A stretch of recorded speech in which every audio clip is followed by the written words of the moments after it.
What's up, everyone? Welcome to Normal America Show. Your host, Rob Noor. It's great to be home. Had a rough week, but I'm back. Should have a good one for you this evening. We're doing an interview with someone named Jake Varr. Super chat. Corey Barton, thanks for the super chat. Says super chat taught to you by Big Soda. Finally, I get some of those Big Soda dollars. Uh, Interview at 8 o'clock with someone named Jake Varr. And then he has a mystery opponent for me to debate for the second hour. So we'll probably at least be going until 10 p.m. Eastern tonight. Tomorrow is supposed to be the debate with this person, Adam, that I was supposed to debate on Jake Rattlesnake's show last week, but then I screwed up the date. So here we are. So it should be a good collection of nights, debates, and all of that. And I think that's what I need. I think I need to argue with some people. Who knows? I don't know what mood I'll be in. If I'll be uh, calm, rational, trying to be a little more calm during my debates unless it's warranted. Or maybe I'll just fly off the handle. I don't know. Who knows? But it's been a rough week. One of the worst I've had in a long time. Pretty bad week. So my family's great. They're awesome. Coming home and seeing them is great. We're treating ourselves tomorrow. I think it's going to be a good day tomorrow. Instead of doing debate preparation, I believe, and I know my audience is going to boo this. I don't care. You guys boo all you want. I think we're going to take my son to see the Minecraft movie because he's a big Minecraft. He's never played the game Minecraft, but he likes watching videos about Minecraft. And he really laughs at the commercial and wants to go see it. So we're going to take him, I think, to see the Minecraft movie and out to eat lunch and all of that good stuff. And I'm looking forward to that. It'll be nice. So yeah, the chicken jockey business. I don't know what that's about. I assume that's a character in the game. I don't know, but I know that people have been going nuts in the theaters over that line. So the particular theater that we're looking to take him at so far has sold 0 tickets to the show tomorrow. So oftentimes when you go after the movie's been out for a while on a weekday in the middle of the day, you sort of get an audience that's more kid friendly. So I'm hoping that it's not too busy in there. Yeah, Robert, I saw your post. You said you personally knew that arsonist. His brother is your late friend's baby daddy. Wow, that's crazy. Talking of the alleged arsonist Corey Ballmer, that supposedly attacked Josh Shapiro's home. So we'll talk about that a little. But not to rehash too much of my bummer life because most people don't really care. It's work related. Why I've been having sort of a crappy couple of weeks. So 2 weeks ago was the worst work week I've had in probably 10 years, having to do with my job and home health care with people with disabilities, primarily focused around one particular individual's health. Last week was slightly worse in different ways, and this week was worse than both of them combined. It was pretty bad. I'm limited what I could talk about because medical privacy issues and what have, but I'll just say this. The reason that I got in this field in the first place was because I found that uh, a lot of people don't care about people with disabilities and potential health problems they have. And I understand a lot of reasoning for that because it's an imposition. It's hard to have to go through everyone's day to day where we have enough challenges. We all do. Life can be really difficult and stressful. Maybe at your job, maybe at you're just trying to get groceries or something. And if someone is a incredible annoyance, nuisance, it could be really taxing on people. I get that. So you're out grocery shopping and an adult who's nonverbal is screaming and it could be scary for kids. It could be scary for anyone, and it could certainly annoy you. And you might just want that person to move along so you can get about your day. But some people, in my opinion, should be above that. And that is people who specifically enter jobs where they will deal with people like that and where they are professionals that are supposed to be looking out for the well-being of people, particularly people in the medical field. And oftentimes I feel that when it comes to these people with disabilities, that the medical field sometimes has people in it that let their annoyance get the better of them, and then they don't provide the best care for some of these people. And sometimes that could lead to severe consequences. And I'm afraid that that's what I'm witnessing. And it's very sad because it's a person that I deeply care about. And so it's challenging to have to go to work and fail over and over again because I just don't have the power to change that situation. So um, I hope it gets better. I appreciate everyone's prayers, but it has been difficult to give a shit about anything other than that in my family for the past couple weeks. So I feel bad. I know a lot of people think like, oh, you're not talking about tariffs or deportations or this or that because you can't defend it. And it ain't that. It's sometimes I don't want to defend it and I'll criticize Trump. But that's where my head's been. So, screw it. We'll jump into these debates tonight. I think it'll be a good distraction for me, and I'm looking forward to that. But if I'm honest with you, my heart's not in it much tonight. It's a difficult situation, so I'm hoping for the best. I think that it's not that there's no possible good news coming. I'm optimistic that there will be good news coming, but it might take a long time. So until then, we'll power through. We'll kick some ass in some debates, and we'll do a good show for you here tonight. Or it'll be a crappy show, and everyone could be like, Rob sucks on a normal day, and he sucks even more when he's pouting around. So whatever it may be, we'll see. We'll get through it. So, but that's sort of the nitty gritty of what's going on with my work. So not going to belabor the point. So we'll jump right in. So in things that I missed, I get a text message from, I'm on a text chain with the two guys that I used to have a radio show with, Todd Bartley, who was a journalist, and my friend Carlos Saldivi, friend of the show. If you've watched like my 24-hour shows around election time, Carlos is always producing that and helping out with that show, being a guest on the show as well. So I used to do a radio show with them out of Williamsport, and on that text chain that I share with them, Todd was just like, they tried to burn down the governor's mansion. And I was like our governor, Josh Shapiro. For those who don't know, Josh Shapiro, someone I don't like. He was the attorney general in Pennsylvania during COVID. He was instrumental in Pennsylvania for the restrictions that occurred in the state that were so devastating to basically everyone I know. And so I have no love for Josh Shapiro. Having said that, any attempts at physical violence on him are clearly beyond the pale. I don't care if they're committed by a Republican, a Democrat, an apolitical person, a crazy psychopath person, whatever. It's unacceptable. So the first thing I'll say is my thoughts and prayers to the family of not just Josh Brown. Even if you hate Josh Shapiro and you're some lunatic that thinks that somehow violence is an intimidation of that nature is justified to political officials, I heavily disagree. But certainly his family did nothing wrong. And to jeopardize him and his family and cause them to live in fear is disgusting. It really is. That's the most important thing to say about the issue. But I was not avoiding talking about that issue or anything like that. I just literally, I'm telling you, as someone who sort of consumes social media probably at least 2 hours a day on my phone. When I have downtime, I'll go to X. I'm trying to read stories because that's my interest. I like doing that. I stream about it. I've, no joke, probably spent 10 minutes per day on the past, on the following day or the past days looking at stuff. And that story particularly, I'm sure I would have seen and been like, huh? But it was brought to my attention by my former radio co-host. So one of the things I think is worth talking about in this, though, is I can't say, what's the alleged person's name? Corey or Cody Balmer? Cody, I think. Am I right about that? I'm one consonant off, right? I think it's Cody Balmer. But apologies, I shouldn't say the name of the alleged person unless I specifically note. So hopefully someone will let me know in the chat. But speculation as to what his political motivations may be.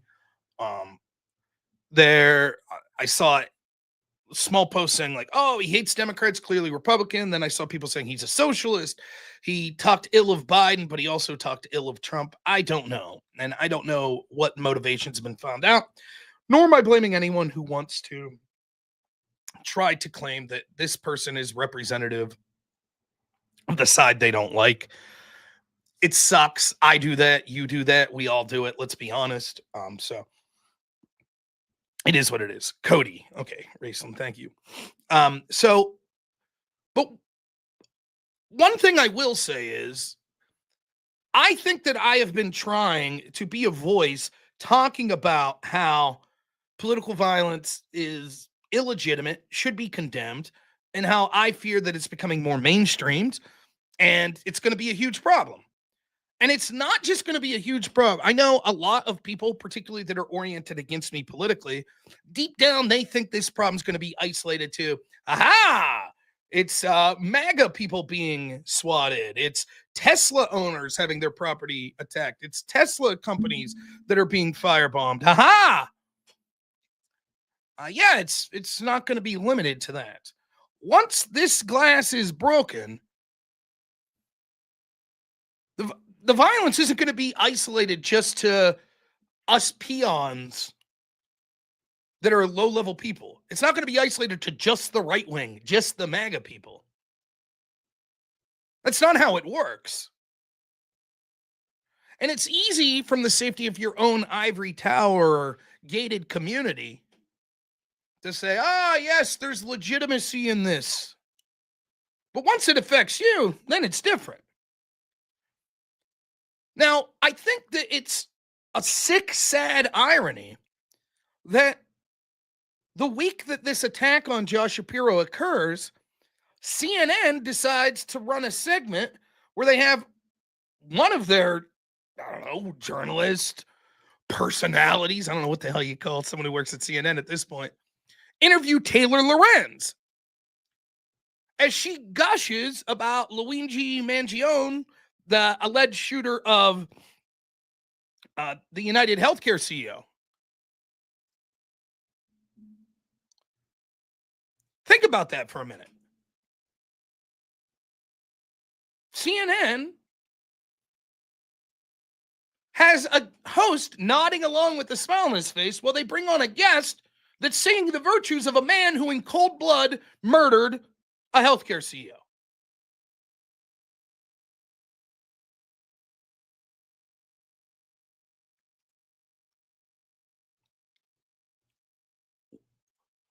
I talked about the murder of this CEO and what how problematic this was. And there were some people on the right that was celebrating, far more people on the left. You see people on the left celebrating attacks against Tesla owners, their property or their persons, attacks against Tesla facilities. Polling came out that showed 55% of people that call themselves left-wing think it would be at least somewhat justified to murder Donald Trump. 51% Elon Musk.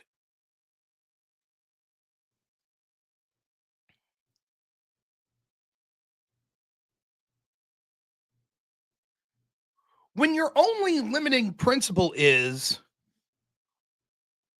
well, how much damage is that person doing before I'm allowed to just murder them preemptively? You're a very small step away from calling for the murder of all sorts of people that really don't have impact in serious ways on our culture or politics.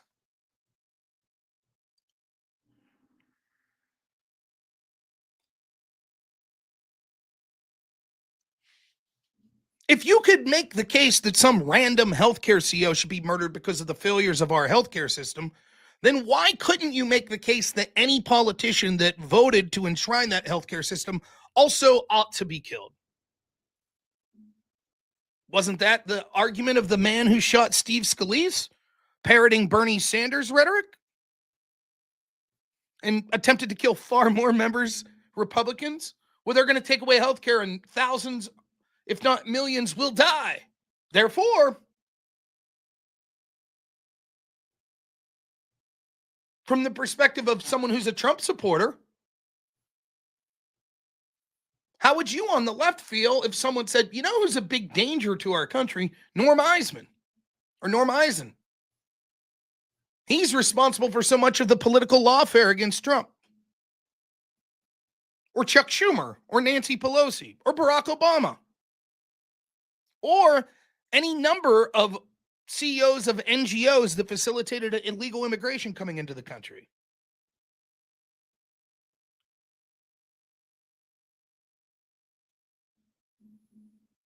Can't you see that both sides, once you say, listen, the political violence is justified in certain aspects.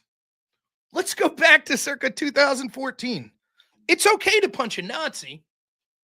Oh, and by the way, everyone I disagree with is Nazis. And oh, by the way, if punching's justified, well, then kicking's justified too. And if you're allowed to kick, well, you should be allowed to throw an elbow. And if you're allowed to throw an elbow, maybe it's legitimate to hit them with a club. And if you're allowed to hit them with a club, maybe you can stab them with a knife. And if you're allowed to use a knife, you might as well be allowed to use a gun. And if you're allowed to use a gun, well, maybe you use some sort of incendiary device. You see where we're going?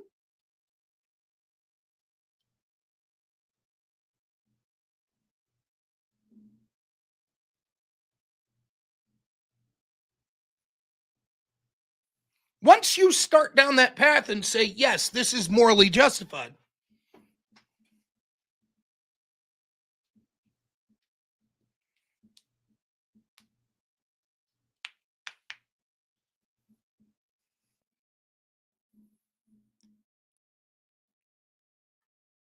and in my opinion, be it biased as it is, the difference between the sort of two political or cultural sides is both sides have lunatics, both sides have people that will call for violence,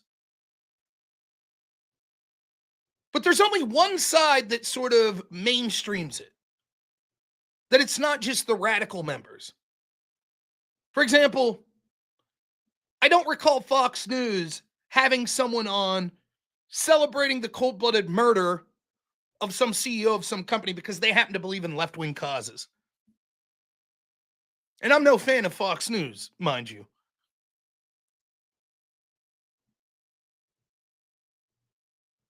I haven't seen polling suggesting 55% of Republicans say that it's okay to execute, to cold-blooded murder the leader of the Democratic Party.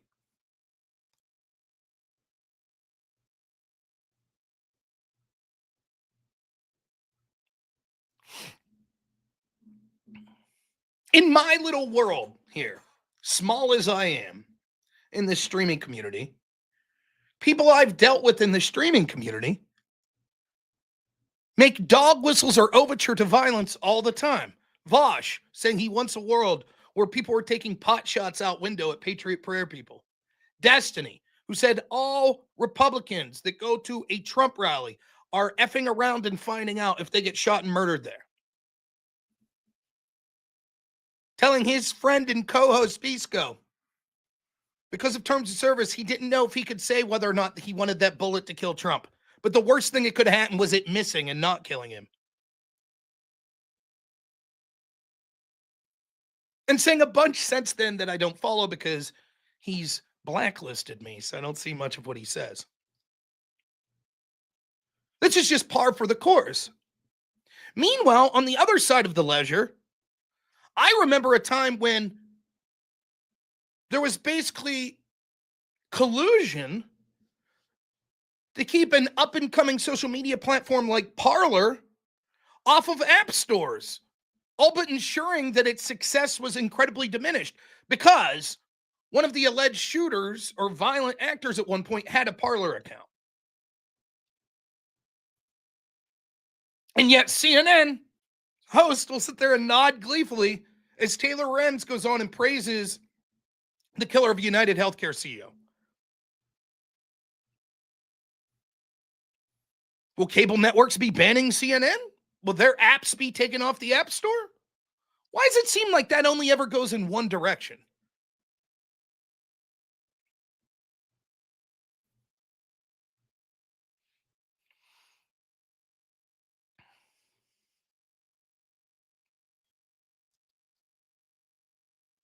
People need to wake up and understand that once you start playing this game, it's going to be real hard to get that genie back in the bottle.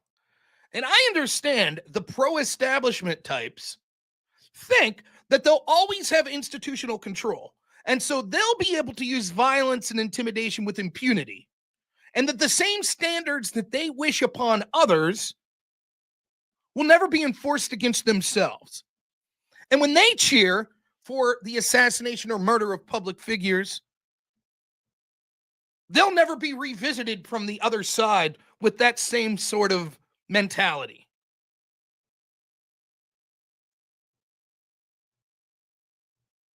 But it will come. It will.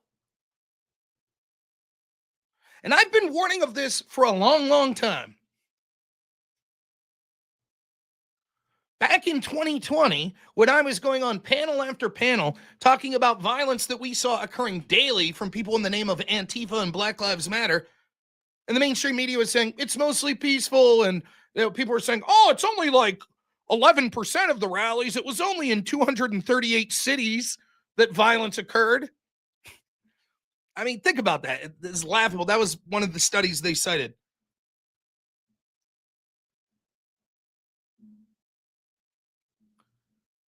I said, you realize what's going to happen. Once one side plays this game, the other side's going to be like, we also would like to play that game. That's a game we'll play. If you could use violence and intimidation, we'll use violence and intimidation. And I said, when that happens, when you see right-wing violence, when they decide to riot for political reasons, you all are going to lose your minds. You're going to lose your minds. You're going to say it's the biggest story in the world. And then that's exactly what happened with January 6th. I said, if we allow these riots to continue, if we allow the violence from the left to continue, what's going to happen is you're going to see people rise up. And they're going to say, if law enforcement won't step in, if mayors and governors won't allow law enforcement to step in, we'll take matters into our own hands. And when that happens, the left's going to lose their mind. And that's what happened with Kyle Rittenhouse. We're lucky that that was only the one major example of that. I wanted to avoid that. I did show after show saying, listen, the last thing that I want to see is pogroms. I don't want to see Americans pick up guns against other Americans because they feel that there's no choice left. Because rampaging rioters are given license to rummage through the streets. I don't want to see that. And I was laughed at, and I was ignored. And I had friends that said that made me an authoritarian because I was suggesting that law enforcement should step in. How despicable of me as a pseudo-libertarian. Okay.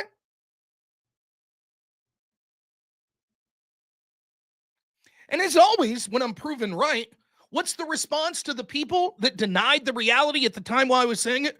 All Rob does is bring up stories of the past. Here I am again. By the grace of God that Josh Shapiro and his family wasn't harmed. But when a political figure is killed, and it will happen soon, if it is a right-winger that does it, these people will lose their minds. Take it to the bank. They'll call for the censorship of right-wingers. They'll blame right-wing pundits that they don't like. All the while we see lefties using violence and intimidation tactics over and over and over again, they celebrate, they cheer, they mainstream it. And then act dumbfounded when someone on the other side engages in what I will fully call out reprehensible behavior in copying that.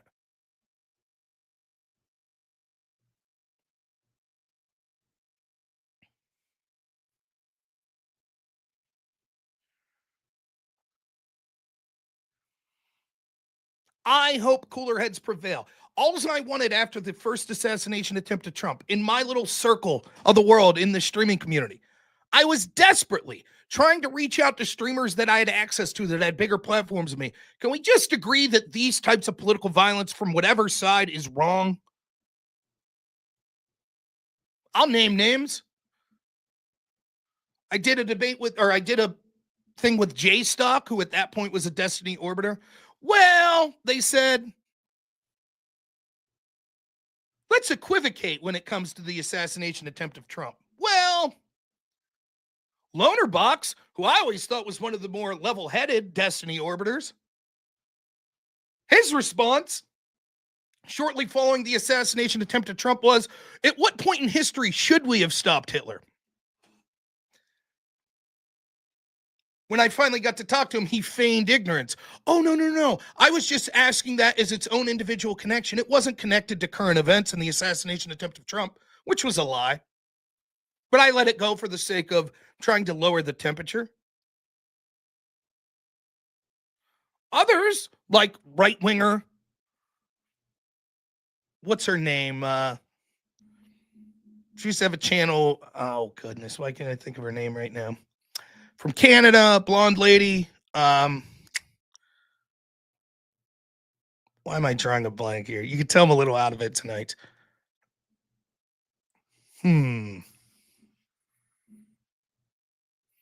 But she was someone who did shows with like Destiny, Lauren Southern. I reached out to her, said, hey, would you like to like do a show sort of collaborating, just talking about the need to tone down the temperature? When I first reached out, she's like, sure, what do you want to talk about? I mentioned like Destiny's comments and sort of condemning the temperature. I wasn't even going to, if you remember at the time, I was trying to give the benefit of the doubt to Destiny. She didn't want to talk to me once she found out that's what it was about. Okay.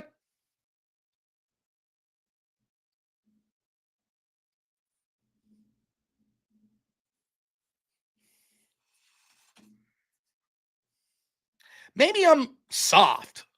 Maybe I'm not man enough. But I take no pleasure in coming on here and streaming when sobering stuff like that's occurring. Assassination attempt, half the people in the streaming world like, well, if only that bullet would have hit.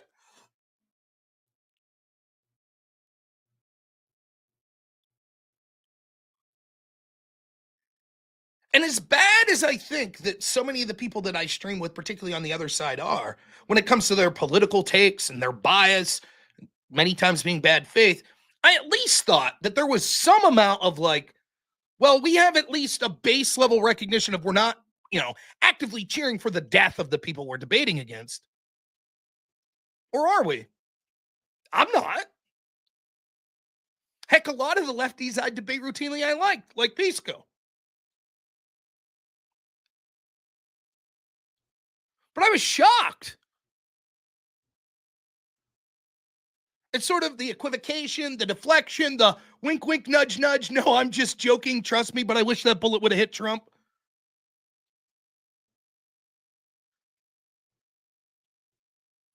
It wasn't, I don't know if you remember me streaming like those 2 weeks. I was like, it was obvious I wasn't having fun. Before I forget, let's get to the super chat. Bonley, thanks so much for $10. Says in 2020, I watched the riots every night obsessively. I would not go to bed until they were broken up. It was outrageous. It was outrageous. And it was co-signed on by our establishment institutions. What do you think the chances, if we had hundreds of right-wing riots like that occurring, what do you think the chances are that they would have been treated in a similar fashion?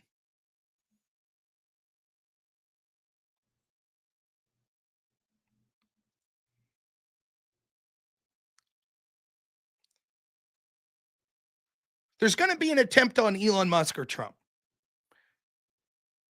If that attempt's successful, regardless of who did it, it's going to get blamed on our foreign enemies. Or it's going to get blamed on a Trump supporter. That's what's going to happen. Sure, I'll debate Pisco again. I don't mind at all.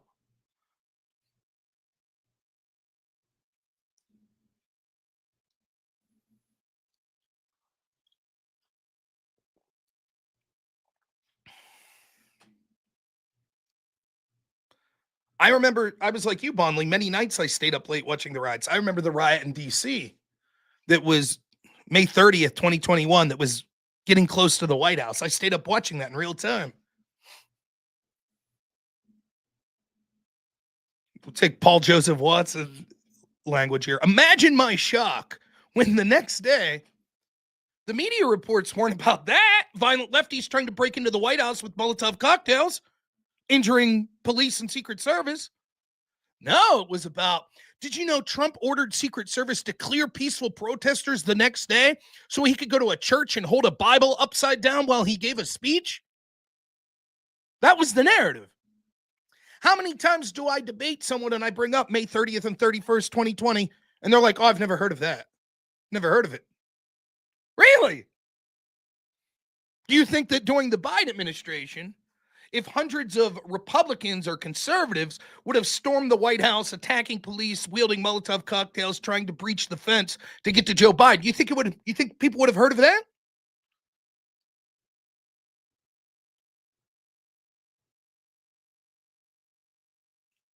But that's the society we're in. That's not to say that right-wing violence is justified. It's not to say that right-wing violence doesn't occur. But the institutions, the bureaucracies that run our cultural and politics for so long, like the FBI, they decided they were going to aggressively go after right-wing agitators and violence.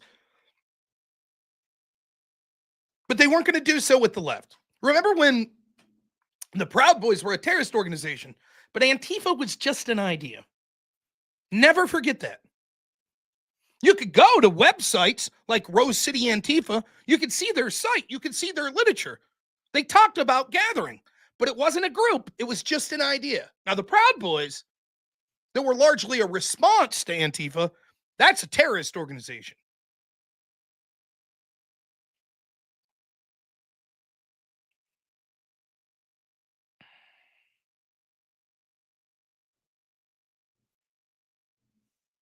So if I can't convince the people on the left that this violence is immoral, can I please maybe convince you that if you don't stop now, you yourselves or people you support will inevitably fall victim to the same types of violence that you're dog whistling for, that you're ignoring, that you're cheering on?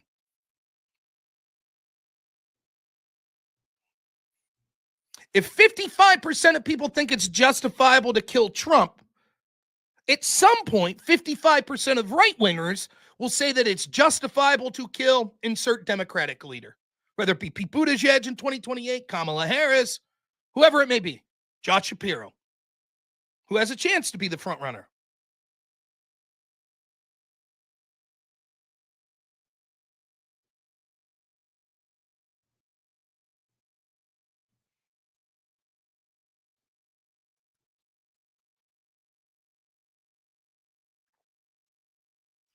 They just arrested a guy named Mr. Satan, not the Dragon Ball Z character, on formal charges of making credible threats to Trump and Elon and ICE agents. He's in Butler. Crazy. Yeah, my little area, man. Butler, about 40 minutes away from me. Hot spot for radicalism, huh? Far left has no power. Bull. Who said they have power? The people with power find them to be useful idiots right now. Someday they'll find out. Once those same far lefties become a threat to the institutions that have ran cover for them, then they'll crack down on them hard. The boot will be pressed against them. And who will the far left want to come to their aid? Me on the right that warned about this? Why would I come to their aid when they sought to use violence and intimidation against me?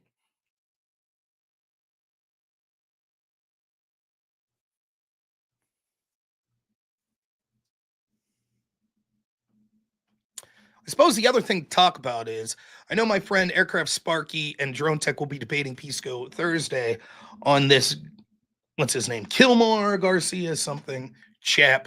My goodness, I don't follow the news enough anymore to get names. Um, there's another reason, right? Here's a reason to not be for all of the immigration. I liked names that were easy to remember, like John Smith. I don't care, you call me a racist. I have trouble with all these Trend Argawa and Drone Tech dropped out. That's a bummer. I'd do it. I'd happily. Well, what channel's it on though, Sparky?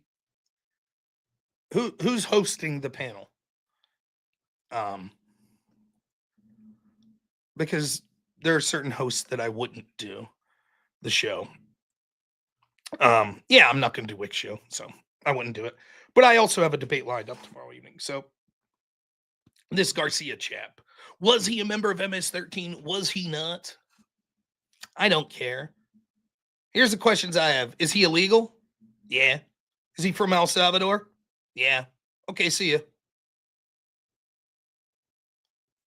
That's it. That's as far as it goes for me. But the law says asylum. Yeah, I don't give a shit. Every single asylum law should be overturned. Okay, but then have Congress do it. Yeah, I don't care. We're in such a destructive position right now because the left understood, and the establishment more aptly than the left understood, that if they brought millions upon millions of illegals here, they could use the very judicial system that set back and allowed them to do this to stymie ever sending these people back. So I don't care.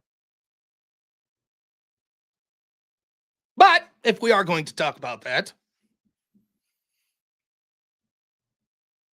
what effective policy should the United States do to bring this Garcia sir back?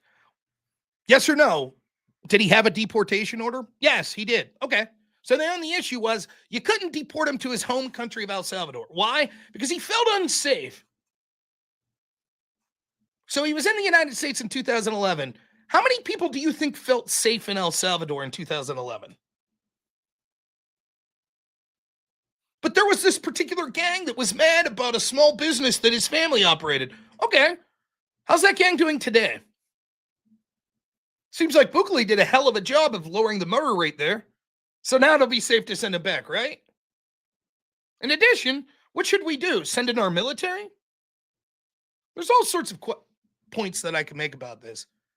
But I think the point that I would like to make here before we jump into this interview and a debate.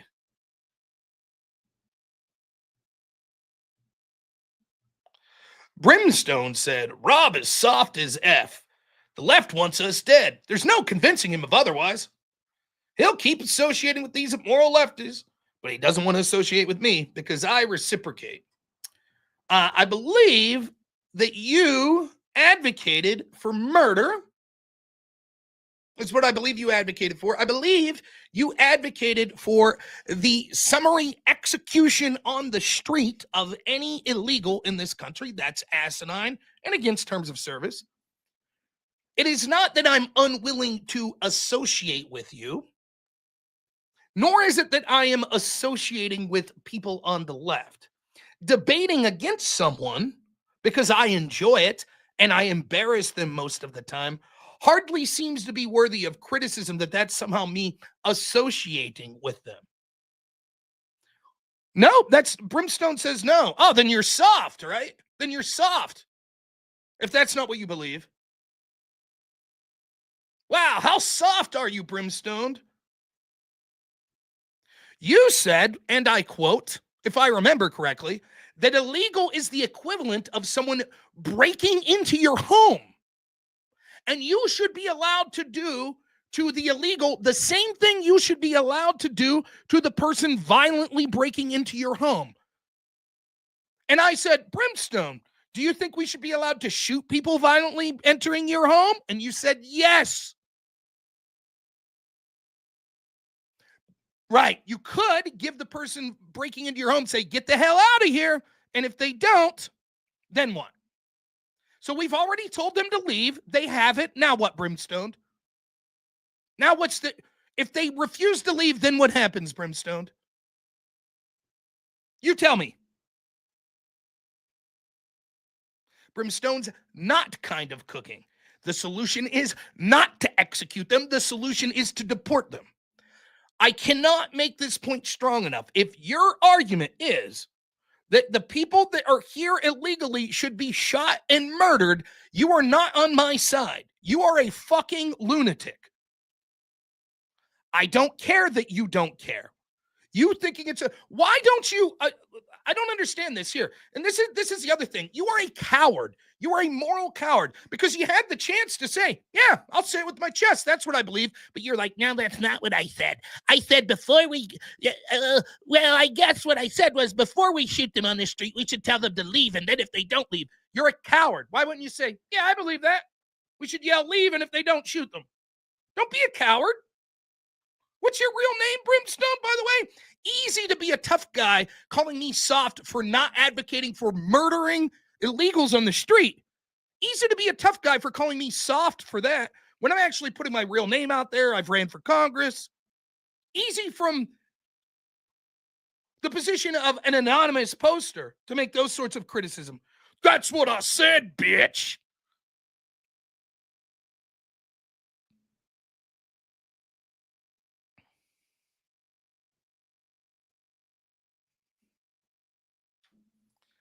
I'm telling you right now, if there are large swaths of people in my channel that believe that we should start shooting illegals on the street, please leave. I do not want you as a fan of my show. I don't. You're nuts. You people are insane. You're absolutely insane.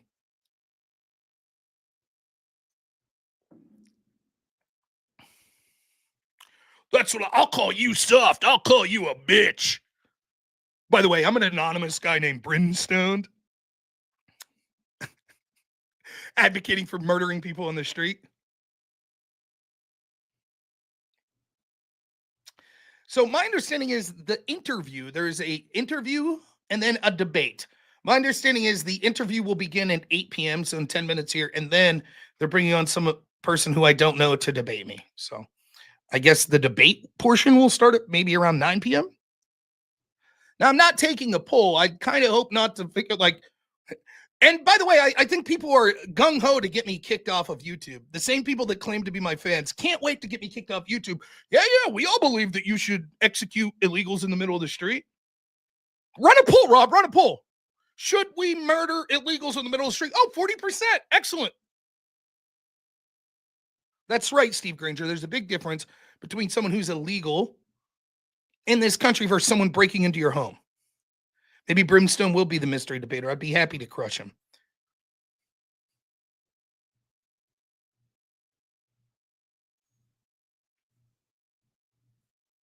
It's hilarious that I'm now soft for being like every single illegal in this country should be removed.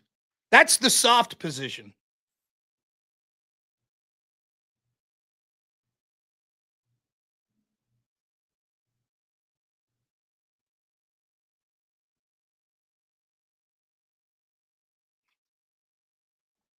Corey Martin for $2 says Big Soda supports not genociding illegals. Thank you, Big Soda. JoJo's the mystery debater, as in my brother? No, I'm not saying you, Lord of the Nerds, were trying to get me banned. You can disagree all you want, Jack. I am calling you a psychopath. If you agree with Brimstone that we should shoot illegals on the street, you're a psychopath.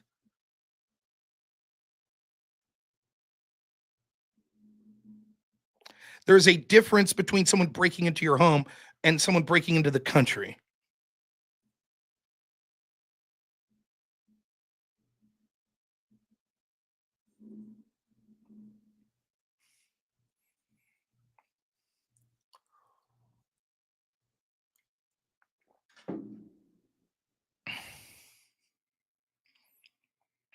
By the way, it's hilarious because screw all the lefties. I don't care about them, but I tell them all the time. I'm like, you know what's funny? They treat me like I'm sort of radical. Jack says, I'm talking about shooting them at the border, not just randomly on the street. One, the person you're agreeing with is talking about shooting them on the street. Secondly, no, we also shouldn't just shoot them at the border.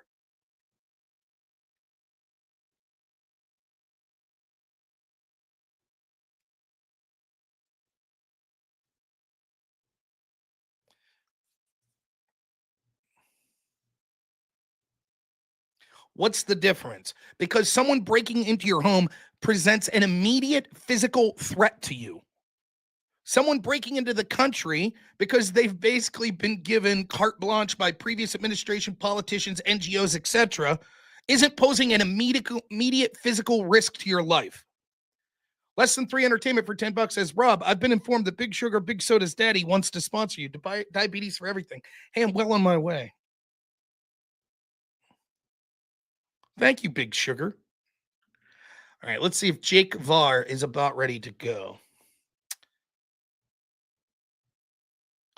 I got to remember how to do this streaming to StreamYard thing while I'm streaming to StreamYard. Oh, what? Okay, we'll be ready to go soon.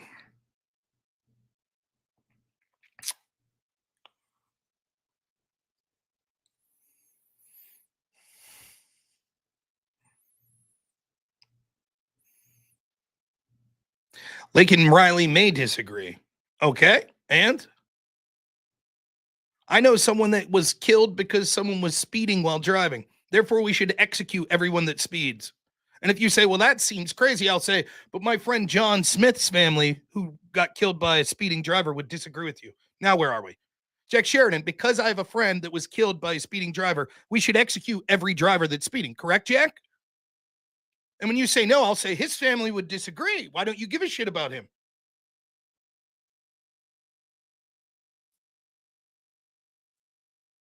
Right, Jay Bowman, deport them. We don't have to kill them.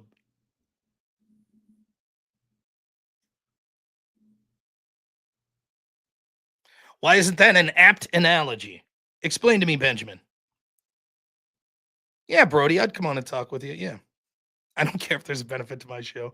The benefit to my show is if I find it amusing. So I'd be happy to talk to just about anyone.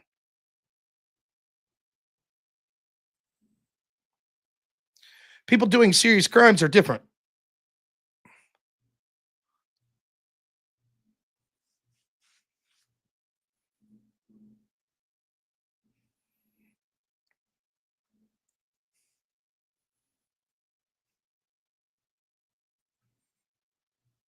Mm-mm-mm. Getting ready to roll here soon. Anyways.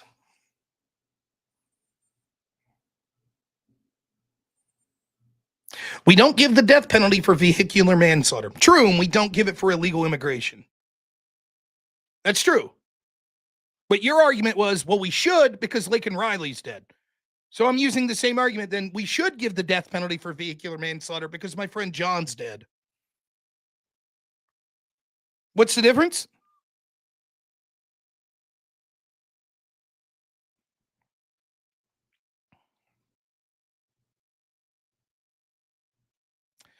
Into the breaks, absolutely correct that Trump's not deporting fast enough.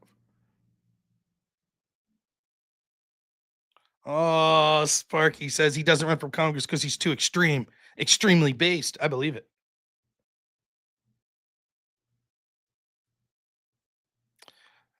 Especially killing people for misdemeanor doesn't logically track, right? Especially when there's a remedy. Kick them out. Remedy, done, easy.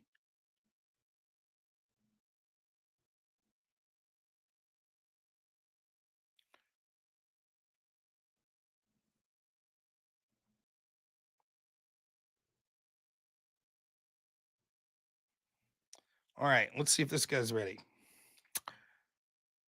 Make sure I get his name right. That would be embarrassing. Jake. That's easy to remember.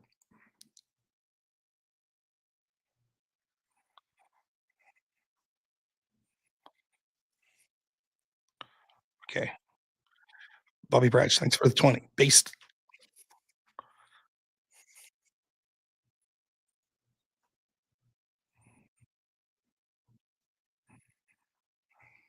Of the hour, the guy that's taking over the show, Mr. Rob fucking Norv, man. Oh. What's up, Rob? Thank you so much. Not much is up.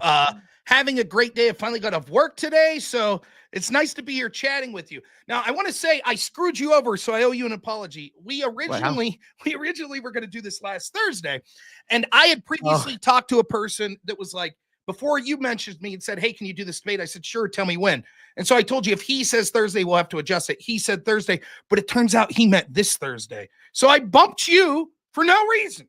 And then I looked like a total fool to my audience as I was like, Where's the link? I'm waiting for this. The debate's supposed to start in 2 minutes. And finally, that dude messaged me and was like, hey, man, that's next week. I was like, oh, shit. So I dropped the ball there. So I apologize. Not a good first interaction for me with you. So No, it's all good, Rob. It's all good. In fact, if you wouldn't have told me, I would have never even known. So there you go. I should have kept my mouth shut. So. No, not even a big deal, man. I'm glad you came by. By the way, Rob, I've been watching your show for already a long while, dude. I've seen your breakdowns. Dude, you're on the show. You're ranting for fucking 2 hours, 3 hours. It's actually a talent of yours. You have a really good talent of just kind of really breaking down this stuff. And especially when it comes to debating, bro. I mean, you I think is probably one of the top debaters on the right wing. In fact, even your opponent that's going to be here later even stated to me that, oh, Rob Noor, I know that guy. He's actually a better debater than Andrew Wilson. Yeah. Andrew's a friend of mine. I think me and Andrew debate different styles. He's more like philosophy, right? He also argues a more semantical style to me. I argue more like a redneck that's just looking at things that practically affect people's lives, in my opinion. But no, thank you. It's kind words. It helped. I debated in college. I was a pretty good collegiate debater. That's obviously a different style than what you see on here, but yeah, thank you. I think that one of my strong suits is, I think the strongest suit I have is that I'm me, I'm authentic, and I'm able to talk about things in a way that sort of an average person can understand because I am an average person. I'm not overly smart or anything. My downside that sort of goes the double-edged sword of being able to rant for a long time is I'm super long-winded. So oftentimes it takes me 20 minutes to make a point I probably could have made in 2. But I do. I take the compliment. Thank you so much. No, for sure, man. And it's funny because I was just like, you know what? I can agree with that, especially when it comes to like the specifically politics. Like you're really good at the politics stuff, you know? And that's one thing that I really like about you, man, because I think especially before Donald Trump got elected during the Kamala Harris election, etc., you were running through a lot of debates with lefties. And so were they, right? They were kind of really going hard on these things. What was your thoughts? Do you think that when it comes to, and I want to ask you this, when it comes to the alternative media that we're currently having right now on the internet, I think it's making a much bigger impact on influence of how people vote compared to 2016 when Trump first got elected. You know, I agree. What's your thoughts on that? Yeah, I agree. Now, there's one slight difference. I think what I would only call meme magic in 2016 was actually more important than people give credit for. Like the online sphere at that point, we had yet to get to the point where the establishment saw the big threat that sort of that online free speech was having. I follow a guy named Mike Benz. He talks about this a lot. Free speech was useful to our CIA, to our foreign policy for years and years because our government was able to use it to influence other countries and to, have color revolutions in other countries. They never expected that free speech could be used here to take out establishment. And I think that meme magic was responsible for that. I think you're right, though. In circa 2024, it's even more important because I think people are realizing that sort of the establishment sort of way that we got information through the mainstream media was garbage. And it doesn't accurately reflect the reality that people are seeing on the ground. And 2 big reasons that I think that was one, the cognitive issues of Joe Biden, which people could clearly see, in addition to other things like the economy, the border, which we had these mainstream outlets that were just constantly saying like, oh, things are going great. Don't believe your lying eyes. And then the other thing I think that was, there's certainly many things, but I think COVID had a lot to do with it, where people finally saw that like all of this, no, it's dangerous to say that this could have came from a lab. Right. It's dangerous to be against lockdowns. It's difficult in my world, living in rural Pennsylvania, to explain to a lot of just regular folks that are working 9 to 5, the people I love most in life. It's difficult to explain to them a lot of times why politics matters or complicated political stories that I'm into, like the Burisma scandal or Russiagate hoax. But when you say, hey, your daughter can't go to school, you can't go to your mom's funeral, your small business has to shut down, but those rioters could go riot. They go protest for George Floyd. In my state of Pennsylvania, my governor, Tom Wolf, said that we were cowards if we didn't lock down. And then he violated his own lockdown order to go protest with Black Lives Matter. That resonated. with people around. And so I think the fact that mainstream media wasn't covering that, and you saw that with alternate media figures, I think a lot of people, particularly that were independent or on the right, started to look at that and look at people like Joe Rogan and look at other right-wing influencers saying like, wow, they're telling me stuff that these other people have gatekept me from. And I think trust in mainstream media has almost never been lower as a result of this. Oh, it's been at this point, it's practically dead, Rob. Oh, almost dead anyways. I think it still has somewhat of an impact. Like we saw like Don Lemon, you know, this guy already got trashed out of CNN. Then he goes to X. He's trying to be an independent kind of YouTuber, content creator. It doesn't seem like he's getting the same numbers or popularity as he was over there at CNN. Same thing with Chris Cuomo. Chris Cuomo went to, I believe, Newsmax or News Nation, one of those. Yeah. I don't know which one, but yeah, I've seen Newsmax. I don't know, but yeah. I don't know. One of those. He went over there. He became kind of a little bit more independent. He went on the PBD, and I know he got hired by Patrick Bet-David. Yep. I remember he got a $20 million deal with him. And I remember looking at that, Rob. Maybe, I don't know if you agree with me on this, but I'm a guy that I look at Chris Cuomo, and the guy lied about so many things throughout the year, especially during the Trump administration. PBD brings him on the team, gives him $20 million. He's already a failed anchor and is trying to rejuvenate his career. And I'm thinking in my head, yeah, he's making some good takes. Now he's sounding like he's a little bit more logical, but I still don't trust him. And it's the same thing with like Bill Maher and Cenk Uygur, who now lost the election. Now he wants to, you know, dip his toes with Charlie Kirk. And they're kind of welcoming him in. What's your take on a lot of these content creators? I mean, you know, these leftist progressives now saying, you know what, we're reasonable now.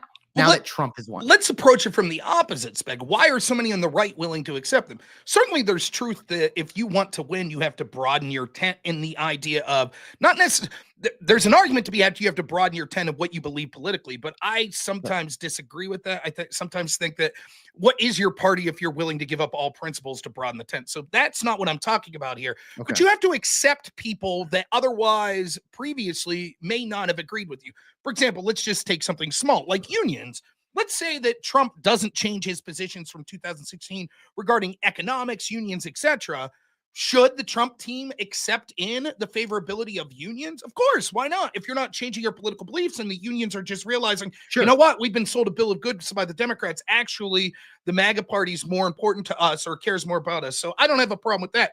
But the idea that so many people in the establishment right are desperate to sort of be accepted by the old guard is despicable as far as I'm concerned. Yeah. And so they can't wait for Bill Maher to say something. Oh, look what Bill Maher said, or look what Jon Stewart said. He said one thing that wasn't unhinged lefty. Isn't that cool? Now we're all going to gravitate towards him. Meanwhile, it's not even like, listen, I'm not going to sit here and carry water for like right-wing influencers that are bigger than me. Some of them suck too, to be quite honest. But like there are plenty of people, not myself, take me out of it. There are people that like have far less strings than me. Like, I'll give you an example here in a minute, but just like regular guy on the street people that have been saying the right thing for years and they get passed over because now the guy that BS'd you about COVID, like Cuomo, you remember he was coming out of the basement. I had COVID so bad, blah, blah, blah. That whole shit show. So crazy. And now he's like this reasonable voice for the right. Or like even someone like Piers Morgan, who I still remember Alex Jones slacking him on the Second Amendment years ago. That shitty Brit, you know, giving away their guns, telling us how we should live. You know, now that guy's a voice for the right. So no, I'm sorry. I'm with you 100%. I think that it's okay to accept people and them to have grace and humility and say, I was wrong, that's fine. But that doesn't mean you have to put them on a pedestal. That doesn't mean that all of a sudden they become the voice of your movement. You know, so I'm with you. I share frustration in that. And I think it's a mistake, you know, to answer the question the way you phrase it then. No, I think a lot of it is just these people had showed that they were shameless previously to try to get power, to try to get money, to try to get influence, and nothing's changed. They just are smart enough. Bill Maher's smarter than the average lefty that he sees the writing on the wall that the cancel culture is going to eventually come for him. So he's now shifting gears and becoming a little more centrist in hopes that he doesn't be canceled with the rest of the lefties. Yeah, Rob, that's exactly how it is. That's exactly how it is. And it's funny because, you know, I guess for me, especially when Trump was first elected, I noticed that, and maybe you can kind of give me a little bit more insight here. when it came to when people first started supporting Trump. Now, just for clarification, I'm Hispanic and I'm in the lower valley of Texas, right? Okay. Which is South Texas. So the Hispanic community is like 90% around here. And I remember I started supporting Trump around 2017, maybe around there, maybe mid 17, somewhere around there, right? So I was like, yeah, I'm big on Trump. I like what he's doing. He wants to close the borders. And I remember wearing my Make America Great Again hat, and I got attacked twice, nearly in bars that people wanted to beat me up because of this, right? And I remember seeing even videos, I don't know if you remember this, of people wearing MAGA hats getting attacked by the left, right? Maxine Waters was encouraging that type of behavior during that time. And I remember I experienced that, Rob, and that really blew my fucking mind because I'm just like, guys, like, you know, I didn't realize how crazy, like at least where I live, how crazy politics is starting to really brainwash people. I think that was the beginning. Now, fast forward to 2020, I was still wearing the hat, and I was getting compliments all of a sudden. You know, during the 2020 election, I was getting compliments like, yeah, we're going to vote for Trump, XYZ. And I wanted to ask you, when it comes to the political division, especially because nowadays it's men versus women, blacks versus whites, left versus right, all this type of mumbo jumbo. I think that now we're looking at other cases to where it's purely about right versus left. And I think there's a lot of biases on that.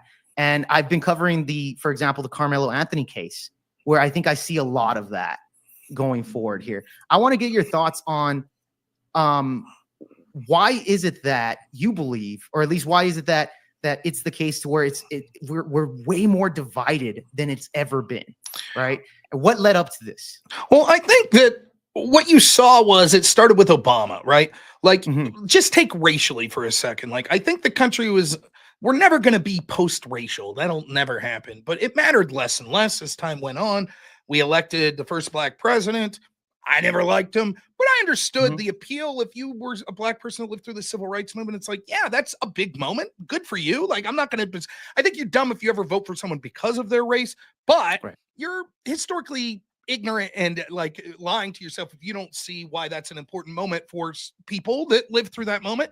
And then Obama, you know, did everything he could to drive a racial wedge. And I think also played this sort of grievance politic cultural Marxist game where it was sort of taking the ideas of Marxists, of the oppressor versus the oppressed, and then using every institution in our government, in our culture to magnify that, except you could break it down on everything, not just race. And so you could have cultural Marxism on gender, on sexual orientation, on religion, on ability, on height, on wealth, like literally anything. You say this group's the oppressor, this group's the oppressed.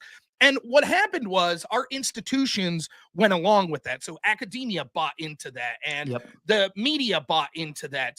And so what you started to see was this single message being pushed with this sort of flavor of the day. Well, what's the cultural issue of the day? What's the group of the day that we're going to say is the most aggrieved? And victimhood culture became the highest thing you could aspire to. The greatest social currency we had was victimhood. And so therefore, everyone was in a rush to claim discrimination and to claim oppression, and you were used that to divide people. So you no longer had what previously we might have saw in a traditional political argument, like, well, we're going to have Newt Gingrich, you know, arguing that we need more fiscal responsibility versus Bill Clinton saying no more stimulus, but more programs. Like, that wasn't the divide anymore. The divide was sort of, you're horrible, evil people because of the way you were born, or you're a horrible, evil person because of the religion that you have, or, you know, etc. And I think that's where this division really started. And because it was mainstreamed and accepted, we started to see that the people that were engaged in that were actually benefiting significantly. One of the things I talk about, my show was about this today before I came on, was talking about the idea of violence and political violence and why I condemn it so much. And I remember in 2016, Richard Spencer, or maybe it was even before that, like 2014, Richard Spencer, who was like the biggest white nationalist in the United States, he gets punched at a stop sign. And there was this huge conversation amongst the Western world. Is it okay to punch a Nazi? And I remember this article from one of Britain's biggest papers, The Guardian, that was like, no, but yes. And let's explain why. And I remember at the time arguing with people on blogs online and in real life, like, why that's such an insane opinion, because I'm like, even if I could go through the arguments to why morally and strategically that's wrong, but just to skew all those for a second and understand that once you say yes, the very next comment someone makes is, and you're a Nazi.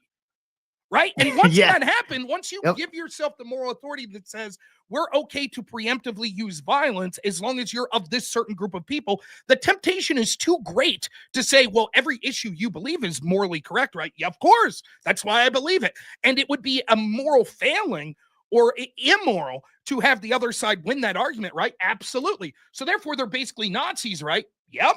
And therefore, you could use violence. And that's where we're at. So why are we so divided now? Because what happened was the other side started to push back at that, and they were winning. And I have predicted for a long time that all of the violence you saw from groups like Black Lives Matter, Antifa, etc., none of the institutions that backed them or ignored them, they never cared about them. Like Barack Obama, all the corporations and government officials you saw saying, yes, Black Lives Matter and taking a knee, in solidarity with George Floyd, they didn't give a shit. They never cared, right? They just saw it as politically useful as the time. They thought these little brown shirts going out and harassing right-wingers or Christians or conservatives or Trump people, it was worth it. It was benefiting. But as soon as it targets the actual people with power, they're going to bring their boot down on these people harder than they can imagine. And there is one thing that's true that you hear the left say all the time, where they talk about violence is the language of the unheard. There's some truth to that. And the truth is, the more desperate you are, the more radical tactics you're willing to take. The irony is we're seeing the left engage in so much violence while almost every institution at least paid lip service to their cause.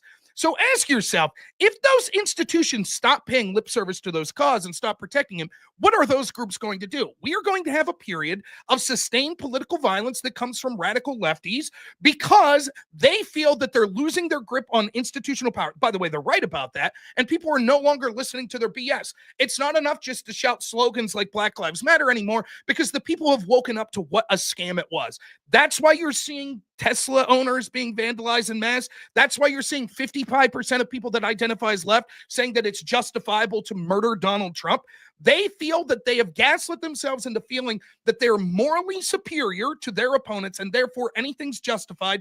And unfortunately, an inevitable reaction to that is people on the other side start saying that if it's a line in the sand, then we're going to be on the other side of that line and we're going to use similar tactics as you. And so we're coming to a head where, because cooler heads didn't prevail previously, or rather the last big chance we have for cooler heads to prevail is a Trump administration that radically shakes this up. If it fails, if Trump's executed or assassinated or Elon Musk or anything like that, then I'm afraid we're going to see violence on a scale that we haven't seen in this country since probably the 60s. Do you think that, like back in Pennsylvania when Donald Trump was first attempted on the suicide, if that bullet would have hit Donald Trump, what do you think the political outcome would have been? That, because that was a big thing at the time. And look, we saw a bunch of lefties even on TikTok saying, we wish he missed, right? He missed the bullet. What an idiot. How dare you? XYZ. Like the violence was at a high peak of what they actually thought about not only Donald Trump, but his supporters as well, especially when Destiny came out and said, yeah, I don't give a shit about the man who got, deleted at that rally, dude. So let me ask you this. What would have the political landscape look like if it was actually successful on that? Well, the irony is, and if you're some insane psychopath out there listening that's considering using violence against Trump, if that succeeds, the alternative is going to be worse for you, because you're going to give sympathy to the people that come into power next. And unless you take out JD Vance too, I think JD Vance is going to be a more effective version of Donald Trump.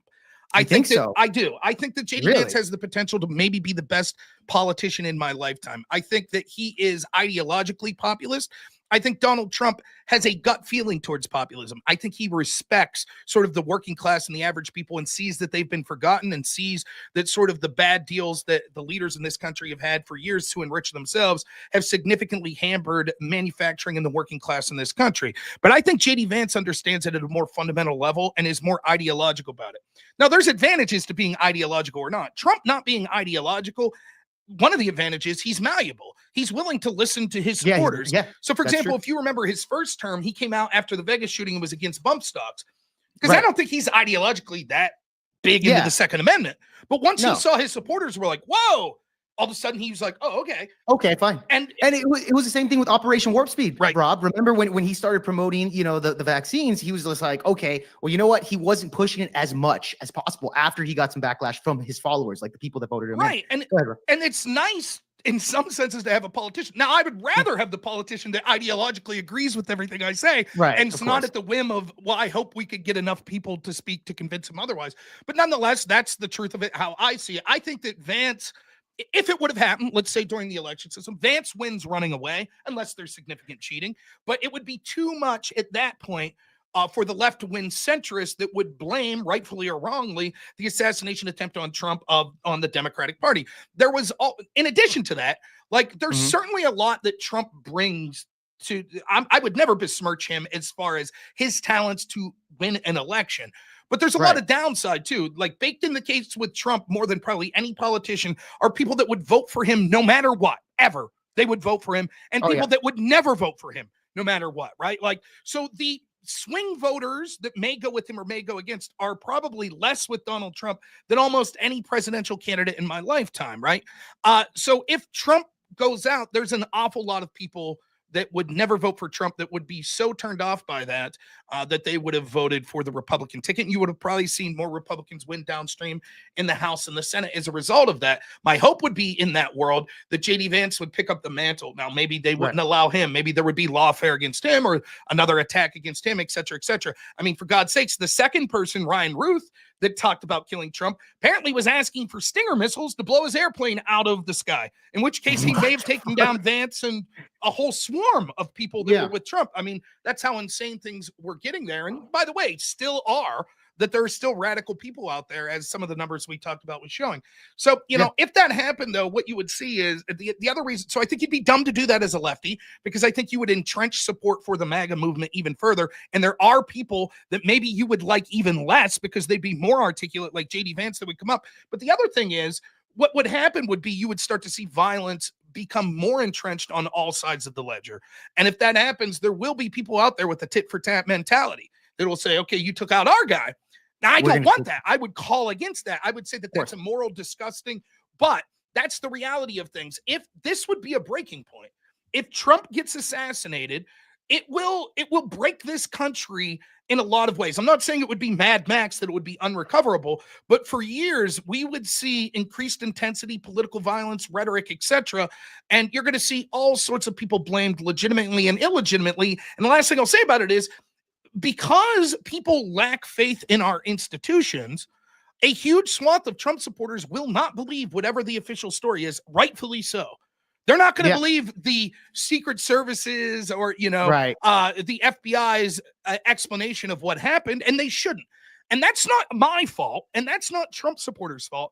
That's these institutions' fault for lying to us for so long and being so ideological against the people of this country that they have rightfully so lost the trust of the people. So it would be very bad for the country. I hope that it doesn't occur. If you're a lefty and you hate Donald Trump, then beat him at the ballot box. But this idea that it's somehow legitimate because he's some wannabe dictator is laughable.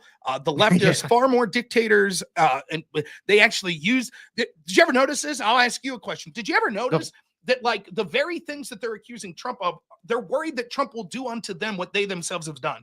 So they're worried that Trump will use lawfare. They're worried that Elon Musk, there was this guy from MSNBC, Ari Melber, before Elon bought Twitter, that was like, can you imagine if this guy buys Twitter? What if he kicks off one of the leading candidates, the Democratic candidate, from the platform? And then they did it. It's like, that's what you did. That's what Jack Dorsey did. So, it's so crazy, Rob. Yeah, you're 100% right. And it's funny because how's that saying go? It's like they say that, okay, if somebody accuses you of doing something, right, and more than likely they're doing that, right? If your partner's accusing you, you're a cheater, and they go through your phone, more than likely they're probably doing the cheating, right? It's kind of like that psychological warfare. Really quick, Rob, I had a $10 super chat that I want to read out from Palpatine. Good to see you in the chat, man. He's a supporter of Project VealPod. Good to see you, man. Here's for the Mog Destiny Fund. Rob has mogged Destiny multiple times. He's a real G. Good luck, buddy. Yes, thank you so much, man. By the way, Rob, if you don't know, and if anybody else on the chat doesn't know, I will be traveling to Detroit, Michigan on April 26th for a live event for a Destiny anti-Trump debate thing that he's getting a bunch of anti-Trumpers. And so they did pay for my flight ticket over there. So that was really cool.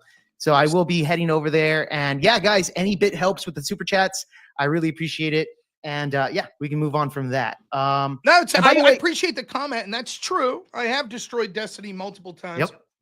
I think that it's funny. Like, Destiny's an intelligent person. He's a good debater. He really is. But like, his worldview is so inconsistent. Want to talk about someone who accuses others of what he himself's doing? How many times have you heard Destiny have to backtrack that he's basically called for the censorship of people that he politically disagrees with?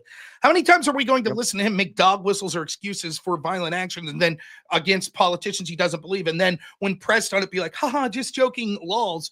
It's absurdity after absurdity with him, and he can't defend his position. You go back and watch a debate I had with him in 2022 about, partially through Biden's administration, who was more successful, Biden or Trump's administration. And over, he keeps yelling source to me, and then I provide a source that says exactly what I'm saying, and then he moves on and deflects like that's not a thing. What's the thing he accused me of after the debate to his audience? Rob will never admit he's wrong and constantly change the subject when he's proven wrong, just concede it, change the subject, and then rapidly move on. The exact same thing that he's accusing me of is, in fact, what he did during that debate. So, I mean, for me, if I had a chance to confront Destiny, which I won't anymore because he's blacklisted me after the last spanking that I gave him. By the way, he blacklisted you because after that 5-hour debate, which, by the way, I was talking about before I went on stream, it's an amazing one, by the way. He booted you out of his stream, by the way, right? Yep. He booted your ass out and then said, I'm never going to fucking interact with Rob, even though he said, Rob, I actually like you much more than engaging with Andrew Wilson. You're more good faith, etc. You beat him on this 5 hours into it, and now you're blacklisted completely. Can you tell us more about that? Yeah. So here's the truth. No one owes me anything to debate me or anything like that. One of the things you see happen on this sphere is, in fact, let's take out the online debate sphere. Just think of it this way. If you're an incumbent politician and you're polling at like 80% and you know you're going to win the election and someone primaries you and you know they basically don't have a prayer, are you taking the debate with them? Probably not, because at that point, all you got to do is not have any egg on your face and you're going to win and running away. But if you're that person that's the up-and-comer, you want the debate. Well, the same's true of these sort of online spaces. If you're an established person that supposedly has a name that you're this really good debater, it doesn't matter if you're right-wing or left-wing, and you got tens of thousands of people watching you, are you going to take a chance to debate a nobody? Well, you may, right, because you think they're a nobody and you'll be able to smack them around. But are you going to talk to someone who's not a nobody, but well-known, who's damn good at debate and has a far less audience than you? You'll debate people that you think are good at debate, but that's because you see a benefit. So, for example, Destiny may very well think Charlie Kirk is a very good debater, but there's an advantage to debating Charlie Kirk, which he's a big name, and so there'll be a lot of eyeballs. I'm not. And so what happened is Destiny realized over and over in interactions he had with me over and over that I was a very good debater. In his heart of hearts, he probably doesn't think Rob beats me in every debate, but he knows it's a damn challenge. And what's the benefit that he gets out of it? Almost nothing. And so when that happened with this 5-hour debate, my entire perspective on this debate was in reaction to Destiny's grousing about his debate with Andrew Wilson. Destiny, who originally said, January 6th clearly being blown out of proportion, this clearly was an insurrection, etc., started to realize that they couldn't run on Joe Biden's record because it was so abysmal, therefore Kamala Harris's record as well. And so they had to make the election about Trump being a dictator, authoritarian. Oh my God, the Supreme Court made Trump God, king, January 6th, blah, blah, blah.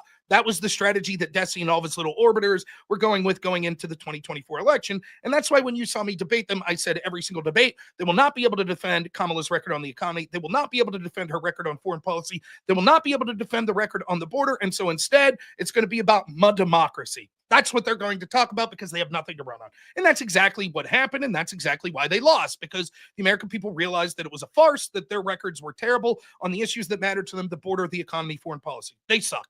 That's why they lost. In addition to that, Kamala Harris was very incompetent and Joe Biden was a vegetable.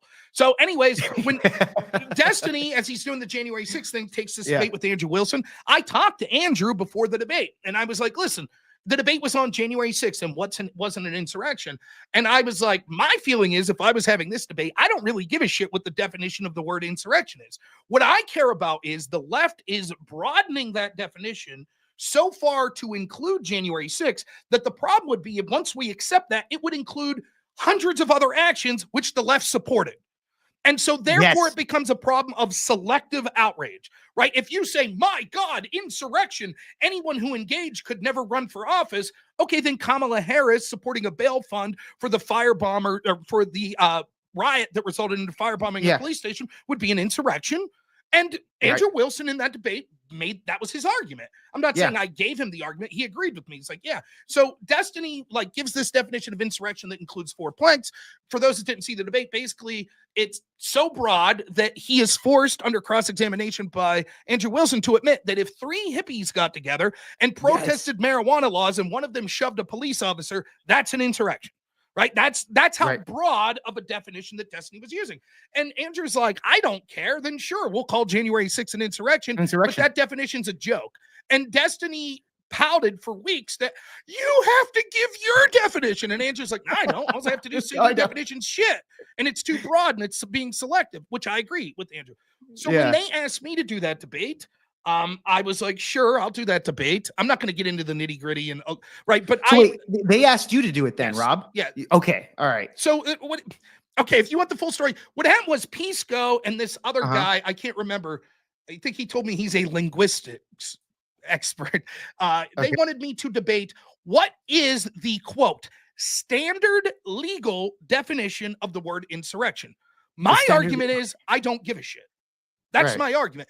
I don't think there is a standard legal definition, not in the context that they're talking about, because no one's been charged with it since like 1850, right? And none of the January 6ers were charged with insurrection neither. Right. And there are incident after incident we can see, because the definition that they're going to give, I would be able to point dozens of instances during the Vietnam War, for example, during World War II, other protests that resulted in riots, etc., that we could call insurrections, yet no one was ever charged in 140 years with anything related to that. Section 3 of the 14th Amendment was never applied. No one was ever kicked off the ballot, et cetera, et cetera. So if you're right that this is the standard legal definition, why hasn't it been charged? I would argue that this was something that they were uniquely concerned about after the Civil War, right? And then as time went by, they were like, we're not. So in other words, the standard legal definition changed to something that we rarely use or haven't used since then, because the courts didn't think that it was a big issue to put that label on things and to use those sorts of laws. That's what I would say. But I don't really care what the court's definition is. What I care for is that we see people in the courts and in the Democratic Party that are arguing for these laws that haven't been used since like the 1840s, 1850s, that are selectively trying to use it to use lawfare to stop Donald Trump from being on the ballot so that they could by default win the election. That's what I care about. And these same people won't say the same thing when it came to left-wingers or Democrats that, quote, engaged in the insurrection of Black Lives Matter or Antifa that we saw all over the country. And so that's what my argument. So I agreed with Pisco. I will do that debate if we split the debate in half, and the second portion of that is the double standard and what I see in all of these, quote, left-wing insurrections based on your same definition that we never suggested kicking people off the ballot. Pisco agrees. Unfortunately, because of the nature of my work, I was working and then going on vacation and going back to work again. So I literally wasn't going to be home for like 10 days in a row. So Pisco sent me some sources. I sent him a couple things I would say, very cordial. Destiny, about 3 days in, messages me and says, hey, would you be interested in debating the definition of insurrection? I said, sure. I was already going to do a similar debate with Pisco, but yeah, I'd be happy to do it. Unfortunately, I'm going to be busy for like the next 7 days. I'll let you know when I'm off. As soon as I got off, like, I'm eating lunch with my wife, I message him and say, hey, when do you want to do that debate tonight? He says, sure. Okay. So that's how it all went down. I didn't have time to do a significant amount of research. I told him that. I say it on the debate. I say to him, you went in there kind of like not even fucking doing your full-on research against Destiny, and you allowed it. You said, okay, that's right. No excuses. I said, sure, no problem. One of the problems is I'm lazy and probably wouldn't have researched anyways. But but nonetheless, I didn't have time. It's legitimate. Right. He knew it. Pisco knew it. Everyone knew it. Right. Destiny, on the other hand, this was his pet project. He was writing a manifesto on January 6th, and he did all this research. Cool, great. Yeah. I went in that debate, and if you go to the beginning, you can hear me say this. I was like, listen, I know you were angry that Andrew Wilson wouldn't give you a definition. I'll give you a definition. You could interrogate my definition all you want. However, all I ask is that I be given a large amount of time or a near equal amount of time after this to talk about my issue, which is the double standard. The exact same offer that I gave to Pisco to be willing to, he agreed. Destiny agreed. We go back and forth for like 4.5 hours. By the time it gets to talk about the double standard, he rage quits like 15 minutes in and then says, I'm blacklisting Rob because 2.5 hours previously he used ChatGPT. That's his argument. I remember that story, by the way, Rob. Apparently there was a bunch of, I remember seeing videos that you're using ChatGPT. Therefore, you're disqualified in some way. Now, it's funny because I've debated people. I say, go ahead and ask ChatGPT. I don't really care. Ask Gronk. I don't care. We can do the same standards if you want. I don't give a shit. What was the case there where they were shaming you and the Destiny orbiters were saying Rob Noor is not legit? He follows ChatGPT in some way. I don't understand what the logic there is.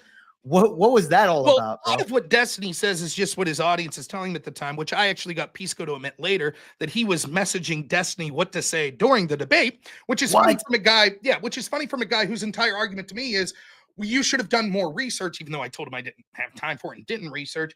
And that makes me a terrible person because I used AI. What happened was when I was debating Pisco, the author, or thought I was going to debate Pisco, the author that he was using, which Destiny cribbed from Pisco, because the irony is on these particular like legal questions of the legal definition of insurrection, Destiny basically sucks and he's just cribbing his argument from Pisco is a little better, right? And Destiny knows that and Pisco knows that too, but Pisco couldn't say it because they were in a business relationship. But now he can say it because, you know, Destiny doesn't really appreciate consent. I'll just leave it at that. So, sure. So anyways, like what happened was Pisco's like, hey, here's the author I'm going to use for my definition. Their names were Bode and Paulson. So I went and I checked out the paper. It was like 100-something pages long. I don't have a computer. I'm at work. I do home healthcare. So I get like 10 minutes here and there to check my phone. I'm not going to read a 100-something page thing on my phone when I get 10 minutes downtime at work. So what I did when I was laying in bed, I was like, hey, I'll look up a couple abstracts because I had a couple key questions. Now, I'm smart enough to know that the debate between me and Pisco is inevitably going to come down to, I'm going to say there were a bunch of things that meet the definition of insurrection that Antifa or Chaz or Black Lives Matter did, and there were Democrats that supported those groups, and yet you didn't call for them to be kicked off the ballot, to which Pisco's argument is going to be, but those were state insurrections and not national insurrections. That's going to be his argument. So the question that I wanted answered is, what did your author about insurrection say about the difference between state and national insurrections? The first question was, did they say state insurrections can occur? And the second question was, did they say Section 3 of the 14th Amendment applies to state insurrections or only to national insurrections? Now, regardless of what they said, it makes no logical sense why it wouldn't apply to a state insurrection. Because if I'm insurrecting against the state of Pennsylvania, by ipso facto, I'm also insurrecting against the United States. America. Because the state of Pennsylvania is part of the United States.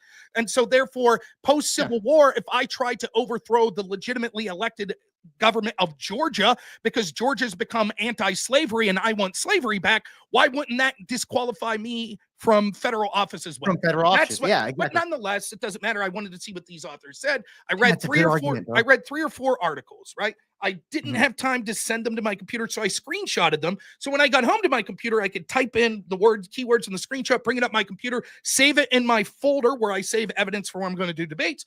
That's the idea. One of the things I did was I went to Claude AI and I said, what do Bode and Paulson think about Section 3 of the 14th Amendment? Does it apply to state level insurrections? I spelled the name wrong. And so instead of Bode and Paulson, it said, yes, Lawrence Tribe does think that blah, blah, blah, blah, blah. And then I was like, not Lawrence Tribe, but Bode and Paulson. And it said, no, they don't think so. And then I put one more prompt and was like, is that what they said in their paper, the scope and force of Section 3, which was the title of the paper? And it said, well, no, actually, they did say that states would apply. That was it. I messaged Pisco and said, hey, I think that you're wrong, that they do say this. He's like, you might want to read that more carefully. I don't think that's the case. Anyways, I'm now in this debate with Destiny. I say, hey, can state insurrections happen? He says no. And I'm like, well, I think they can happen. And I think Section 3 would apply. I think your author says that, but I certainly think state insurrections could apply. He's like, where's your evidence or something? And I'm like, well, this is what your authors say. And I pull up the screenshots on my phone. I thought I was reading from one of the articles I screenshotted, but it was the AI. Doesn't matter anyways. He was like, what's this from? I was like, it was like an abstract or a summary I read. He's like, oh, okay. So we go through it for like 2 minutes. And he's like, well, wait a minute. Is this like an AI? I was like, oh, he says, is this ChatGPT? I was like, no, I think it's Claude.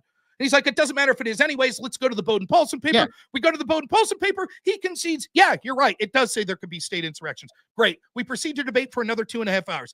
Destiny's argument after he gets smacked, his audience coping is like, oh, Rob lied about using AI. Rob lied about using AI. So the next day he goes on his channel and like he always does, he just cribs what his audience was saying was like, I'm never going to debate Rob Noor again. He's blacklisted because he used AI. Meanwhile, he didn't read the freaking articles that he's claiming. He didn't even read the court decisions that he's claiming to have read. And he's listening to his audience like Pisco feeding him lines the entire time. what's more shameful? And this is one of the arguments the Destiny supporters say to me all the time. They're like, well, why would you take that debate without doing research? And I was like, let's assume you're right, that makes me a terrible person. But here's the thing. Destiny didn't read that paper either because he had no idea what they said about state insurrections. So what's worse, the guy writing the manifesto that says, I read all this shit that clearly didn't, or me admitting up front, I didn't read this paper. I did almost no research. But this is what I think it says. Let's go to the source material and see. So what it was cope because he knew that he got blown out. And it wasn't, and you have to imagine, he got blown out on the topic of his choice when we were talking exclusively about what he wanted to talk about the definition of insurrection. We didn't even get to the part where it would be offense on my part, which is talking about the double standard and how it's applied. And he still looked bad. He looked mad. He got mad because he got called out on not understanding what the Colorado decision that he's basing so much of his argument about that suggested keeping Trump off the ballot. He didn't know what the definition of insurrection that they gave was. He got called out on it, and he did not know that they didn't give an official definition, which, by the way, was a mistake I had made previously in a debate I had with Pisco. And I was shocked when I found out that actually the Colorado court never did say. They were like, here is some definitions of the word insurrection, but we think any definition of the word insurrection January 6th would have met, so we're not going to pick one definition. One of the others. There's multiple. Right. And so I was shocked. I was like, wow, they didn't even give a definition of what they think it was. And so when Destiny's like, well, it gave like a 4-tier, blah, blah, blah, blah, blah. It's like, no, dude, they didn't give a definition. They didn't. Right. And so he got frustrated. And he even said, someone sent me the clip because I don't give a shit. But so he said, the thing that pisses me off the most is Rob pretending I didn't read this stuff and he read more than me. I never said I read more than him. I did say that he bullshitted about how much he read, which is shameful when that's your whole shtick and you're writing a manifesto and you're the big man. The reason he debated me the first time on January 6th was he was prepping for a debate with Glenn Greenwald and Alex Jones. I was more than happy to be his prep. I didn't mind. That prep debate probably got me recognized by Tim Pool and got me on Tim Pool's show. So, hey, it mutually benefited both of us. I don't care. Great. But the idea that it's like, this was this guy's whole shtick, that he was going around the country and he's going to debate everyone and everyone's afraid to debate him on this topic because he's done so much research and he's full of shit. He certainly read a lot, but the problem is he didn't read thoroughly the very source documents that he's relying on. He read people opining about it, but he didn't read the source document, which is excusable if like me and you are having a debate or whoever this mystery opponent that's going to come on. We're not all experts. We have full-time jobs, many of us. You don't expect everyone to have read everything, but if you're claiming, whoa, this is the big issue and I'm writing a manifesto on it, then I would think at the very least the court documents that you're citing, I mean, they're not that many pages. I read the Colorado court decision. You didn't have time to read it. It's just nonsensical. So that's the story in a nutshell. I don't give two shits about Destiny. He doesn't owe me anything at all. Right. I don't give a shit. Right. But I'm unimpressed. Right. With the idea that, like, he's got to make this big bullshit story about how, Rob used ChatGPT 2.5 hours earlier. And so therefore he's bad faith and I'm never going to debate him again. Meanwhile, he's off there debating Andrew Wilson. Why? Because Andrew's a big audience and I'm not. That's it. Yeah, that's all it is. And by the way, Rob, I think you accidentally admitted that. Have you gotten an invite to go on Tim Pool? Yeah, I did his show. You did? Wait, you did? Mm-hmm. When was this? You went on Tim Pool? Yeah, 6-7 months ago. I did both of his shows. I did the Culture War and then I did the evening show. So shit. Yeah, about 6-7 months ago, I went down to West Virginia. They couldn't find a person for me to debate. So the person on the Culture War with me was a guy by the name of Benjamin Wingarten, he was cool, but he basically agreed with me. It was a good show though. The evening show, they asked me to stick around and, Liam Cosgrove, I believe was the guest they had. Liam's a lefty libertarian that hates Israel. And him and Tim just fought the whole time over Israel, and I didn't get a word in edgewise. The thing with Tim. That's the thing with Tim. Right, it certainly is. That's the thing with Tim, bro. And my thing was like you have to disagree with them in order to get some words in. That's the thing. Yeah, that's the mark I have now. That kudos to Tim and all of the people from sort of this online debate sphere that are now getting on his show. Wick was on the other day, Connor, Lactoid, Fabian Liberty. Like, I think that's great that people are getting these opportunities. But my advice to anyone who's a right-winger is you're only going to get to talk about 10% of the time. Yeah. The lefty's going to get to talk a lot, and Tim Pool's going to talk a lot. But if Tim agrees with you, he's going to step on your toes and make your argument for you. And, I think it was a shame. Good Logic debating Pisco. I think Good Logic absolutely throttling Pisco in that debate. But perceptually, a lot of people are going to think Pisco was doing very well because it looks like a 2-on-1. It looks like Good Logic needs Tim to jump in on his behalf. And almost every time Tim's talking, he's actually harming Good Logic's argument and not buttressing it. And so I felt bad for Good Logic because I think it was evident based on the argumentation being made that he was winning that debate. He was having by far greater points that Pisco was unable to answer. But unfortunately, Tim and Pisco's smart. He rightfully made the debate Pisco versus Tim with Good Logic in the background, as opposed to Pisco's versus Good Logic. And Tim certainly helped facilitate that. So that's hilarious, bro. By the way, okay, so that's great, Rob. And here's another thing, man. You got invited on Tim Pool. You went on there. Everything. It seems like, because here's the thing. What I've heard from other people is saying that you are a full-time worker, you have a job, etc. You're a part-time streamer, correct? That's right. I do it as a hobby. Yep. What okay, hobby, bro. You need to fucking do this shit full-time, man. I don't know how the hell you like you're one of the best on the right, that you need to get out there much more, because you are one of the mainstream debaters that I think is so underrated, that you need to get out there. Here, Rob, what's it going to take for your ass to fucking be full-time, man? A guaranteed contract of $100,000 a year. That's what it's going to take. And I say that it sounds greedy, but here's the reason, right? I'm 40 years old. So all my life, I have gravitated in my real life to people that are good at things that I'm not good at. So I am a redneck that is the worst at everything that's stereotypical redneck. I'm a terrible hunter. I can't work on a car to save my life. I'm the worst handyman you'd ever see. Who are the people I love the most in life? Welders, construction workers, roofers. Like, those are the people I've gravitated. When I was in college, right, I was pretty good at debate, right? So I would see people that were better than me at debate. Like, just to give you an idea, that style of debate's very different, right? I was probably I'll say a top 100 debater in the country. I could have beat pretty regularly the top six, from 40 to 100, I could have beat those debaters. It'd be like 50-50 most of the time.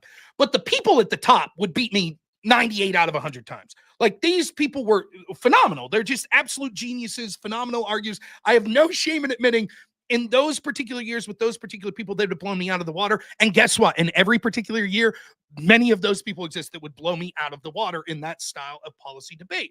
But I could look at that and say, even though I could recognize it's better than me, I understand what they're doing. It'd be like being a really good guitar player and watching Jimi Hendrix, and you're like, yeah, that's impressive, but I could kind of do a little version of that. Whereas, maybe Pablo Picasso, you're like, holy shit, how can he do that magic with a paintbrush? You know what I mean? So it seems more impressive because you can't even do it at the base level. That's how I was. So I gravitated to all of these sort of artistic people that were I roadied for this band. We traveled all across the East Coast, and all of my friends were like in the art department at the university I went to. Was it a rock band, Rob? It was almost like a folk, like a bluegrass band, but it was definitely a rock band. They were cool. Yeah. I'll send you their link. Their stuff's still online. Very good. They were called Old Lang Syne. The lead singer was a Mennonite who left the community, who's one of the best guitar players I've ever heard, like, in real life. Like, I don't mean like, Hendrix or Stevie Ray Vaughan, but I mean that I personally met. Anyways, one of the things I noticed with a lot of these friends I had that were in bands, once you have kids and you're middle-aged, that shit ends, right? You don't get to tell your wife and your kids, hey, I'm going to wing it on a hook, a dream and a prayer, and I'm going to become you can do it, Rob. Well, you can. If and you then, wanted to. You know how many times I've seen people do that, and then it's like, oh, by the way, I can't support my kid. So those days are over. Yeah, but I think you got more potential than just a rock guitar player, Rob. But listen, let's say I did it. Let's say next year I make $150,000 primarily on YouTube. What do I do when YouTube bans me like that one day? Then what? Then what's my income? Rob, I mean, obviously, when it comes to having that much clout on your shoulder, you can merch, going onto other people's shows, and of course, just being very. And you can make your own. You're making $100,000 a year just on streaming. You can make your show even bigger with that money, right? That's true. Back in. There's a lot of options that you can. I'll just say this. I'll say this. Like, the direction that my job's going right now, unfortunately, through outside causes, I might be looking for a job. And my backup plan is to do the streaming stuff full time for at least 3 to 6 months to see how it's going to test those waters. In the background, I think that one thing I'm pushing for not just me, but people like you, a lot of other conservative streamers, I think that there need to be wealthy people that step up and start giving contracts like you would see formerly in talk radio to people in this new media space, particularly young, and I'm not young, so young up and coming conservatives. It doesn't have to be me. I'm not just saying this because like I deserve money. I'll happily take the money, don't get me wrong, but it doesn't have to be me. I think that this new an idea that I used to have a radio show, and an idea that I had was trying to merge a traditional older conservative radio audience with a younger conservative sort of online audience, and trying to merge those into a new media format. And I do think that, you know, a Glenn Beck, or even like, you know, I know it's not everyone's cup of tea, but like now the Daily Wire seems to be floundering, but like Ben Shapiro, people like that with money investing in people with guaranteed contracts that don't have to worry about running afoul of, well, YouTube snaps their fingers and say you lose. Because most of the time, in my opinion, what you see is people that are conservative streamers, most of them have full-time jobs. For example, like a lot, okay, I'm not going to speak anyone's name, but I know a lot of the people that I interact with and like, they're like me. They're doing this as a hobby. It's, you know, they're either retired and they have, you know, we have kids, we have jobs. When I'm debating someone like Destiny, it's like, this is this dude's full-time job. He's streaming 8 hours a day. By the way, one thing I'll give credit to Destiny for, and I mean this with all sincerity, he is more entertaining to me. He has put in the work. One thing you can't criticize Destiny for is he's put in the hours. He's put in the work. He's built that community. And I would not besmirch him for 1 second saying that he doesn't deserve the success or whatever he's got. Whatever he's done, it's worked, and it's been because he's busted his ass. And so I even though I think that he's terrible in a litany of ways we've already talked about, I don't begrudge that. And I'm not saying that should be handed to me or anyone else on a silver platter. But what I am saying is, because of the disadvantages of most conservatives have other jobs, or they have family commitments that sometimes many of these young up and coming lefties don't have, and we don't have the institutional bias on these platforms. YouTube's not going to go out of their way to support an up and coming conservative streamer. That it would be nice for the people that are seeking to have influencers to put money, guaranteed money behind some of these people so that they could take that plunge. One person maybe you'd be interested in talking to is a friend of mine, John Ward. He's built a studio out in Penn State College in Pennsylvania, and his popularity with Republicans, young people on that campus, is incredible. Young Republicans are surging at Penn State University. And so he's put his money, he was someone who was in film and media, and he's basically taken his money and he's put it into this studio and sort of mentoring young people, not telling them what to say, but just showing them a little about film and how to run things, and built this studio for them and just letting them go. And they're starting to gain some traction. Their show's called Cider House, but that's the idea. People taking money and investing in people that are doing this. My time may have came and passed, is that I'm an old man. And I'll be honest with you, 5-6 years ago, I think that maybe I'm better now in some ways, but my passion for it before I had a kid was, this is it, man. My wife, and then this. You know, now having a kid, I ran for Congress too, right? People ask me all the time, you going to run for Congress again? I'm like, when would I have time? I work 90 hours a week, and I'd like to spend time with my kids. And now that I can understand, Rob, that I can understand. But as an influencer, look, dude, 40 years old, you're still a young cat. What the hell are you talking about, bro? I don't like, you're still a young cat, dude. You're not 60. You're not 70. That's true. What are you talking about, dude? Listen, I'm selling myself a little short, but the reason I say this is there are talented people. If you would invest in people at 22 that have sort of an ideology like ours, by the time they're 40, they might have so much more traction, skill, ability, and audience built in. So I'm just trying to say it doesn't have to be me. I'm not saying someone should throw. Now, having said all of that, I do have some irons in the fire that I haven't really talked about because it's far-fetched, but I do have some connections to Glenn Beck that as far as I know, this week I had someone talking to a couple of movie producers, conservative movie producers that did my show before, that produced the movie Nefarious and God's Not Dead and other movies like that. Those movies were also financed and produced by Glenn Beck. And I think that there's some people speaking on my behalf to people like that in hopes to give me a shot. The chances of anything like that happening are very low, so I didn't even mention it. But that's the sort of thing that I'm trying to do. Make cultural and political changes, be entertaining, have fun myself. But I am trying to push, not just for me, but for other conservative voices that right now have trouble because of all the institutional bias against us, to sort of get some outside financial help in hopes that that will springboard into sort of a bigger audience.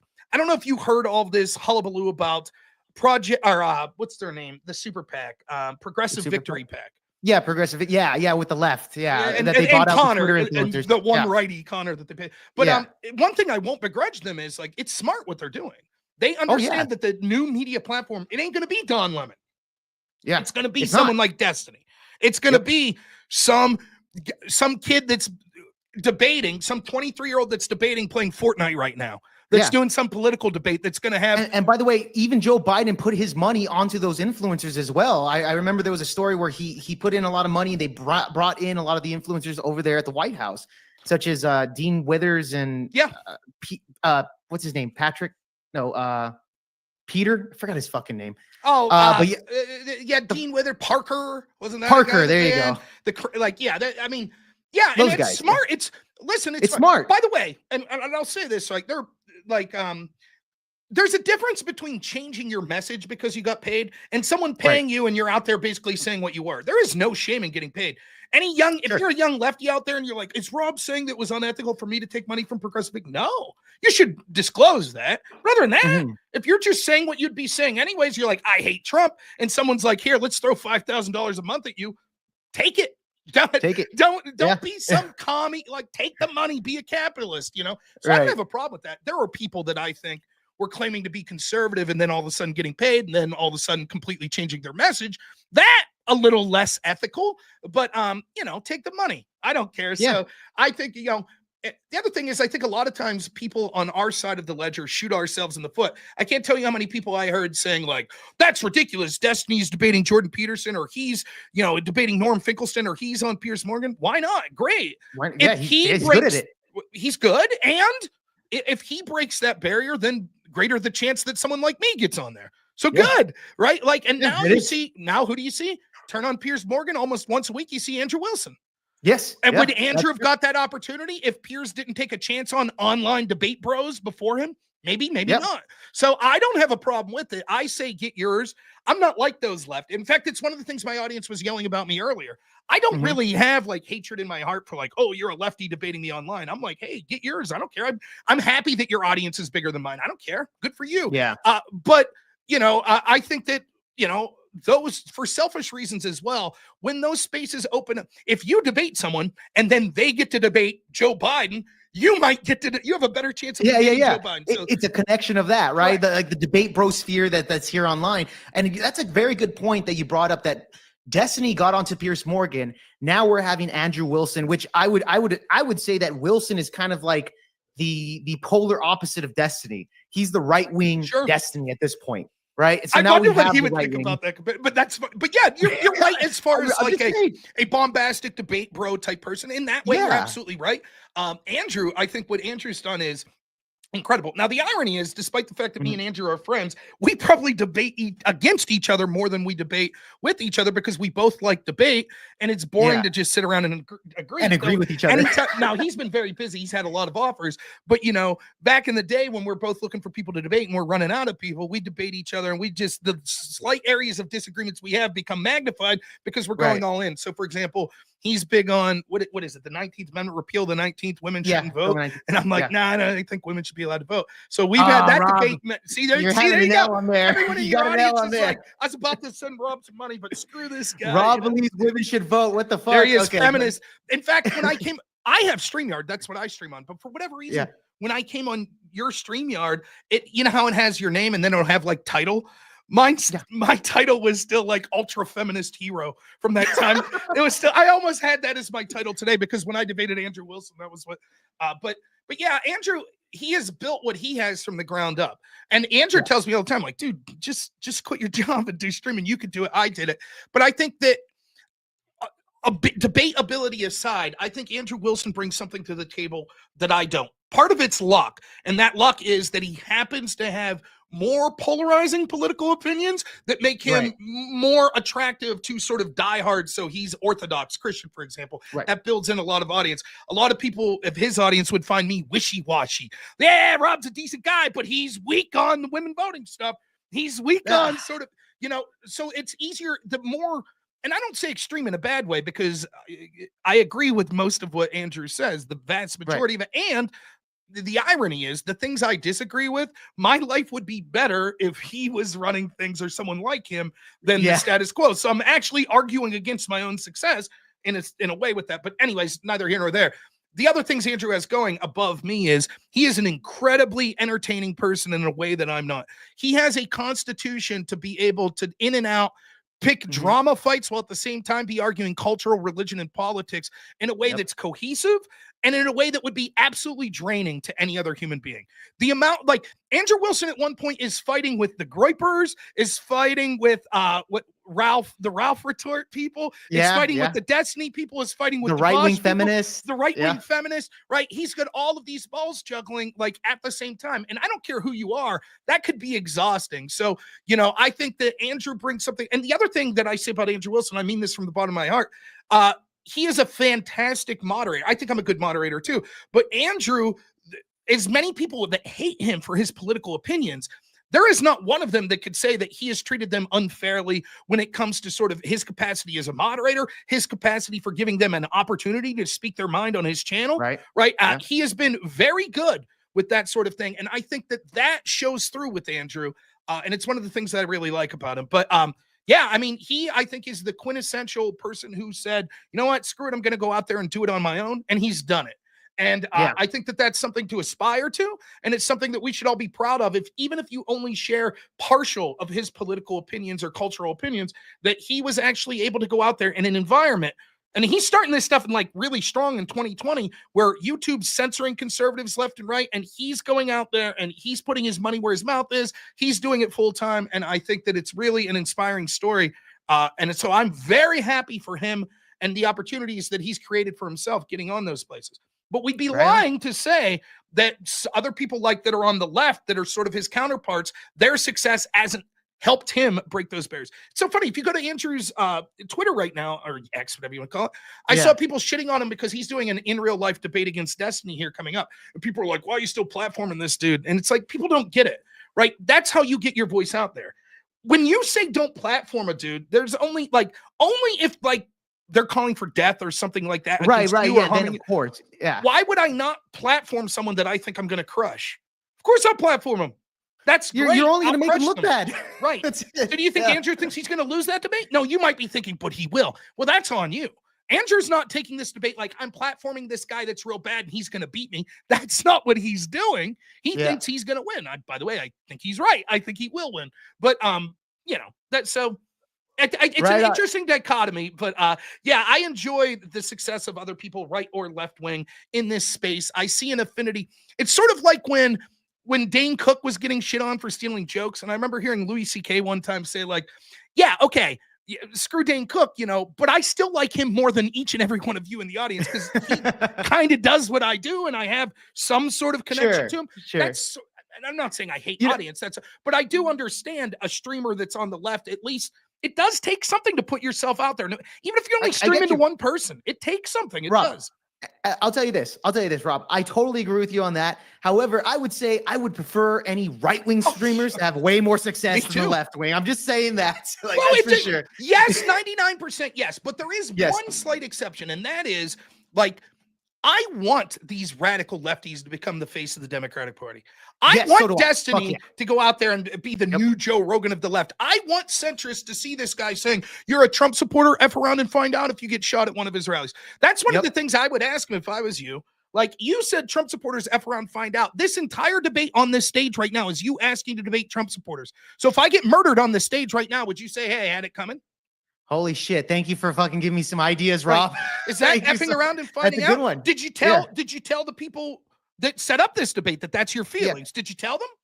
Yeah. I'm just curious. Yeah, no shit. What your stance is. And he'll try to backtrack. He does this shit all the time. After the first discussion I had with him was like 3 days after George Floyd, that the riots kicked off. And I remember he said to me, violence and rioting and voting are two sides of the same coin. So he said to me.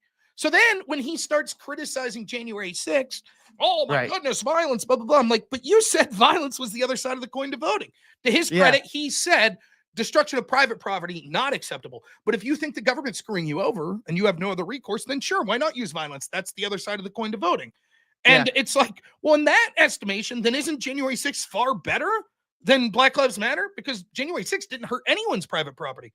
Everything that was attacked was government, right? Was government. And that's 100% true. Yeah, the billions of dollars worth of fucking collateral damage to us, the people. Rob, okay, I'm going to have to cut you off there. By the way, let me just read, because we're going to get to the mystery debater just soon enough. Really quick, $5 comes from... supporting feminism and the downfall of humanity. Thanks, Rob. I'm just really you trying. like women voting, Rob. The I'm trying to downfall of get humanity. laid. That's all. Just like every other male feminist. There you go. That's what it is. Speaking of that, all right, I got to bring on your opponent for the night. Oh yeah, dude. And by the way, he's a very good friend. Also a left wing type of dude. Big Bernie guy. Loves Bernie. More of a progressive. Probably loves AOC. He's probably a supporter. Can I take a guess? AOC. Is it Andrew Young? Andrew Yang? Nope. Is that who? Oh no. Okay. No, it's not Andrew. No, I wish. He's a bigger content creator. But this guy, he's an up and comer. Gets massive views.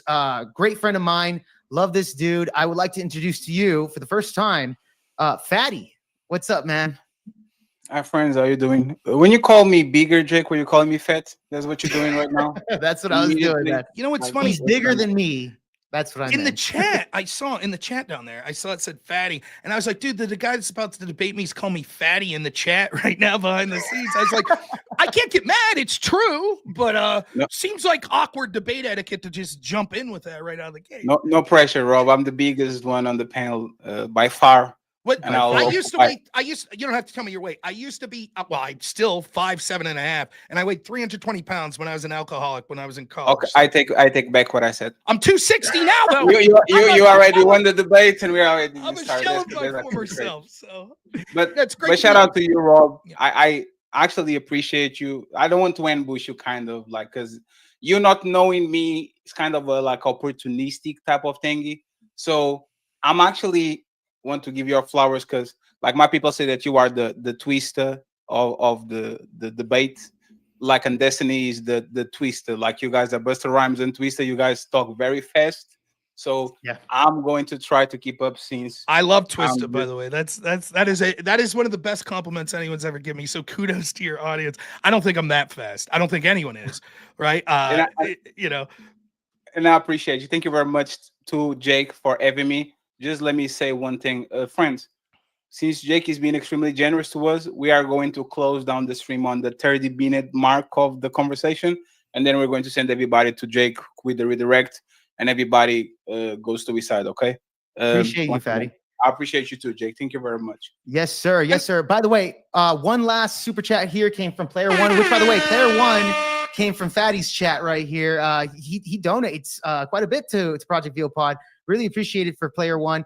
Currently downing a Corona while reading the latest numbers on deportation. Have a great debate, guys. And yes, that definitely is going to happen between Fatty and Rob Noor. First interaction from either one of these parties. So I'm really looking forward to that. Me too. And by the way, Jake, that is my editor. Is the first time my editor is actually rooting against me because he's a big That's your editor? Yeah. Player One is my editor. He's a big Trump supporter. First time he's saying, "Get him, Rob." There we I know go. You got him. Yeah, true story. When I ran for Congress, my campaign manager is a Democrat, so he was hoping I won the primary and then probably got blown out. In the general election. I know the feeling. So that's hilarious, bro. All right, awesome. Shout out to you, Player One. I really appreciate that, dude. All right, so here's the thing. People in the chat, they ask what's the topic. Honestly, I don't even know. The topic's going to be directly towards Fatty. Fatty has all the advantage within this particular debate sphere. Fatty, you can take it whatever direction you want, whatever it is. It's a debate. So please don't do flat Earth. If you feel necessary, we can. But so, Rob, I'm going to be honest. I'm trying to insert myself in the debate sphere too. Okay. So I'm taking it easy. I'm actually going to use things that you said today while you're talking with Jake. Fair enough. Like a couple of minutes ago. And then we go more of a structure. I don't know, tariffs, whatever the conversation is like. Because let me, for example, like you, and correct me if I'm wrong because I don't want to strawman you. You said that Barack Obama kind of caused the racial divide when it comes to like how both sides become so polarized, right? I wouldn't say solely caused, but yeah, he was largely responsible for the acceleration of it. Yeah. But like, other than him being black, right?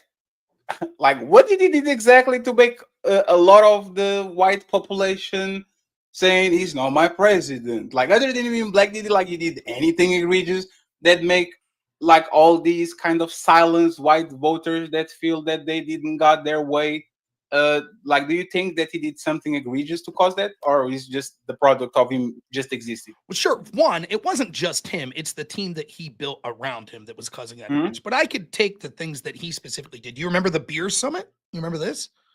So there Can you was, elaborate?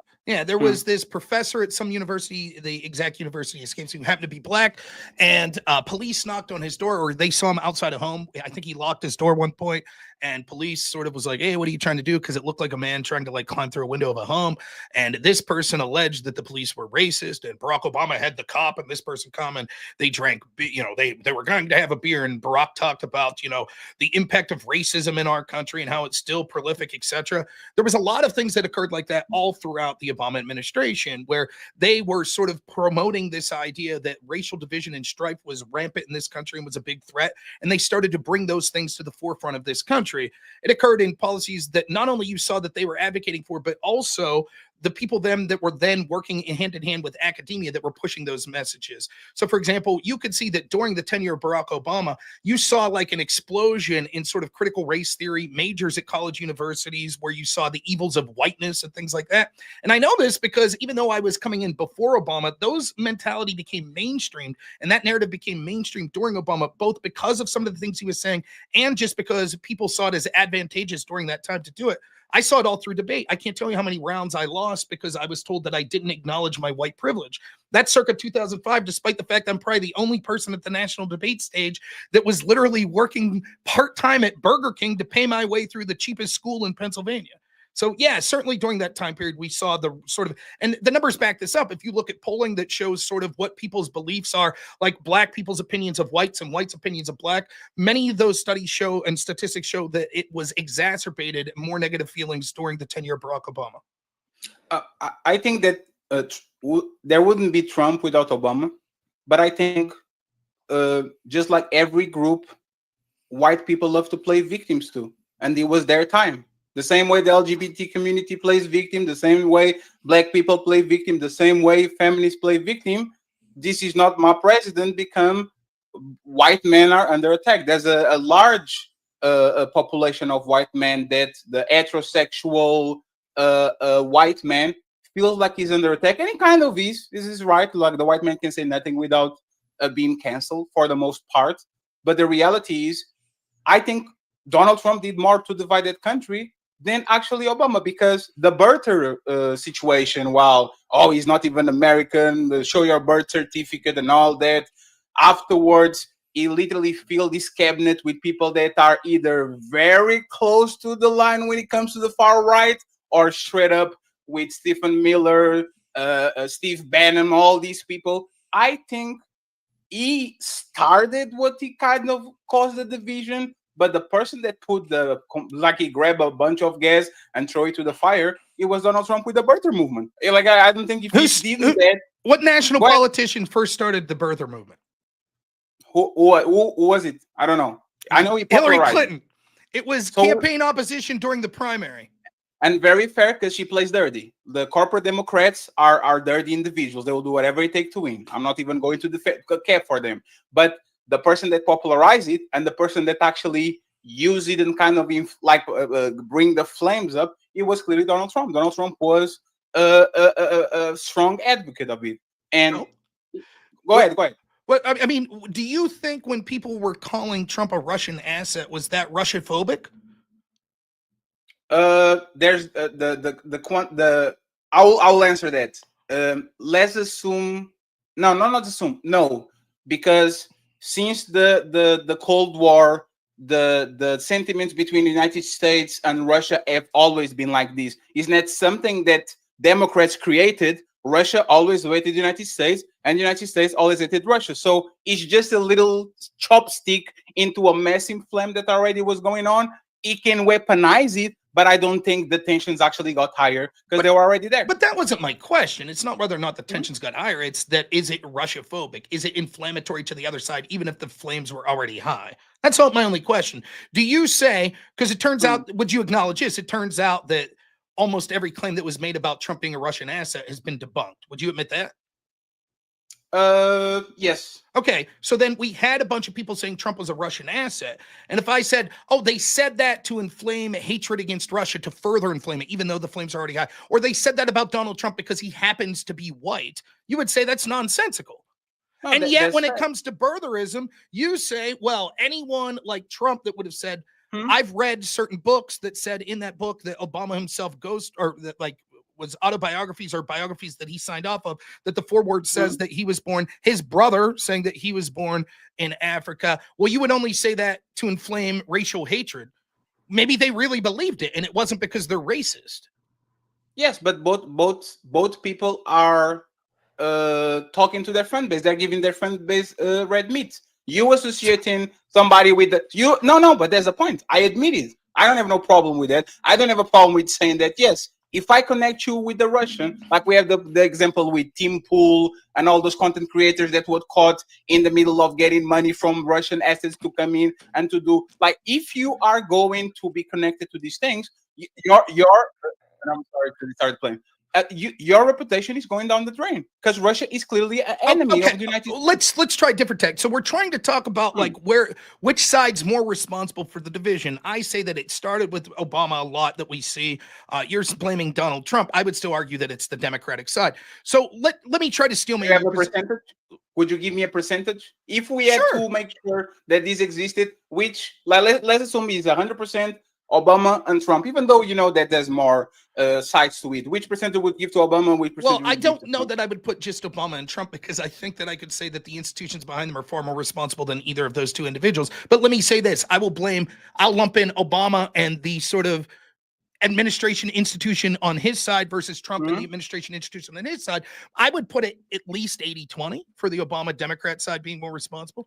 Let me explain why. Let me steelman your argument here for a second. You're saying that even if Trump himself wasn't racist, that an inflamed division by him talking about birtherism. So the mere fact, would you admit though, that saying, hey, I think that guy was born in Africa and not eligible to be the United States, that's not necessarily a racist thing. No, like saying there were both good people on both sides when these white supremacists walking around the streets is a little bit more dangerous in my opinion. Well, you might say white supremacists globbed onto that, but the statement itself isn't really divisionary in a sense that it's setting up whites versus black. However, you've already admitted that the Russia collusion hoax was a lie. Is it inflammatory and causing division to say that one of our greatest enemies, Russia, has this guy Donald Trump in this pocket? Do you think that by its very own, particularly because it wasn't true, is inflammatory and divisive? So I will agree with you. I will say that Trump positions when he came in office actually showed that he might not be on Putin's pocket or Putin on his pocket, but he actually has this praise for Putin that he never had with other people. This man is calling dictators to Zelensky. He's going ahead and fighting with Greenland. He's fighting with everybody. And then when we say, hey, sir, since you call Zelensky a dictator, can you call Vladimir Putin a dictator?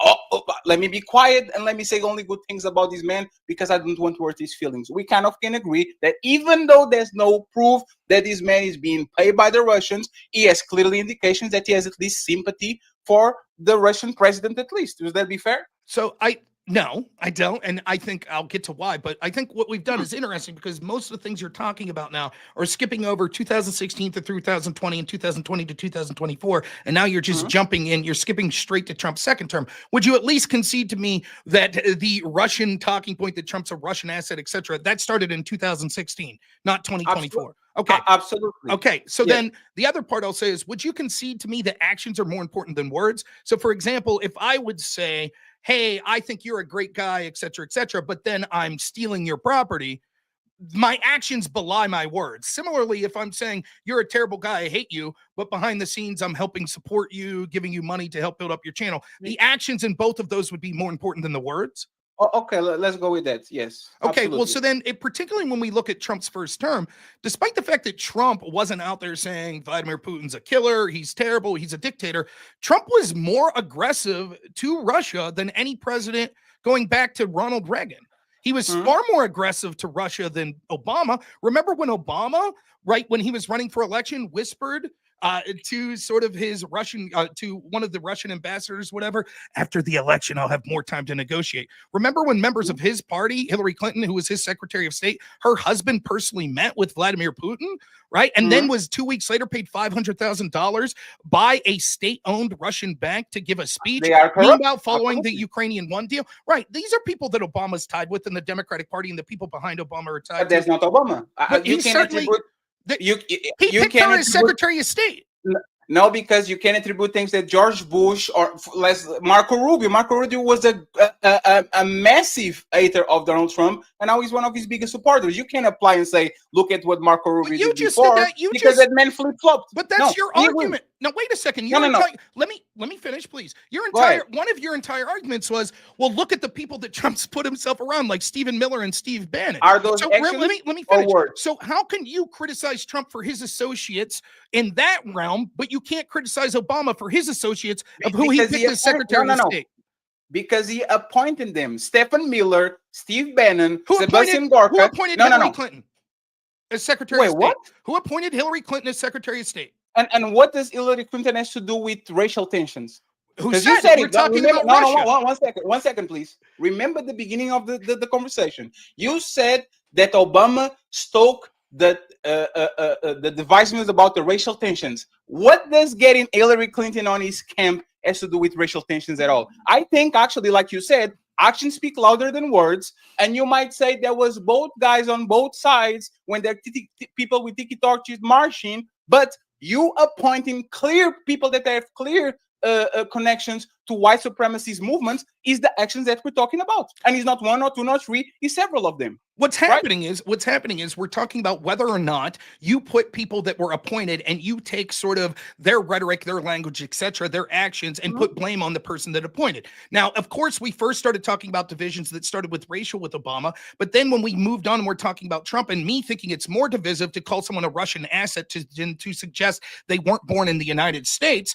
And when you start saying like, oh, actually Trump was he showed that he was very pro-Russia, therefore it's somehow fair. And I'm like, well, no, clearly his opponents, the Democrats, were more pro-Russia by their actions. In fact, look, if we want to talk about Obama specifically, look at the actions he had specifically on Russia and the people he was appointing that were being personally paid by the Russian government, like the Clintons. And you're like, no, that doesn't count. No, because it's a whataboutism. It's not whataboutism. It's directly answering. Listen carefully. The corporate Democrats are corrupt.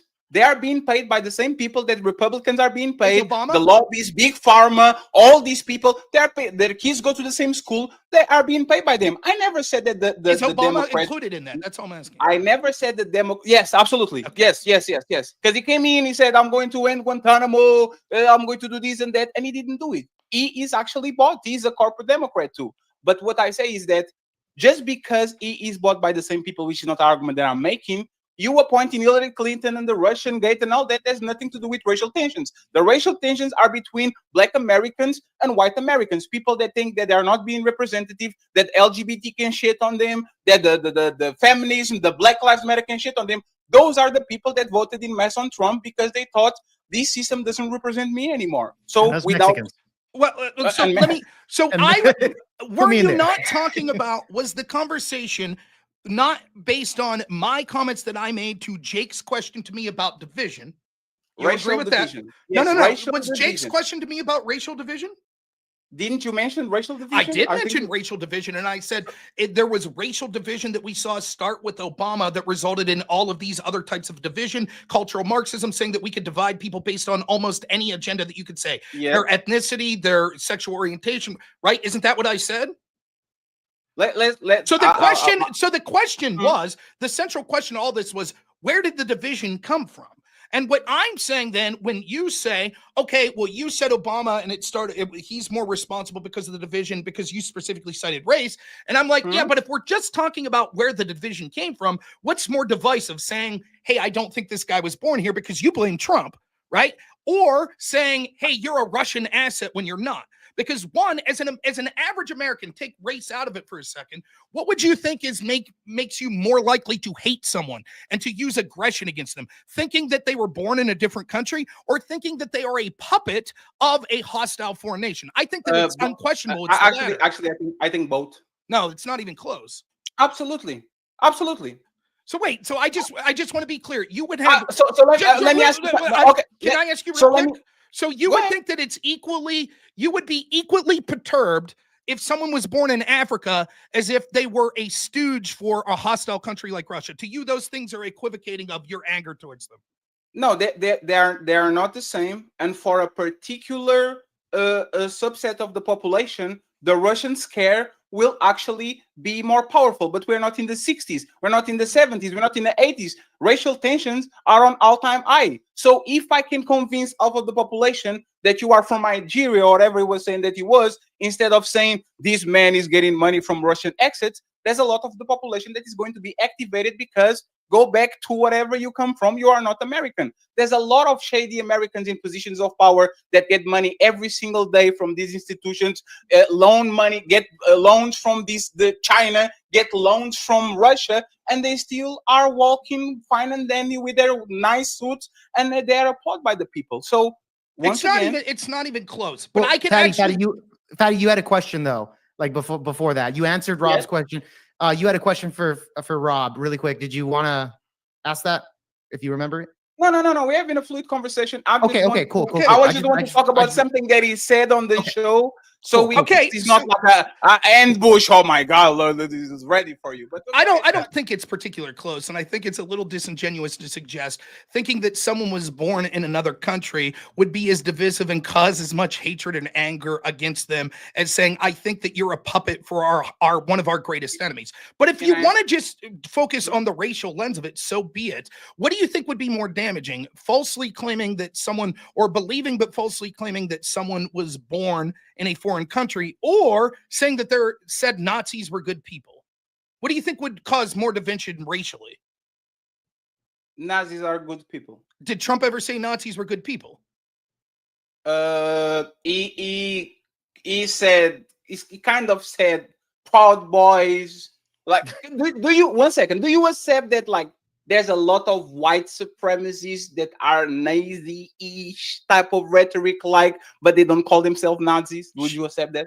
If can we do a quid pro quo? I'll ask you a question once. Oh no, yes. Okay. I'll walk. Yes, of course, there are people that we would say, because the problem is when we say Nazi, what we're really saying, labels are difficult. What we're really saying is there is abhorrent behavior that Nazis do. So if someone, for example, let's say I don't call myself a Nazi, I call myself a skinhead, but I believe like Hitler was a good people, we should exterminate Jews. It doesn't matter if I'm a Nazi or not. That behavior is despicable, and it wouldn't matter what the label is. So yeah, I'll agree with that. Yes. But who would you say circa 2016 were the biggest Nazi-esque influencers in this country, white supremacist Nazis, etc.?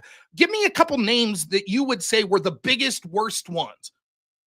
I'm not, with all respect, I'm not American, so I don't know exactly what are the Nazis. I know the owner of Breitbart. I know several people that are connected. Oh, No. That's you could make. Well, Fatty can explain that. You said the owner of Breitbart. Fatty, you said Breitbart. Maybe, yes. And this is what I'm talking about. If you look at Stephen Miller, if you look at Steve Bannon, if you look at various appointees of these people might not be outright racist. They might not say blood and soil, but they'll definitely be very like the dog whistles. They will talk to that crowd. They will push that crowd because they feel that they actually represent that person. And respectfully, like, what will be Rob? And I'll walk with you as soon as you can, right? Answer me this. We have a person that literally did the Roman salute, Nazi salute, whatever you want to call it, right now called Elon Musk. Nothing happened to him, like zero. There was rah, but nothing happened to him. Other than losing a little bit of money, nothing happened to him. Do you think if Elon Musk was my skin complexion, do you think that you will have the ultimate power that he has now on the United States? Let's be honest about it. Do you think if that man, the South African man that migrated to the United States, there's this double citizenship with Canada, that is doing business deals with China, so he has multiple allegiance even to enemies of the United States, do you think if that man was black, he could get away with being probably the second most powerful person in the United States on the planet, doing all he's doing? Do you think the American people will say, you know what, Go ahead, buddy. You got this. Do you think you'll have the same type of power and reception? Yes, Obama was the most powerful person in the country. He's black. Now, to further get back to the point, You didn't answer my question. I did answer the question. You said if he is black, could he get No, away but with you were being the second dismissed most and powerful person explained- in the country? I said yes, he could, because the most powerful person was black, and America didn't have a problem with it. But Obama is not South African. So what? Who cares? So you don't care about a foreigner coming to the United States and making laws over Americans, fire them, taking their money away, No. injecting money, running departments. You don't care about a foreigner doing that? No, he's not making law. I don't care about him operating within a legal framework of getting rid of fraud and waste in our country. How many foreigners? But I'll come back to this. I will, but I want to get back to the point that I think that you erroneously said. I think you're libelous in saying that people like Stephen Miller and Steve Bannon are Nazis. Stephen Miller himself Jewish. Like, I didn't say that. Seems pretty asinine to say that. And what you They seem are- to be they are suggesting white is because he supremacists. talks about things like border security, that means that they're dog whistling to white supremacists. I would argue that the people that we could say were actually influential white supremacists are the people that are leading movements that we call, that blatantly we understand are white supremacists. So let me give you two examples of it. Do you think that the leader of the KKK would be an influential white supremacist? Yes. Okay, absolutely. who David Duke vote for? Enlighten me. Democrats. Would you think that the most prolific white nationalist in the country in 2016, a man by the name of Richard Spencer? I've debated Richard Spencer. What party do you think Richard Spencer identifies with? Take a guess. Let's go with the Democrats. That's right. So can you explain to me? I'll explain to you. So can you explain to me why two of the most prolific, self-avowed white nationalist racists in this country are actively supporting people like Kamala Harris, people like Joe Biden, and going against Donald Trump? If he's such a racist dog whistler. The same way Donald Trump was a lifetime Democrat, and all of a sudden, when he had an opportunity to influence people, he flipped. People flip all the time. Your argument was because, let me finish. Your argument was because of the arguments that Donald Trump says, even if he himself's not a racist, it's encouraging racists to come out and support him. But when I talk about two of the most prolific racists in this country actually supporting the people that you support, the Democratic Party, all of a sudden you're like, well, that doesn't count. No, but that was not the point, because we're talking about Donald Trump and you're talking about Barack Obama. Was Barack Obama that saw white supremacists in Charlottesville walking around with tiki torches and says, "There's beautiful people, there's good people on both sides"? Was Donald Trump or was Obama that said that? No doubt there were white supremacists that supported Trump. There's white supremacists that No. Who said that? Who said that word? That clearly white supremacists walking on the street. And this said there's both people on both sides. That's true. There were good people on both sides. Was he Obama or was Trump? It was Trump, and what he said was accurate, and there's no problem. When did Obama did, for example, something like this? When Obama says that, you know what, like, hey, there's these people over here that are clearly racist. No. Is it your articulation that there were no good people on that side? Is that your articulation? Do you believe that there's good white supremacists? Do you believe that everyone that was there to protest the removal of the statue were white supremacists? Everybody has redeemable. No. I'm answering. Everybody has redeemable qualities. I assure you, there's good doctors, good vets, good husbands on the situation. My question to you, Rob, and please answer that a little bit like straightforward. Do you believe there's good white supremacists? It is a red herring. I'll answer the question, but it's a red herring because it begs the question that everyone on that side was a white supremacist, which isn't the case, and we have proof of that. Right? So you're forcing me to answer a question that's irrelevant because you're saying, clearly everyone on that side was a white supremacist. So are you saying there could be good white supremacists? Yes. My argument is, no, there were people on that side that weren't white supremacists. So no. But his question was, one second. Can there be a good white supremacist? That's his question. Okay. Here. There could be yes a person. or no? The act of white supremacy itself is something that I find reprehensible if it's done in a cultural way. There are specific things that you could say particular races are more genetically inclined or culturally inclined to be better at. For example, it is not reprehensible to say black people are genetically more disposed to being more talented musicians. That wouldn't make you a black supremacist and evil. So in that definition of the word, you could be a good white supremacist and be a morally good person. Right. But it's still like it would be the equivalent. The reason this is a red herring is I could say, with Barack Obama, would you admit that there could be good rapists? Clearly on everyone that voted for him is a rapist. And when you're like, whoa, I don't believe that. Not everyone that voted for Obama is a rapist. I would say you're not answering the question. I asked if you could be a good rapist. So you're begging the question. The more important point is not everyone on that side was a white supremacist. And Why does it matter if you could be a good you know why you're changing it? You know why you're changing it? Because I heard you talk about, for example, the BLM people that were on the streets, and you didn't do nuance. You didn't say, you know what? During the BLM riots, there was 80% of those people that was not burning nothing. They wasn't killing nobody. They was just walking and say, oh my God, Black Lives Matter. You don't have no nuance when it comes to the Black Lives Matter riots. But as soon as we're talking about white supremacists, now you want to do the but. I have a very clear question for you. Let's assume that you are 100% right. You are telling me that Donald Trump go out of his way to not condemn white supremacists is not a clear dog whistle to them. Again, another erroneous fact, and you're asking me a question based on an erroneous supposition. How many speeches did Donald Trump give after Charlottesville when he addressed Charlottesville? I don't know. You tell me. 3. How many speeches did he condemn white supremacy in? I don't know. You tell me. 3. All 3 of the speeches, he clearly condemned white supremacy. He said, I condemn white supremacy. He did it in the first speech. It was like a day after Charlottesville. He said, there's hatred, blah, blah, blah. We condemn racial prejudice. Say both sides?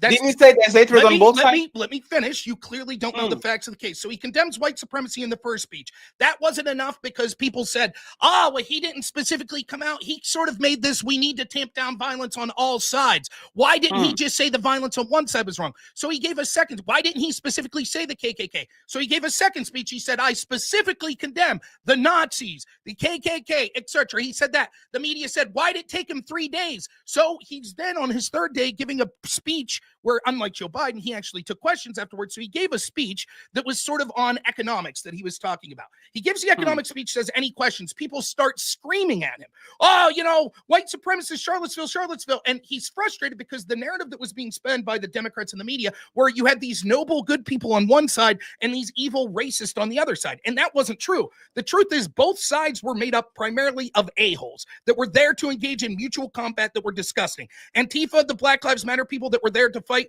were disgusting. The white supremacists that brought weapons as well and were there to fight, also disgusting. But the truth is that there were good people that were there on both sides. There could be good people against the removal of these statues. There could be good people that want to remove those statues. So Trump, out of frustration, said, look, there were good and bad people on both sides. And then as he's being interrupted, he says sort of in the next few sentences, clearly not the white supremacists, the Nazis, etc. I'm not talking about them. So in all 3 speeches, he directly condemned white supremacy.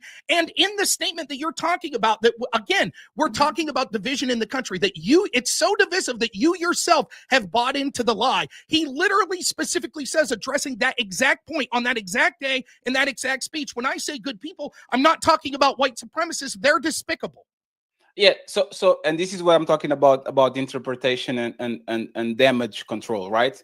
For example, when Hillary Clinton was caught saying, I have a public opinion and a private opinion, there's no nuance about it. She did damage control too. She came out and said, oh my God, but this is not what I meant and all that. And everybody took her at face value. Everybody said, you know what, Hillary, you slipped. This is actually who you are. You are just doing damage control. But the reality is, once again, if we are going to close our eyes and we are going to pretend that Donald Trump for multiple times, and I'm not even going to talk about the people that he retweets that are connected to certain organizations, Elon Musk coming in and making sure he does exactly the same thing. If you don't listen to the dog whistles, I'm not going to actually push it forward because you can prove it. A dog whistle is a dog whistle. Only a dog can hear it. You are not going to be able to prove it. So you know what? I will concede to you.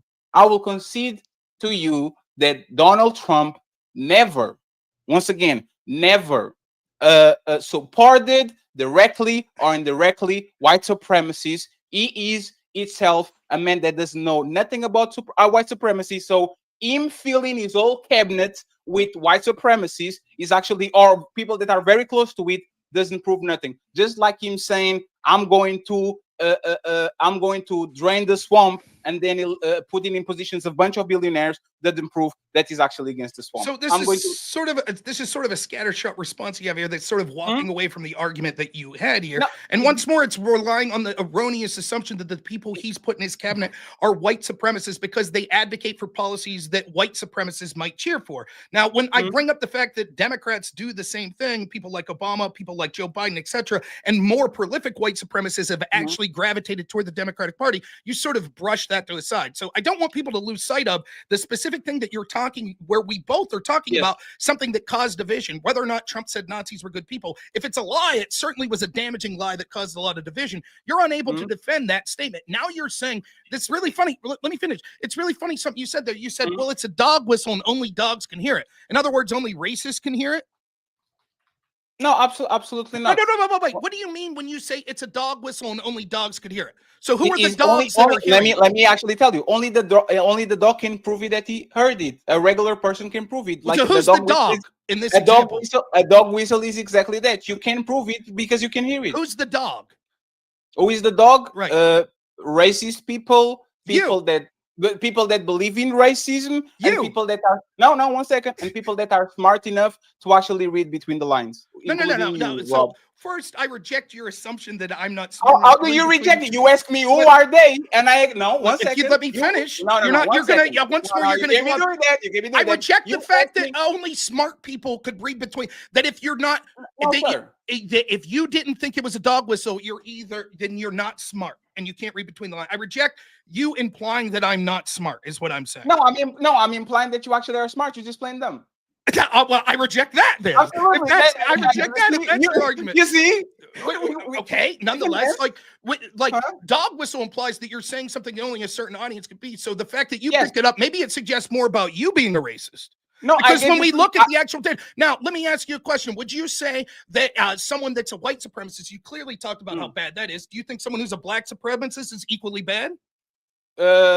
If they have enough power, absolutely. Okay, so the ideology, I will concede, talking from a position of weakness and trying to get a level foot for everybody, is not as negative. As soon as they get power, absolutely is. It's like women wanted access to college. If they get 50% of the seats, I don't see it as negative. When they have 65% of the seats and they don't do nothing to actually bring the men out to the college so they both can share power, absolutely is negative. I think that you may have an argument there when it comes to the practical nature of when we should voice concern over it, but as a moral matter, either it's morally righteous or morally erroneous, and saying that it's more immoral if you have more power, it seems to be fallacious. I think that the morality of it would be the same. The practical application of how bad it could be for society is what changes. For example, the homeless person on the street, it's as immoral for him to be racist against black people as it is for the president of the United States. It's just far more damaging to the country for the president than the morality of it still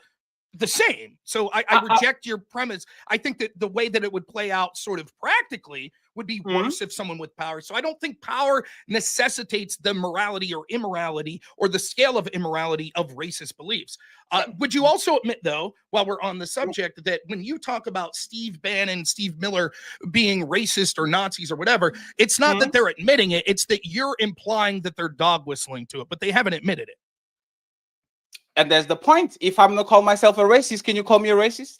Yes. Sure. It's my actions. It's not my words. I will not say I'm a neo-Nazi, but if I walk like one, I duck like one, and I have a swastika right here, I might be one of them. Okay.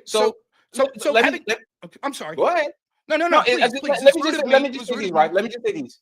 I look at racism on everything, sexism, whatever. Just like I look at everything, I'm a person that believes in pragmatism.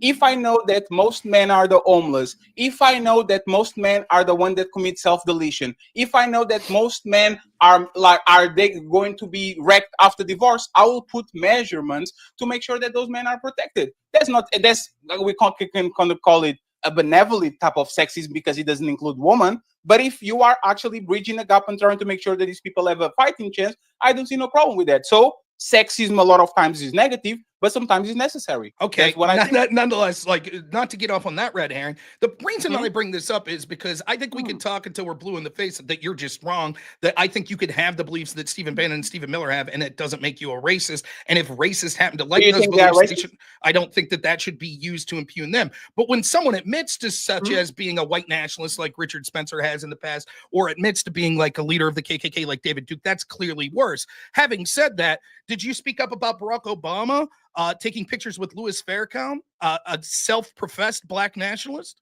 If you have a problem with Farrakhan, it's totally fine. I don't have a problem with that. You don't have a problem with Louis Farrakhan? No, I literally said, if you have a problem with Farrakhan and you can prove that he's a racist, I don't have no problem with that. I'm not going to fight you back. Do you think Louis Farrakhan's a racist? Absolutely. Okay, so when do you believe? No, don't stop there. Do you think Stephen Miller is a racist? No. What about Steve Bannon? No. What about Sebastian Gorka? No. Do you think anybody that Donald Trump had very close to him or is in his or in his circle is a racist? Anybody? One?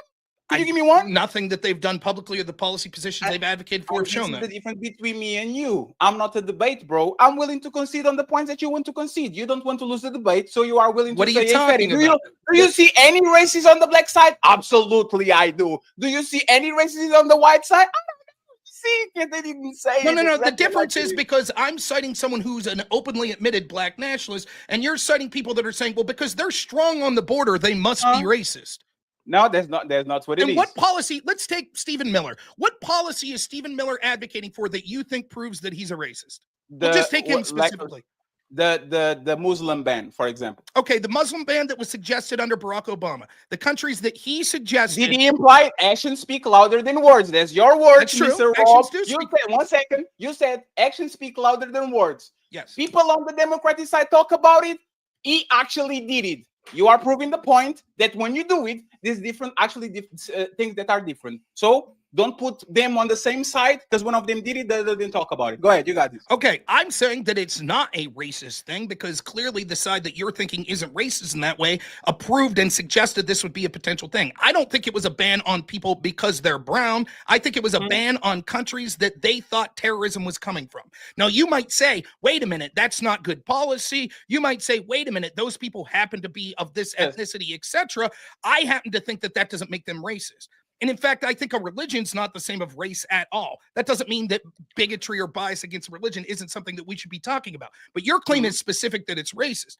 I think there's far more example of actual racist policy that's been put by both Republican and Democrats, such as the Patriot Act, right? Like post 9/11, a lot of the investigations that occurred on mosques, that there was zero evidence that they were engaged in terrorism, I find to be despicable. Those were policies carried out under both George Bush, W. Bush, and Barack Obama. Who created them? It was created under the Republicans with the support of Democrats in Congress. So there's the thing. This is what I'm talking about. Then we can talk about it. I don't Trump. No. I don't think he's racist. I actually think he's a way of controlling even white people the most. Because now you actually can control everybody without having a warrant. I think the Patriot Act is not a racist bill. I think the Patriot Act is an extension of the U.S. government unlawfully going against the Constitution. That has nothing to do with racism, in my opinion. It was just an excuse. But the way that it was used was often done in anti-religious ways that were directed at Muslims, just like we saw under the Biden administration that there were anti-Catholic things that were suggested. Does that make it racist?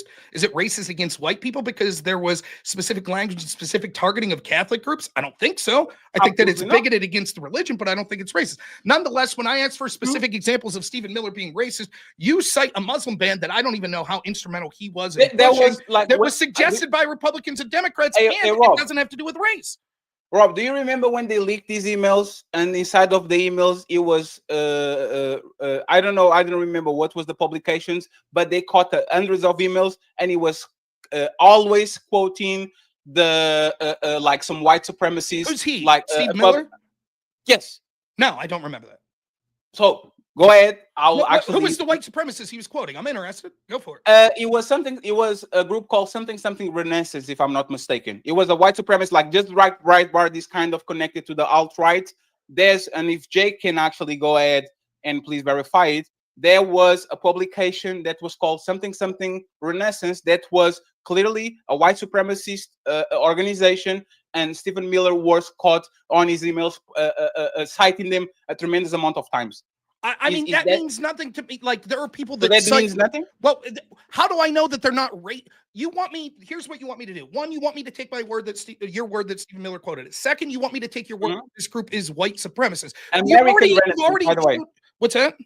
American Renaissance and VDare. Like okay, so I'm slightly familiar with VDare, and there's certainly people on VDare that opposes, like I think Ron Unz was someone that posted, who happens to be Jewish, that oftentimes talks about how he thinks that Jewish people, and particularly the nation of Israel, have undue influence on the United States. But once more, we get back to the same sort of position, whereas one, are the people you're talking about openly avowed white nationalists, or are you going to say, well, they haven't avowed to be white nationalists, nationalists, but they've said things that are dog whistles to white nationalists. And so Stephen Miller quoting him is now dog whistling to quoting someone who's dog whistling to white nationalism, as opposed to Obama being with Louis Farrakhan, who calls himself a black nationalist. And there's the point, but that defeats your point, because directly Barack Obama didn't say nothing that was overtly racist. Nothing that you can prove that is overly racist. He acknowledged race, but he never said something that is actually openly racist. So it's actually defeats your original point. What does Trump say?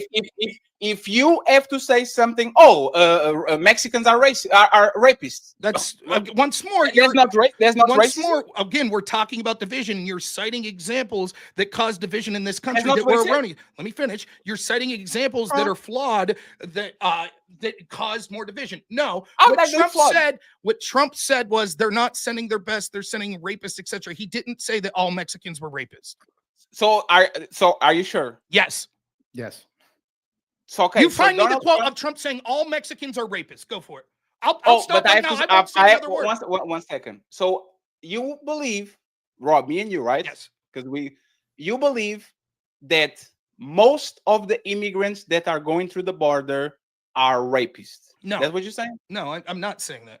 So how do you defend a statement like that if not racism? Trump's being slightly hyperbolic, but talking about something that is ignored by people on the other side of the ledger. That's a whole huge problem. For example, let me finish. Amnesty International said 1/3 of women that try to cross the southern border are raped.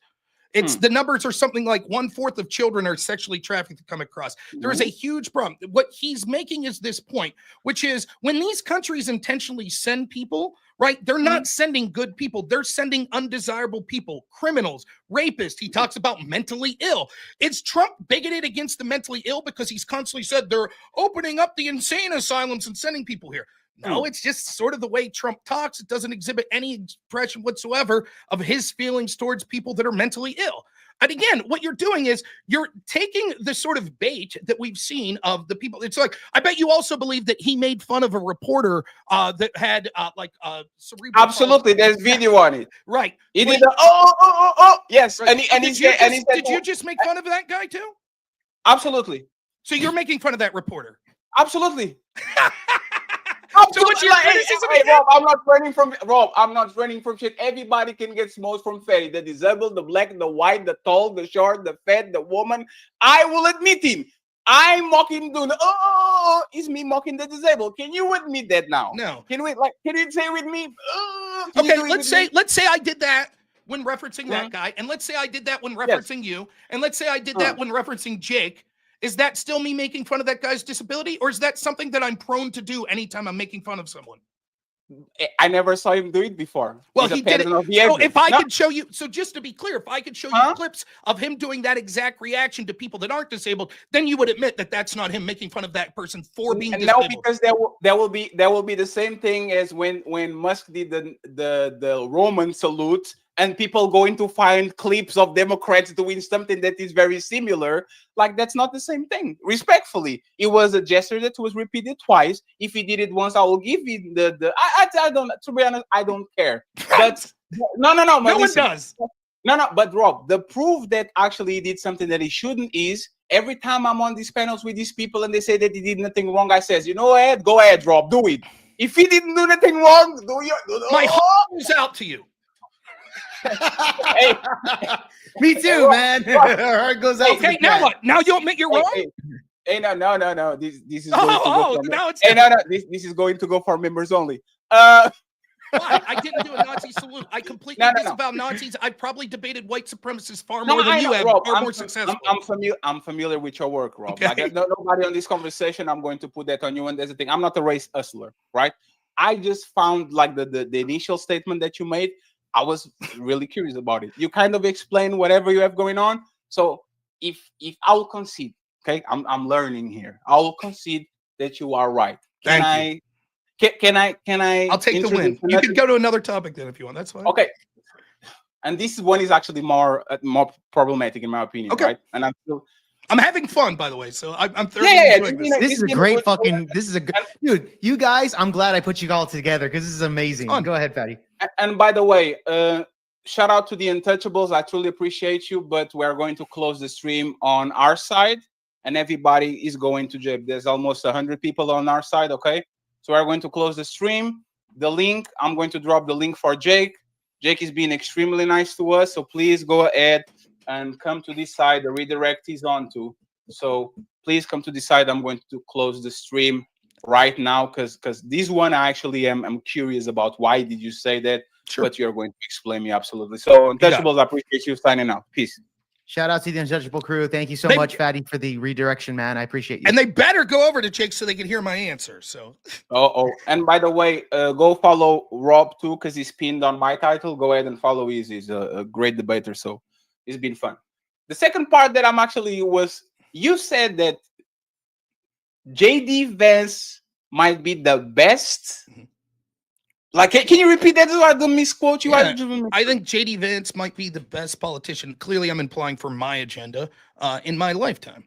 He has the potential to be that. He's not there yet, but I think he has that potential. Yeah. That part I don't understand because JD Vance is not principled. Is opportunistic. And JD Vance was a rabid Donald Trump hater. He called him a tremendous amount of names left and right. Not even like 8 years ago, it was a clearly a hater of Trump, and now, like Jake said, he became cool, become a Trump supporter. Now he can rock his head outside and he can do his thing. So he's riding the wave, and now that he's cool, he now all of a sudden all the things that he said against Trump, all of a sudden he's brushing him. Like, how can you trust a person that is so wishy-washy on a space of 6 years? He goes from we hate Trump, he's an idiot. I'm going to be a never Trump supporter, and now he's his biggest cheerleader. How can you trust a person that looks as all the traits of an opportunistic person? Okay, so I can answer this in two ways. Both will be quick for me, quick at least. Number one would be, I think I buy JD Vance's explanation that he didn't understand Trump and was actually listening to a lot of the bad faith criticism of Trump. And I think he now understands that Trump actually does believe in sort of the American worker middle class that he thinks has been forgotten. And he understands that he approaches things in a non-stereotypical politician way.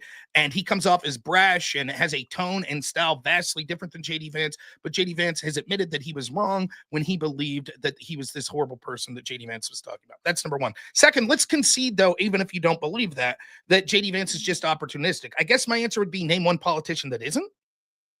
Bernie Sanders. Okay. You don't think... One second, please.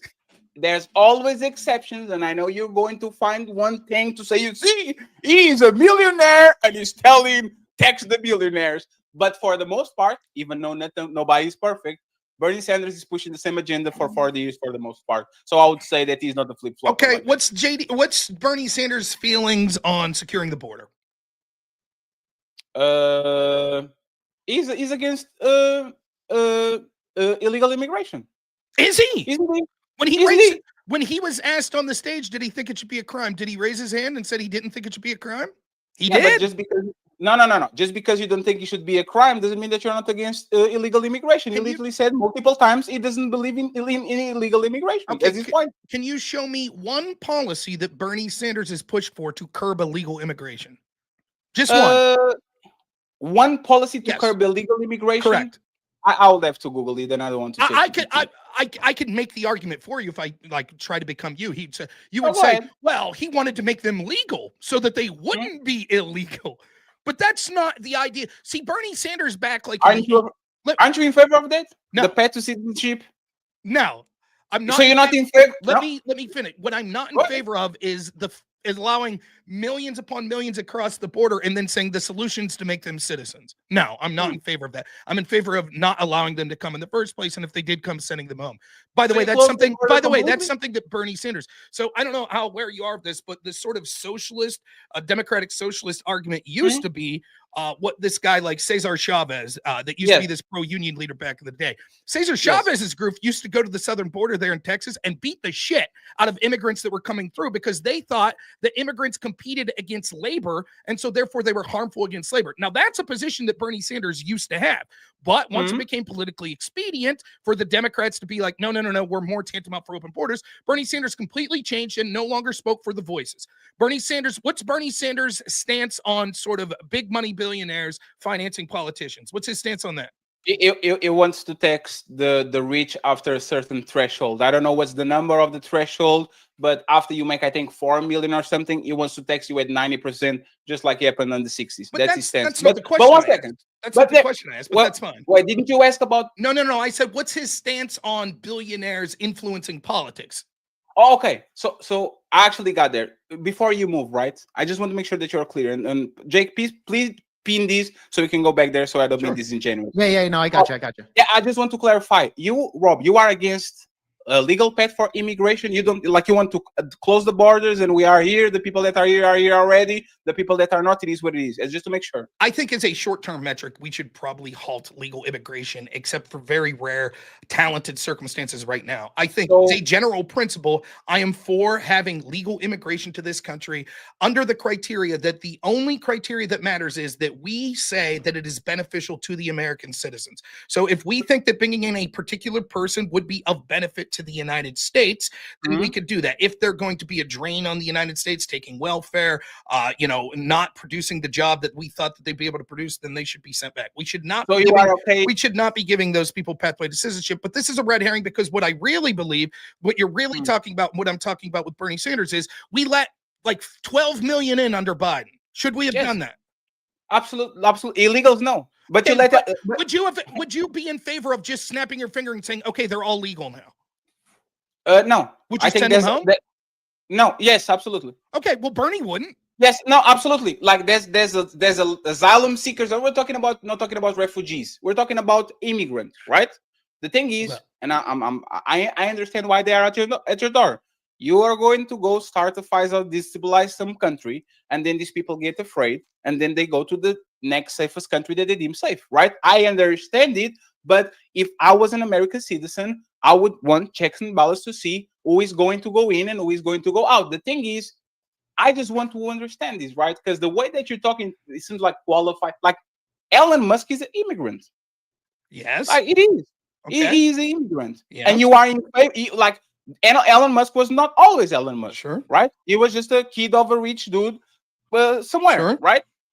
Would you be against Elon Musk doing the right path to citizenship like he did, and now he's the second person in the government telling people what to do? You are against that? No. In fact, I don't even have to take Elon Musk. The guys that own the convenience store down the street, I think both of them are from India. They're two of the greatest Americans I've ever met. Like, they give a shit about the country. They're hardworking. They care about the history of the country. They care about the Constitution. They care about the principles. Yeah, I don't have a problem with that sort of illegal immigration. I don't have a problem with it. What I'm saying is the problem has been exacerbated so much that we need to secure the border before we allow people in now. That's the argument that I'm making. Now, I want to real quick, in the spirit of the quid pro quo, you said that actually you would be for sending all of the 12 million illegals back. Can you show me one time Bernie Sanders ever suggesting that? No, but Bernie Sanders is not in power. Okay, but your argument, what I'm telling you is formerly he was against people like that coming in, and now he's for allowing those people to stay. Formerly, he was against billionaires in government. Then, when the billionaires were going more for the Democratic Party, circa 2016, or circa 2020 to 2024, all of a sudden he was pretty quiet on the question. He was formerly, he said in the 80s, one last thing, he said in the 80s that it was immoral to have any senators that were millionaires. Now, since he's became a senator that's a millionaire, the very thing that he criticized, he now changed that from millions to billions. And if he ever becomes a billionaire, he'll change the language to trillion, I assure you. That's called inflation, right? Things cost more than it cost on the 70s. And that's why you go from tax the millionaires to tax the billionaires, because on the 70s, having a million was a lot of money. In 2025, having a million buys you 5 years into almost. Give me an estimation. Let me 1 second. Let me finish, because you said the Indians. Oh, the Indians they were the best. Like those not Indian. I don't know if they are Indians or they're people from India. Those people had the chance to actually establish nationality, to establish citizenship, to become the best people and the best Americans that you know. If you're going to close it out, and if you're going to make sure that you don't interview, you don't vet them, those people that you call the best Americans that you know will never have the chance to do it. So when I say Bernie Sanders is in favor of that. The people are going to knock at your door. You are going to say who you are. what are you going to do, and what is your plan, and how much money you have, and they're going to make the triage between the people that actually fit the model and the people that don't. If he's loose, I will change my mind and says, you know what, Rob, you were right. He was loose with this policy, and he allowed the bottom of the barrel people, and now these people are here. But if he doesn't, and if he actually makes the due process, which is very important, and he allows these people, like the people that you say are the best Americans inside of the country, I would be okay with that. And I don't understand why you're putting it as a hypothetical. The proof is in the pudding. Would you acknowledge that many of the people that came in under Biden are a drain on the country? They take more welfare than they put in. Every year. Can you show me? Then can you show me one time Bernie suggesting kicking those people out? Just once. I can't because he never did. And no, Rob. Now I want to get back. Now to get back to my question. No, Rob. Let me just answer. Rob. One second. We're getting each other. I have to explain myself. It's only 5 seconds. No, it's 5 seconds. Okay, Rob. Yeah, go ahead, Fatty. You're good. Rob, I support Bernie Sanders because of his policies for Americans. The border, in my opinion, is an issue that both sides kind of agree with. They kind of pretend they don't, but for the most part, Obama is the deporter-in-chief. Biden deported a bunch of people. Trump deported a bunch of people. They kind of pretend that they don't agree, but they kind of agree. Once again, I believe in Bernie Sanders not because of the migrants that come from your border. I believe in Bernie Sanders because what he actually wants the regular American to like the socialism and the things that have on other country that you have in Canada, Europe, like universal health care, affordable college and all that. I support him because of that, not because his policies against the border, because probably I barely know them. You can get the microphone again. That was the longest 5 seconds I've ever heard. Number one. Number two. That was 55. Number two, right? Like, no, what we're talking about is your criticism of me of supporting JD Vance and saying he's good because you're saying he's opportunistic, he's changed his beliefs, and me telling you that circa 1980s Bernie was pro-labor and wanted to stop huge amounts of immigration coming, and now he's against sending back the very people that you're talking about. So he's massively changed. Please let me finish. He's massively changed his position. Your answer to me pointing out that double standard of the change of his position, yeah, but I support Bernie for other reasons. Cool, then I support JD Vance for other reasons. So your criticism of my support of JD Vance is irrelevant. To get back to the question we talked about, another example, when you said that the reason that Bernie Sanders said it was immoral to be a millionaire senator whenever he said it, we'll say 1985, when he said it, the reason that it's not sort of a changing position now that he's a millionaire is because of inflation. So let's do a little exercise here briefly for a moment. Do you think, it's just some quick answers to these questions if you don't mind. When he said millionaire, he was implying like anyone who has over $1 million that's a senator would be immoral, correct? I don't think if he was exactly 1 million, but he was on the millionaire class. Okay, so then let's say 999 millions. Okay. So if he said a person who is a senator and has $1 million is immoral, and you're saying, well, it's changed now when Bernie Sanders is a senator because of inflation. How much has inflation gone up since 85 to now? Jay, can you check it out, please? Yeah, I can do that for y'all.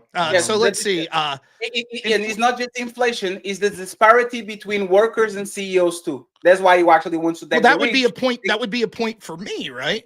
Right? Because let me finish. Because if the disparity is even greater now, then Bernie Sanders' criticism in the 80s should be even greater now, that we don't want rich senators. Correct? Yes, it's not the rich senators, it's rich CEOs and like no. Bernie's, don't conflate. Bernie's exact statement was, it is immoral to be a millionaire senator.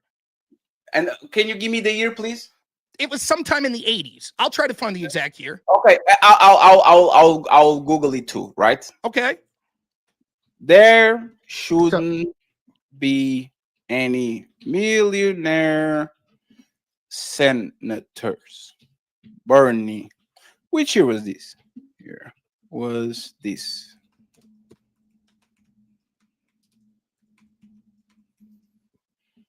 Okay, so this was in 1997. This country does not need more millionaires. We need more working class people standing up for the economic interests of the working class. This is not it.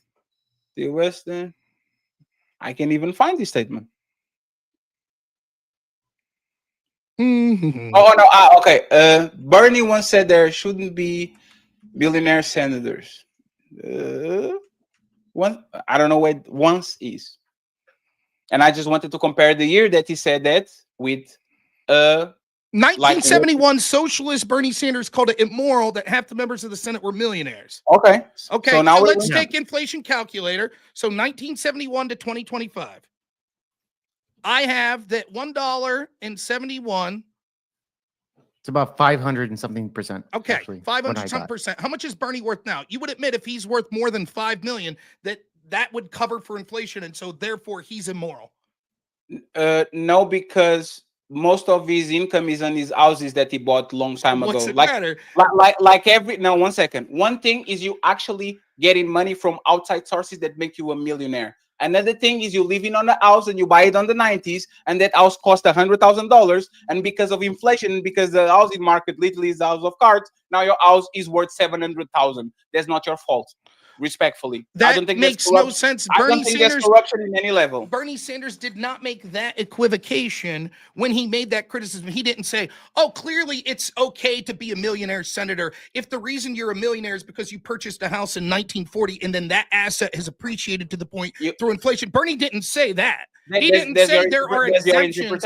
He didn't say there are exemptions for being. The point I'm trying to make is it's clear that Bernie was being a hypocrite. He's making a point that people that are incredibly wealthy are disconnected as a socialist from the working class, and therefore they shouldn't be in positions of being in politics. And yet that's who he himself is now. This is clearly another double standard, just like the double standard we see of him being all but silent. And there's others. Like he used to be heavily critical of sort of the war foreign policy. You have admitted many times that the establishment Democratic Party, much like the establishment Republican, are corporatist, greedy, bad. You'll admit that, right? Yes. Bernie Sanders, not one of them. He's capitulated to them in every major election since they screwed him out in 2016. It does like everybody else, and it consolidates to his side of the squad. So's JD Vance. Thanks. Next topic. No, because JD Vance actually was not in support of him at all. You can find nowhere where Bernie Sanders is calling Hillary Clinton an idiot, saying never Hillary Clinton. You can find that. There's a straw man. Actually, hey, Jake, do you know how much money $1 million in 71 will be right now in 2025? I don't know the exact numbers, but I could look. You want me to tell you? Well, go ahead. Yeah. $38 million. You're still a millionaire though, then. But it's not billions. Wait. Say it again. Millions. Say it again. Say what you said. What would be $38 million? $1 million in 1771. He said that it was the year that he said that would be worth approximately 38 million today, adjusted for long-term average inflation. Go ahead and look it up. Okay, well then that actually backs up Rob's point. No. I think the numbers. I don't know where because he's still a millionaire. You know, let me talk. Okay, let me talk. Can you show that source? Because I just went to inflation. I just went to inflation calculator, and you're massively off based on their numbers. So I'd like to see the source that you have. Absolutely. It'd be about 8 million. Can you send it? Absolutely. You can send it over. Just go ahead. You can even tell me the URL. Where are you getting it from? Calculator. I just want to be clear. 1 million in 1971. 38 million now. I can be wrong all the time. Let me give you the numbers. Okay. Please. Okay. So, this is not the 1 million. So 1, 2, 3, 1, 2, 3. In 71. Okay, this one says 8 million. You are right on this one. And where's the one you got? Can I make a prediction? Did you just listen to someone in your chat say that? No. I use Google and then I use ChatGPT. That's why it gave me those numbers. It was nothing. It's not because of the chat. It's not because of the chat, Rob. It doesn't matter if it was. I'm just saying that, like, even in my head, it sounds like inflation up 3,800% since the 70s seems like an awful lot. I'm not saying inflation hasn't been a problem, but 3,800% seems crazy. Absolutely, and this is why I said I stand corrected. If you have more information that changes, it is what it is. Yeah, I'm not holding you to that's fine. Now, Rob, it sounded just to be fair, Rob. I was looking up the numbers. According from 71 to 2025, it's gone up about 530%. Now, from 1 million to 38, that sounds about reasonable.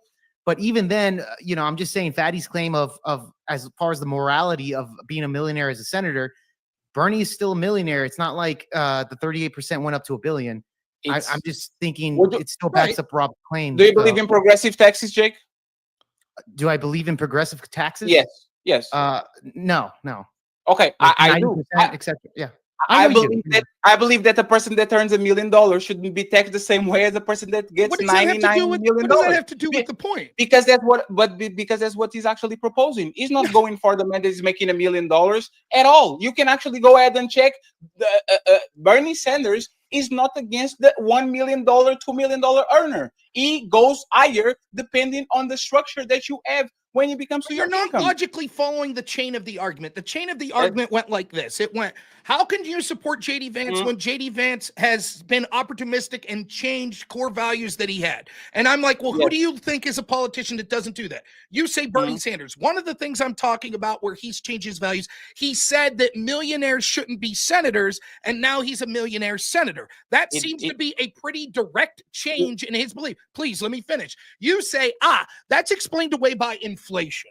And so therefore, and what Jake's saying there is, but he changed from saying millionaire to billionaire. So even if inflation was up 3,800%, which it's not, it's actually up about 700%, right? Is more, so 1 million is closer to 7 million as opposed to 38 million, which Bernie is now a millionaire. You're like, well, I don't care that he's changed his position because he believes in a progressive tax rate. But that still doesn't mean he didn't grotesquely change his position when it became beneficial and opportunistic. He said we shouldn't have millionaire senators when he wasn't a millionaire. Once he became a millionaire, he said, never mind, millionaire senators are cool. I just have a problem with billionaire ones. And this is why you are actually trying to win a debate instead of actually having a comprehensive debate. If listen carefully, right? If Bernie Sanders says that the minimum wage should be $17 an hour in 2019, and let's imagine that this man is a reptile and he lives to 200, and in 100 years, in 50 years, in 30 years, he's saying the minimum wage should be $39, he's not changing his stance. He's just adapting his view to his current view, to the world that we live in. $1 million, once again, in the 70s was a lot of money. $1 million in 2025 is not. So respectfully, once again, he didn't change his position. Yes, he did. He didn't change his position. He just changed the amount of money because the money is not worth the same right now. So he's tormenting me. Okay, real quick. Did Bernie think that a senator with $1 million in 1971 was immoral? In 71. Okay, if inflation's 700%, which it's around that number, if a senator has 7 million today, does Bernie think that's immoral? I have to ask him. I don't know. I would say no, because he's now saying it's immoral. I know he wants to tax them. Please. He would say no, because now he's changed it to saying billionaires, not double-digit millionaires. He didn't say that. Hey, Rob. He changed his belief. Let me ask you something to see if you actually believe in what you say, right? Okay. Do you think that the person that is 30 years on the Senate earning, I don't know, I think they earn like $200,000 per year on average, something like that. Do you think that it's very probable that those people that stay there for decades, all of them will become millionaires sooner or later if they stood there long enough? Yeah, I'll say generally. There's clearly exemption, but yeah, sure. Now the question is, do you think that most of these people in 71 were millionaires? Do you think they were? Most of them? Yes. I don't know. That's an interesting question. I actually have no clue. What do you think? So I think they weren't. And if we can actually go, and Jake, I would actually be maybe to concede. If those senators that were in the 70s, if most of them were not millionaires, I think it's a fair statement. If all of them were millionaires, now we have a problem, right? But once again, the same way we change prices with inflation, I can literally say, hey, it did one number in the 71 because it was worth a certain amount, and now it's giving you a different number because this number is adjusted to the reality of right now. I think it's please, Jake, please, right? Like, you're changing the question. It's a clever deflect. It is changing. It would be as simple as this. If I said anyone who's making more than $10,000 a year is immoral, and I said that in 1971, and inflation's gone up 700%, and I'm now making $70,000 a year, which would be the equivalent of $10,000 a year back then, and I say, well, I'm not immoral. right? I'm not immoral because clearly anyone that's been here for years making, this money would get raises that would lead to $70,000 a year. That's a completely different conversation. Would you acknowledge that there could have been people making, what was the salary of the Senate in 1971? You have no clue. I don't know. That's what I asked you. I don't know. Okay, so we can go ahead and watch it. That's my point. I don't know. You can go ahead and watch it. Okay. And this time I'm not going to use my Google because I might be wrong and then you use it against me. So you Google it so I can Google after you and says, 1971, the salary of senators was $42,000 a year. Okay. Now it's over 100,000. So having $1 million will be actually not like you have to be at 20 years on the Senate to get that amount of money. No, wait. This is great. This is actually going to be even worse. That is great. Watch. Let me explain how it's going to be worse for you. What's the salary now? It's 175,000. So basically 4 times more, right? Okay. Yeah. So if you're arguing, so then if Bernie was saying people making $45,000 a year, if they're millionaires, that's immoral. So people making $175,000 a year, which is 4 times more, he would say that people that are making 4 times more than $1 million, in other words, 4 million, would also be immoral. Correct? There's a fallacy there. What's the fallacy? Because right now the people that work in Senate make more money from getting money from other sides.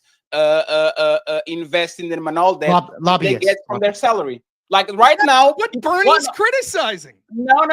Yes. If you go and look the people that have more money in the Senate, they are not just because they having wages from the Senate. Is because, like for example, Nancy Pelosi, she has inside information. So every time somebody actually does some market manipulation, she's in front of the line. It has nothing to do with their salaries. It has to do with the connections that she does with these big companies. And then she actually flourished. Okay. It has nothing to do with the salary. Okay. Now, wait a minute. Now apply that logic to 1971. What Bernie was really saying is, wow, we only make $45,000 a year. So if you're worth $1 million, that means that you're making a large amount of money from outside your salary. And that's immoral because that leads to sort of fraud and corruption, etc. Now apply that same logic today when I'm like, okay, so now we make 4 times as much. So the inflation number doesn't even matter. Now it's 4 times as much. So then the logic would be if Bernie's being logically consistent, then people that make 4 times more than $1 million, in other words, they're worth $4 million, that they would be immoral. You're like, oh, no. Let me finish. You're like, oh, no. Because they're making money from outside, like Nancy Pelosi, like being corrupt lobbyists. Right. And so the very same criticism would apply. If we said being worth $1 million in 1971 when the salary was around $50,000 meant you were immoral because you were getting money from far more outside sources, the same logic would apply today to someone that's worth more than like $5 million. You just checkmated yourself. No, I didn't. I literally. Yeah, you know why you did it? I'm going to listen to you screw up and try to say why. Sure. Because on the progressive tax that is actually telling people to do, which you tax 90%, is above $4 million, which is literally connected to the amount of money that you're doing. Does that have to do with anything we're talking about? Sir, what does that have to do with anything? No, let's walk. I walk with you. You walk with me. Okay, right? Let's do it. You are saying that having $1 million at that time will be the same thing as having $4 million. You said that you will be immoral. He said that you will be immoral for a senator to earn $1 million, to have $1 million. That's immoral. So Bernie said, if he actually wants to tax the rich over $4 million, that still means that he still wants to tax these people, because the same people that were getting $1 million right now will be getting $5 million and still he wants to tax them. So he's still against them. What is the point? You completely AJ, are changing the equation. So listen to me. AJ, can you Google that? AJ. Please, let me finish. I know you think go you're ahead, onto something, and I'm actually starting to think that, unfortunately, you believe it, which I'm sorry to say doesn't speak well of your comprehension just Google of the progressive tax when what does that progress? What I'm telling you is I can't hear you, bro. The progressive tax rate. I'll say Bernie Sanders wants to progressively tax people over $400 million at 500,000%. So that proves he doesn't like millionaires. What does that have to do with the conversation? Please, let me finish. The point is, he didn't say in 1971, people that are millionaire senators are immoral unless they favor a progressive tax rate and they would want to tax themselves at a higher rate. Then those people would be moral. He said, if you're a millionaire and you're a senator, it's immoral. That's what he said. The implication of why he was saying that was implying that you've gotten your money through using your connections to be powerful to get that money. He didn't say, but that's okay as long as you favor a progressive tax rate. Now, when he falls into the same criticism that he levied, even under your logic of increasing the value or the income by 4 times, when he falls basically into that category, he says, oh, no. It's not that I'm immoral. I'm not held to the same logic because I want a progressive tax rate. The progressive tax rate and what he believes is irrelevant to whether or not you are immoral if you're worth $4 million and a senator, which using the inflation scale of their income is what that number would be. What they want, just like he didn't give people grace in 1971 when he said you're only immoral if you're against a progressive tax rate. So his beliefs on the progressive tax rate mean nothing. Similarly, I could take the same criticism that you made about J.D. Vance of Donald Trump and say, when he was talking about Donald Trump and the problems of Donald Trump, he was only assuming that Trump wouldn't advocate for tax cuts or assuming that Trump wouldn't advocate for de-escalation in Ukraine. Or he thinks he's Hitler. Right. Yeah. So now that I don't, things have changed. You would say, oh, no. He made a very clear moral declarative statement that Trump was immoral, that Trump was really bad. And so therefore, he's an opportunistic person for changing that. That's exactly my criticism of Bernie Sanders. He made a moral proclamation on people that were millionaires in the Senate, and he basically falls into that same category now, as does most of the people that he pals around with in the Senate. And so he changed his position because he's opportunistic. I love how you inserted your version of immorality to actually make a point, which was hilarious, right? Immoral doesn't mean that I will grab you and send you to a gulag. Immoral doesn't mean that I'm going to exterminate you and put you in jail. Immoral is the amount of money that you're doing is immoral compared with the average worker because you don't work that much. So just like I want to tax the CEO that gets way more money than the operator, same I want to ask, like I'm going to tax the senator that's getting way more money than the person, the regular person. Where did he say and that? One second, just 1 second. If my definition of immoral means I will tax the shit out of them, is still on par with that. He thinks that having 1 million right now compared to inflation 4 million is immoral, so he wants to tax the shit out of them. What do you mean by immoral? What is your definition of immoral? What do you think he wants to do to these people that actually are getting more than $4 million and up? Do you think he wants to delete them? Like, what is immoral? He's not charging them. He's not making them pay their fair share of taxes. What does that have anything to do with what we're talking about? Because if he says that he's immoral in the 70s to have $1 million and he wants to tax the shit out of them, he would say that he's immoral right now to have $4 million according to inflation. So he's still going to tax the shit out of them. Okay. The logic is still the same. And if Jay can actually go and pull out the progressive tax, who is going to be what charged? Does that have to do with anything? Listen, he's saying that's crazy. I don't understand. Like I'm so Rob. I'm so Let me explain you, Rob. It would be like if I said this. People Rob, that drive a diesel truck that get less than 10 to the gallon are immoral, right? And then 40 years, but people that do that, I think we should tax the shit out of $20,000 tax. And then 20 years later, I get a diesel truck that drives over, and I say, you sure, tax the shit out of me more. That doesn't matter because I'm still saying it's immoral. I would still be an immoral person, right? The problem is in 1971, Bernie Sanders did not make this statement. He did not say, I think it is immoral for people to be millionaires and senators that are against a progressive tax bracket. That's not what he said. He said, I think it's immoral to be a millionaire senator.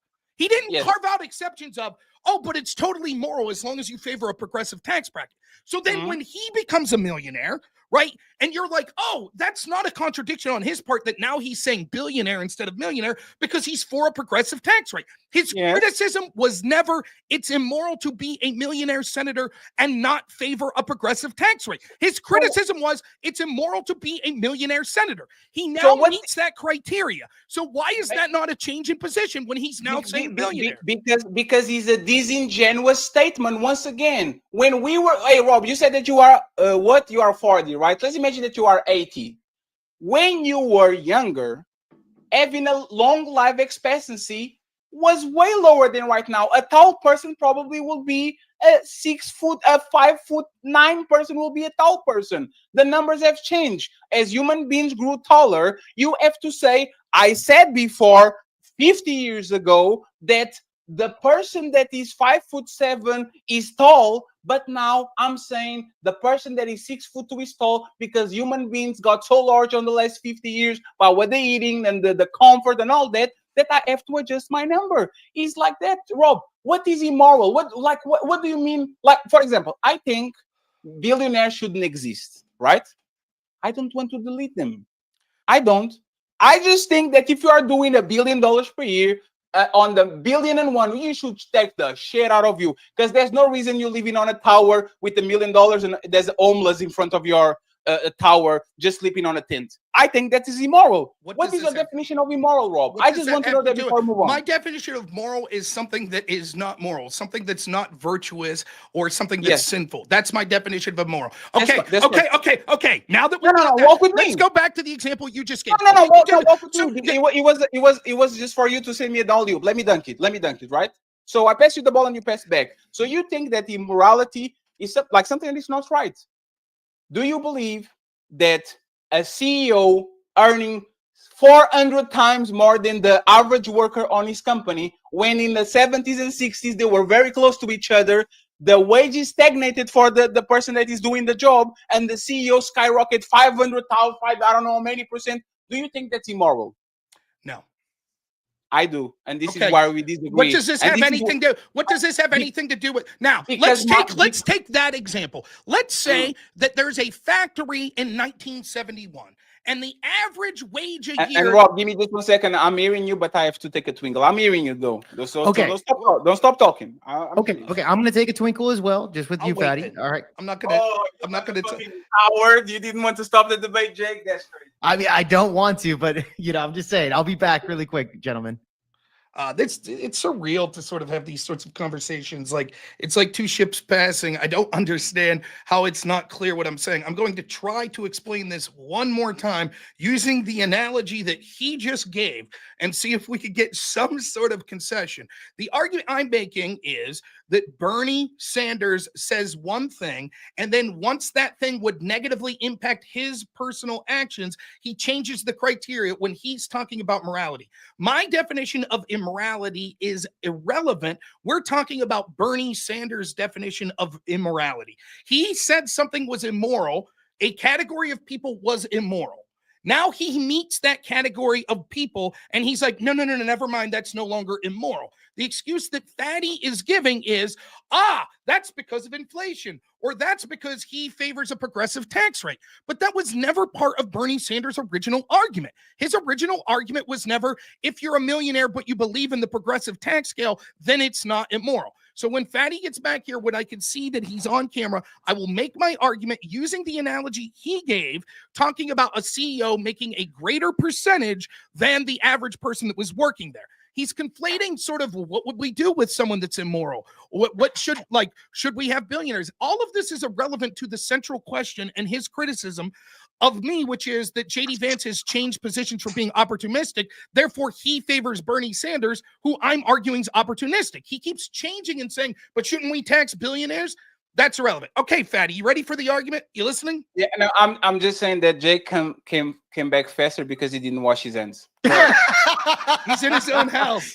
You know what? He was W on that, bro. I see you, Jake. But listen, he doesn't use his pants. He just flops his hands. He just flops it out and flops it back in. So, okay. I'm just trying to get back here, dude. Let's say, go. So your argument is, if there's a CEO that makes 400% more than the on-the-line worker right now, that's immoral.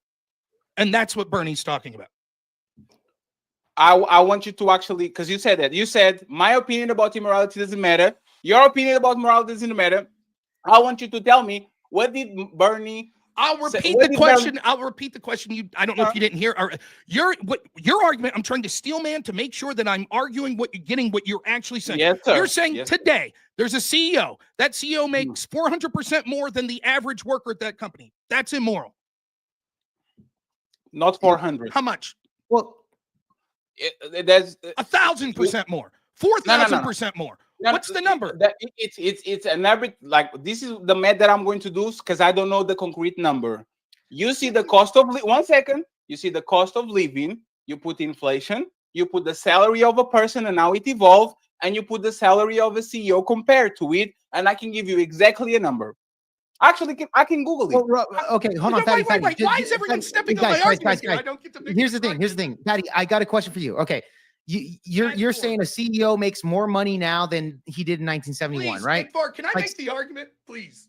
Okay, because I you're going just to want to make move my on. argument that I would like to make the argument. Here's what I'll say, since he's not being honest. Let's say that we have this magical calculation, and we say at some point it becomes immoral for a CEO to make a certain percentage more than the average person working there. It may be 400%, it may be 4,000%, it may be 40,000%. So right now, if the average worker at GM makes $50,000 a year, but the CEO makes $10 million, that's immoral. That's sort of the argument you're talking about, Fatty?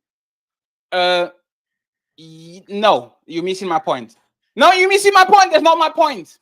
My point is, if CEOs got the X percent of increase on their salary, the worker salary shouldn't be stagnant. The worker salary should actually correlate to, like, say, if he got 7,000% of an increase, the worker should have a 7,000 or very close percent of increase. Okay, I so think you one second. I think you spiking the CEOs. You spiking everybody that is in position of power is making way more money than this counterpart as a worker, and you see that those wages are stagnant. I think this is immoral. Absolutely. Okay, I'm going to regret this. I'm going to ask one more quick question that you're going to ramble on and not answer for 7 minutes about. But I'll try. So if I start a company tomorrow, it doesn't matter how much more I make than the on-the-line workers, because our wages haven't had time to increase. So if I'm paying my employees $2 an hour and I'm making $500 million a year, you would say that's not immoral because your wages haven't increased compared to theirs, because that's where you started.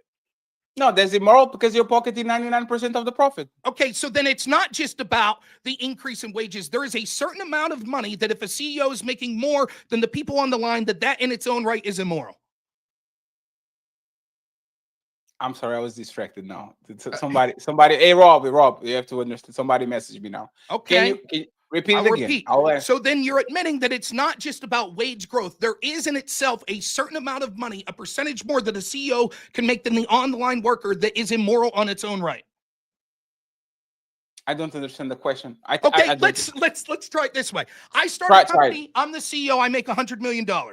You two are my on-the-line workers. You make $10,000. Is that immoral? No. It's not. You just said if I'm making 99% of the profit, that's immoral. In that example, that would literally be the case. No, because once again, I will repeat it, please, Rob.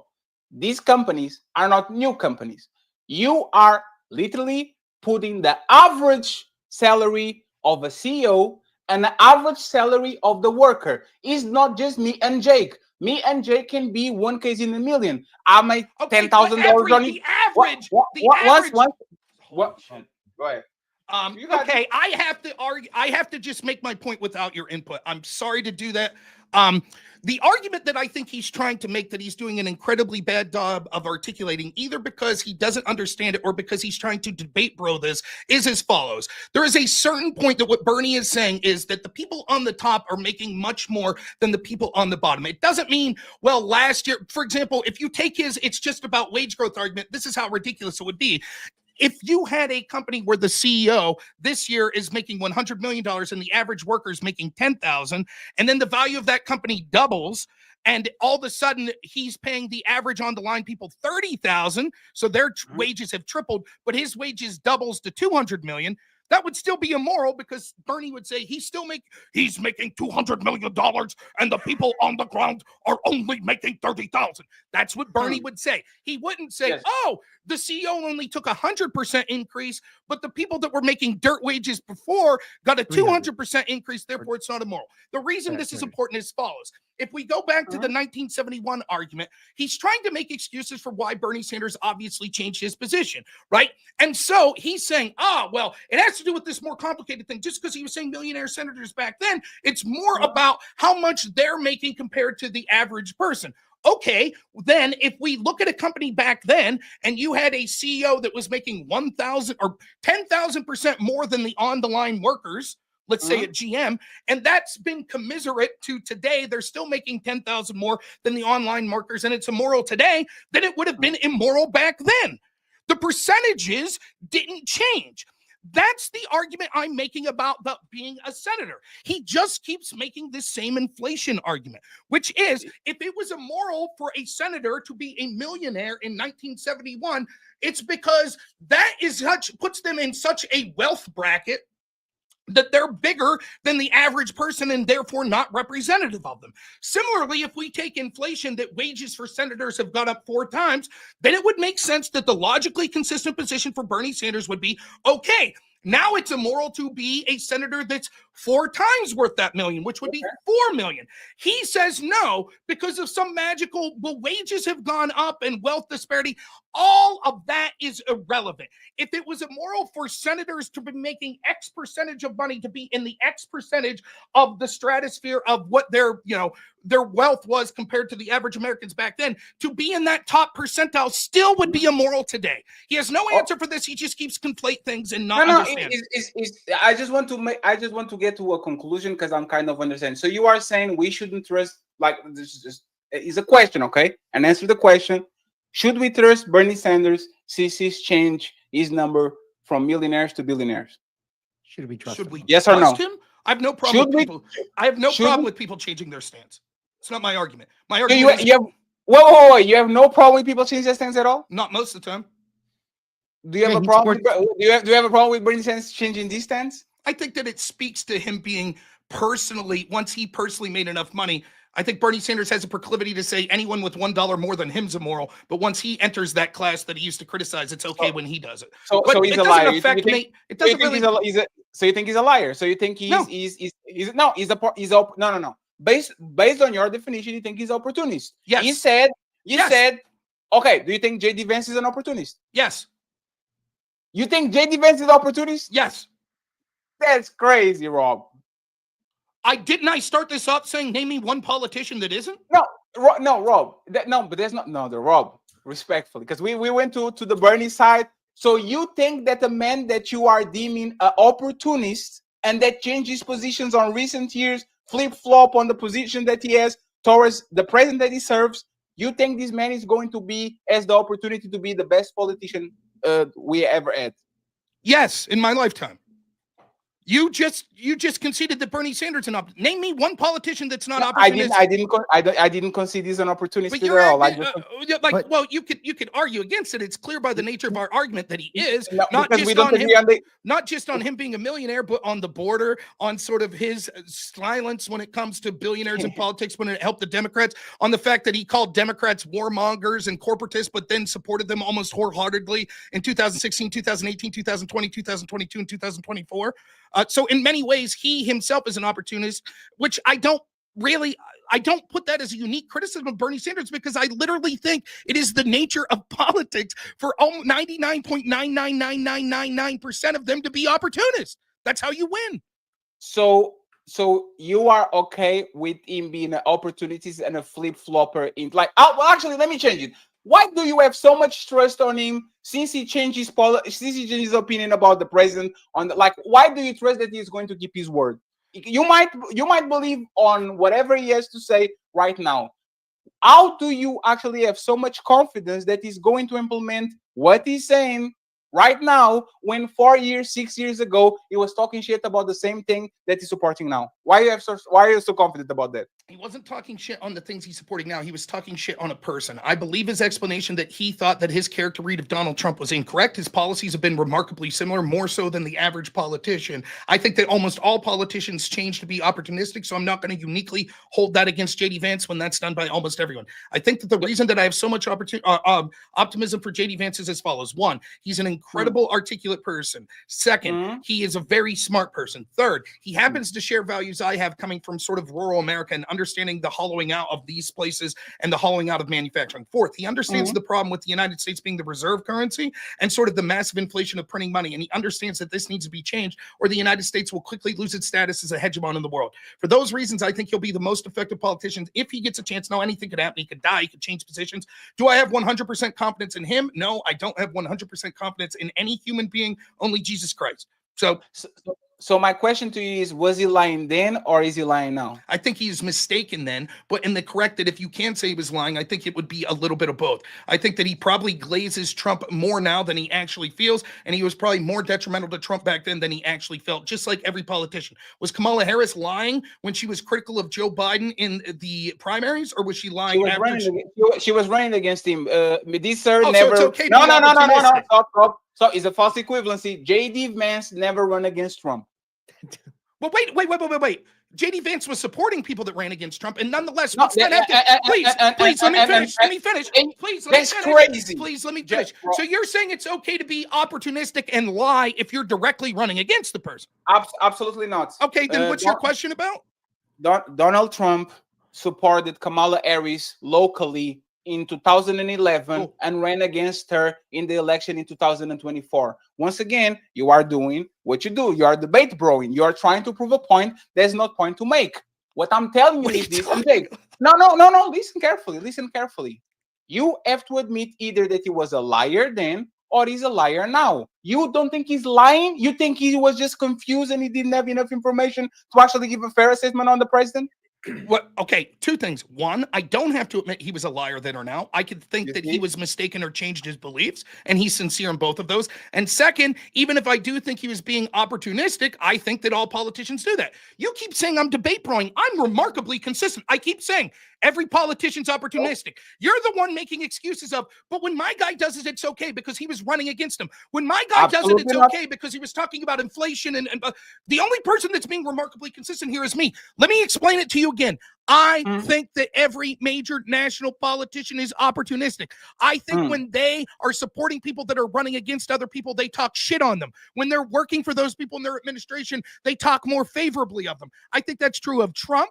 I think that's true of Vance. I think that's true of Bernie. I think that's true of Biden. I think that's true of Kamala Harris. I think that's true of literally every politician you could think of. We see this all the time. The only person making equivocations and delineations is like, well, if you're directly running against them in a primary, then it's okay to be opportunistic. Or if you're talking about inflation or you believe a progressive tax rate, then it's okay to be opportunistic. You are the only person that's doing that. So the only person debate broing based on your own logic is you. I'm being consistent. No. You are actually doing what he did. You are respectfully being willing, I don't know the word in English, but willful ignorant and saying, we don't have enough evidence to say this man is lying. You are being immoral and you are actually flip-flopping because you know what morality, you know what morality is? Acknowledging past mistakes.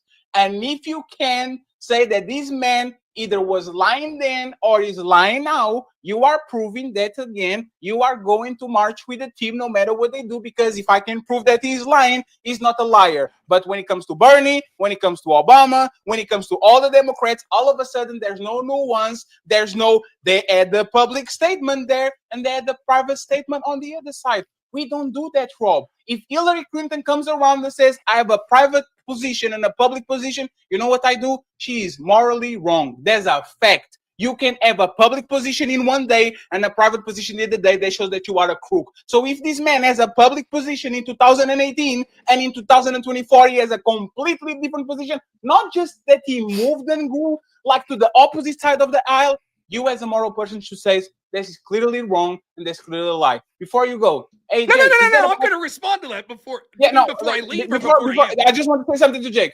After you respond, can you play these like after that, like a 1 minute clip? It's been in the backstage. Yeah, it's been in the backstage. After he replies, go ahead. Go ahead, Rob. Okay. Right. So then using the same logic, did you not just say that if you admit a past mistake, then that's something virtuous, that's something good? Absolutely. But you're saying when JD Vance says, I admitted that I was wrong there, that he's lying. Similarly, at one point here, you said that the inflation rate was 3,800% from 1971 to now. When I proved that that was wrong, you said, hey, I get it wrong. I think you're a liar. I think that the mere fact that you're claiming that you virtuously changed your position, you're lying. That's immoral. That's disgusting. Now prove that you're not.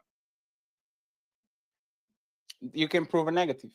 Right. So then when you say that you absolutely What are you doing wrong? Let me finish. So then when you say you absolutely, that's what you're asking me to do, to prove a negative, to prove that JD Vance isn't lying when he said he changed his point. Now you just gave the rationale that it's impossible to prove a negative. Bro, so for you, let me finish. So for you, you want the good grace of us when you say, I'm a good person because I'll admit when I was wrong. And that's virtuous. But then when it comes to JD Vance saying I was wrong, you're like, no.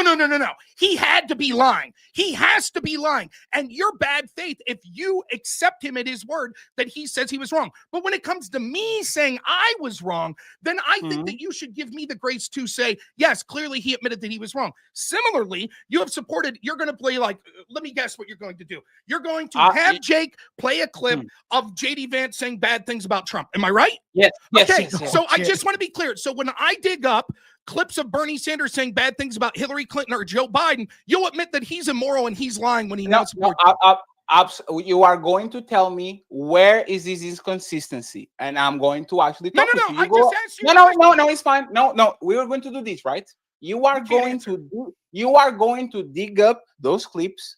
And once you presented it, I'm going to put it in the context. I'm going to say this. No. Listen carefully. This is what I'm going to say. No, because this is not funny at all. You're proving your own criticism. I'm not proving, because Bernie Sanders, once again, he thinks that Hillary Clinton is a part of the establishment Democrats. He didn't change that opinion. He consolidated on the person that is running blue. That's all. Bernie Sanders never said, I am going to run this populist platform, and if I lose, I'm not supporting Hillary at all. Bernie Sanders thinks that you have to change the system from the inside. So he was clearly, as what he was going to do, I'm going to run against these people, and if I lose, I will consolidate to the Democratic nominee, because that's what I've been doing. And everybody does that on the other side too.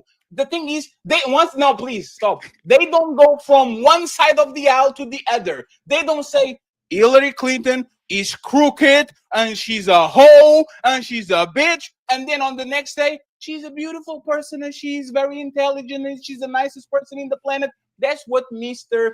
JD Vance did with Trump. He went from you are the scourge of the earth, you are a loser, you are this, you are an idiot, to glazing his motherfucking nuts, because now it's populist. It's not the same thing. You are making a It is absolutely the same thing. The only one making you're doing exactly what you criticize me of, which you say, you're equivocating, you're changing. My position has been all the while that when it comes to operating within the system, that people will change their mind and be opportunistic. JD Vance certainly would do that. So would Bernie Sanders. If I bring up clips of Bernie Sanders saying Joe Biden represents the old guard, he was a millionaire in 1971 when he was in the Senate, he represents corporate, then surely while he was working with Joe Biden while he was in the Senate from the years of 2021 to 2024, he would still have been making those criticisms, right? He would work with them, but still. Okay, can you show me one time? There's a policy. Real quick.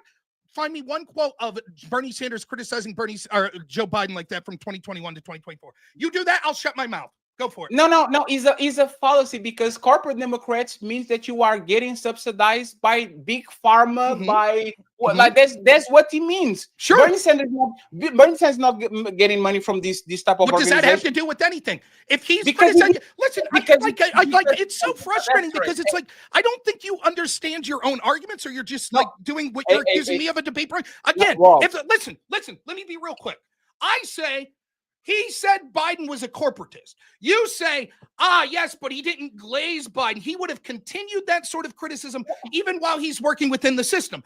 I say, okay, then cool. We know that happened. It's not hypothetical. We know that Bernie worked with Joe Biden. We know that Joe Biden was in power in 2021 to 2024. Yes. So can you show me any comments during that time of Bernie Sanders criticizing Joe Biden like that? Your response is, But wait a minute. Bernie doesn't take money from big pharma. What the fuck does that have to do with criticizing Joe Biden? Hey, you know what? And this is why I think now you're doing a conversation in bad faith to do the debate bro shit, right? No. Hey, Jake, think about this, right? Donald Trump talked shit about Kim Jong-un. For a year, he threatened him. And he threatened him. He did a bunch of shit. But he's not part of the Republican Party. No. One second. Okay. He threatened him. He says the little man. He talked a bunch of shit. Said he's going man. to all that. And then a few years later, oh, we are very good friends. We fell in love. We changed letters with each other, and da da da da da da da da da da.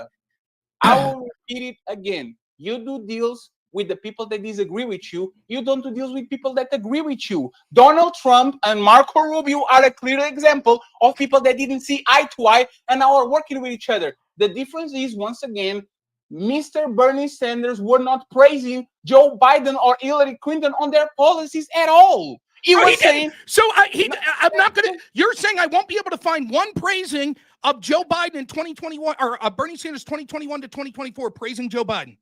You are going to find it. You are going to find it. But, No. I'm not going to see. No. Also, okay. So, hey, Jake, are you going to find a statement of Bernie Sanders actually giving compliments on Trump about his immigration policy? No, probably not. Are you sure?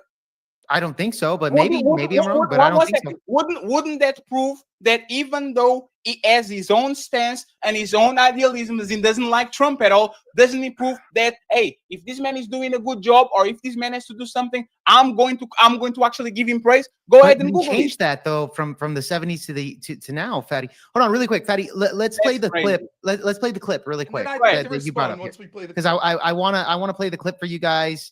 Look, again, I never liked him. I'm sorry. It makes you think that at a fundamental level, this is sort of a he said, she said, right?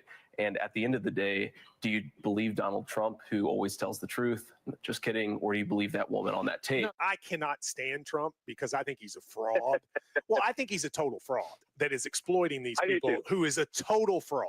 Like you said, I agree with you on Trump because I don't think that he's the person. I don't think he actually cares about folks. There is definitely an element of Donald Trump support that has its basis in racism or xenophobia. I think there's a chance, if I feel like Trump has a really good chance of winning, that I might have to hold my nose and vote for Hillary Clinton. I think that I'm going to vote for. I'm going to vote third party because I can't stomach Trump. I think that he's noxious and is leading the white working class to a very dark place. Okay, we cool? Great. Can I respond? Sure. He was mistaken about what he thought a Trump presidency would be. Once he saw 4 years of Donald Trump, even during it, he realized that it wasn't taking the white working class to a dark place, that he wasn't the things that he thought about. Now, notice so we'll talk about two things that Fatty did here. One was, notice how when I make the point that, like, we're talking about J.D. Vance has changed his position. I can't say this enough. I've clearly said this the entire point. Every politician is opportunistic. They will heavily criticize a politician, including on their side when they think it benefits them and their side at that point. And then if that person wins and they think there's an advantage to working with that person, then they'll do so, thus being opportunistic. That's true of J.D. Vance. That's true of Bernie Sanders and everyone in between. He's the only person that's saying, no, the politicians he like aren't opportunistic in that way. Now, notice once I proved that his asinine point, so just see where we went here. I was like, oh, so you're saying that Bernie Sanders, who criticized Joe Biden as a corporatist, et cetera, then if he wouldn't be opportunistic and stop that criticism if all of a sudden Joe Biden got power and he had to work with Joe Biden. And his response to that was, but Bernie Sanders doesn't take money from pharmaceutical companies. When I point out, let me finish. When I point out the absurdity of that, his response to that is saying, but Donald Trump used to say Kim Jong-un was bad and now says he's good. What does that have to do with anything? Yes, let me repeat. Donald Trump is opportunistic. When Donald Trump thinks that he could glaze a foreign leader like Kim Jong-un or Vladimir Putin and then be aggressive to them, so say nice words but be aggressive because he thinks they're egomaniacs and that will lead to better outcomes for the United States, yes, he says that. When he thinks going against our allies and saying harsh things about our allies but still being allies with them in action is beneficial, yes, that's what he'll do. How is that contradictory to anything I've said throughout this entire debate that I think all politicians are opportunistic? You literally, every time that you make a point, right, you'll be like, oh, well, the reason Bernie Sanders isn't opportunistic for formerly saying in 71 that millionaires shouldn't be in the Senate, it was immoral, to now is because inflation. When we go through the numbers and prove, okay, even using those numbers, his position's asinine and he meets that position, you just completely change it. Yeah, but progressive tax rate. When I show that, okay, based on your own logic, Bernie wasn't criticizing Joe Biden in the same way he was when he was running against him or before he was running against him as when Biden was in office, your answer is, yeah, but Bernie doesn't take money from pharmaceuticals. These are non-sequiturs. You're getting blown out. You don't understand how an argument segues. Yes, and you're an absolute fool of yourself. No, I know. I forgot where I was, right? I actually forgot where I was. Remember, right? I'm a regular citizen. I'm not a debate bro. I I'm don't not believe doing you. I this. think you're No, lying. no, no. How about that? No, no. That's what No, you say to JD Vance. I just assume no, you're lying. no. And it's unethical for anyone to believe you now. No, because I have footage of me actually doing debates. Like first, I can say, like I have literally videotape of me saying 6 months ago, this is my first debate. I can literally can prove it, right? But this is the difference between me and you. You are from the space of debates, so you are going to try to not contradict yourself. That's your mission. You don't care about trust. You don't care about right or wrong. You care about saying something on minute 1 and saying the same thing on minute 37, so you don't contradict yourself, and that's how you win debates, right? And I forgot I was talking with a person like this, because when I asked you, did he lie? You didn't say he didn't lie because you don't think he's lying, and this is my opinion. You said it because you don't want to contradict yourself. So my question was a good faith question. 1 second, my question was a good faith question. My question was, if this man flip-flops so much, how can you trust him? How can the American people trust him? And you said, I don't think he was lying. I think, but you still think he's an opportunistic, which means, which one is it? Can the American people trust somebody that you call him an opportunist, and a person that flip-flop on the last 5-6 years from one side to the other? Can they trust him? Can you answer that categorically? I've done a lot of debates on the online space in collegiate debate. I've done a ton of debates. This is the first time that I've been criticized for logical consistency. That is amazing. The problem with you as a debate bro is that you're consistent through your whole conversation. Please let me finish. Please let me finish. Please, you have your chance to respond. Guys, hold on. Rob has a claim. This is the first time that he's been criticized on this. I'm just curious on this here. Really quick. Fatty, you'll get the next response. Go ahead, Rob. Go ahead, you got it. So that's interesting. Again, I don't know how many times I have to repeat myself. JD Vance is an opportunist. Bernie Sanders is an opportunist. Donald Trump is an opportunist. Jake, real quick, give me the name of a politician. AOC. Opportunist. Go ahead, try another one. Go ahead, Fatty, give me a name of a politician. Nelson Mandela. Opportunist. Right? How many times do I have to do it? We could sit here for the next 8 hours. You could name politicians and I'll say opportunists. Like, I said that clearly the whole time.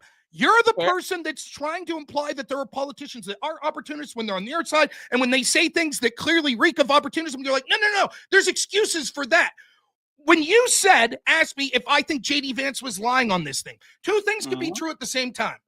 I don't know if JD Vance was lying, but I 100% know that JD Vance is an opportunist. Okay. Did you answer my question? So your question again is, do I think that JD Vance the American people trust JD Vance since he's flip-flopping so quickly to extreme? No. That wasn't your question originally. Was, no, I'll rephrase it. It comes from my mouth. I can rephrase my question. So now, yes, the American people should trust a man who said that I formerly didn't trust the character of Donald Trump and thought he'd be bad for the working class people. But after I saw him for 4 years in office, I realized I was mistaken. Yes, that's different than radically changing policies like we've seen Democrats. For example, we saw Democrats like Joe Biden that for years were against things like the Hyde Amendment because he seemed to be more pro-life. And then overnight, he said he had a call with Alyssa Milano and he changed his position on that. That's different than Bernie Sanders that used to be pro-tariff, who is now anti-tariff just because Donald Trump. That's different than someone like Kamala Harris, who said that Joe Biden was racist on stage for being against forced busing. And then the next day came out and said, oh, by the way, I'm against forced busing because she saw that the polling was different. So I don't understand what your position is. I again ask you, if your argument is, well, JD Vance once said he doesn't like Donald Trump and now he works for Donald Trump, how could we trust him? I say to you that same thing is true of almost every politician that's been critical of a politician on their side. Bernie Sanders spoke heavily against how he hated corporatist Democrats, which Joe Biden and Hillary Clinton were part of. And yet he worked with them and talked positively of them when they were in positions of powers, and he saw an opportunity to get the policies and the things that he wanted to. Should we trust him? We should trust him as much as any other politician. Do you see what I'm talking about? This is what you do. What are you talking about? No, sir. You don't want to lose. You don't want to break your logical consistency. And you are going to answer. And once again, I'm not telling you that you shouldn't do the debate bro tactics and actually be linear on a train of thought so you don't interrupt the laws of logic and all that. I'm saying that you're being phony. Because the reality is, there's some politicians that have better track record than others. There's some politicians that are more consistent than others. Their votes prove it, their actions prove it. So even though they might be all opportunistic, the American people are going to vote to the person that is least opportunistic. Is that fair? Says, oh, all of them are liars. We know politicians lie. Well, then but Trump's the least opportunistic. He won. 1 second. But I will choose this person that actually has a better track record and is not caught on blatant lies and blatant flip-flops. Would you agree with me? No. So Trump's the least opportunistic. He won. How? You said that the American people will vote for the person that they trust most that's the least opportunistic. Trump won the popular vote. No, that's not what I said. They are going to choose what they think. What you think about something is not what the person really is. Because people thought Obama was going to change and he didn't change shit. So just because you voted on something doesn't mean that the person actually is consistent. Donald Trump flip-flops left and right. What are you talking about? Two things, right? One, so then the American people thought that Donald Trump would be less opportunistic, and seeing as how Bernie's never even sniffed the White House, they clearly don't think that he's trustworthy at all. That's number one. Secondly, I will directly answer your question. Yes, I 100% trust Bernie Sanders will do all the disastrous socialist policies that he advocates for if he was president. Yes, I trust him. So he does trust them both. So you defeat your own argument because Barack Obama is a winner. He never was defeated. Donald Trump was defeated once. What are you talking about? What is that? No. That's your statement was this man is a winner because he won, right? No, he's won. So 1 second. You said, you have trouble with it. No, that's not my argument. That's your argument. No, sir. You said it. You said this comes from your statement. I said based on your logic that the people will vote for the people that are the least opportunistic, then that would mean this time it was Trump. That's not my belief. That's yours. No, do you believe? 1 second. Do you believe in that? No. Please let me actually say what I said. No. Let me say no. Let me actually say what I actually said. I said if we say that all politicians are liars, right? Which is, I think, is a fair statement. People, 1 second. People are going to vote on the person they think is actually telling the most true, even though he might be a liar. That might be one part of it, but no. So people don't say Donald Trump, I voted on him because he tells you like it is. And that's one argument, but that's not the only reason that people vote a certain way. In fact, the majority of people vote for people based purely on party ID. So I just want to be clear. Do you think Donald Trump's a liar? Absolutely. Okay, so if you think that, and do you think Kamala Harris was someone who is more truthful than him? And if it's true that people will just vote for the people that tell the truth, right? If everyone agreed with you, are you saying that something like 95% of Republicans would have voted for Kamala Harris? No, because they think she's a liar too. Okay, but it's not just that. They might take her at her word. It's a bunch of is more things. I'll agree with you. Is identity. So for example, I might be someone that works in the fracking industry in Pennsylvania, and I 100% believed her when she said we're going to end fracking. It wasn't that I thought she's a liar. I believe her. And I don't like that policy. So I will vote against that policy. The number one reason that people vote, the majority of voters, is based on party affiliation. So it has nothing to do if they think that that particular candidate is more truthful than the other. Certainly that has a factor in, but things like competency, the specific policies, the specific party, all of these things play, if not an equal, sometimes a greater role than just trustworthiness. There's been many times that polling have suggested that one candidate's leading on trustworthiness and doesn't win that election, whether it be at the national level, the state level, or even the local level. So your argument that no, people just vote for they find who's more trustworthy is irrelevant. So when I say if your argument was true, then clearly they think Trump's more trustworthy because he won. That's not me making the argument. That's your argument. Taking your argument. So you saying that like somehow. Now, the other thing that I want to say, right? Like when we're talking about sort of what we were talking about, sort of trustworthiness. Remember, I said I 100% believe Bernie, again, that he would want to do these socialist things that he's talking about. Trump's done most of the things. Most of the criticisms people have of Trump right now, like, for example, did Trump run on he was going to do tariffs?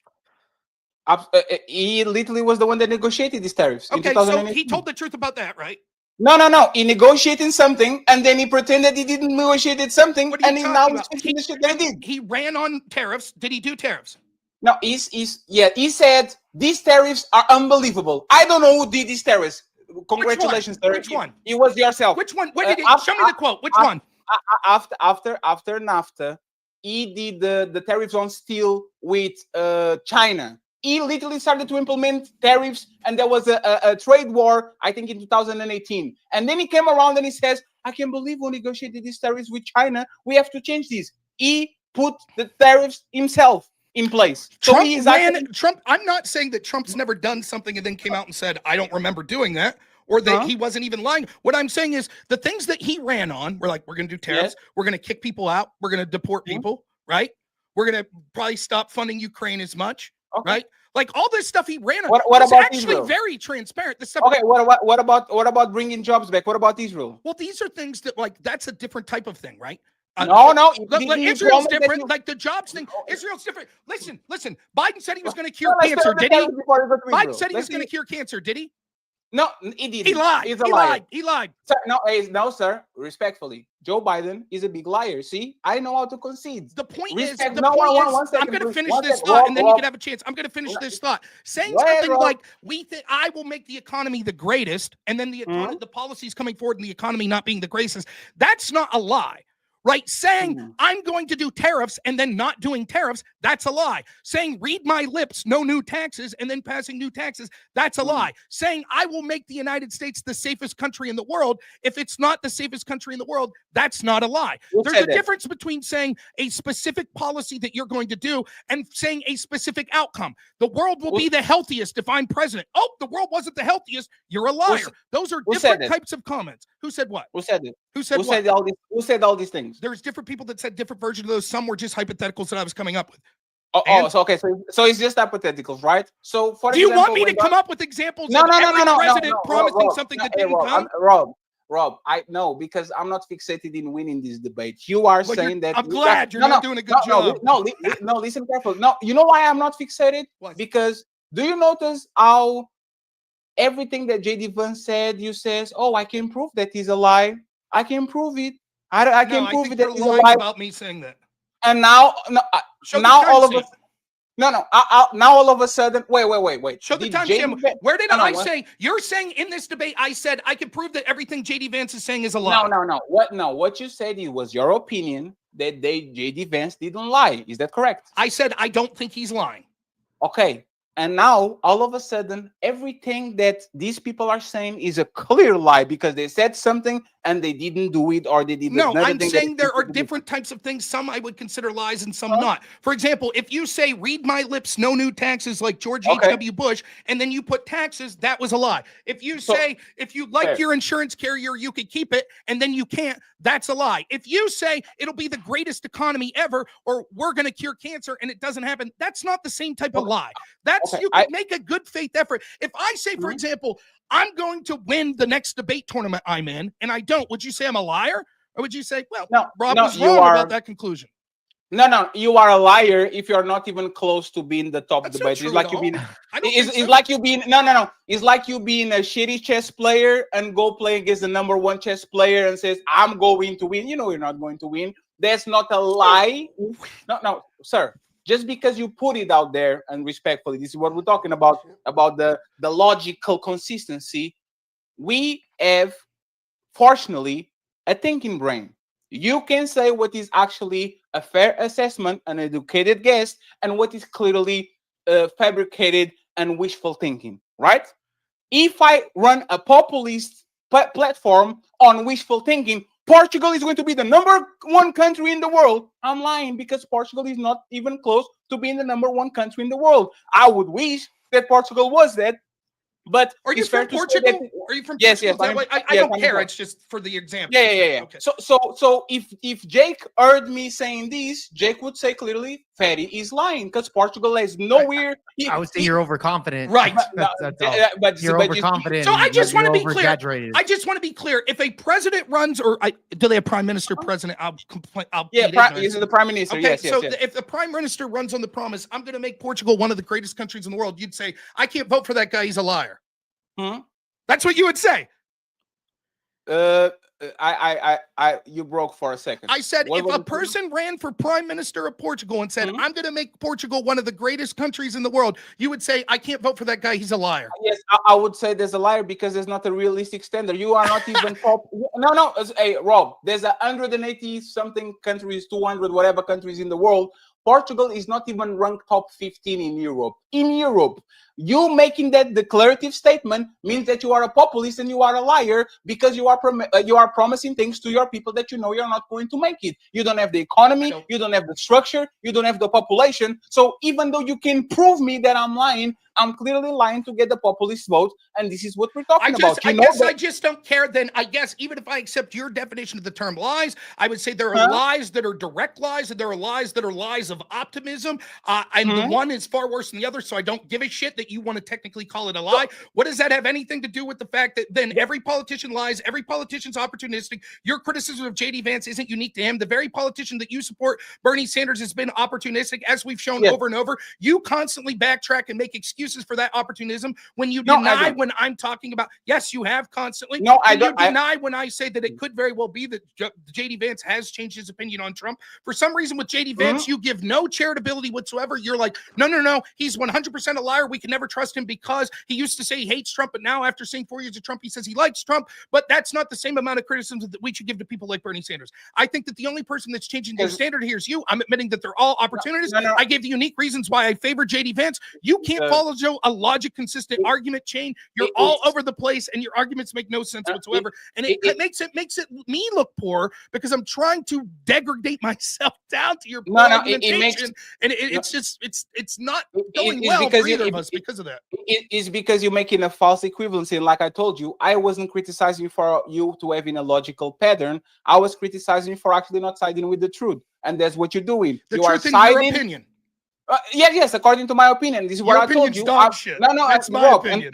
And Rob, and thank you very much for this, because a lot of times I forget about it. I use terms as trust, there's right. There's no trust, there's no right. Are you being logical? Are you not? Are you actually following those paths? Or are you saying something that contradicts something that you said before? So to establish truth, right? And then we'll go to tariffs and then we move on. Okay, Jay, because it's been fun. But I do have a question for you, Fatty, but I don't want to derail. No, it's fine. Ask the question before we go. Okay, just really quick, because here's the thing that's you stated that, let's say, because Rob's example saying that if a guy says that he's going to make Portugal the greatest country in the world, yes, and then you're saying no, he's a liar because according to statistics, that's statistically impossible, right? I want to bring up a just an example with Tom Brady. Tom Brady, when he was first drafted by the New England Patriots in the sixth round. Totally, dude, he wasn't even considered anything. Nothing, right? Nothing. The Patriots drafted him. He said to the Bill Belichick that if you don't start me and you don't do any of these things, you're gonna regret it, right? That they were actually considering trading him. And he said, if you do that, it's gonna be the biggest mistake in your life. Statistically, that would actually be wrong. He would be lying, right? He would be lying. Now, Now, of course, that didn't happen. Tom Brady ended up being the greatest quarterback in NFL history. Was Tom Brady lying at that point, even though it became true? No. Can I expound? Can I ask you? Can I ask you a question back? If you want to, yeah. My name is Claudio. That's my real name, right? I'm 35 years old. I was a basketball player and a soccer player. I never touched football, American football, ever in my life, ever. Every time I go to the United States, I go and watch the games. I can't even follow where the ball is. I just see a bunch of guys, and then the ball disappears and magically appears on, because I don't have the training eye. I have to go to the screen to see where it's going. If I told you right now that I'm going to be an NFL player, am I lying or am I extremely optimistic? You're extremely optimistic, and this is the difference between what the way that we view the world. So then you concede you're wrong. One second, Jake.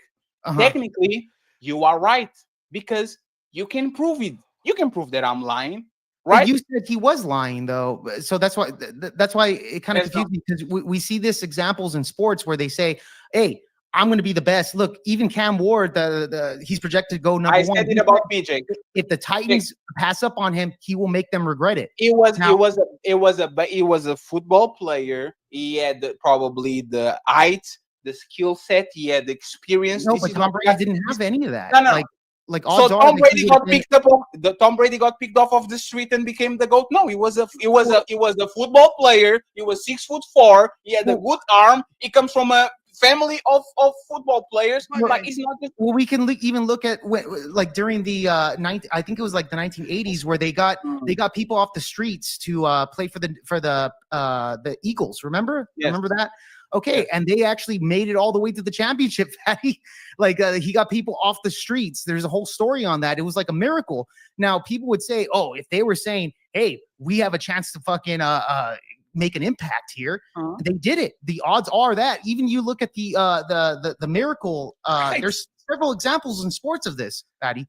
So I'm just saying, like, That's to it. say Can I that say he's a something? liar Can I jump in here real doesn't- quick? I think you're making a good point here, Jake. But notice what happened. Like this is more oftentimes what happens is the meta conversation is more interesting than the specifics we're talking about. I think in these debates. So, Jake, did you notice what just happened here? Right, you go through this example, and he's like finally comes to the stinger. Would you say that person's? Would you say I'm lying or I'm extremely optimistic? And you're like, I would say you're optimistic. In other words, you're giving the answer that's contradictory to what his claim was, that a liar, right? No. And he says, yes, exactly. Right? He completely changed it. Like, that's what this whole conversation's been. He'll outline something. We go through a logical chain that's like, wait a minute, here's why you're wrong. And then he's like, yes, exactly. That's why I'm right. No, Rob. That's the whole debate. No, Rob. This is why, for example, when Jake said, Ferry, do you want to do this? I said, Rob is going to kick my ass. We don't talk the same language. Well, I didn't say that. I said it. Yeah, no, he said that. I said it. I was the one that said it. Yeah, it's you because did. we don't talk the same language. That's, for example, I want to have a bunch of these until I get to Andrew Wilson and all those guys because they talk a different language with me. What I'm saying is this. This is a clear assessment. Y'all talk about what is logical. But if I go to your channel, if I go to Andrew Wilson, if I go to Jim Bob, I can hear y'all for hours and hours doing educated assessments about shit that people said. You can clearly say, hey, Kamala is lying. This person is lying. Obama is lying. You can make a clear assessment. Every time I see your content, you do definitive statements. And then as soon as we come to these platforms, we can prove that he's a lie. Because you can read his mind and we don't have the foresight to know if he's true or not. Y'all make definitive assessments about opinions about these people. And then when it comes to debate, you take all of that off the window. And what you are focused on is not contradicting yourself and making sure you're following the correct path so you can win the debate. That's all I'm saying. And it's fine. I'm not protesting. I can't believe that it's like you speak a different language because you're worried about being logically consistent. And then like you jump the shark. You're like, well, I've listened to you guys and you'll talk about you know people's opinions and stuff. Listen, show me once ever saying when Kamala Harris said we're going to win this thing that I said you're a liar.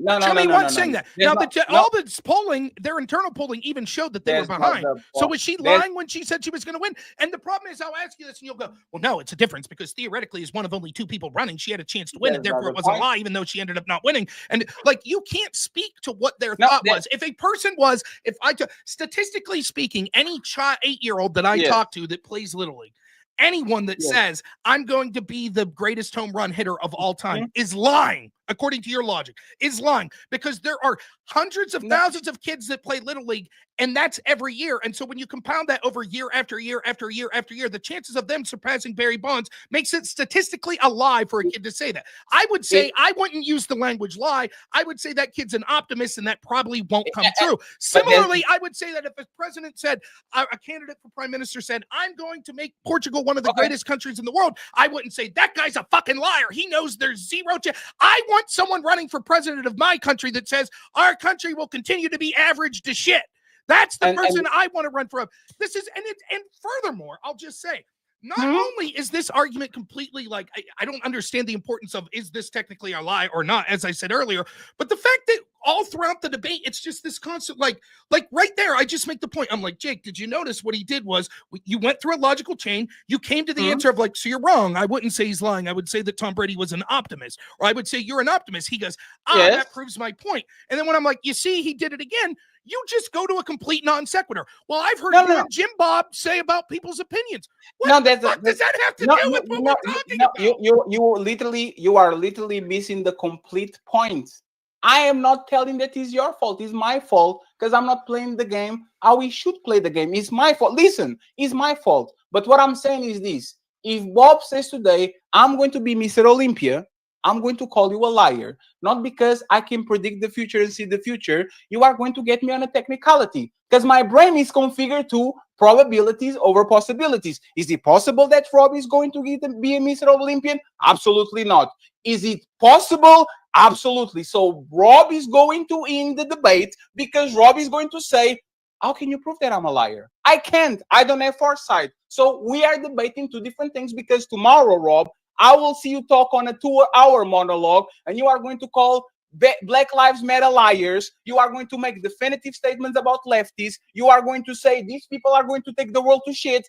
And you make a definitive statement when I can clearly say, you know what, Rob?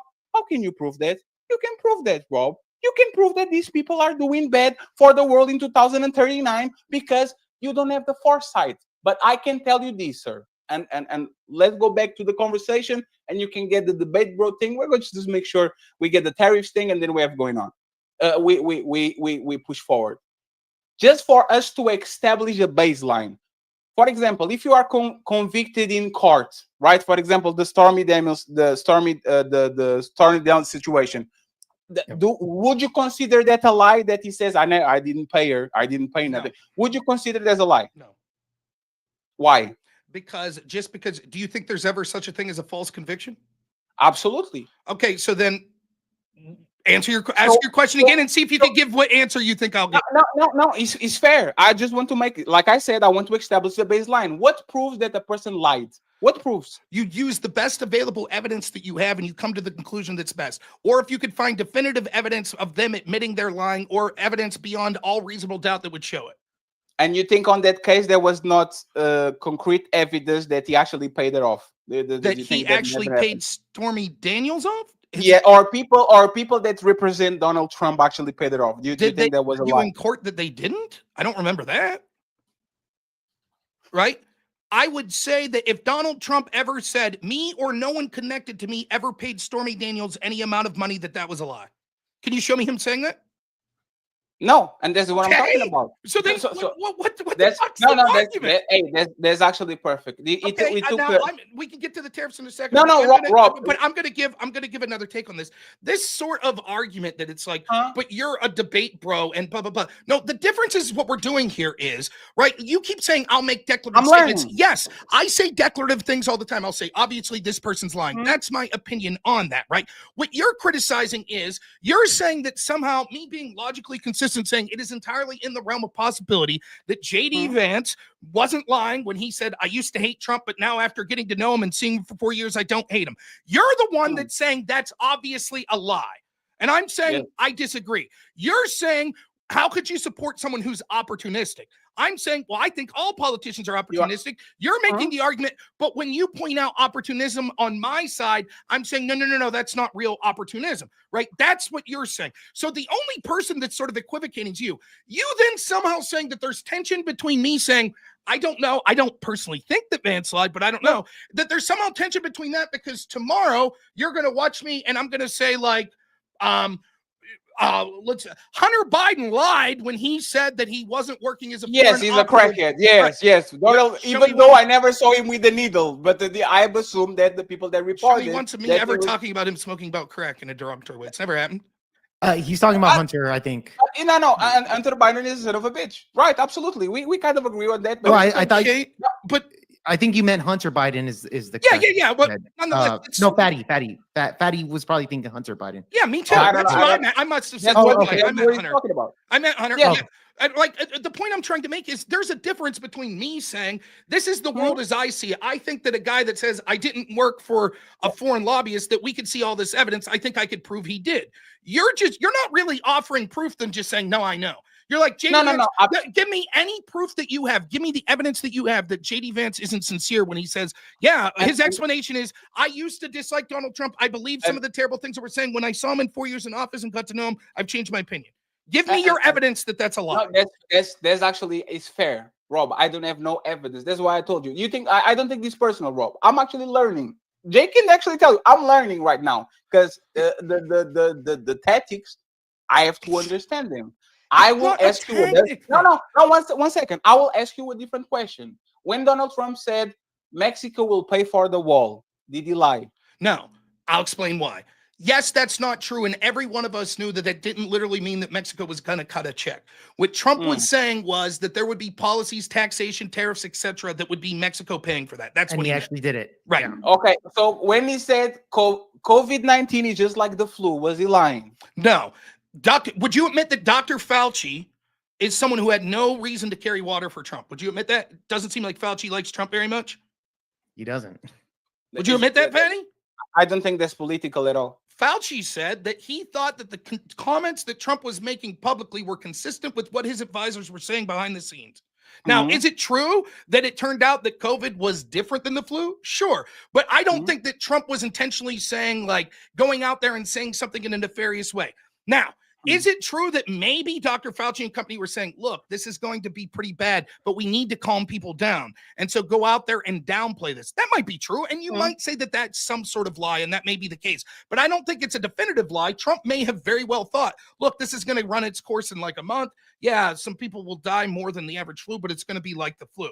Now, as it was, I think that sometimes lying's not necessarily the worst thing. For example, if you're in a foxhole, right, do you want your commander saying, by the way, 95% of you are going to die when we go try to take that hill? Probably not, because the chances of you taking that hill are very low then. So at some points, maybe sometimes lying or things like that may be good. But in general, morally, we should try to avoid lying. And I will fully concede to you that Donald Trump has lied many times,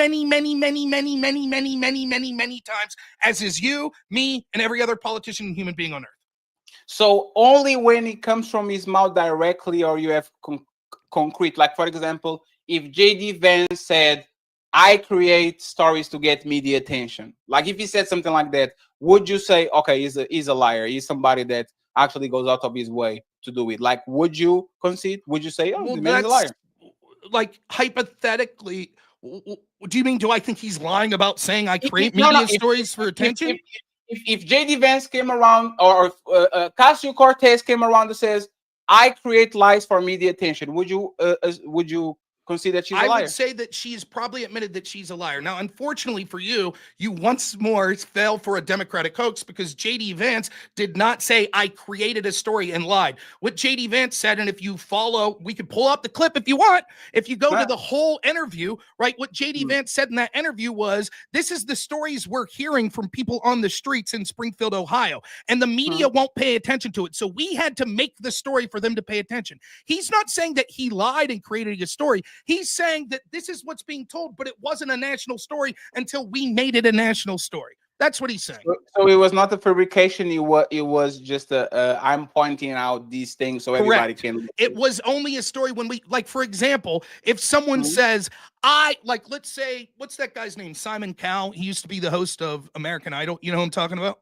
Yeah. If Simon Cowell said, I made Christina Aguilera, right? Does that mean he literally is her father? No, what he's saying is she was a singer, right? But I made her career by making her big and getting her out there. So no, it's not him saying, oh, I created her. Same thing here. You saying I made the story that got big isn't you admitting that you lied and you created something out of whole cloth. JD Vance is saying that entire interview, these are the stories we're hearing on the ground. So no, I don't think that's proof of him lying. So he would not cover up for people that he likes. I'm sorry? So he would not cover up for people that he likes. Oh, I think 100% he would, just like every single other human being. And now is that out? So that's crazy. And you name me, would you cover up for people you like? It depends. Well, right, but as a general principle, you would. On politics, absolutely not. That's bullshit. I don't believe you. Absolutely not. I don't believe you. That's my opinion. I think that you were absolutely wrong. If you thought that there was a political campaign that would be incredibly beneficial to your ideology and your people, right, and that the opponent would be devastating and possibly lead to the end of your country, I don't think that you'd be like, you know what, I'm unwilling to say I really like this guy when actually I only kind of like him compared to. I think you're full of shit. I'm not loyal to people. I'm loyal. I think you're full of shit. I'm just saying. No, I'm not loyal to. I'm loyal to policies. I'm loyal to what you think. I'm not loyal to a person. I will think literally- so. For example, you're a socialist. So what you're telling me 100% is if somehow we could see in a crystal ball and you Yes. personally didn't like Bernie Sanders, like maybe he cheated on his Yes. wife or he did something that you didn't like, and the election was going to hinge on whether or not you said, yeah, I think he's good, you would still say, even though we're finally going to get the socialist dream that I want, if I just say this is good, I would never do that.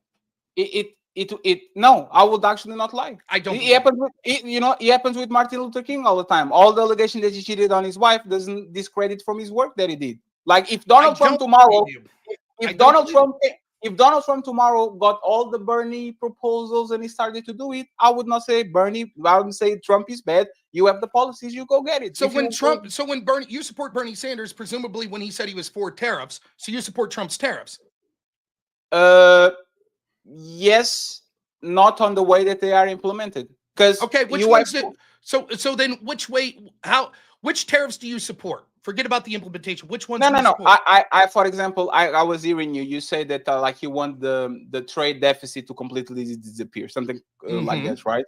I would say that if I believe in reciprocal tariffs. I believe that if a country is charging you 7% or something, you actually should charge them 7% on something. I believe in fairness. Do you think Bernie Sanders believes it? I think he believes in a more balanced tariffs. Because, for example, when Bernie and like the video that is going around about Nancy Pelosi talking about China was outside of the World Trade Organization, so they had tariffs that were way bigger. I think it was 30-something% of the United States, while the United States had 3% tariffs on China. I believe on a more level playing field, and I think it was in 2018 or 2019. The tariffs between the United States and China were very close to each other. They were very similar. It's not just tariff, there's other trade barriers, but nonetheless, like I think then like you believe that Bernie Sanders would still support, quote, reciprocal tariffs? It depends on the reason. Wait, you believe that he at one point supported reciprocal tariffs? Yes, the world changed. Yes, absolutely. Okay. But now, the same thing. Wait. So explain to me what changed that in 1990 something you support reciprocal tariffs, but now you don't. So the reasons that they were against tariffs was performative reasons. It was just not about the economy. It was about, oh my God, the children. Who's that? Oh my God. They, Nancy Pelosi, the Democrats, the people that were actually. What about Bernie? Talking about the reasons, right? The reasons that wait, please. I'm sorry, I don't want to cut you off, but we're talking about Bernie, not Nancy Pelosi. Yeah, but that's the thing. You can be on offense all the time, Rob. You can be on offense all the time. Every time I mention, no, Rob, listen, respectfully. Every time I mention something about Trump, you say, "What about Bernie? What about Bernie? What about Bernie? What about Bernie?" I know you're saying that that's the guy you support, but there's the thing. Did we talk about what Donald Trump was doing in the tariffs? Was neither one that was deciding the top? No. Because you have to stop there. Because again, this is the debate, bro, tactic again. We are going to talk about tariffs, and you know what Rob does? Let's talk about what Bernie Sanders said in 1997. It's always the same shit. You like to be on offense. You didn't even bring up tariffs. I did. You like to be on offense when people catch you, and when people catch you, like right now, you are going to say, "Oh my God, that's what I said." What does that matter? What does it matter? I want you to find the timestamp when you said, "Okay, right now we're going to talk about tariffs." Rob, what do you think about Trump's tariffs? Show me the timestamp. Yeah, and there's the thing. Tell me what you think about Trump tariffs has to do with Bernie Sanders. You never asked that. You never asked it. I brought up tariffs. Okay. So you know what? I'm going to clarify. Let's talk about the tariffs right now. 2024. Before you do, I'm going to finish my thought of what we were talking about. Go ahead and do it. What about Sanders? Okay, the next topic is tariffs. How is it whataboutism to talk about the thing we're talking about and you bitching, but you didn't let me set the top? We're talking about what you wanted to talk about. The point I'm trying to make is, like, you're saying I support people that are logically consistent. What I'm trying to get to is, then if it was just about not supporting people but supporting policies, the guy you support, Bernie Sanders, if he favors ideologically Trump's idea of reciprocal tariffs, then you would admit that it would be pretty unethical of him if he's not out there right now saying, saying, actually, Trump's right that we should have reciprocal tariffs. I just think he's implementing them wrong. If you believe that Bernie Sanders really believes in reciprocal tariffs, but he's unwilling to praise it right now because it's Trump and just saying, I don't like the way he's implementing, that would seem to be unethical. Yes or no? That's it. Yes, there will be unethical if the premise was correct. The premise is not correct. Why is it not correct? Because the tariffs that they had when they were proposing tariffs, and like you actually can see it, and you actually can go and see it, the number was completely different from the number that it is right now. If you look at the numbers, when Nancy Pelosi was very young and Bernie Sanders were very young, and they were talking about tariffs, there was a 30% difference in tariff from the percentage that the United States get and Nancy Pelosi get. If you go and look at the tariffs, when Donald Trump actually signed those deals with Canada, with Mexico, with China, the tariffs are very close to each other. So it's very fair for me to say, hey, I was promoting tariffs when this thing was completely not level, but now that the things are way more closer to it, I am not promoting tariffs that is going to disrupt a whole country and the whole world just because I want to be petty. Would that be a fair assessment, Rob? No, it wouldn't be, because the principle would stay the same. If your principle is you're for reciprocal tariffs, so let's say when you said, or when Bernie said I'm for reciprocal tariffs, that the United States tariffs were 10% and Canada's were 90%. And now it's the United States tariffs are 30%, but Canada is 60%. You saying, well, therefore I'm no longer for reciprocal tariffs. No, that doesn't logically make sense. So if you are for raising tariffs, if you are for net zero tariffs, right? And you push that and you reach the goal, are you contradicting yourself when you say I don't want more tariffs anymore? No, absolutely not. So that's what they're doing. No, it's the reciprocal tariffs right now? Very close to it. But that's not reciprocal, is it?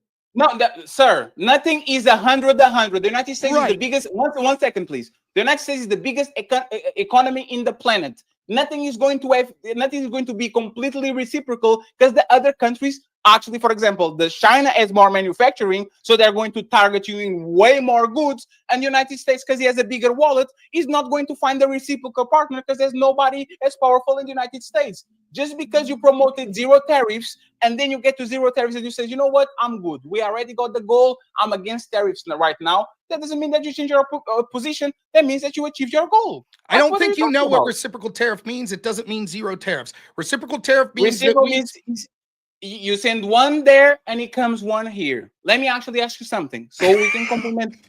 So we can complement there, right?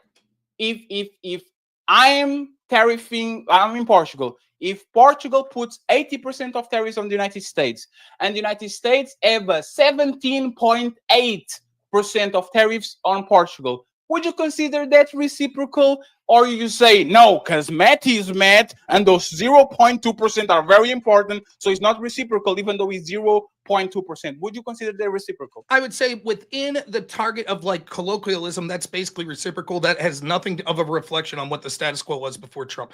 You're trying to make the argument. Let me finish. So once more, you're arguing from a false premise. I would agree with you. If I'm nitpicking because it's like, well, right now it's basically United States has 1% tariff and the rest of the world has 2% tariff. Rob's just nitpicking. That's not even close to what's going on. There are countries, including our European allies, that are tariffing the shit out of the United States. We can bring up the data if you want. You're trying to gloss over that by saying, I formerly was for reciprocal tariffs. So was Bernie. But now that Trump's suggesting reciprocal tariffs, but going further, right, I'm not for that. You have every right to do that. I don't have, in fact, there's some things that Trump's doing with the tariffs that I don't like at all. So saying, actually, he's going too far, completely legitimate argument. But to say I'm no longer for reciprocal tariffs because I think that now things are equal enough is asinine, because we're nowhere near the status quo before Trump's tariffs of reciprocal tariffs. So what's changed that you used to be for reciprocal tariffs and now you're not? Barring taking away the argument, but I don't like that Trump's doing it. Completely giving you that. Completely. But what's changed that you used to be for reciprocal tariffs and now you're not? We got either close to the goal or we did it. That's with every country. Okay, let's look it up. Fine, we'll go to the data. No problem. He's not with every country. What are you talking about? Okay, no problem. So that's correct. You see, you keep pushing. And once again, listen, go ahead. What are the overall tariffs between China and the United States in 2018 when Trump was in office? Go ahead and Google it, please. Okay. So you're saying that it's close, it's like 1% or 2%. Go ahead and please Google it. I'm asking you before I look. look it up. You're saying that it was basically equal, correct? I'm making the claim and you are saying I'm wrong. Go ahead and Google it, please. But Fatty, just to clarify, you are saying that it's more or less the same. The percentage is the same. The thing is the trade deficit because the United States buy way more things from China. So the number is completely disparate because the United States has more money and imports more things. So instead of going and saying the percentage of tariffs, they're talking about the trade deficit. Okay. That's literally what it is. They're talking about the trade deficit. How are we sending 250 billions and we are getting only 7 billions in return? Because you buy way more than you export. How is it that the top 90% pays the top 90? It's difficult to find. I'm having a different. In 2018, the United States are trying to engage in tariff increases, but it's not talking about what the tariffs were. In addition, when we're talking about, I'll still look for this. I will. But when we're talking about reciprocal tariffs, it's not just, you understand, you're not just saying the tariffs. It would also be other trade barriers. Like, for example, if it's a tariff to say we're going to put a 100% tariff on your automobiles, to just say we will allow 0 of your automobiles, that's not a tariff, but that would still be a trade barrier that would fall in line with reciprocal tariffs, right? Okay. Would you? I'm just asking. Would you consider? Yeah, I'll consider that. Yes. Okay. The tariffs are not just a one little thing. There are a tremendous amount of things that are put together to make sure that the trades actually are fair. Even if I concede to that, right, Rob? Let me ask you something. While you are googling, do you think the jobs are coming back? I think that a lot of manufacturing jobs can go back. Yes. So, because this was a promising, right? That it was going to bring the jobs back. Why don't you think Elon Musk is not leading by example and bringing his factories back to the United States? I don't know. It sounds like a prick. What's that have anything to do with anything? Where's Tesla's built? Most of it in China, in Beijing. Really? Yes. I don't know about that. I think that sounds like bullshit. So most Tesla vehicles are built in Beijing. It will be a technicality if you say most or if you say 33%. Do they have factories in China? I don't know. So you don't know that Tesla has factories in China? Wait. So now your argument is you said, where are the cars? And now you're saying, well, yeah, 75% of the United States. And again, is the debate bro shit. What are you talking about? Listen carefully. If I promise I am going to bring these companies back. I'm going to bring the jobs back. I'm going to make sure that these factories that are all around the world, especially in China and Asia, are coming back, right? My follow-up question was, if that was the case, why is Elon Musk not leading by example and closing his factories in China and bringing the production to the United States? I think that a lot of production of Tesla, I think the bulk of it's in the United States.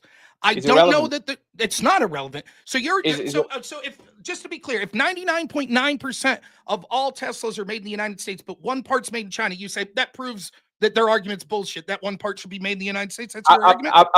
Like I said, I'm not a Neanderthal. If he's very close to 100%, I will concede you that he's not close to 100%. I'll make two arguments. One, I think that Tesla and Elon Musk companies, at least with Tesla, I think does better than average of putting their money where their mouth is and having a lot of their production in the United States, which is better than a lot of other places. But second, I will fully concede that people are fucking greedy pricks and trying to make a buck, and Elon Musk isn't outside of that. What does that have to do with whether or not manufacturing jobs can compare to the United States?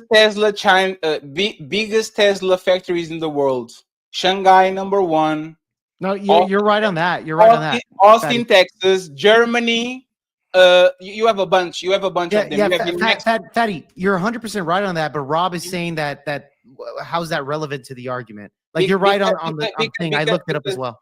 Because it shows bad faith. You are preaching and you are telling other people to actually suffer and go ahead and every single company and yell that they're buying from China and are buying from these countries. Go ahead. When the tariffs affect Elon Musk though, because it's coming from China, so he would have to pay more on the tariffs. Once again, that was not the point. Was let's bring the jobs. Let's bring the jobs back to local, and so people can buy local. If you have multiple factories around the planet and you are asking other people to buy local while you still go ahead and import things that you make in Germany and China and all that, I think that's a bad faith. I think you are, again, rules for thee, but not for me. You are telling to the regular pop and mom shop to go ahead and to stop buying from China while your literally right man and that is cutting every motherfucking shit on the government as the biggest factory of Tesla in China. Okay, Wouldn't couple that things be- to say. So we got 3 things to say in this. First, just quickly looking at this, Tesla vehicles have a significant percentage made of domestic content. Over 80% of their parts in the United States. Tesla Model 3, 87.5 domestic. Model 3 Performance and Model Y, 85% domestic. Model S and Model X have 80% domestic. However, Tesla does not disclose the exact percentage of parts made by them, but it's estimated to be around 40%. 30 to 40, including parts such as the electric motor, battery pack, and charger. Additionally, 20 to 25% of the components from Tesla cars were imported. 60 to 75% were made in the US or Canada. So it seems like that's better than almost any other automobile. Number two, it's not about being better. You literally said USA and Canada and United States in its world. Do you want me to find out? Do you want me to find out? So if it turns out that more than 50% is the United States, what does that matter? 80% of the parts are manufactured in the US. Secondly, I've already conceded that Elon's a greedy prick like every other human being that's involved in politics, and I'm not here to kiss Elon Musk's ass. Third, but if we're going to talk about politicians that we're saying are moral person, the only person that's made proclamations that a politician is moral is you about Bernie Sanders. Does Bernie Sanders, 2 questions real quick. Does Bernie Sanders agree? No. Yeah, okay. Nope. Okay, the debate's over then. If you're unwilling to engage in good faith discussion, if you're unwilling to Bernie engage Sanders doesn't have a factory in China. it has nothing to do with that. We were talking about I have literally answered every red herring. I have literally answered and talked about every red herring that you've talked about. You said that Bernie Sanders was moral because he believed in a progressive tax rate. That's not what I if you're unwilling, Jake, closing statements, I'm out. If he's unwilling to engage in a part of the debate, then what I'm about unwilling Bernie? to engage with What him. about Bernie? Okay. Look, fatty. He brought up some stats there. Like China, they have No, I'm good. They have I'm not going to engage in a debate with Hey, someone. Rob, nice I'm not to gonna- meet you, but no, Okay, you guys, can't do I'm that. not going to engage. What I'm going to do is I'll just sit here and let him talk, and then I'm going to talk about what I want. If he's unwilling, it's clearly been a good faith conversation back and forth that both of us have been talking about things. If he's unwilling to talk about it because he knows he's a hypocrite that can't defend his position, and so he has to rely on the fact that I will only talk about the hyper-specific thing that I want to talk about, and I won't defend my logical inconsistencies, then I have no interest in continuing the conversation. So if I'm asking him right now, Jake, and if you don't make him answer this question, thank you both so much for being here, but I'm not obligated to participate in someone that's unwilling to defend their logical consistency. So ask him right here. Are you saying that you won't answer this question that I'm saying? Can you hold on, gentlemen? Rob, go ahead and flip it. Fatty. No, it's fine. No, hey, Jake, I respect your show more than I trying to win. So go ahead. I will reply to it. What about Bernie? Go ahead. I want to know the question. Hold on, Rob. Could you please give the question out before he answers it? Right. One, are you saying that Bernie's moral because he favors his progressive tax rate? And second, the fact that he takes every tax loophole that he can, which we've seen from his tax that have been made public, would you say that also proves he's a liar and doesn't believe in a progressive tax rate because he personally uses loopholes? Absolutely not. That doesn't prove it. Okay, then how does Elon Musk saying we want to increase manufacturing in the United States, but it's advantageous for him financially to produce some of it in China, prove that he's immoral and doesn't believe that we should manufacture in the United States? I didn't call him immoral. You did. Take the word. What was the exact term you used? I didn't. Okay. I didn't. So let me explain to you. Let me explain to you. Again, you are so eager. What was the word you used? You are so eager to be. You are so eager to be on office and to talk about Bernie that you're not even listening. I regret that you said immoral. What was the word you used? What I said. Jake, I got you. Don't worry. I got you. I'm back in control. I just want to calm shit down here. No, because I'm calm. What I said was this. I'm going to refer my statement so we can understand, right? I said this. Donald Trump wants to bring jobs back, and he's telling people that he wants for us to buy American. He wants American people to buy American. And what I said was, why are you putting pressure to all those mom and pop shops, to all these companies that are outsourcing their production from China and are getting products from China, when your literally right-hand man, Elon Musk, has a factory in China that he could lead by example? And then what I asked was, Rob, why is not Elon Musk leading by example and saying, I support the president, so I'm going to close my factories in Germany, New Mexico, Canada, and China, and I'm going to bring them to the United States so people see that I'm actually a good faith person and we are going to apply these to everybody, and it's not rules for me and not for thee, or the opposite. You see what I'm saying? How is Yes. that necessary for Well, me? allow me to retort. I will say that it's because he wants to do things that financially benefit himself, much like you don't think that Bernie Sanders, who says, I believe in a progressive tax rate, that people that pay more should pay a higher rate, but then personally, instead of leading by example, takes every tax loophole possible, doesn't mean that he doesn't really believe in a high progressive tax rate. You agree that the fact that he doesn't lead by example and takes those loopholes doesn't mean that he doesn't believe in a higher progressive tax rate, and that's the exact same argument I'll make with Elon Musk. Okay, I will concede, right? Yes, he's a crook. Bernie Sanders is a crook. You Cool. got me. Wow. No, he's a crook. He's inconsistent. Cool. Is Donald Trump a crook and inconsistent by allowing his best friend billionaire buddies to play this game while he's telling other people to not play the game and to bring the production home? I wouldn't say he's a crook, but I would say that there's logical inconsistency if you're supporting someone that does. How does that make him a crook? What's crook mean? Someone who illegally steals. That's how I define crook. Yeah, so someone that manipulates the market and then the next day says, you made 1 billion, you made 700 million, you made the million. It sounds like inside trading, to be honest. But you know what? I can That's a prove it. completely different. That's a completely different argument than what you prove it posed because to me. I was on the room. No. Sounds like Nancy Pelosi. But Wait, you know what? Hey, Jake, Nancy Pelosi does inside trading. Yes, she does. Is a crook. Rob, do you have any indication that Donald Trump is doing inside trading by manipulating the market while his friends are making a tremendous amount of money? Like nothing? No, I don't think that that's proof of insider trading. In fact, I think Trump's one of the only presidents I could ever think of that's net worth went down when he was president. But did his affiliations and his power went up because the money is made after office, is not inside office? George W. Bush actually lost money by being the president. And you know what he got? A bunch of oil contracts for his family, and now he's. I don't think I'm not using. I will not use the word crook to say that because Bernie Sanders claims to be for a progressive tax rate but takes tax loopholes, he's a crook. You're saying he is a crook. I think that's ridiculous. And you say that also means Trump's a crook because he has Elon Musk who makes cars in China. But then you completely change and you're like, now you're not making that point. You're like, because he manipulated the market to do X, Y, and Z. Do you have proof? Do you have proof that Elon made a bunch of money in these recent moves? No, Musk lost money, but all these billionaires. Tariffs, right? No, sir, but he didn't lost money because the market swings. He lost money because he started to acting crazy, and the stock market, for the most part, is speculation. So people started to. But you seem to be making a specific claim that you can't prove it, which is fair. But it is your opinion that because Trump used tariffs and then the market went down, that he let Elon in on a little secret, so Elon made money in this recent dip. Then what is the whole point? What is the whole point? What did you say? That's not what I said. What did you say then?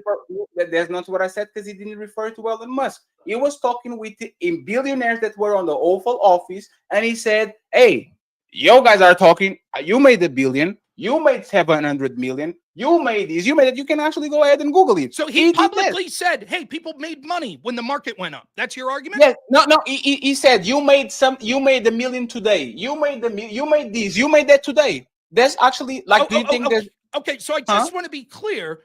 If I'm president and you make $1 million and I say, "Hey, Fatty made $1 million today," that's proof that I've engaged in insider trading with you. If you manipulate the market every single 2 weeks and people are now timing the market and you are buddies with them and they're on the Oval Office, I think just like Nancy Pelosi is a very high chance that you're doing inside trading, because once again, nobody caught Nancy Pelosi clicking on the buttons and said, here is 100, here is 200. But we kind of know that she's manipulating the market because people call her before they sell their. I guess I'm all for seeing one scintilla of proof that you have that Donald Trump was in private telling people, hey, tomorrow, here's what I'm going to do with tariffs, so you know what to do. You show me any proof of that, I'll be willing to criticize it. Go for it. Absolutely not.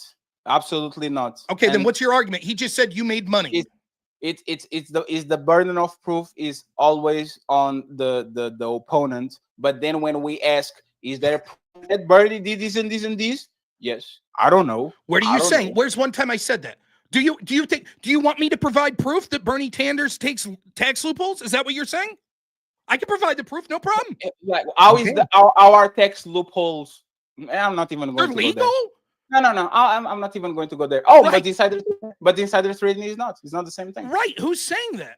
Right. I agree. Insider No, trading is but- not legal. Okay. You see, I'm talking about crimes, and then you go, what about Bernie and No. tax You loopholes? said what? That's what you're oh doing. my God. No, this is what happened. You're like, Huh? you keep saying, like, it's so difficult because you can't follow a logical chain. You're like, oh, when it comes to your accusations of Bernie, you pretend you have proof. And I'm like, yes, I made an I specifically said, I'm not saying Bernie committed a crime. I'm not calling him a crook. You are. I said, when you say I don't have proof of the accusations I'm making of Bernie, I said, sure, I can provide Is evidence. Bernie inconsistent? What's Is that? he inconsistent? Is he inconsistent, Bernie? Yes. Is Trump inconsistent? Because Yes. He's already conceded. I don't understand what, like, No, the point I'm trying to say is your argument's this. You're like, this is constantly what you do. You're like, here's this thing. Vance has lied. And I'm like, okay, all politicians lie. And you're like, aha, why won't you admit that Vance lied? And I'll be like, well, No. I'm saying that Vance has lied. Then you're like, well, how about this? It's Trump being inconsistent by being buddies with Elon Musk, and Elon doesn't make every product that he has in the United States. And I'm like, sure, that would be a level of inconsistency. But if that's something to reject, would you also admit then Bernie Sanders is inconsistent for pushing for a progressive tax rate when he himself takes loopholes? And you're like, no, that's different. And I'm like, why? And you're like, okay, for the sake of argument, I'll say he's a crook. Now will you say Trump's inconsistent? I'm like, right, I already said Trump was inconsistent. Is Bernie Sanders pushing to end the loopholes? I don't know. He is. Okay, so what? If So he's consistent. That's not consistent. If I say is Elon Musk pushing to bring crazy. manufacturing back to the United States? He's the right arm of the president. Oh, is he pushing to bring manufacturing back to the United States? Absolutely not, because he doesn't benefit from it. But he's on the. Wait. You He's see what I'm talking? He's publicly saying that that's what he's doing. Those are the policies that he's pushing for. And that's what I'm talking about. Right. So your argument is Elon Musk is saying one thing. He's promoting policies that he claims would bring manufacturing back to the United States. But I don't believe him, because when it comes to his own wealth, he builds factories outside the United States. I say, okay, but wait a minute. You believe Bernie Sanders wants a progressive tax rate. But when it comes to Bernie's own wealth, he actually takes advantage of tax policy to make himself more money.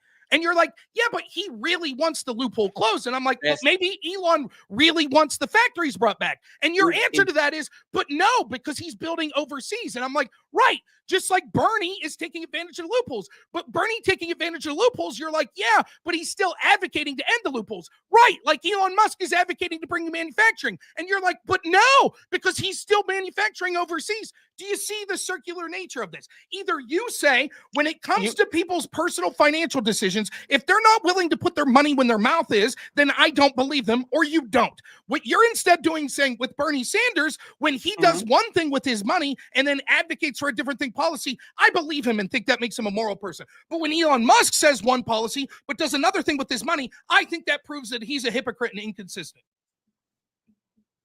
And you again, we don't agree on the premise. That's why you keep talking. We don't agree on the premise. What premise do we disagree on? The premise you're saying is taking advantage of loopholes. Correct. Do you have any proof? Yes. I'll bring it up. With Bernie Sanders. Okay, so this is Bernie Sanders taking advantage of the system here. Correct? Right. So, for example, if Bernie Sanders says everyone that makes over $1 million should have that money taxed at 20%, we're now going to find out what the percentage of taxes Bernie said. If that was in this, see what I'm talking about? Is the bad faith. That was in the 70s. That was not in 2025. That was in the 70s. But let me guess. What are you talking about? When did he say that? When did he? It's your argument. Your argument is right now. Bernie Sanders wants a progressive tax rate, correct? And the progressive tax is over what? Well, I think 4 million. No, I don't think. I think you're. No. I think you're factually wrong. By the way, I'll repeat it again, and you can Google it. You are going to be taxed regularly from $1 to 4 million, something like that. And after you get to that mark, now you're going to be taxed 90% of $1 on it. Is not just I'm going to tax you. Go ahead and Google it, please. Okay. Because I don't think Bernie Sanders is getting $4 million per year. But if you think about that, you go ahead and do it. You got it. And let me guess, he made it very strategic. So wait. It's over 4 million. It's what? What percent? He is probably 90% or very close to it. Okay, so for just the first result that comes up shows that you're wildly inaccurate. He suggested a potential marginal tax rate of 52% on income above 10 million. You said 90% over 4 million. When was this? This is just the first answer I get from Bernie's tax plan. And he is that corporations or people? Okay, so you said anyone under what amount would pay what percent of tax? Go ahead. Yes, listen, corporations, okay?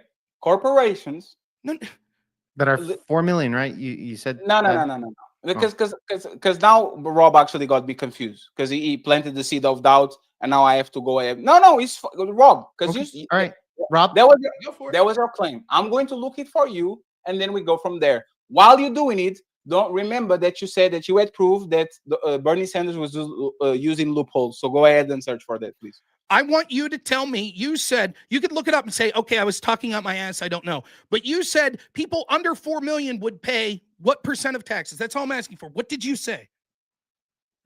Absolutely. Yes, that's what I said. That's what I'm asking. No. 1 second. This is what I said. Above $4 million, every penny was 90%. I might be confused, but we're going to look for it. But you got you said under 4 million they will pay? No, they pay their regular tax margin. So his plan is what I'm saying is where we were disagreeing. I was like, no, I think the progressive tax isn't just once you reach 4 million. I think that it's stratified. Like people that make more than 50,000 pay this. People that make more than 80,000 pay this. That's what called progressive. Right. That's my argument. So let me finish. So my argument, you're like, well, Barney doesn't make more than 4 million, and so therefore he wouldn't fall to that. But what I'm saying is, but it's stratified. That's what a progressive tax rate means. It's not just everyone pays one rate and people that make more than 4 million pay another. It's that as you climb the ladder, you pay more and more. My argument is the rate that Bernie is suggesting is nowhere near the rate that Bernie is paying when it comes to his taxes. And actually, Bernie is taking advantage of the current tax system to have every tax break that he can. If he was really putting it, because, like, for example, if it says you could write off computers that you buy, if it says if you have certain, like, if you donate so much money to this, you could write that off. Have you ever done? Oh, you're in Portugal. You might not know this. If you do taxes, there's all sorts of things you could do to mitigate write-offs that you could do. Bernie Sanders actually paid a lower tax rate than Donald Trump. That's not a loophole. That's not a loophole. That is a loophole. No, it's legal loophole, but yes. No, it's so now we're gonna. So when it comes to talk tax season, all these people that get money back from the American government are using loopholes, or yes. Now you're getting it. Yes. So everything in law is a loophole. No, what I'm saying, you could quibble over the word loophole. The argument that I'm making, it's clear what I'm saying. Bernie Sanders is saying the tax rate should be this. Nope. Then he's in that bracket and he's paying far less than what he's saying it should be. And he's taking write-offs and deductions, etc. Where if he really wanted to put his money where his mouth is, he'd say, even though my tax rate isn't law right now, I will pay the tax rate that I say is moral to do. He is unwilling to do that. But how is that a loophole? If I, for example, have stocks and I don't close positions, so I don't have no gains, I don't have no marginal gains, that's not a loophole. I'm actually using the regular law.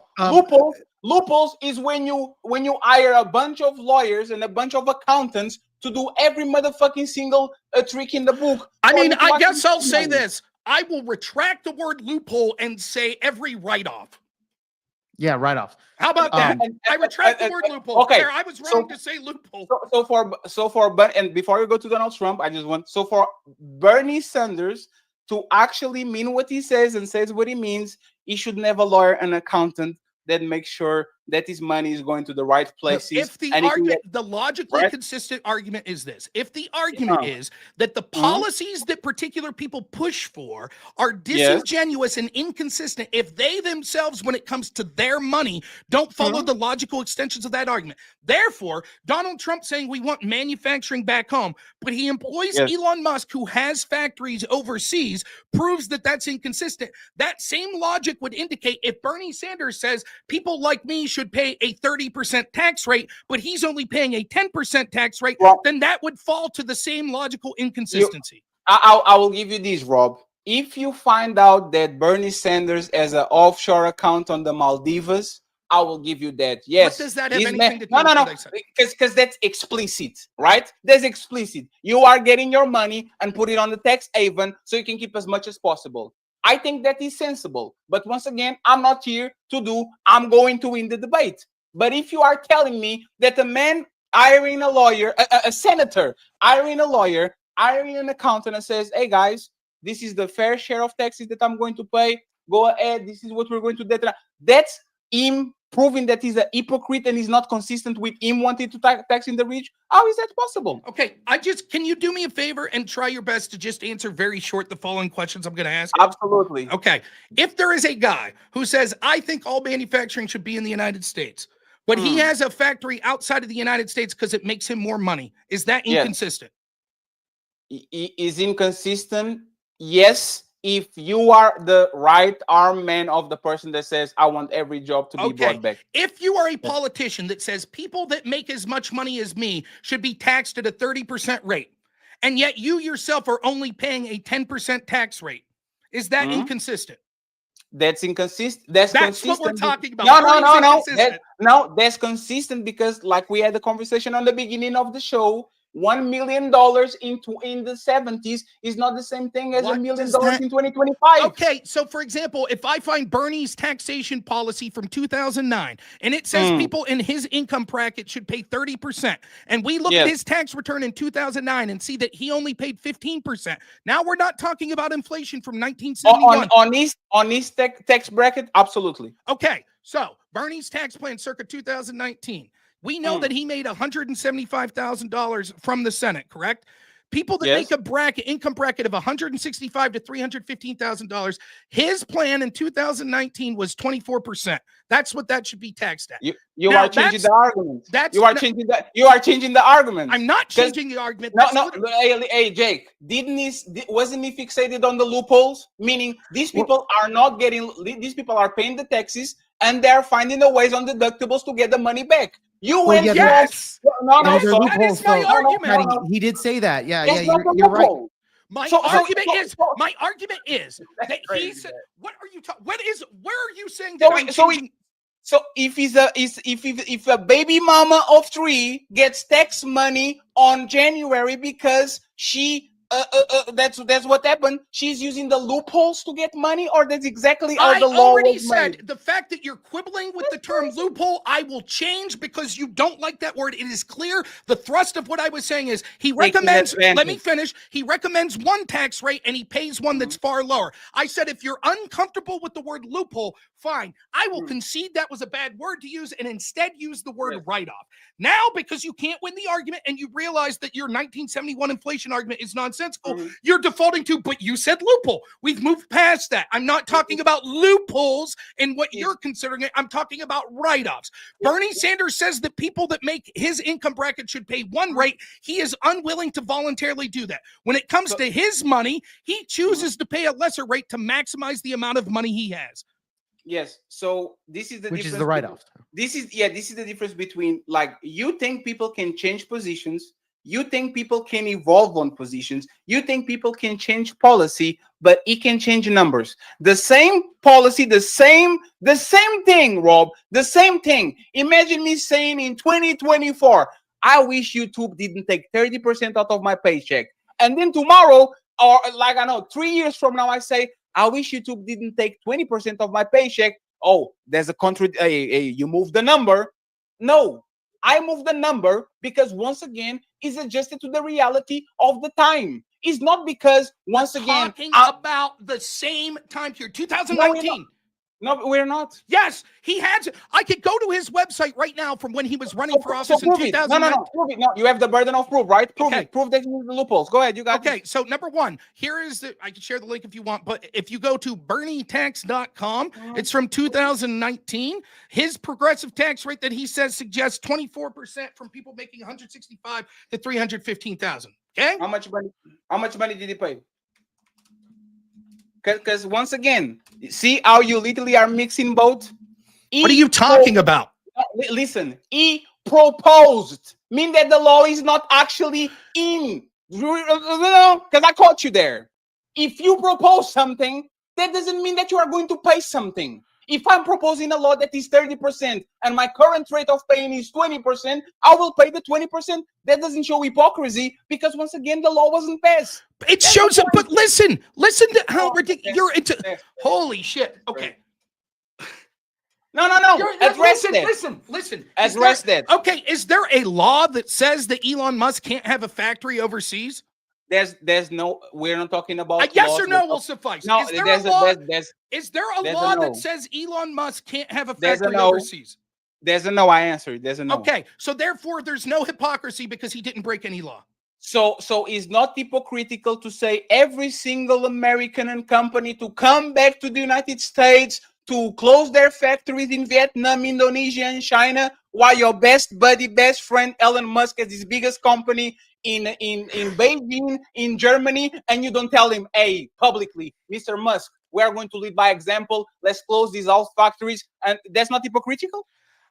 I can't believe I have to redo this. Answer the question. I am going to do That's it. not hypocritical. Yes, I think there are inconsistencies with that. Just like I think there are inconsistencies if you say people in my tax bracket should pay 40%, but because it benefits you financially, you're only paying 24%. Your argument is, let me finish. Your argument is, no, that's not hypocritical because the law says that he's allowed to pay the 24%. And I'm like, okay, then if we use that logic, as long as the law says that Elon Musk could build factories overseas, that wouldn't be hypocritical. And you say, well, wait a minute, it's still hypocritical because just because the law says he's voluntarily choosing to make more money by building cars overseas. And I'm like, you're right, that is inconsistent, just like it's inconsistent for Bernie. And you're like, no, but there's no law that says Bernie. You're on one hand, when it comes to Elon Musk's personal wealth, you're saying he's a hypocrite if he says, I want manufacturing in the United States, but not 100% of his factories are in the United States. On the other hand, with Bernie Sanders, when I say if Bernie Sanders suggests a high tax rate and he's not willing to personally pay that tax rate himself, then that shows he's hypocritical. You say, no, he's just doing what's legal. Do you see the stupidity here? No. I didn't say that he was doing what was legal. I said that you are leveraging what he proposed about the laws that actually were in place. Hypocritical means you say something and then you go against what you said. He's not against raising those things. He's not against paying those taxes. Let me actually give you an example. Then why didn't he? What prevented him? No, because once again, the people that are in power, the Democrats and Republicans, are against taxing the rich because they work for them. This is what I'm talking about. Is Bernie rich? No. For American standards, absolutely. For $5 million, by the way. Did anything prevent him from paying more in taxes? Absolutely not. Okay, so then what's the argument here? No, the argument he chose not to. The argument is you saying, once again, and remember the conversation that we had before, right? You said this, just because I promised something, that doesn't mean that I'm lying when I'm not able to do it. You said this when we're talking about JD Vance. Okay, just because Elon Musk promised he wanted manufacturing in the United States doesn't mean he's lying when he has manufacturing overseas. Hypocritical will be this, and I'm going to be very slow. Hypocritical will mean we have to tax the rich, the laws will pass, and then he'll turn around and says, nah, I don't like this because I'm rich too. Hypocritical will be, we are going to bring the jobs back. Elon Musk, Donald Trump, somebody asked, hey, Mr. Trump, wouldn't it be fair that your right arm, Mr. Elon Musk, that there's factories all around the world, like, isn't it fair for him to bring it back? And he says, no, he can keep those factories there. What I'm telling you once again is, you play on this gray area where is inconsistent, but it matters for some people and don't matter for other people. Let me give you a clear example. Now you've talked enough. I'll now interject. Your own example proves how fallacious you're being here. If you say Well, it's hypocritical for Trump to say we want manufacturing in the United States, but his right-hand man doesn't have all of his manufacturing in the United States. Not all. Like, okay, what? Not 20%, 30%, 40%, 50%. What is the percentage that makes it inconsistent? Go ahead, tell me. 3 of your 5 top companies are in Canada, Germany, and China. Bring them back. Take that argument, which is bullshit anyways, because it's bring them back. Okay, so 60% of his top factories aren't in the United States, therefore it's hypocritical. The premise, the philosophical premise of what you're saying here is you're suggesting that something would be a moral good for the country.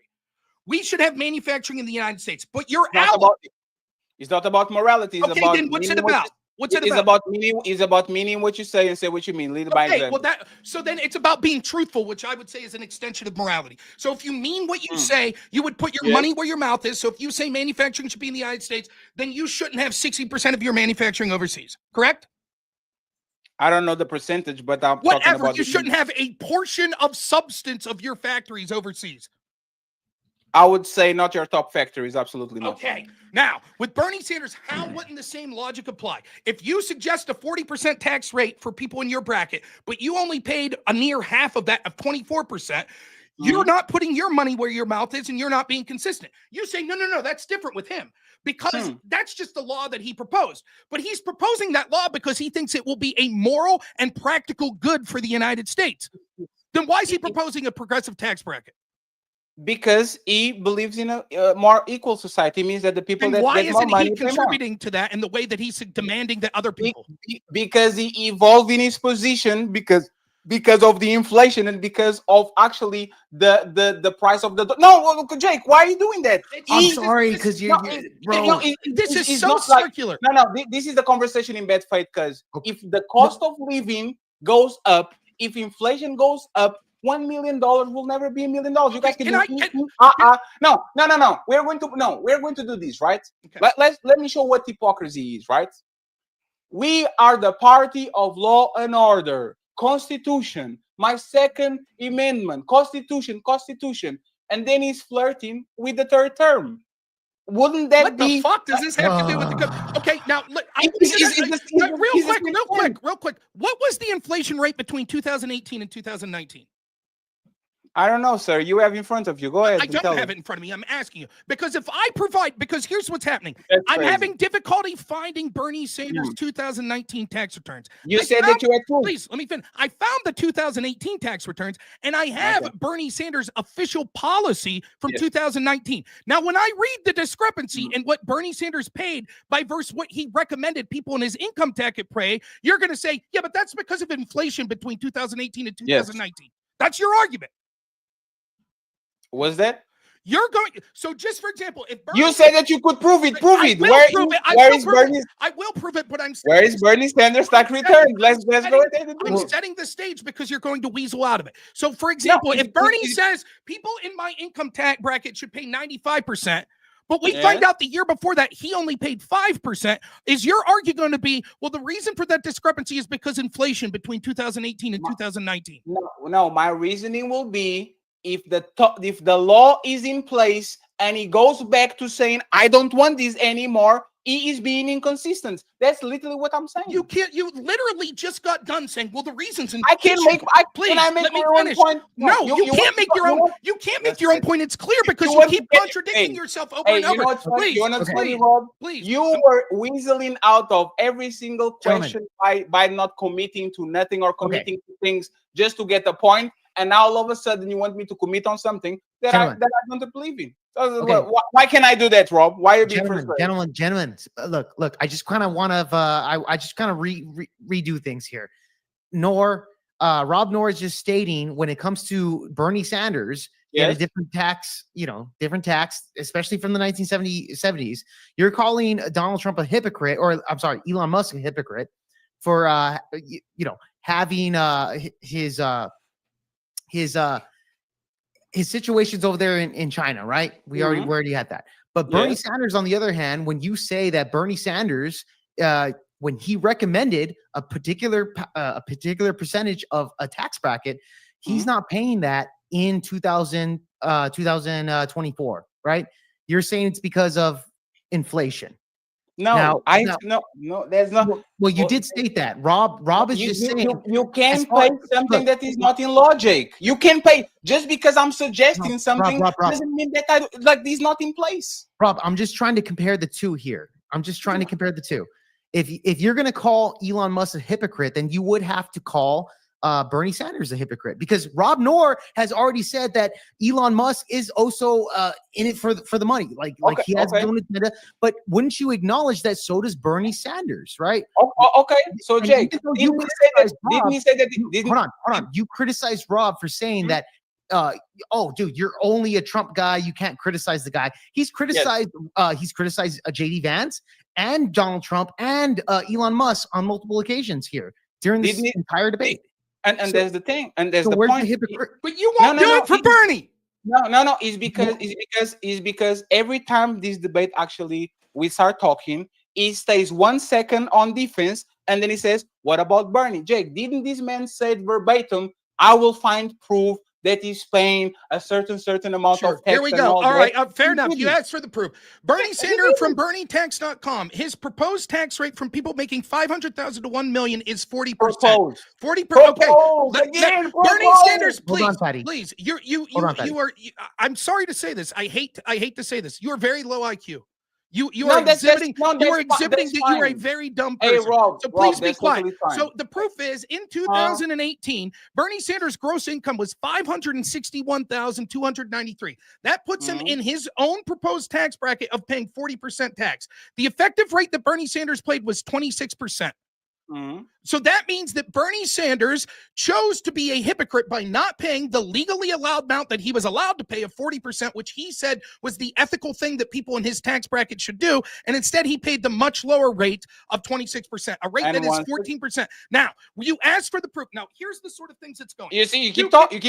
Yeah, right, I will keep talking. I'll explain to the audience. Ask for the proof, I'll explain to the audience what's occurring here, right? Hey, if you're joining late, here's what's occurring. He says, look, Trump's unserious about his tariff plans because he's buddies with Elon Musk, and Elon Musk has some factories overseas. And so that proves, if he really believed, he would say, go pound sand, Elon. All of your factories, or the vast bulk of your factories, should be here. And because he didn't, that shows some inconsistency. I admit on the part of Elon Musk that, yes, Elon Musk is going to be inconsistent when it comes to making himself money, like almost every political figure in this country. Now, he has previously praised Bernie Sanders as someone, though, despite saying that millionaire senators would be immoral, now that he's a millionaire, it shouldn't apply because inflation, and even if it still keeps up with inflation, because he supports a progressive tax bracket. So now I'm using the exact same logic to contest the logical consistency. I've already criticized Elon Musk. I've said, yes, he's greedy. A lot of this has to do, he's going to build factories where he thinks he can personally make the most amount of money. And if he thinks he can make more building it in Canada or Europe, he's probably going to do that. I've criticized. The point that I'm trying to make is to say that this means that Trump doesn't really believe in make America great or manufacturing in the United States is nonsensical. But if you're going to extend that logic to, well, if you're not putting your money where your mouth is and you're building factories overseas, or in this case, his ally, why wouldn't we make that same criticism of Bernie Sanders? Bernie Sanders has proposed that people in his income bracket pay 40% tax rate. He himself, in almost the same year, has paid a 24% tax rate. So I'm making the logical apples to apples argument, saying, well, if it's inconsistent because when it comes to personal money, Elon Musk is taking and going overseas to make more money, then it also shows that an inconsistency on Bernie Sanders' point, and that if we say that we can't trust Musk or Trump, that they won't build in America because of this inconsistency, then why would we trust Bernie Sanders when it comes to his money, he's taking tax write-offs and paying a much lower rate?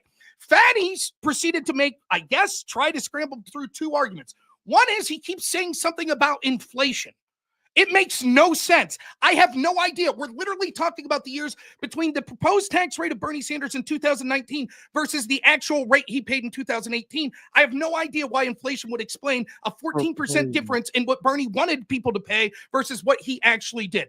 The second argument he's making is sort of like, but it was just what he wanted. It's just the proposed law. It wasn't the law into effect. Well, the same argument could be made of Elon Musk then. Yes, Musk wants a more favorable environment so that factories will be built in the United States. But the fact that factories aren't going to be built overnight, and he's, because of what he sees as unfair trade and hostile situations to manufacturing in the United States, he's proceeded to have built factories overseas, doesn't prove that he doesn't believe his agenda. And yet, Fatty's unwilling. Then he starts saying, well, this is whataboutism, and you're going on the offense. Previously, he criticized me because it's unfair. I'm doing that debate bro thing where I'm, quote, logically consistent. This whole conversation is confusing. And I feel like we're doing a disservice, although I bet it's humorous. I feel like we're doing a disservice to the audience because, frankly, I don't think you're in my league. I don't even think you're close. Hey, Rob, you know, it's funny. Your attitude before the Crucible crew got here and the now the previously on Dragon Ball Z, and now you are this WWE character when you're being extra nice and all that, and now you're doing the IQ and all that, show that once again you don't value what you have in front of, like you have over here. You value what people are. Yeah, I know. Yeah, you're being more performative now, right? Oh, the Crucible. Hold on, hold on. I've been making this argument for an hour. Hey, Jake, no, this fine. Once again, you're going to get there, Rob. I trust you. I think you are one of the best debaters. He's a little bit disingenuous, but actually, instead of calling you low IQ, I'm saying that you are actually a great debater. You know exactly what you're doing, right? So I will retract and push it a little bit back, and please don't do what about Bernie, right? I'm going to ask you an opinion because I can prove it. Rob, Donald Trump said multiple times that he believes in the Constitution. Is that fair? I'm sure he said that. Do you believe if somebody offered him a way of doing a third term, do you think he would accept it? I think it depends, but he may. Why is that a bad answer? This is what I'm talking about. I'm remarkably. No, Rob, because you know he will. Rob, you know he will. I don't know that. So you don't know? No, I do not know that. Rob, so Rob, if Donald Trump has a clear way of changing the Constitution to make sure he can serve a third president instead of J.D. Vance, you think he's not going to take it? I don't know. He may not. For example, let me give you a hypothetical. No, you got it. No, you got it afterwards. And this is once again the difference between me and you. That's not true. That's the difference. You are having a conversation. 1 second, please. 1 second. I'll pass you the microphone. I'm having a conversation in good faith, and I will say that Biden is a crook, Hillary is a crook, Obama did this and all did that. Every time I catch you on an obvious contradiction because this man clearly flirted with the third term, I don't know. We can't prove that. That's why you are going to win this debate, because once again, you're not having a conversation in bad faith, and you shouldn't. This is the debate, bro, shit that I'm talking about. So go ahead and say why you think he wouldn't take a third term when literally last week you would say, you know, there's ways to do it. I think people will love that. I think people will love to see it. Right? Go ahead. You got this. Before I start, can you show me where I said this is why I don't think he would accept a third term? Can you show me where I said that? I don't know. You said I don't know. I did say I don't know. So will you admit that you were wrong when I said I don't think he would take a third term? Yes, semantics. Okay, yes, you're wrong. It's not semantics. What I said was I don't want to put words in your mouth. I will actually retract it. You said I don't know. Right. So what I said was I don't know. It's the honest answer. I don't know. For example, there are many situations in which Donald Trump, even if all Republicans and Democrats tomorrow said, you know what, we're passing an amendment, 100 in the Senate vote for it, that say, yep, you could have a third term. There are absolutely scenarios that Trump would say, no, I don't want a third term. Number one, he could feel that he accomplished everything that he wanted, and the person that's coming in after him, maybe it's Don Jr., maybe it's Eric Trump, maybe it's J.D. Vance, he thinks that they'll do a great job, and he would have more influence running a social media empire in the background. Number two, maybe he'll have poor health, and he'll think that he's not up to that, and therefore he wouldn't be able to accomplish the things that he otherwise would want, and thinks that someone that would be a successor would have a better chance to do that. Number three, maybe he's tired of assassination attempts and being persona non grata, and he thinks it would be bad for his health and decide that he wouldn't want to do it. Those are three things off the top of my head I could come up with. Are you here to tell me that all three of those are an impossibility? No. What I said, and I'll repeat it again, and this is why you're having a conversation in bad faith, and I caught you multiple times. You assume the worst scenario. Is he in shape? Is he in health? Does he have the right conditions? I'm saying if it was today, I'll reframe it so you actually can do it. If today was the last day of his motherfucking term, and he had an opportunity to go and come and get more 4 years, would you be inclined to say you would take it right about now? Or would you say, no, because he believes in the Constitution and the Constitution says we can go more than 2 terms? What would you say, Mr. Rob? I'll talk like you, and maybe you understand it better because That's actually funny. That's actually funny. I'll give you that, So, Rob. What I'll say is it depends on the mechanism that would go through it. I think that It almost depends. I think that almost every politician. Can you name me one politician that had 2 terms of president? If they said, "Hey, everyone totally agrees this would be legal for you to do," and you would win hands down, will you take a 3rd term? Can you name me one that wouldn't? What about this? He's not going It's to not say what it. about is what I'm saying is you're making what you're doing is again, the devil is in the detail. You are used to do this So shit. here's what the devil's in the See what I'm details. So what saying? you're saying is, hey, if everyone just agreed that he can have a 3rd term and it wasn't extenuating factors like his health or anything, and He right talked about now he can have a 3rd term, would he do a 3rd term? Yes, I suppose it's more likely than not if there weren't extenuating factors and Republicans and Democrats all agreed, absolutely 100%. None of us have a problem. We'll sign an amendment saying you could have a 3rd term. He probably most likely, because he's just into his term now, would accept that. So would Barack Obama. So would Joe Biden. Yeah, so would what every about other this? president. Yes, It's not whataboutism. You're making, if the argument is, well, if he thought he could engage in a military coup and do it, then no, I don't think he would do that.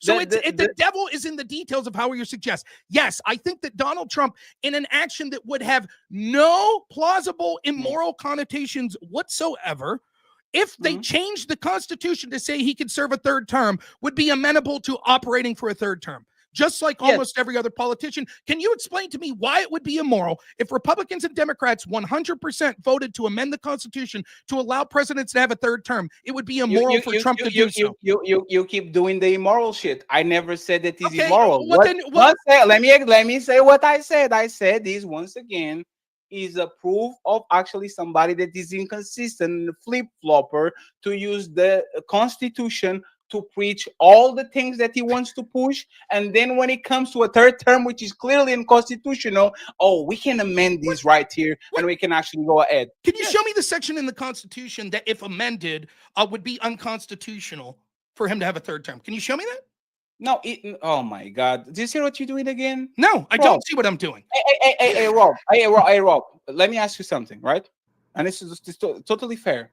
If you say, this is my 2nd Amendment, this is my 2nd Amendment right, this is my 2nd Amendment right? Yeah. And then you go around and you say, I have guns because this is in the this is the Constitution, and I truly believe in the Constitution. Yes. And then you would come around and says, you know what? Women shouldn't vote. Repeal that from the Constitution. Take that from the Constitution. Okay. Are you being hypocritical and doing rules for me, the rules for thee, but not for me? I'm using the Constitution to actually keep my rights, while I'm literally willing to take the rights of other people that are on the Constitution. Am I being hypocritical? No, 2 reasons. One, because the Bill of Rights is different than the rest of the amendments, because the founding fathers intended those as sort of inalienable rights. So the right to free speech, the right to self-defense, the right to privacy, these are more inalienable rights. But secondly, even beyond that, no, Rob, change it. Shush.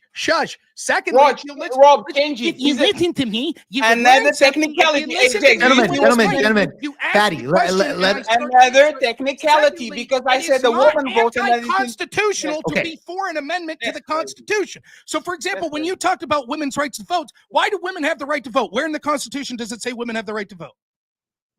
I will concede. I will take that out of the table, and I will substitute that with First Amendment rights. Okay, now so you acknowledge that the very Now rationale you what, give, Rob? Let me finish. So you acknowledge the very example you give proves why you're wrong.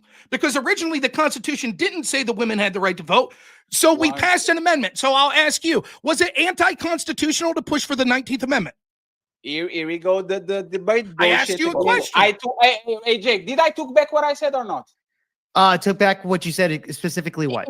If I said the woman vote, and Rob corrected me and said, no, because these ones are the ones that actually were made by the Constitution. These ones are not. And I said, I take that back. Yes.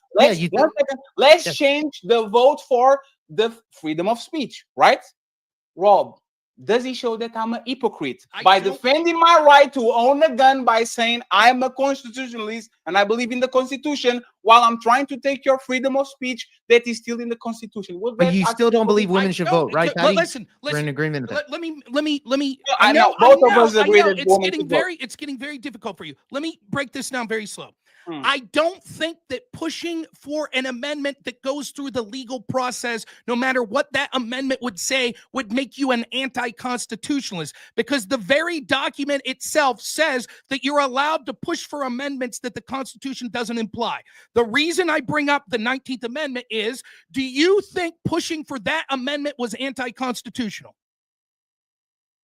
I will use the same thing that you said. Oh, that's different because there wasn't on the original document. You can't. So you can't answer. The answer is no. I'm using your argument. What I learned something. Show me where I said that. Rob, show me where I said that.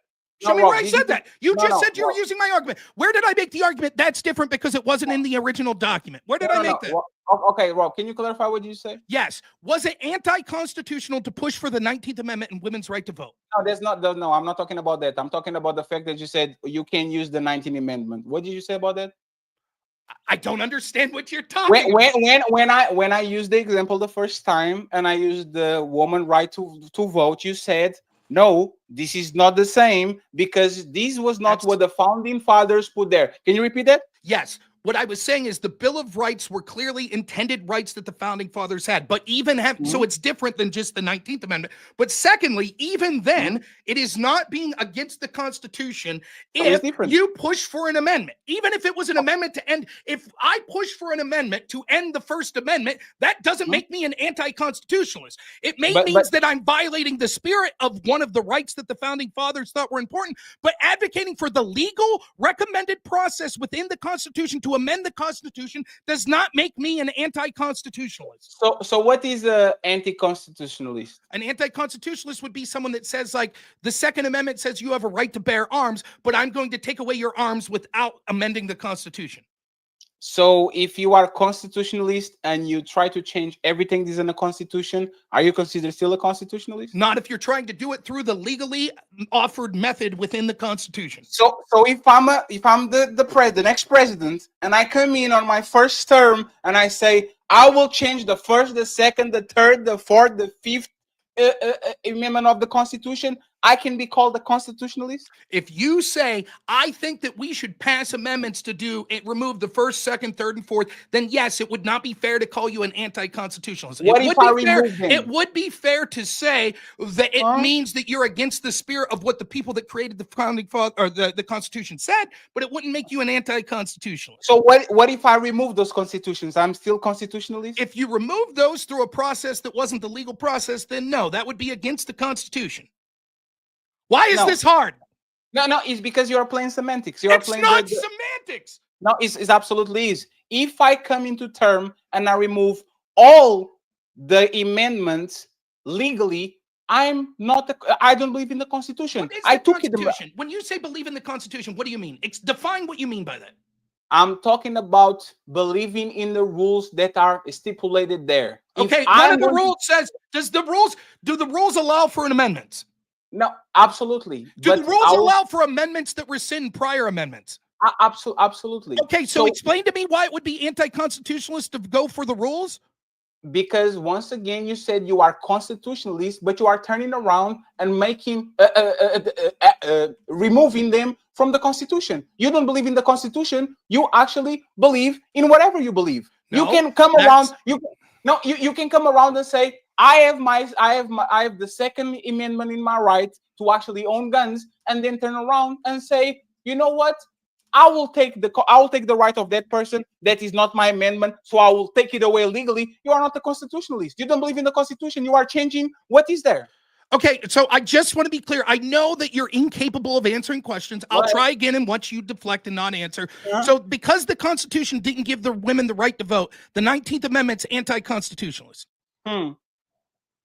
You can't answer. You can't answer. Repeat it again. No, I'll do it. Because the Constitution did not give women the right to vote. In fact, it expressly outlines who's allowed to vote, and women aren't included. And the 19th Amendment changed what the Constitution said. The advocates of the 19th Amendment were anti-constitutionalists. It was something that was added or something that was taken? It was something that was added. Okay. What if I take, like, that's fair. I'll give you that. That's constitutional, right? I will say that you are, what if I take your amendments? What if I go ahead on the legal process and I say, no freedom of speech, no, I'll take everything. Am I a constitutionalist? So just to be clear, yes, And I would say then your argument is that the people that passed the 21st Amendment were anti-constitutionalist. What is the 21st Amendment? The 19th Amendment, or I'm sorry, I think it was the 15th Amendment. Let me look it up. The 18th Amendment, I'm sorry, was prohibition. Was that constitutionalist or not? Prohibition of alcohol? Is that taking away people's right to drink alcohol? Is that you literally use this argument? There's not the same thing as the ones that the founding fathers put there. What are you and talking now you're about? using. We're going off your train of thought. You said that. I'm sorry. You just said that an And I conceded. Hey, Jake, you see this? I literally conceded. I said, you know what? You did not Let's concede. No, sir. You said the 19 is not the same thing as the original ones. And I said, you know what, Rob? I will concede it. And now you are literally giving me one that is not one of the original ones. Why? Let me rephrase, because again, I'll talk very, very slow this time. Yes, Although please. I think that the spirit of the founding fathers in the Bill of Rights means that those amendments are different. Despite that, now listen, this is the important part. You ready? Despite that, if you go through the legal process and pass an amendment to revoke one of those original 10 amendments, then you are not an anti-constitutionalist. Do you understand that? You said your argument was, well, if you pass an amendment that revokes something, then that's anti-constitutionalist. But if you pass an amendment that adds something, then that is not anti-constitutionalist. I said, okay, fine. The 18th Amendment is prohibition. It took away people's rights to drink alcohol. Is that anti-constitutionalist? No, because according to Rob, he's not one of the original ones. There's no need to continue this conversation. No, you are using idiot. You are a fucking idiot. Let me talk even slower. No. Yes, the bill. Listen. I'm gonna say 5 words, and then I'm gonna ask you: did you understand all of the words I said there? You ready? The original Bill of Rights were the things that the founding fathers thought were special to creation. You understand those words? Yes. That makes them different than the other amendments. Yes. Despite that, I already. Why are you repeating now? Please let me finish. Please, you're going to say already. You don't understand. Go ahead. Despite that, if you go through an amendment procedure to revoke one of those, that does not make you an anti-constitutionalist. Do you understand that? Okay. What?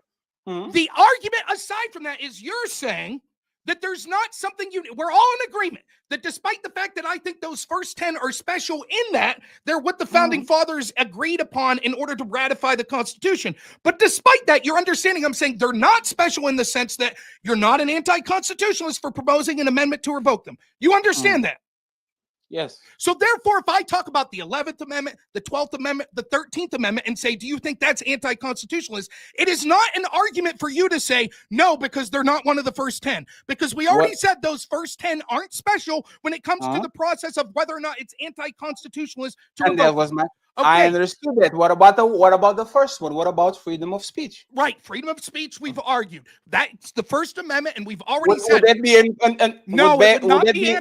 would not be anti-constitutionalist to propose a legal amendment to revoke the First Amendment. You want to do the second? No. AJ, can you read the definition of constitutional, please? Like constitutionally.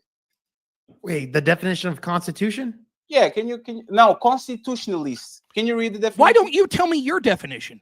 No, we have a moderator. You got Why don't you tell me your definition? Because you're arguing this and you don't have my definition is my definition is so you're arguing this and we have the sir. Wait a minute. We have the Oxford Dictionary. I don't need to just want to be clear. Your argument is you don't even know what the definition of the term. My opinion, hey, Rob, I will be willing to concede if the Oxford Dictionary definition actually goes against what I'm saying. But you have to concede to if the Oxford Dictionary is saying, you know what, Fatty is right. This is hilarious. So wait, you don't like the Oxford Dictionary? That's crazy. Go ahead, Jake. You got this. Well, look here's the thing. I just looked it up really quick just to answer Fatty. A constitutionalist is someone who adheres to or advocates for a system of government guided by the Constitution.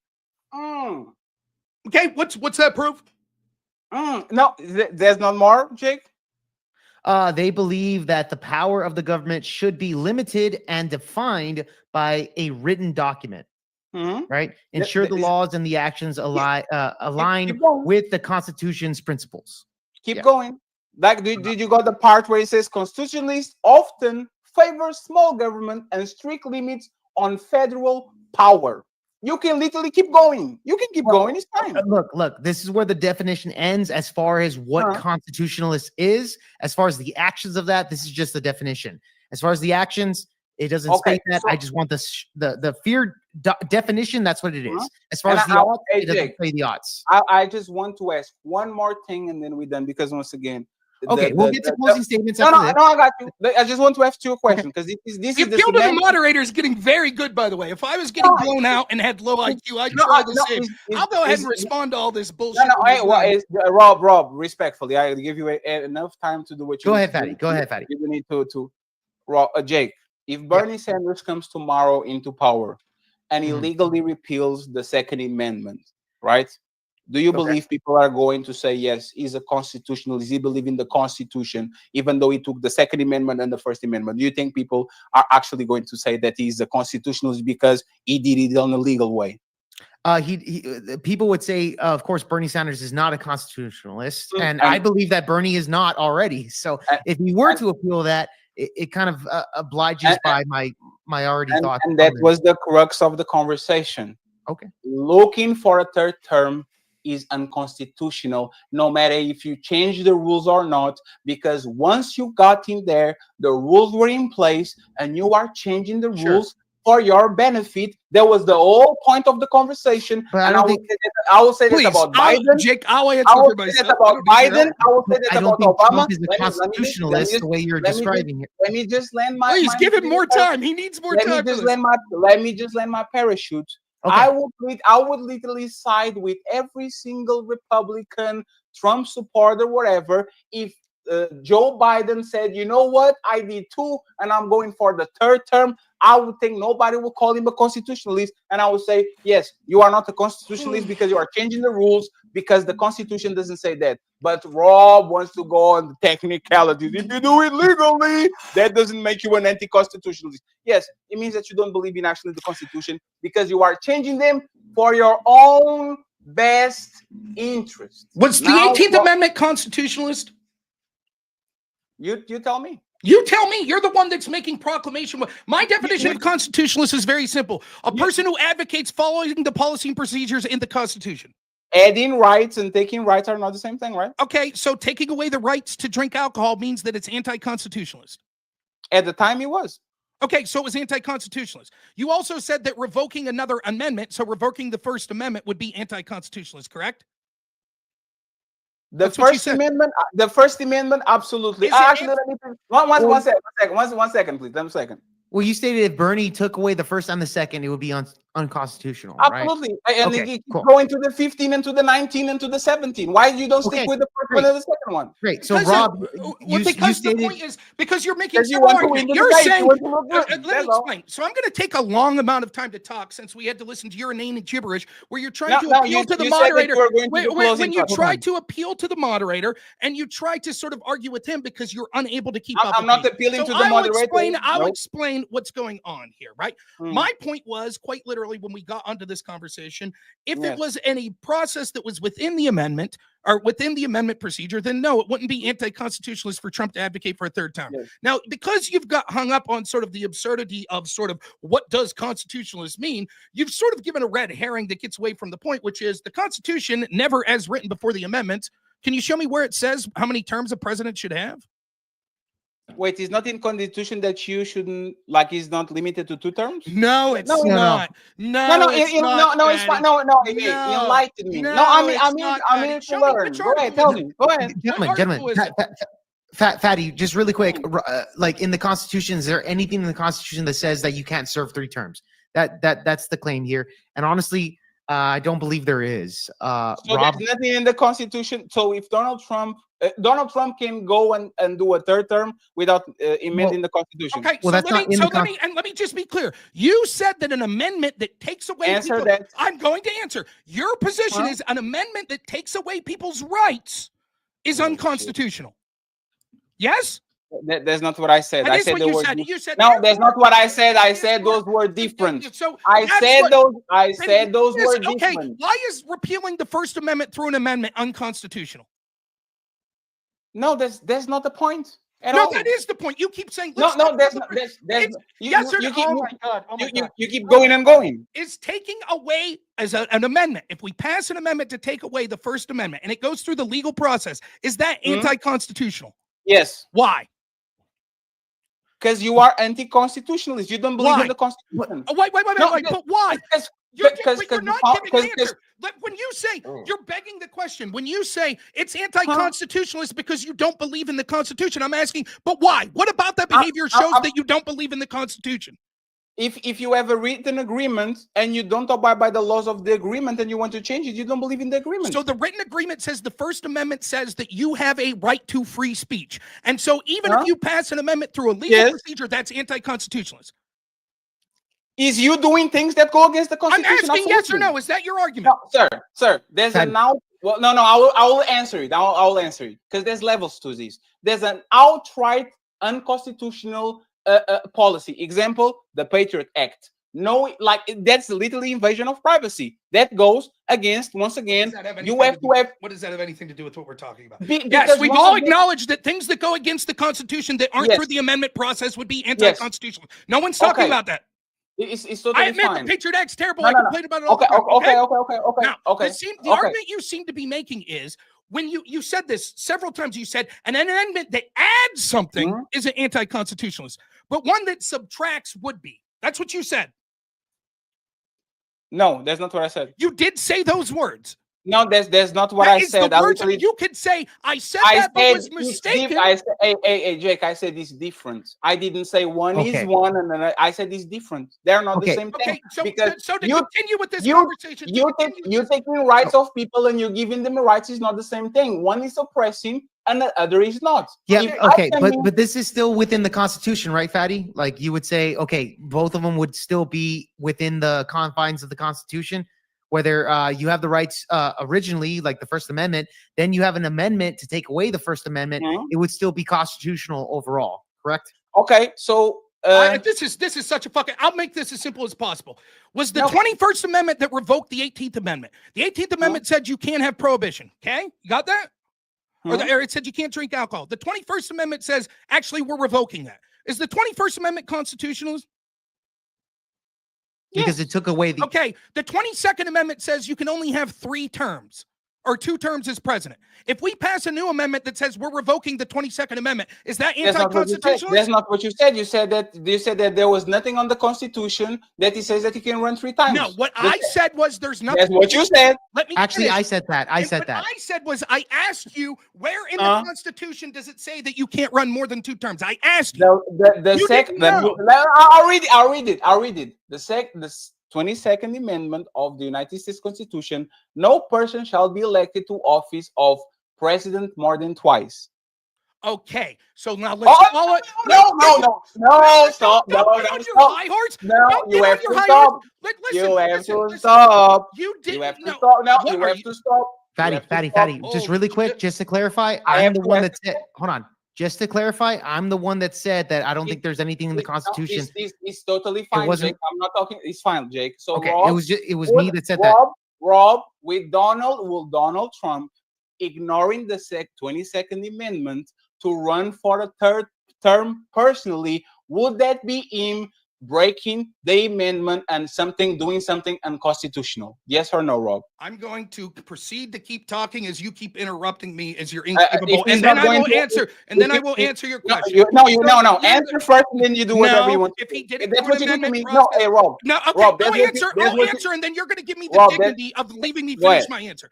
The answer is no. If he did it through an amendment process, it would be no more anti-constitutionalist than when we had an 18th Amendment to revoke your right to drink alcohol, and then a 21st Amendment that revoked that. The 22nd Amendment took away people's rights to run for office for more than 2 terms. So revoking that with a new amendment would be no more anti-constitutionalist than the 21st Amendment was to revoke the 18th. Okay. Now, you're celebrating because you, who had no clue, you assumed the original Constitution. That's why you kept talking about the First Amendment. The reason I was talking about where in the Constitution does it say that you can only run for 2 terms was because you keep making this argument. Well, the First Amendment, it's right there that you have freedom of speech. So that's a unique one. If you repealed it, oh my God, that would be anti-constitutionalist. And why are we talking about the 18th or the 19th Amendment? That's not one of the first ones. And so it would be anti-constitutionalist if Trump decided to run for a 3rd term. But what you didn't realize was that the Constitution originally written did not say a president could only run for 2 terms. In fact,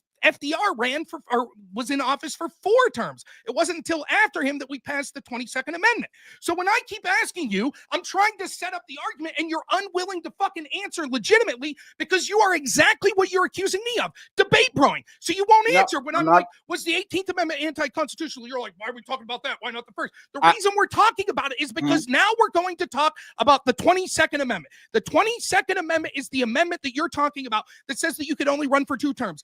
If we were okay in advocating for amendments to repeal the 18th Amendment, if we were okay for advocating for amendments that gave more rights as opposed to taking rights away, then why would an amendment to repeal the 22nd Amendment be anti-constitutional? Can you tell me that? I will concede to your points, and I want you to do this, okay, Rob?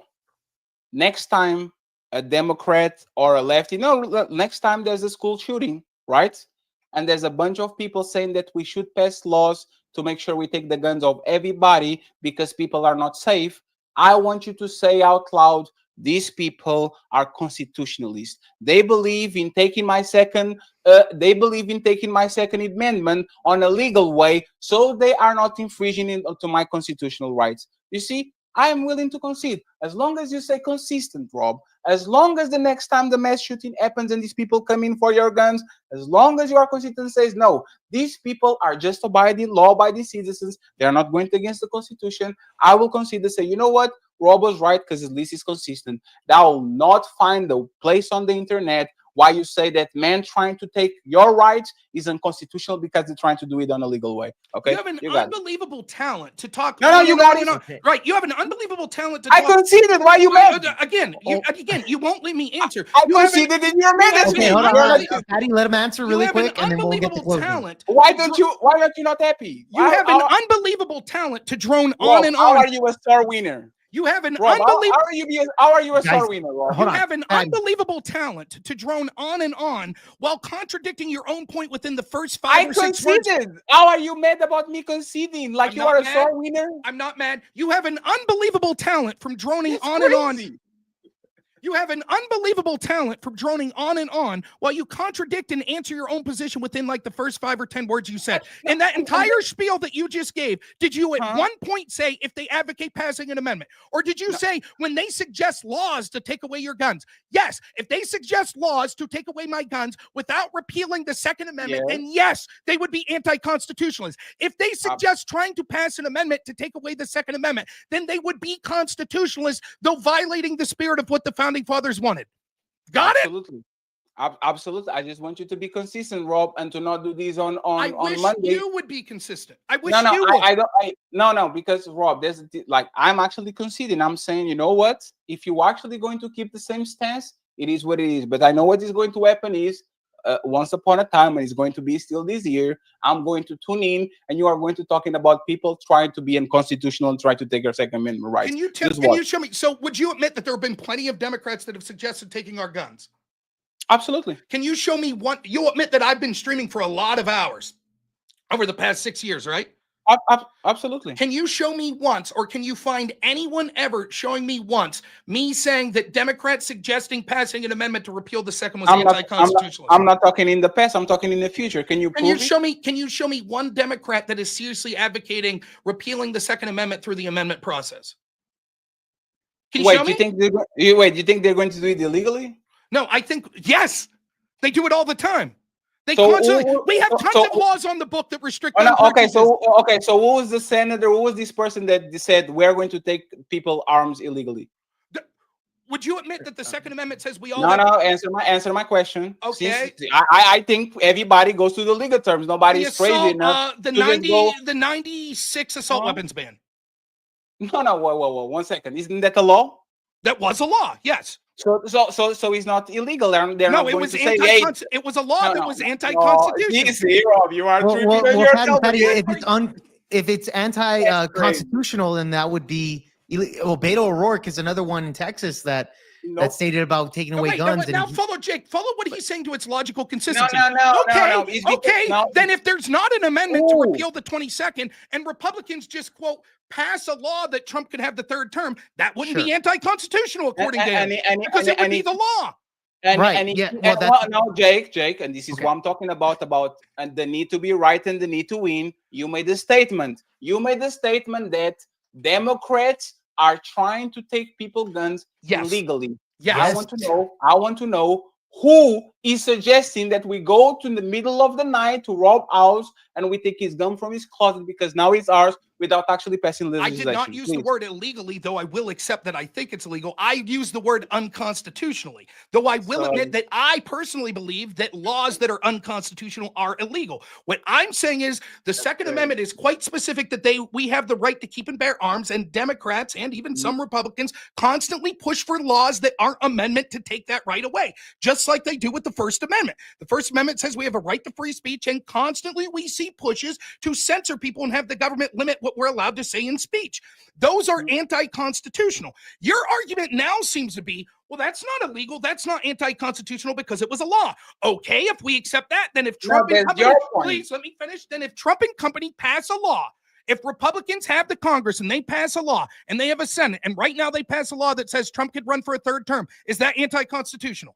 That's not my point. That's your point. I'm asking you. That is your point. You did this the whole night, Ferry. This is not my point. This is your point. When I say that, I'm right. Your point said if he's legal, okay, he's okay. That's not what I said. I said if they pass an amendment. Okay. Okay. And then you said that Democrats were not trying to go that way. You said that they're going to try the other way, right? Laws that weren't amendments that restrict people's First and Second Amendment. So you are going to tell me which is the Democrat that is trying to take the laws without amending the Second Amendment? Bernie Sanders. Who? Beto O'Rourke. Bernie Sanders. Pretty much every Democrat in the House and Senate have advocated for gun control laws. Gun control is gun removal? Yes. Gun control. You see, and again, is the debate bro shit. Gun restrictions, me saying that you can have a bazooka or an AR doesn't mean that I'm not telling you, hey sir, you can have a handgun, you can have two handguns. That once again is not. It's not the same thing. So what are you talking about? So your argument, as long as Democrats pass for laws that restrict guns but allow any form of gun, then it's not gun removal. And therefore, it's not anti-constitutional. A restriction is not a ban. You have the right to all arms. To keep and bear arms, it shall not be infringed. Yeah, but there's a thing. Even that's being infringed, right? What? Yeah. So like, you can't have this arm. That's infringing on that right.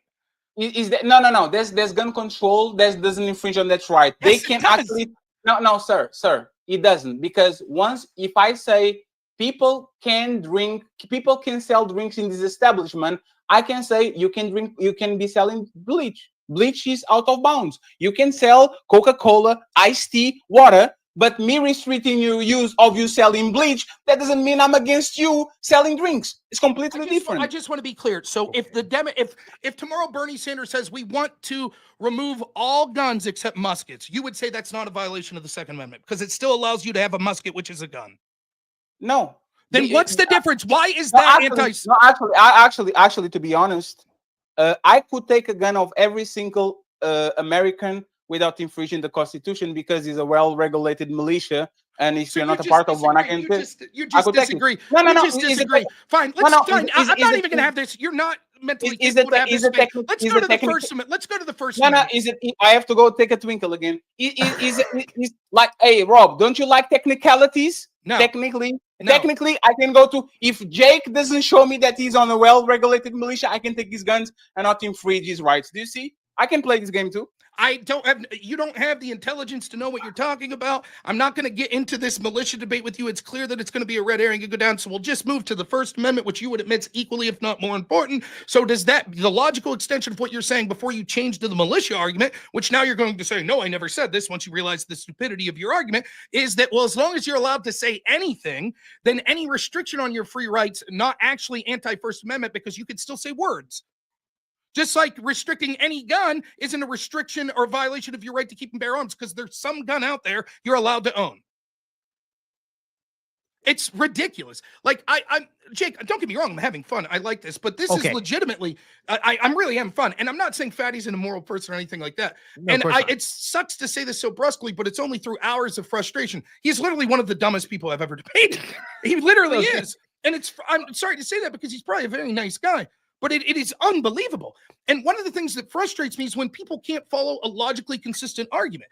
You don't have to be an overly intelligent person to do that. It's like, I think if someone advocates for a law, but then personally they eschew that law to make money, that makes them immoral. Cool, we could have that discussion. So when your guy does it on your side, he's like, no, that's different.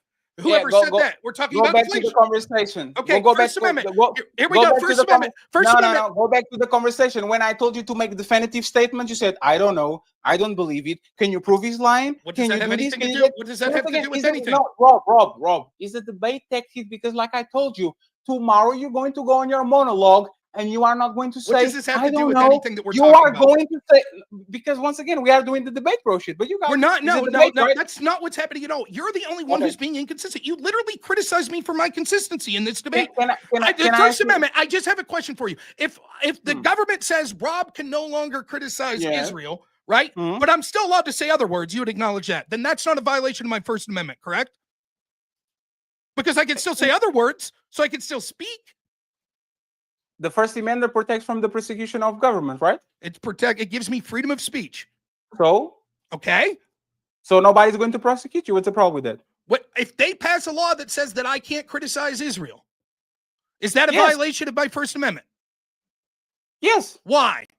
What's the First Amendment? No. One second. If they say, if you talk about Israel, I'm going to arrest you, is a violation of the Constitution. Yes. Why? Because I have a right to free speech. Because you shouldn't be prosecuted if you do a statement. You shouldn't be. You don't have, you have consequences, but nobody should arrest you. The First Amendment says that the government's not allowed to arrest me for that, for free speech. Yes. Okay. Just like if I want to own a shotgun with 12 clips, or with a 12 clip shotgun, or I guess I'm showing my ignorance here, right?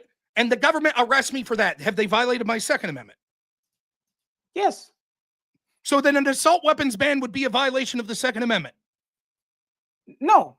Why? It's literally the exact same argument. It's not the same argument at all. So why is it that them telling me I can't own a shotgun that could hold 12 shells, why is that a violation of my Second Amendment, but an assault weapon isn't? Because your words are not going to hurt nobody. It's not the same thing. It's apples and oranges. What does words have to do with the shotgun that could hold 12 shells?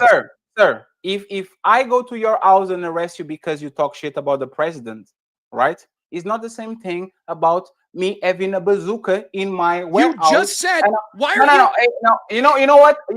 You are actually right. I'll concede to that. I actually contradicted myself because I'm a little bit tired. Like when I say no, yes, I actually contradicted, right? So let me ask you this question, and then I'll go from there. If the government doesn't allow me to have a bazooka, does that go against my Second Amendment right? It technically would, the way that it's written, yes. You could argue that there are reasonable limitations implied, but as written, it would go against, right? For example, you could say, see, the problem that you're going to find out is I could actually do this entire debate from your side so much better than you. For example, I could say, well, Rob, if you believe that the Second Amendment gives you unfettered access to firearms and that's your human right, should you be allowed to have a firearm when you're in prison? Good question, right? Well, wait, no. Clearly, it's implied that I lose some of those rights. But wait a minute. I thought it was an inalienable right given to you by God. So why should you lose your right to a firearm when you go to prison? You see how I can make your argument better than you? No. And then my answer to that argument would be, well, clearly there have to be reasonable restrictions where sometimes we have to give up those rights. So, for example, a better argument than a bazooka, because I think that it's pretty debatable you should be allowed to own a bazooka, but what about a biological weapon? Isn't, for example, just anthrax a logical extension of a right to defense of an arm? So why Isn't that should my I be point? allowed to have complicated biological agents? It's just But defense for me. but You there's my see but how I'm there's my making your argument better than but there's you? but there's my point, right? No, you can't say that me making your No, argument that's better my than you. point. Just because you What's can make your my argument, sir. Again, is this the like just because you can make my argument better than me, right? doesn't mean like so I'm wrong. Yes, you're wrong because the How? specifics of what you're talking about are nonsensical. So remember how we got here. We're talking Yes. about whether or not a legal amendment process went through the books, whether or not that would be No. anti-constitutional, when actually it's just revoking the 22nd Amendment. So no, it wouldn't make you an anti-constitutionalist. Then we moved Totally. on. Then you somehow bizarrely moved on to like, well, so then if Democrats pass laws to take your guns away, you would say Totally that that's fine. not anti-constitutionalist. I said, No, no, I I never said that. I said if they would pass an amendment process, I would say that that's not anti-constitutionalist, even though Totally it fine. violates the spirit of what the founding fathers intended. That's I how agree. we got here. I agree. I agree. Totally fine. So you believe, since the Second Amendment says verbatim or kind of very close, that you have to be on a well-regulated militia to have guns. If tomorrow the United States government came around and took all the guns of individual citizens, that they will not be infringing on the Second Amendment because he means what he says and he says what he means, and he's literally saying that you have to be on a well-regulated militia. What's that? You would be okay. You would be okay with that, right? What's that comma for? Wait, what are you talking about? Wait, In the Second Amendment, what's that comma for? Okay, here we go. You just said Can we're you- going to read it Oh, technically. no, very no, no, technically, okay, that's what you okay. said, So, right? is an additional, right? It's not. It's not Right. encompassed. So Oh, let's come read on, what it man. says. That's what I'm talking A about. That's well-regulated crazy. militia, comma, being necessary to the security of a free state, comma, That- meaning that's in crazy. addition to, then it says the right of the people to keep and bear arms, comma, shall not be infringed. So it's first saying there's two things it's talking about. The right to a regulated militia, which is necessary for the security of the state, and the right of the people to keep and bear arms shall not be infringed. So no, it's not just talking about a militia. Oh, so your interpretation is that is not exclude is not include, like it doesn't have to comply to all the things that are there, is like an added something. That's what you're saying. No, I'm saying I'm reading. You said we should be semantical and read the letters of the text as written. I'm reading them. It's clear what it says. We also know from writings of the founding fathers and the fact that the founding fathers were prolific gun owners that they clearly intended that they should be the right to have the right to have those weapons. Hey, maybe I'm wrong. I think you are. Maybe I'm wrong. I just have one last question for you, sir. Sure. Since once again, like for example, when Donald Trump says he wants the death penalty for all the drug dealers, and then he tries to pardon the Ulrich dude from the Silky Road that created a market. Yeah. Do you think that goes against? Like, do you think those are contradictional positions? Do you think that's like? Do you think there's like? What do you think about that? Yeah, I think there's some contradiction there, and I think Trump's statement it's stupid that we should execute all drug dealers. For example, should we execute some 17-year-old that's sending a dime bag of weed? No, I think that's stupid. I think, as always, what happens is Trump talks hyperbolic. There's some truth to what he's saying in the spirit of, which is people that do like horrible drugs that ruin people's lives predictably, like fentanyl, maybe they should be offered the death penalty because they cause so much death and destruction. But by that same argument, if you say, okay, but the Silk Road that Russ Ulbricht had would have actually allowed the production and the sale of fentanyl to be proliferated, then why should Russ Ulbricht have ever been pardoned? I think that there's reasonable tension there, yeah. So you are telling me to go exactly by the words that are on the Constitution and look at commas and all that, but I can go by the words of the United States president and I have to understand there's some hyperbole there? Like, why is that different? Yes, I am telling you that. For example, So- I'm so- saying and- I'm saying that the text of a legal document should be taken at face value, whereas someone I'll- speaking off the cuff oftentimes is saying things Yes.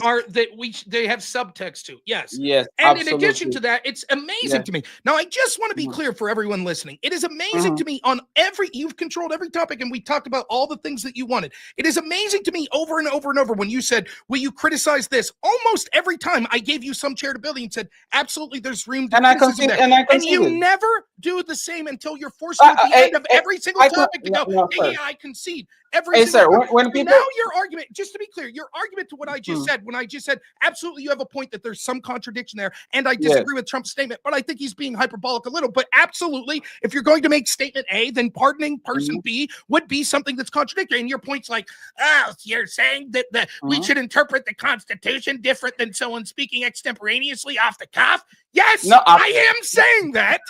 absolutely. And then when Bernie Sanders comes around and say such and such is immoral with his voice, there's nothing, once again, there's no, did you write a contract saying this is immoral and I want people to be arrested? I want these people to No, I've do never A, B, and suggested. C. We take everybody at face value when it comes to what they say. But when it comes to certain people, Rob, you are very clever into saying, oh, it has some wiggle room to actually be and say what it is to be. But as soon as we flip it and he's on my side, you say, yes, this is what it means, and we move along. I will say this, Rob. Oh, 1 second, Rob. I'll say this. I'll say this before you go, right? Don't tell me when I go. I'll stay here all fucking night if I No, please. no, Don't yeah, tell me yeah, I yeah. have to go. Absolutely. I'm going to say this, right? Because this was how the conversation started. Why are And you now going on to some closing statement before I get a chance to respond to your point? No, because it's a closing statement. It's not. Who said it was a closing statement? If you want to go and run, that's fine. Right? No, but I would like to respond to your point. No, it's totally fine. It's 6:13. I'll stay here. Can I respond to your point before your closing I will statement? I will stay here as much as you want me to stay. Hold on. Go ahead Fatty, and answer the point. Fatty, No, just to clarify. No, Jake, it's fine. Jake, Rob, go ahead and I just want to be respectful for your time, Fatty. How much time do you have? Like maybe or so? No. I don't have limited time. We've been here for 5 hours. It's one second, and this is what I'm talking about. I didn't say I was going to leave. Please Okay. go ahead. I will stay here as much as Rob wanted to be, but that will be nice at 6:14 in the morning that I could have a little bit of a rest. I'm a big Fatty, you work very hard, Fatty. You're always on the cusp of things. Look, 20 minutes, something. Give us something here to where we can kind of end it. He's going to reply to whatever he has to reply. We do final statements and we move along. Like Rob clearly won. Is the better debater. It's totally fine. There's no problem with it. Like we don't have to do the rage quit or he's not going to let you finish. Finish your point, Rob, so we can do final statements. Go ahead. It's not a matter of time. It's just a matter if you're like, here's my point, and also final statement. Like the way it normally goes is point. I'm not a professional debater, sir. All I said was, will you give me a chance to respond to the point you just made, and then we can do final statements. I'm not a professional debater. It is amazing. It is okay. Fatty. So let Rob respond, and then Fatty, you can do the closing statement afterwards. Go ahead, Rob. I'll let you shoot out this charitability argument is exactly backwards. Over and over and over, I have levied criticisms of Donald Trump, of Elon Musk, of JD Vance, over and over and over again. He is unwilling to offer any criticism of the people he claims to support the most, like Bernie Sanders. He's unwilling. And then his big criticism of me here is, oh, you say you absolutely know. Now, the truth is what he's talking about here is there are different types of statements that people could make and whether or not we should take them at face value. For example, if a person says, I'm the best golfer in the history of the world, I'm going to be the greatest president, et cetera, we view those statements in one sort of lens because we're humans and we understand how people talk and what hyperbole is and things like that. Another example, if Trump says, hey, we don't know what was in Hillary's emails. Hopefully Russia tells us. He's not literally calling for Russia to hack her. He's saying the FBI is clearly covering up and these emails were deleted and Russia probably got access to them because they were unsecure. So the only chance we'll ever find them is if Russia tells them. And yet the Democrats consistently say, nope, that's Trump literally calling for Russia to hack. That's the same sort of thing here. So when Trump says we should execute all drug dealers, I'm saying I think he's being hyperbolic, but it's stupid and it's contradictory. I'm criticizing the statement.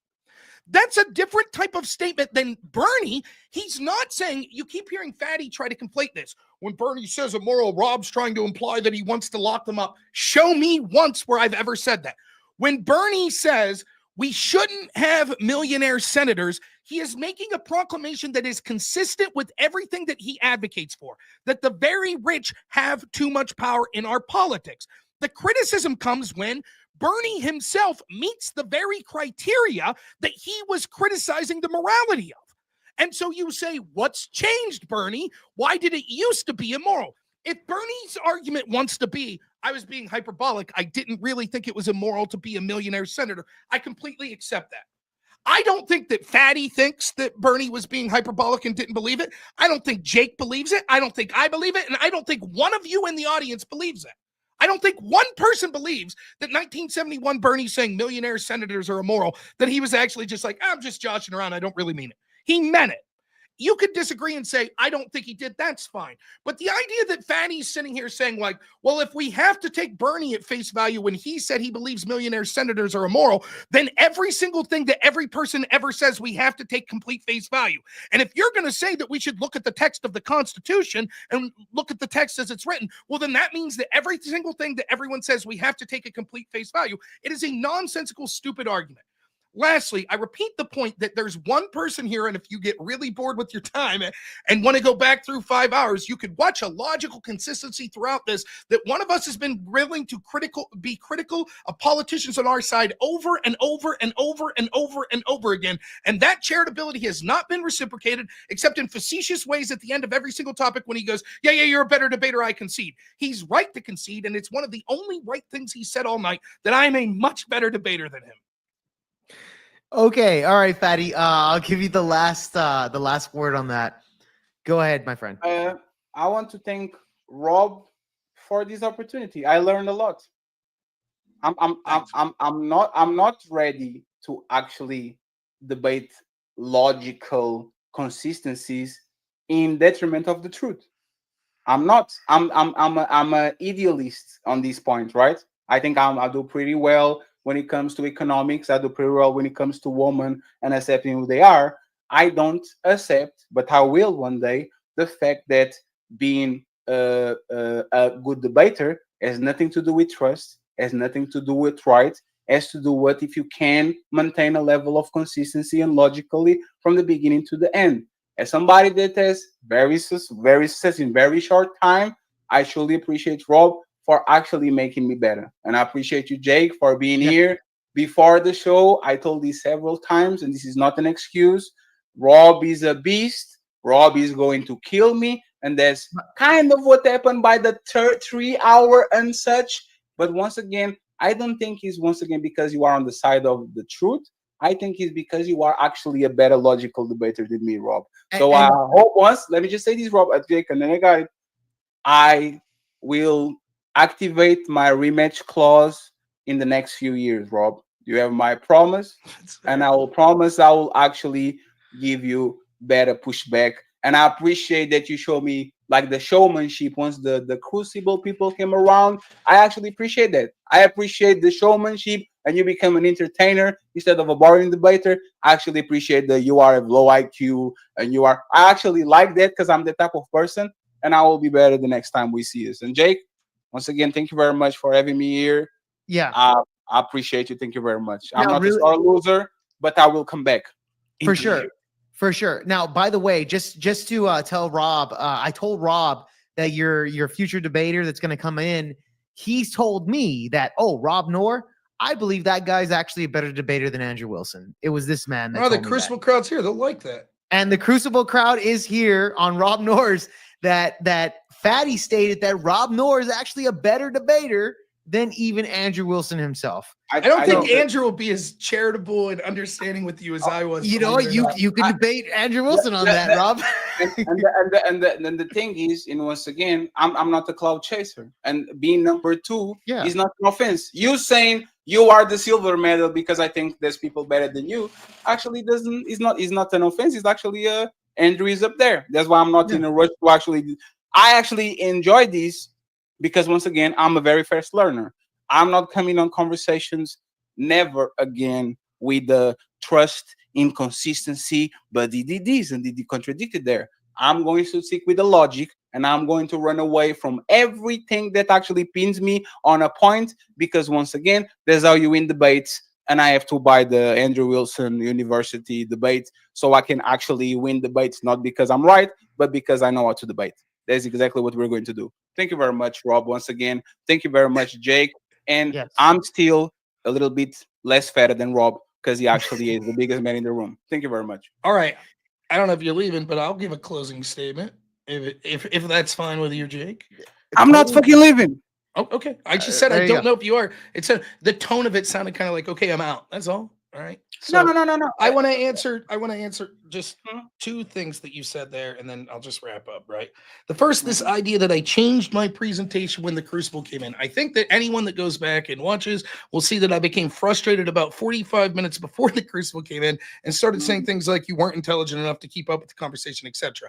I did, once we went from 150 people watching to 1,000 people watching, recapped what I thought that the argument that we were on in that point was. So for that, you could say that yes, because literally 5 times bigger the audience came in that was probably confused as shit. I said, let me tell you how we got to this point. But I don't think my tone in becoming frustrated with you and talking about how I didn't think you were able to keep up with the debate changed because the Crucible was here. And I think that I have a body of record that shows that I'm pretty consistent in who I am. And I think that this debate was pretty similar to other debates that I've gotten frustrated with people that I think can't keep up with the logical consistency of a flow of argumentation. Take it or leave it. That's my honest opinion on what I'm saying there. You could agree or disagree with it. The other part that I want to talk about is you're conflating the idea that logical consistency is somehow some sort of tactic to get away from the truth. I would say the opposite is true. I would say that it is, and it's incredible. I said this halfway through the debate. Of all debates I've done, I've probably done damn near 1,000 debates when it comes to online practice debates in college, policy debates in college. I have never once ever been criticized for being logically consistent. It is surreal. And the criticism goes something like, well, you're playing this game where you're being logically consistent, and that's being used to veil the truth. So yes, you're giving this backhanded compliment. You win the debate, but that's because you're more focused on being consistent than being truthful. The opposite is the case. I think that I win the debate because, one, it's clear that I had the better argumentation and withholding of the facts, but secondly, because it was clear that I was being good faith and being willing to criticize when things were occurring on my side that you wanted and saying when you had good points. You were unwilling to do the same and often went into non sequiturs that had nothing to do with the argument you were making there. For example, when it came to the idea of Bernie Sanders not being in his own tax bracket, you bizarrely started talking about inflation since 1971. It had nothing to do with anything. And when I called it out, you were acted as if you never said it.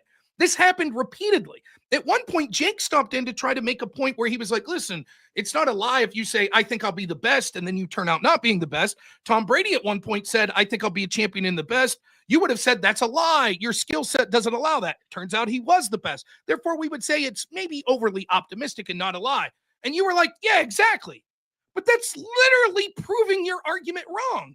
And it's frustrating because from a context of trying to have a debate, it's not a matter of intelligence. It's not even a matter of being a debate bro. It's just a matter of being honest and able to follow an argument through to its logical extension. You say it's immoral if you advocate for a policy, but refuse to put your money where your mouth is. I say, great. If that's how you feel, the person you support, Bernie Sanders, he advocates for a 40% tax bracket for his income, but he only pays a 24%. You're like, that's different because inflation.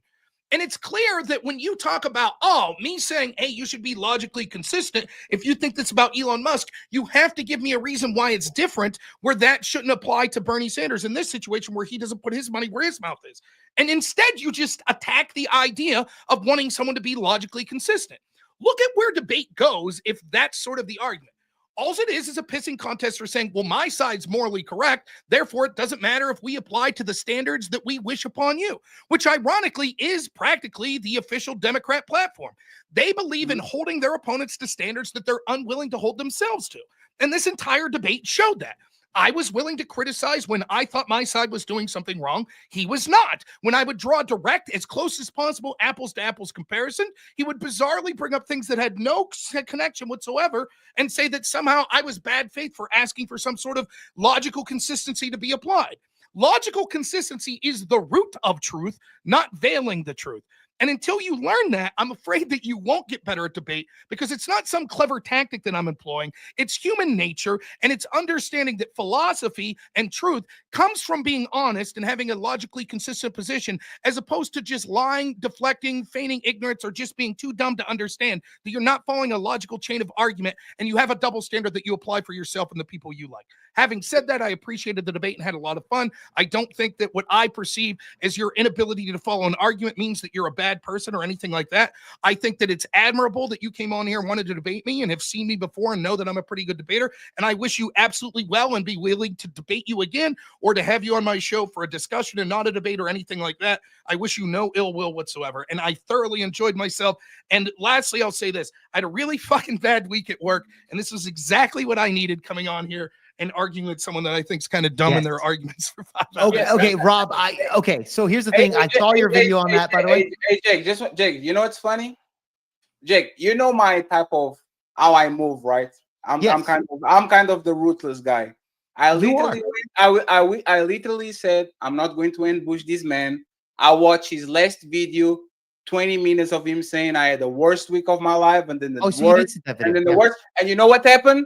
I came in and I said, this man is having a tough moment, so I'm going to chill with the dominums and the dumb and all that shit, because he's actually not doing well. And you know how I started the debate? I'm not going to ambush you in old videos that you did before, because I know the contradiction. I'm going to come in and address things that you said on this show live, so I can be as prepared as you, so we can have a good faith conversation and all that. So, Rob, like I said, this is not the last time we're going to see each other, okay?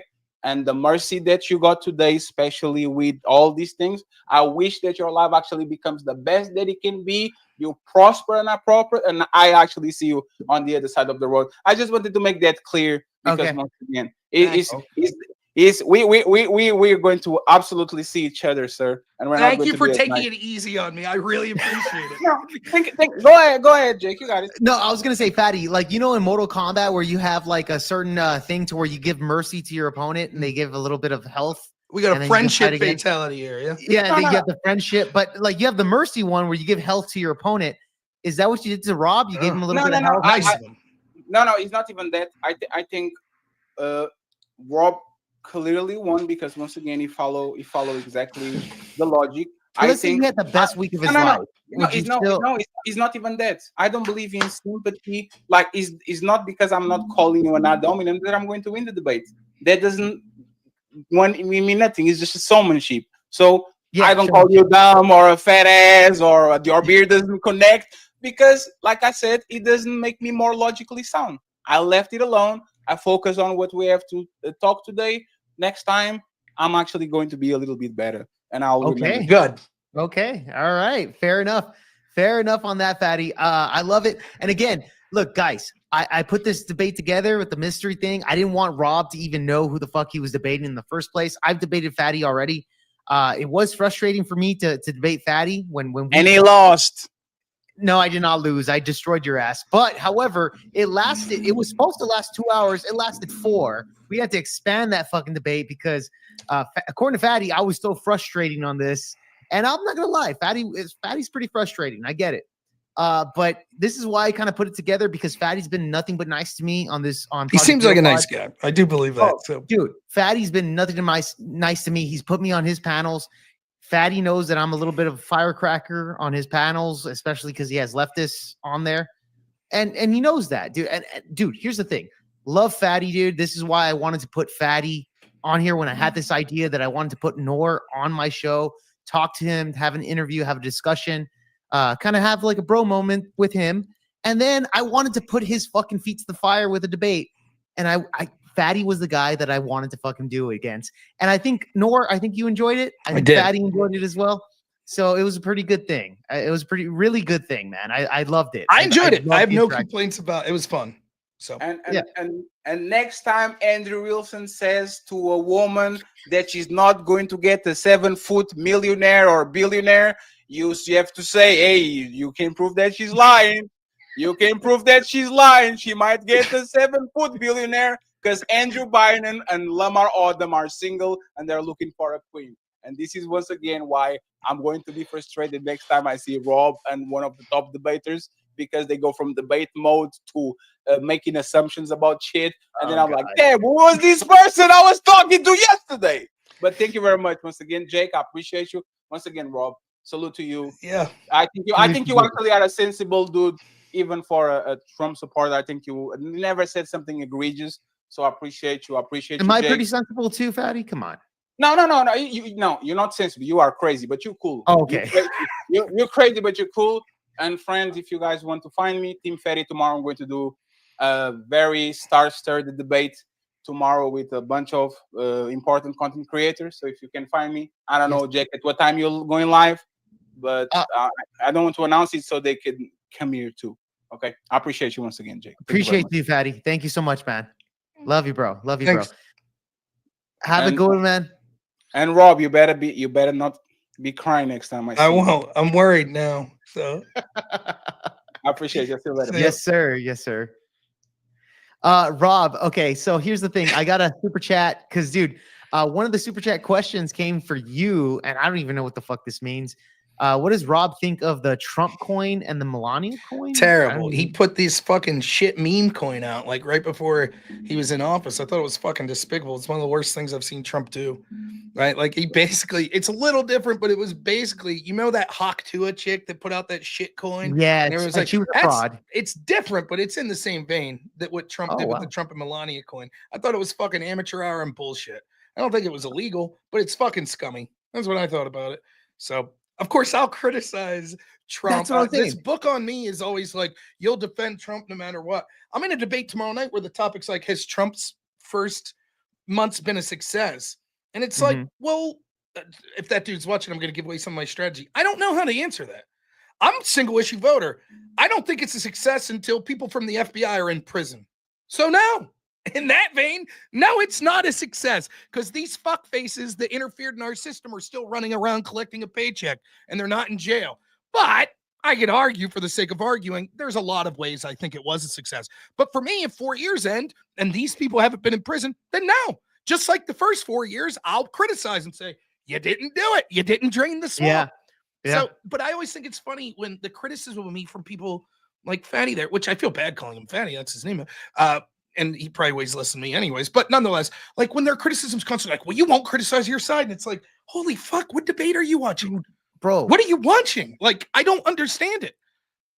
But here's the thing, Fatty did that as well. But when it came to Bernie, right, he was pretty doubling down on shit. Yeah, he could talk shit about fucking Kamala Harris, Biden, etc., Beto O'Rourke. But when it came to Bernie, it really took you a lot of time for him to say, okay, Bernie's a fraud. But he did it for the sake of argument. Right. He didn't believe it. Believed it. And it's like, it would be the equivalent of this, right? If I'm a big Trump guy, right? And I'm like, well, John McCain sucks and Jeff Flake sucks and George Bush sucks, but not Trump. Everyone's like, well, right. We understand you're a different type of Republican. You're a MAGA Republican. You'll criticize all the rhinos. Same with them. He's a Bernie bro. So he'll criticize the corporatist Dems, but he ain't going to criticize Bernie. Right. Yeah. And probably some other people in that vein. Like, I bet if we got into it, the squad, there'd probably be people in the squad that he would be hesitant to criticize, you know? Perhaps so. You didn't even get into that, by the way. You did not get into that because Bernie supports that squad probably more so than even the Hillary Clinton and those established modern Democrats, you know? Yeah, it's and like, I don't know. It is. I told myself that part of me just let the frustration get to me by like hour two, but it's always frustrating to me. Like, I don't know. It's very difficult to argue with someone that let's be charitable here and say maybe he was just confused. I don't know. But like when you're making an argument, right? Like you say, like, I think anyone that's ever speeded is a prick. And you're like, oh, okay. Well, have you speeded? Yeah. Okay, so you're a prick. Well, no, I didn't say that. But you just said anyone that speeds is a prick. Right. Thanks, Fatty. And like at some point, it's very much like that SpongeBob meme, right? Where the Man Ray guy's like, I found this wallet. It's got your ID in it. Yes? Oh, yeah. He's like, that's not my wallet. And so therefore it's your wallet. No. Right. But it's yours. This is your name, right? Yes. And you dropped it, right? Yes. And it was in your pocket, right? Yes. So it's your wallet. No. Like, and no, it doesn't look familiar. like there's just a loss. Like when I'm like, okay, Bernie advocated this policy in 2019. The taxes he paid that year were radically lower than the policy he offered. And he's like, yeah, but inflation. And I'm like, yeah, but wait, and by the way, Rob, that was an argument that he made against me, because I told him, like, dude, the moment that fucking Bernie Sanders became a millionaire, all of a sudden it fucking he changed. He said, well, it's because of inflation, right? I said, well, what does that have to do with anything on that? And you did the argument way better than I did. You went into a lot more details to where it made me understand, to where, like, the next time Fatty makes that argument, I actually have a argument that I can fucking establish on that I think is not better than yours, but however, based off of how Fatty runs on things, because, dude, I'm not gonna lie, Rob, you are a little bit more of a you're an S tier debater, right? I'm in the D tier, like, with Fatty. I've never watched you, so I can't. It's fine, but when I look at Fatty, I'm just like, okay, I could establish, or I can go into a different way of Fatty compared to you, because you're so highly on the debate sphere. I can shoot it out in a different way to where I think Fatty would understand better, or maybe he'll get triggered. I don't know. Well, I think if I'm rethinking it, and part of it is, and this is what people need to understand, in policy debate that I did in college, an effective strategy, I'm not making this up, this is absolutely true. An effective strategy, if you were outclassed, was to purposely fuck up the debate, right? To just be all over the place, right? Because if it's clean, the team that's better is going to win most of the time. So if I'm debating like Harvard's top team and I'm like, oh shit, these guys are going to mess me up 99 out of 100 times, I'll be doing crazy shit. I'll be like, on their first economic argument, here's my answer. Now drop down to their ninth argument and blah, blah, blah. Because I'm hoping they're so confused, like, what the hell is this? That they'll follow it. Most of the time, the judge is going to blame you for that. And they're like, look, dude, you screwed this up, because in that style of debate, it's very linear. You're going argument after argument after argument after argument. But there's a chance that they miss something because you've made it so confusing. And that's the frustration I have in debates like that, where it's like, it almost makes, if you're someone that's never seen me debate and you walk in the middle of that debate, you're going to be like, these two guys suck. And you're right. We both do suck in that moment, because I'm struggling to, I'm still trying to get this through this guy's head, what he's saying, but it's not working. It's not working when I'm using his own logic against him. And he's literally saying that my appeals to being logically consistent are attempts to cover up the truth. And it's like, I guess the best strategy is this. You just say, listen, I can't speak anymore. I hope that those of you watching can see what's going. Next topic, I guess. But, one of the things I would say on this Bernie thing, if Bernie said in 1971, millionaires in the Senate were unethical, right? Immoral, whatever, right? And now he says it's billionaires. That's 1,000 times more. So is inflation up 1,000 times? No, it's not. No, not even close. So what's the discrepancy? So even if he doesn't meet the criteria of, you'd say, well, actually, he's only worth $4 million. So technically that puts him slightly under where he would be from but it's still like, well, okay, what about the guy that's a senator that's worth 10 million? He was immoral, even if you take into inflation, in 1971, but he's not now. He would still be immoral. Right. But that was my point. Even when I asked with Fatty, I said, okay, dude, even if it's up from 1971 all the way to 2025, it's about 530%. And I looked up the numbers, and the first time I'm looking it up, I said, okay, let's just take the logical conclusion that it's 38%. Fine, whatever, all the way up there. It still doesn't refute Rob's claim that the fact is that Bernie said millionaires are immoral. Then in 2025, he's a millionaire. But even if he had $38 million, Bernie would still be in the clear.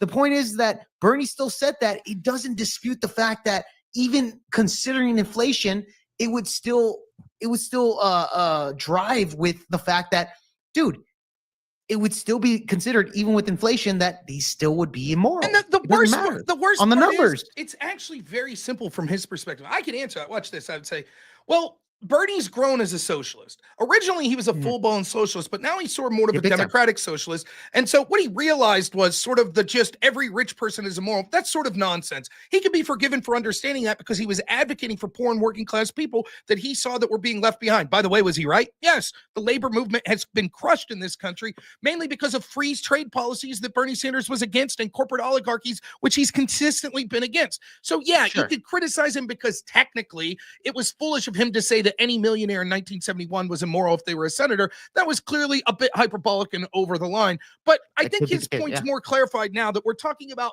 that top echelon, like 1% of people is what he's talking about. See? Simple. That's it. That's all you had to do. Now, I personally don't believe that. I believe Bernie's more motivated by what's good for him is good. I believe that Bernie, like almost every other socialist, feels that exactly the sweet spot that he's in is moral, and those that have more in him are immoral. It's like, here's one of my favorite things to do when you're debating someone back in COVID. This is my absolute favorite. People would be like, these goddamn selfish anti-vaxxers, the selfish anti-maskers, these pricks that, they're against lockdowns. How dare they? And I'd be like, how many times a week are you leaving your home? Just once to grocery shop. And I'd be like, you selfish prick. You couldn't have groceries delivered to your house?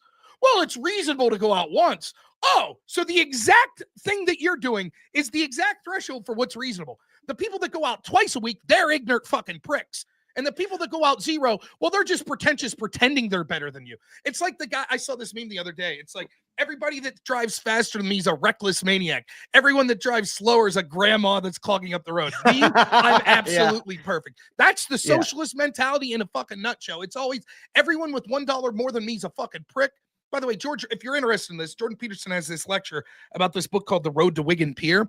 And George Orwell wrote this book. It was like a serial. So the way they used to do these things was like, you'd put out a chapter a week in like whatever magazine. Oh, like a comic book. Yeah. Yeah. Right. So he was paid by all of these universities that were socialist in England at the time.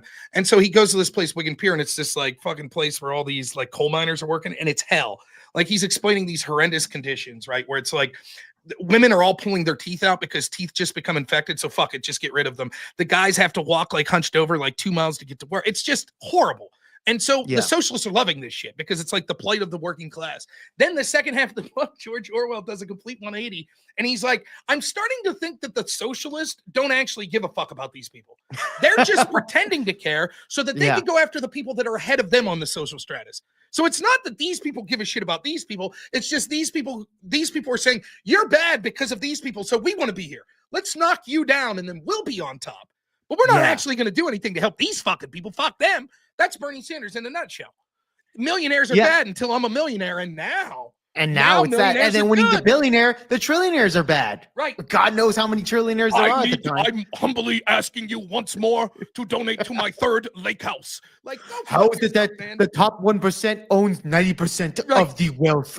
Right? Like this whole mentality of like the rich are bad, blah blah blah. Like I'm willing. Listen, man, I'm arguably more pro-labor than fucking Bernie at this point. So it's like, yeah, man, I'm listening to the JD Vance message, like hillbilly elegy. Like we were in these fucking rural areas. My towns are being hollowed out.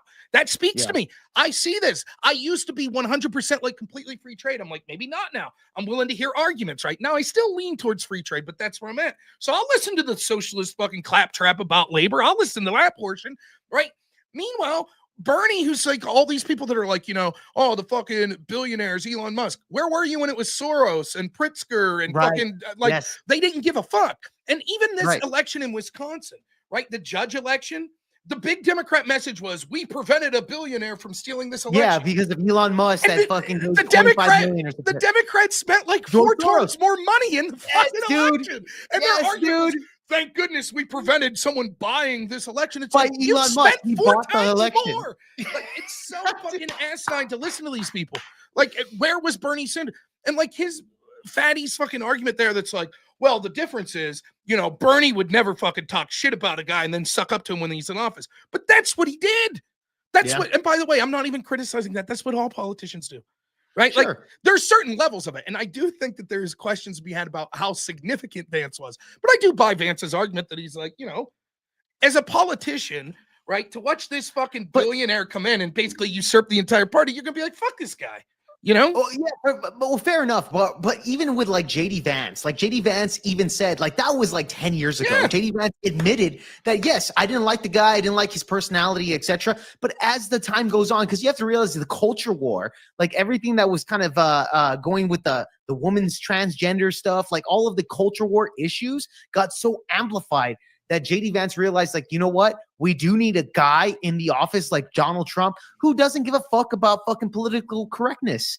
And I think he established that, and he said, I changed my mind. Now, it's very simple. And not only that, I think even, what's his name? Donald Trump Jr., who was friends with JD, I think also kind of convinced him on that as well. Let me break something I said to you before that debate. I'm going to invoke the name of Bill Maher here. Yes. Which I said I get tired of people doing that. But I do it from the perspective of fatty. Maybe someone fatty would trust a little more. Would he also say Bill Maher was a liar when he said how much he hated Trump because he just did a show saying, actually, I had dinner with him and I saw a different side, and actually he wasn't as hateable as I first thought? Was Bill Maher lying for 8 years when he said how much he hated Trump? Or did he change his mind once he got to actually know the guy and meet him more? Right. Now, you might say Bill Maher was lying. Maybe he was. But I'm just saying it's not as clear cut as what he's saying, where it's like, now there are different things, right?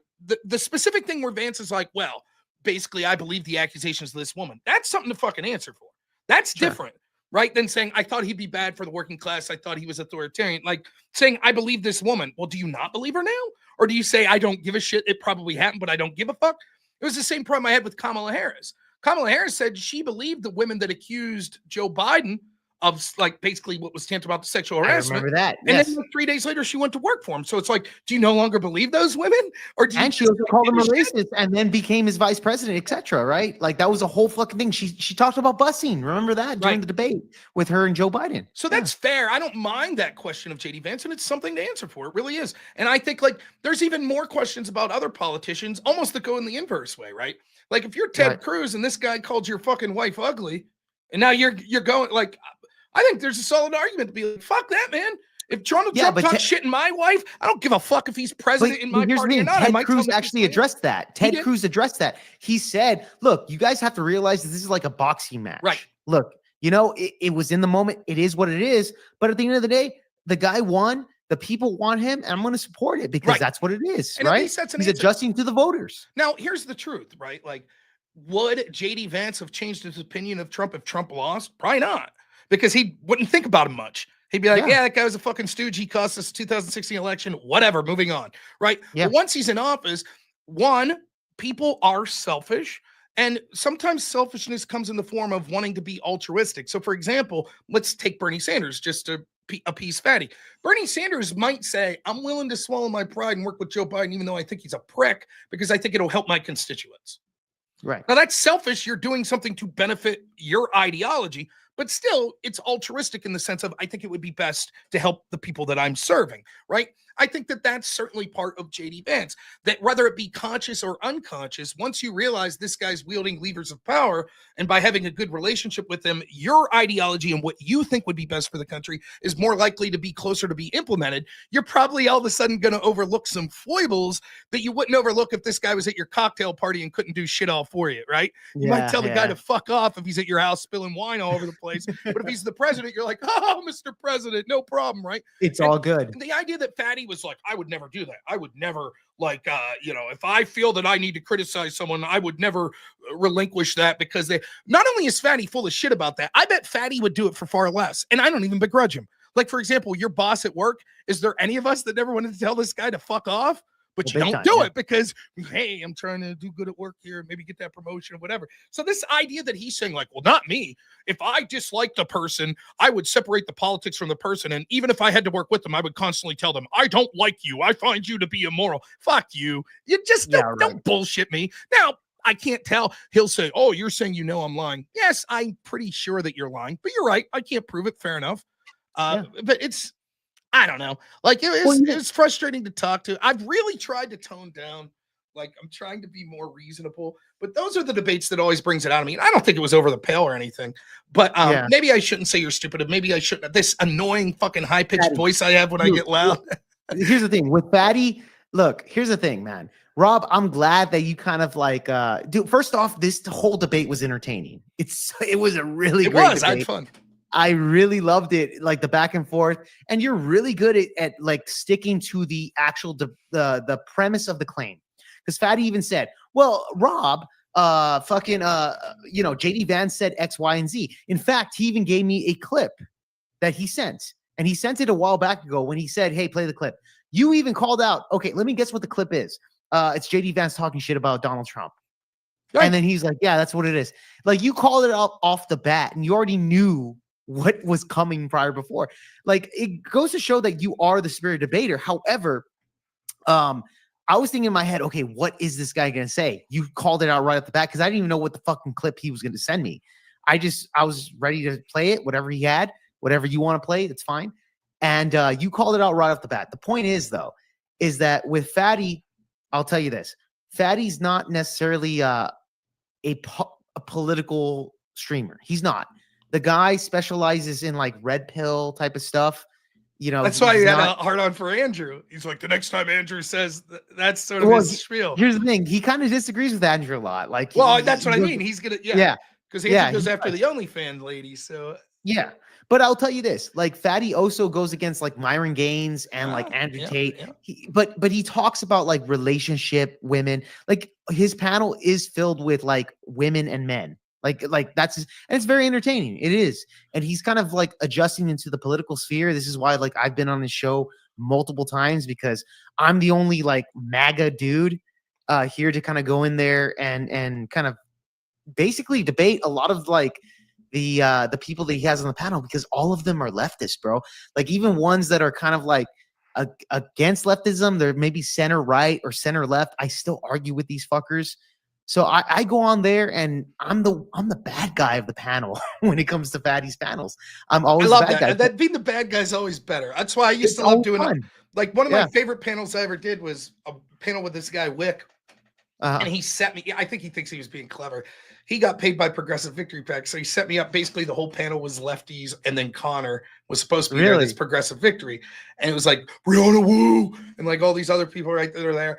And I think he thought he was setting me up. And even Econo Boy that was there is like, it was a total fucking train wreck. I fucked them all up to the point where Wick had to jump in as the moderator. It was already 4-on-1. He had to jump in on the moderator and fucking use his, I'll mute you. You have to let me finish. I'm like, okay. And I like I love that because I know that everyone watching is like, I fucking hate this guy. And they'll lie. They'll lie to themselves and they'll be like, this guy sucks at debate. They know that's bullshit. They know it. And the people I'm debating know it's bullshit. When they talk in circles, I know, I've heard them. They're like, yeah, Rob's fucking really good. Even Destiny. When I remember Lauren Southern asked him, like, who's the best person you debate? He's like, some guy you've never heard of named Rob Noor. He fucking knows. He knows. Really? He said that? Yeah, he said that right after the fucking assassination attempt. Lauren came on the show. We did a spaces, and like he was wrecking everyone in this space. So I called in at about the 30-minute mark and talked to him for like 15 minutes. And the entire tone of the conversation changed because he knew. He remembers me, he knows what's up. And so then afterwards, Lauren was the host of Space, and she asked Destiny, she's like, you keep saying all these writers are beneath you. Who's someone that you think can debate? He's like, some guy no one's ever heard of, like that Rob Noor guy. And like, they know. And all Destiny's fans will be like, worst debater ever. They're full of shit. They know. Just like I know. You're full of shit. If you're in my audience, you're like, Destiny's the worst debater ever. You're full of shit. You just are. No, he's not. He's really good. You might think that he's wrong, shithead, immoral, but he's a good debater. He is. You might say that's because he uses unscrupulous tactics. Nonetheless, good debater, right? And that's how I feel. And like, you got to be a little honest about it. So like, I love going on these platforms where it's like me versus the world. It's like, it makes them look weak anyways, right? When you're the only, it's like, oh, it took 6 of you, but I'll say this about Fatty. It's one of the highest compliments I get. You see, my show on the Crucible is called The Arena. Like, I love this quote. In fact, I got the Roosevelt quote down there, and it's sort of about the man in the arena. The gist of the quote that Teddy Roosevelt saying is like, don't let the fucking critic ever say shit to you, because even if you lose, you entered the arena, right? Yeah. You were willing to put yourself out there. And so I give everyone all the credit in the world, particularly if they know me, because I'm not trying to brag and I'm usually pretty humble, but I know I'm not an easy person to debate. And if you're not really into the politics game and you're like, yeah, fuck it, I'll come in and debate this dude, that's not an easy thing to do. Respect. You know, and so I give respect to that. I really do. Yeah. Plus, the fact that he took it easy on me intentionally, all the more, right? Like, thank goodness I could have got my ass kicked if he hadn't taken it easy on me. So, and there is something about him that seems likable, which is, I think, he is. Well, you have to, like, I tell people this all the time. Like, what do you want to get out of streaming? Do you want to make a career? Do you want as many clicks as possible? What do you want to get out of politics? Being a debater don't mean shit, right? Like, what does that mean? It can help you in multiple avenues, but you tell me, like, take presidential politics. You don't think that someone could win the presidency and have a terrible debate performance? Of course they can. Yeah. So it's just one aspect, So, like, I don't think there's any shame. And that's one of the things I think that makes me a good debater is that I want to get my ass kicked. Not all the time, but once in a while, because it motivates me. The reason the reason I stayed with college debate, I tell this story all the time. I went to this debate tournament. It was called a rookie. So the way debate tiers work in the style of debate I did, you had novice, JV, and varsity or open.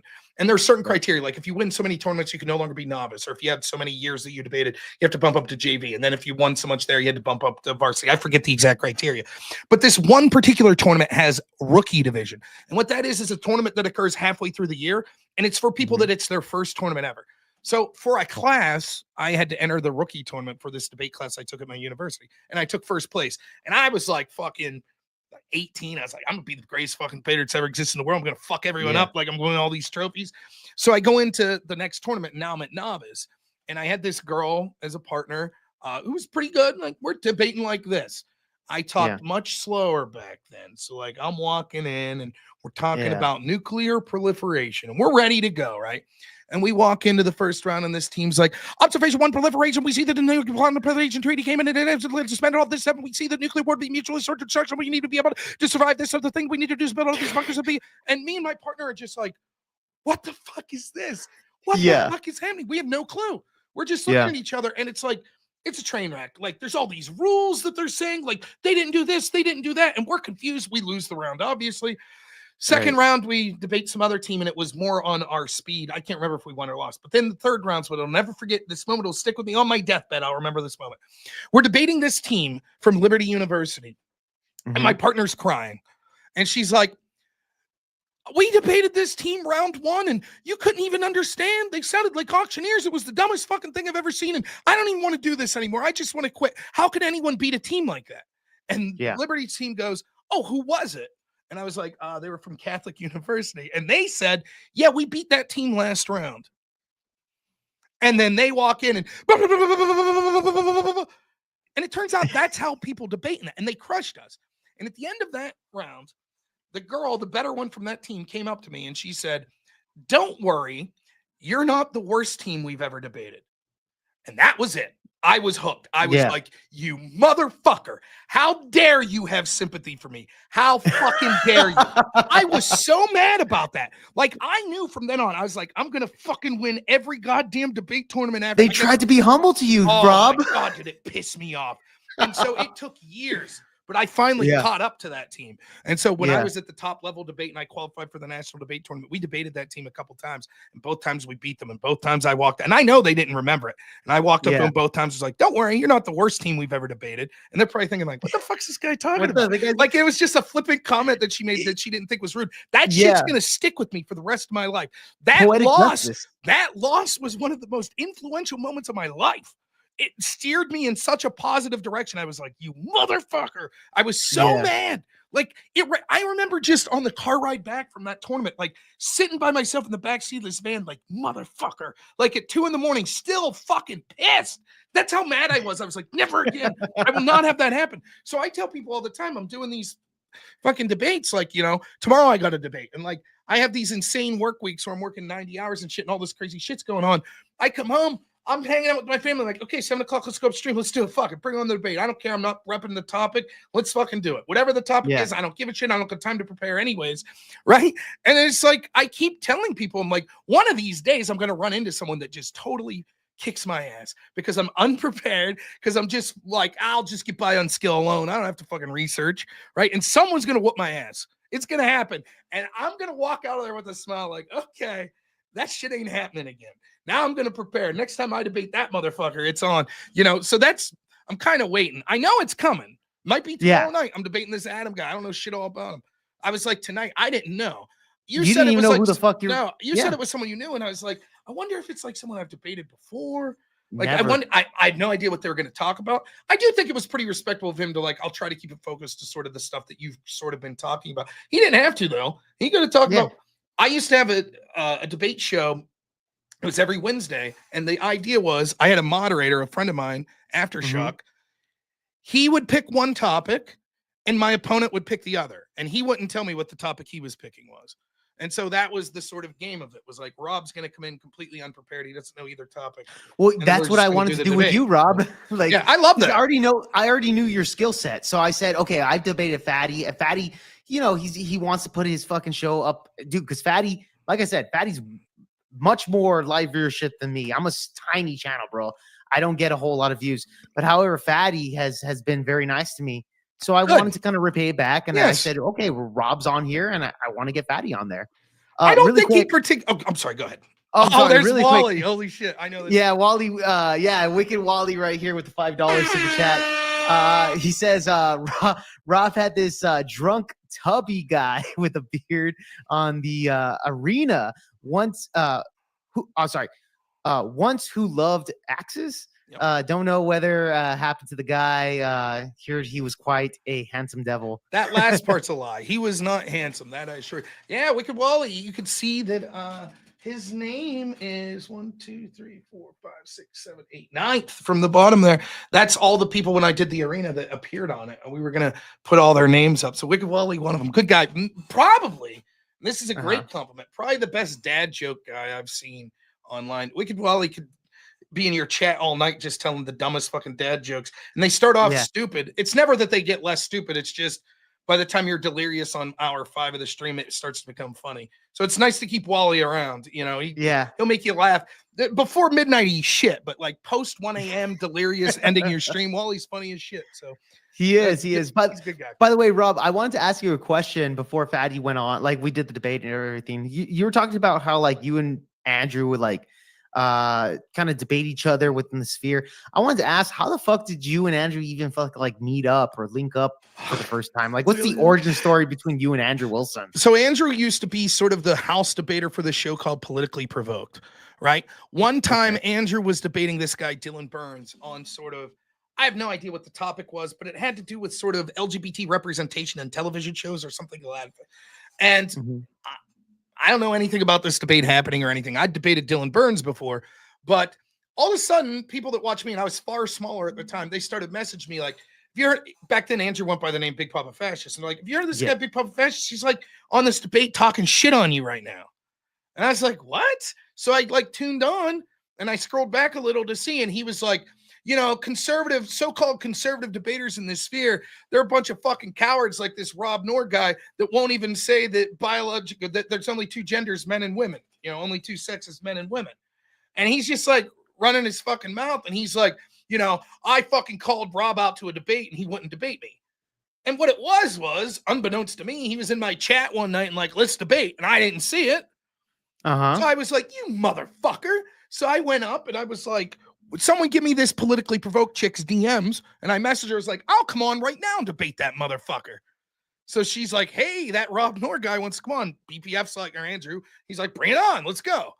And so like, he's talking shit and I'm talking shit. I'm like, fuck you talking about me behind my back. I'm a fucking coward. When did you ever offer to debate me? Fuck you. You're full of shit. Blah, blah, blah. And we're yelling at each other back and forth. And he's like, listen, I'll admit that I was wrong. If you're willing to tell me right now that trans men aren't women. I'm like, trans men aren't women. He's like, oh, okay. And then he was like, what do you want to do? Like, we started talking about gay marriage.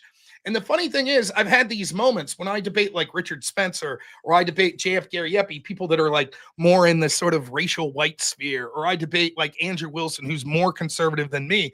Like all of a sudden I'll get all these lefties that fucking hate me that are sending me DMs like, wow, man, you rocked it. So the truth is, Dylan Burns got his fucking ass kicked by Andrew Wilson on this topic.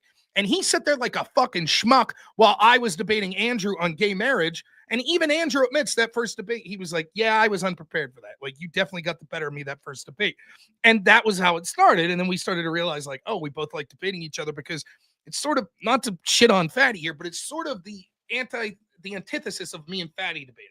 Where I love debating Andrew because Andrew, to a fault, hopefully like I am as well, is willing to bite bullets. And I try to be the same way. So like, I remember at one point I was arguing with Andrew in a different debate I had with him. And his big premise was we need to do everything possible to stop like the transing of children.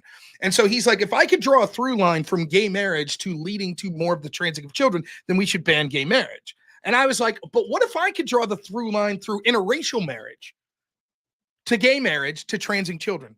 Should we ban interracial marriage? And Andrew's like, yes. Okay. And that's a tough bullet to bite. Yeah, for sure. He's like, no, I don't think you could prove it. But yes, if you could. Now, that's the difference between debating someone like that and me being like, okay, so if Elon didn't put his money where his mouth is, that's hypocritical. Same with Bernie, right? Well, inflation and blah, blah, blah. You see the difference? Yeah. And Andrew likes debating me for the same reason, right? Because we're not going to bullshit. We have no one to fucking impress. The number one strength Andrew Wilson has is the same one I have, that we're completely authentic. That's it. Mhm. And so you might Yeah. disagree with us. You might not think we're the funniest or the smartest or whatever, but you're getting our honest opinion. Like it or hate it. That's what it is. I don't claim to be the smartest person. I don't even claim to be the best debater, maybe like second or third. But, like fucking, I'm going to tell you what I think. That's that. And it's so refreshing to debate people like that because 95% of the debates on this space are actually doing what Fatty's accusing me of. Instead of saying what their honest opinion are, they're constantly thinking, what's his next argument going to be? If I say this, then he'll say that. Right now, I'm thinking that too while I'm debating, but I have the advantage of being honest and just telling what my opinion is. Now, I might know, me saying this isn't good for my argument, but here we go. I'm going to say it anyways, and we'll see if they pick up on it, right? And I think that's why I love debating people like that, because regardless if I agree or disagree with them, you're going to have a conversation that goes places. You don't run in circles on the same point for 2 hours because there's a constant, like, I didn't say that. It's one of the biggest pet peeves of mine.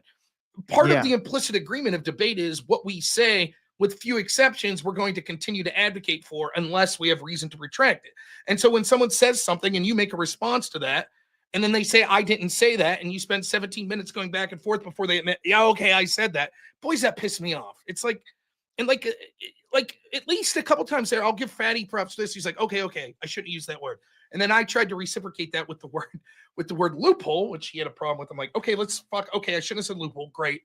I guess that could have negative connotations that we're not implying here. Loophole insinuates that it's illegal, right? Which in this confines, it's actually not. It's within the confines I don't think loophole implies illegal. I think that's what I think most people believe. Well, no, I think the very nature of loophole actually implies the opposite. I think it implies legality, but I would say unethical legality. Okay, right? all right. So like a loophole would be like, well, that's not really the spirit of what the tax code allowed, but technically it's legal. I'll give you an example. I used to work at Goodwill, donation store, and you're allowed in the state of Pennsylvania. I don't know if it's the same everywhere. You're allowed to write off donations to Goodwill. Now, as a Goodwill employee, I'm not allowed to open up like the bags of clothes you bring. I'm not allowed to open them. I take them, I put them in a bin, a truck takes them to the store, then someone sorts them, cleans them, then they decide how much it's worth, blah, blah, blah. There were business owners in town that would bring in like 3-4 bags, big garbage bags full of clothes. And then one of my jobs, if they asked for a tax receipt, I would give them a receipt. And they would cite the value of the things that they donated. And I started to notice all of these like town wealthy people that were businessmen, all of them donated $5,000 worth. 3 garbage bags full of clothes, $5,000? Really? I'm not allowed to open it to see, nor if I did open it, would I know anyways. They'd be like, yeah, it's suits.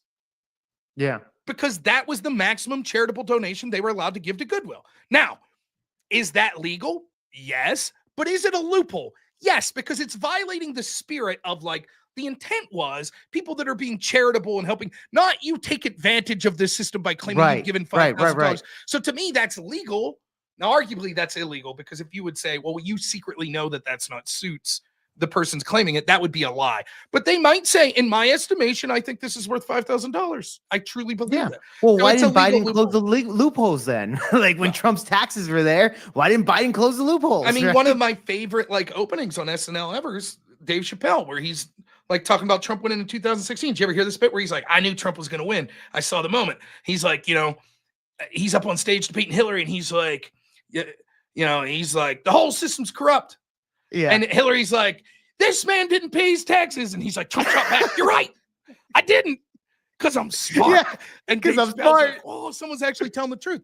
And he's like, I use the same loopholes that your friends did.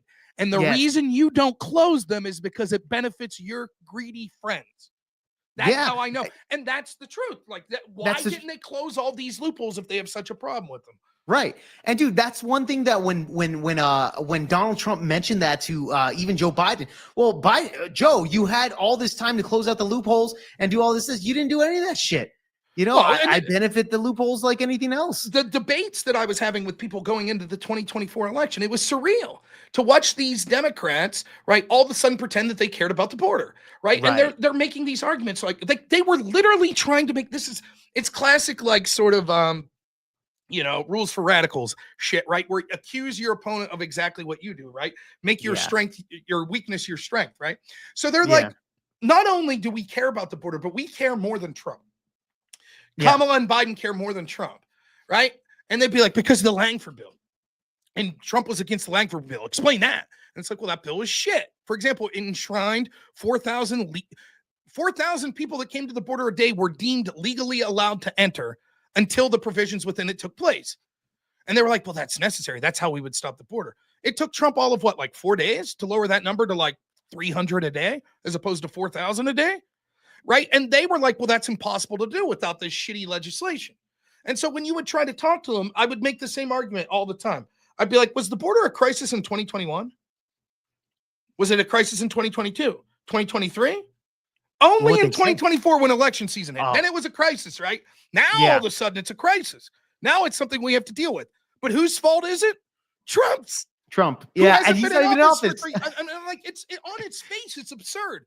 It's absurd on its face. And they're trying to be like, no. We actually always, Biden always cared about the border. Trust us. He always cared.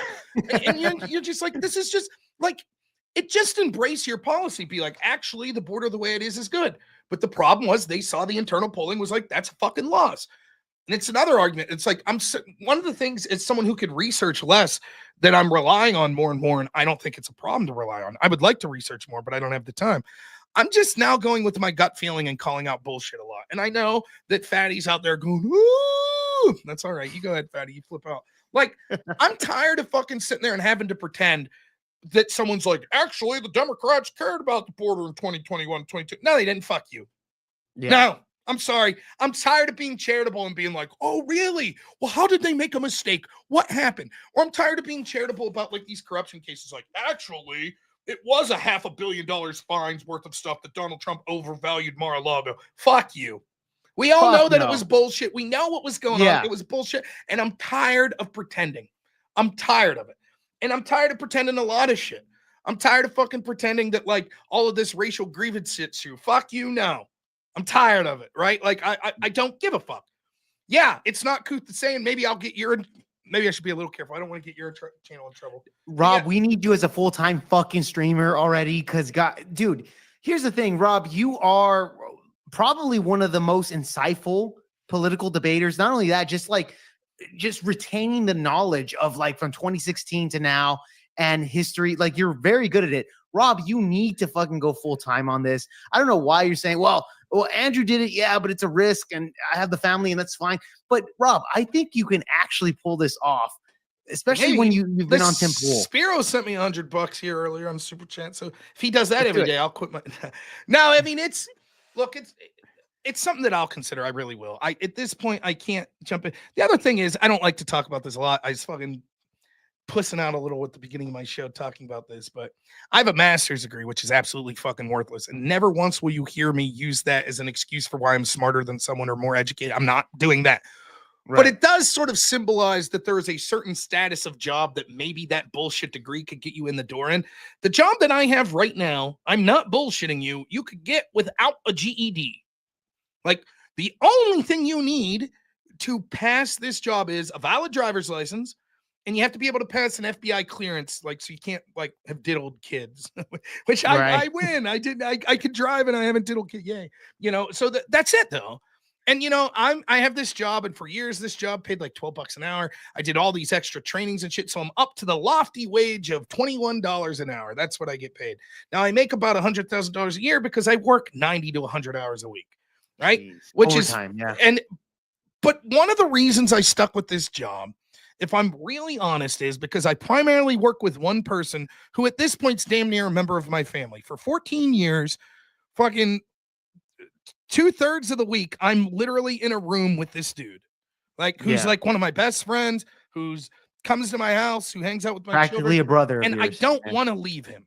I don't. I see that the field is shitty and that people that come in sometimes are shitty. And so I feel like I want to stick around for this guy. So to leave that would require almost guaranteeing myself in a position where I could justify it by saying, but I'm putting my family in such a better position. Right. And so there I could justify. I could say, listen, if I leave and all of a sudden I'm not working 90 hours a week, I'm working 30 hours a week streaming and I'm making just as much money, then I could justify it.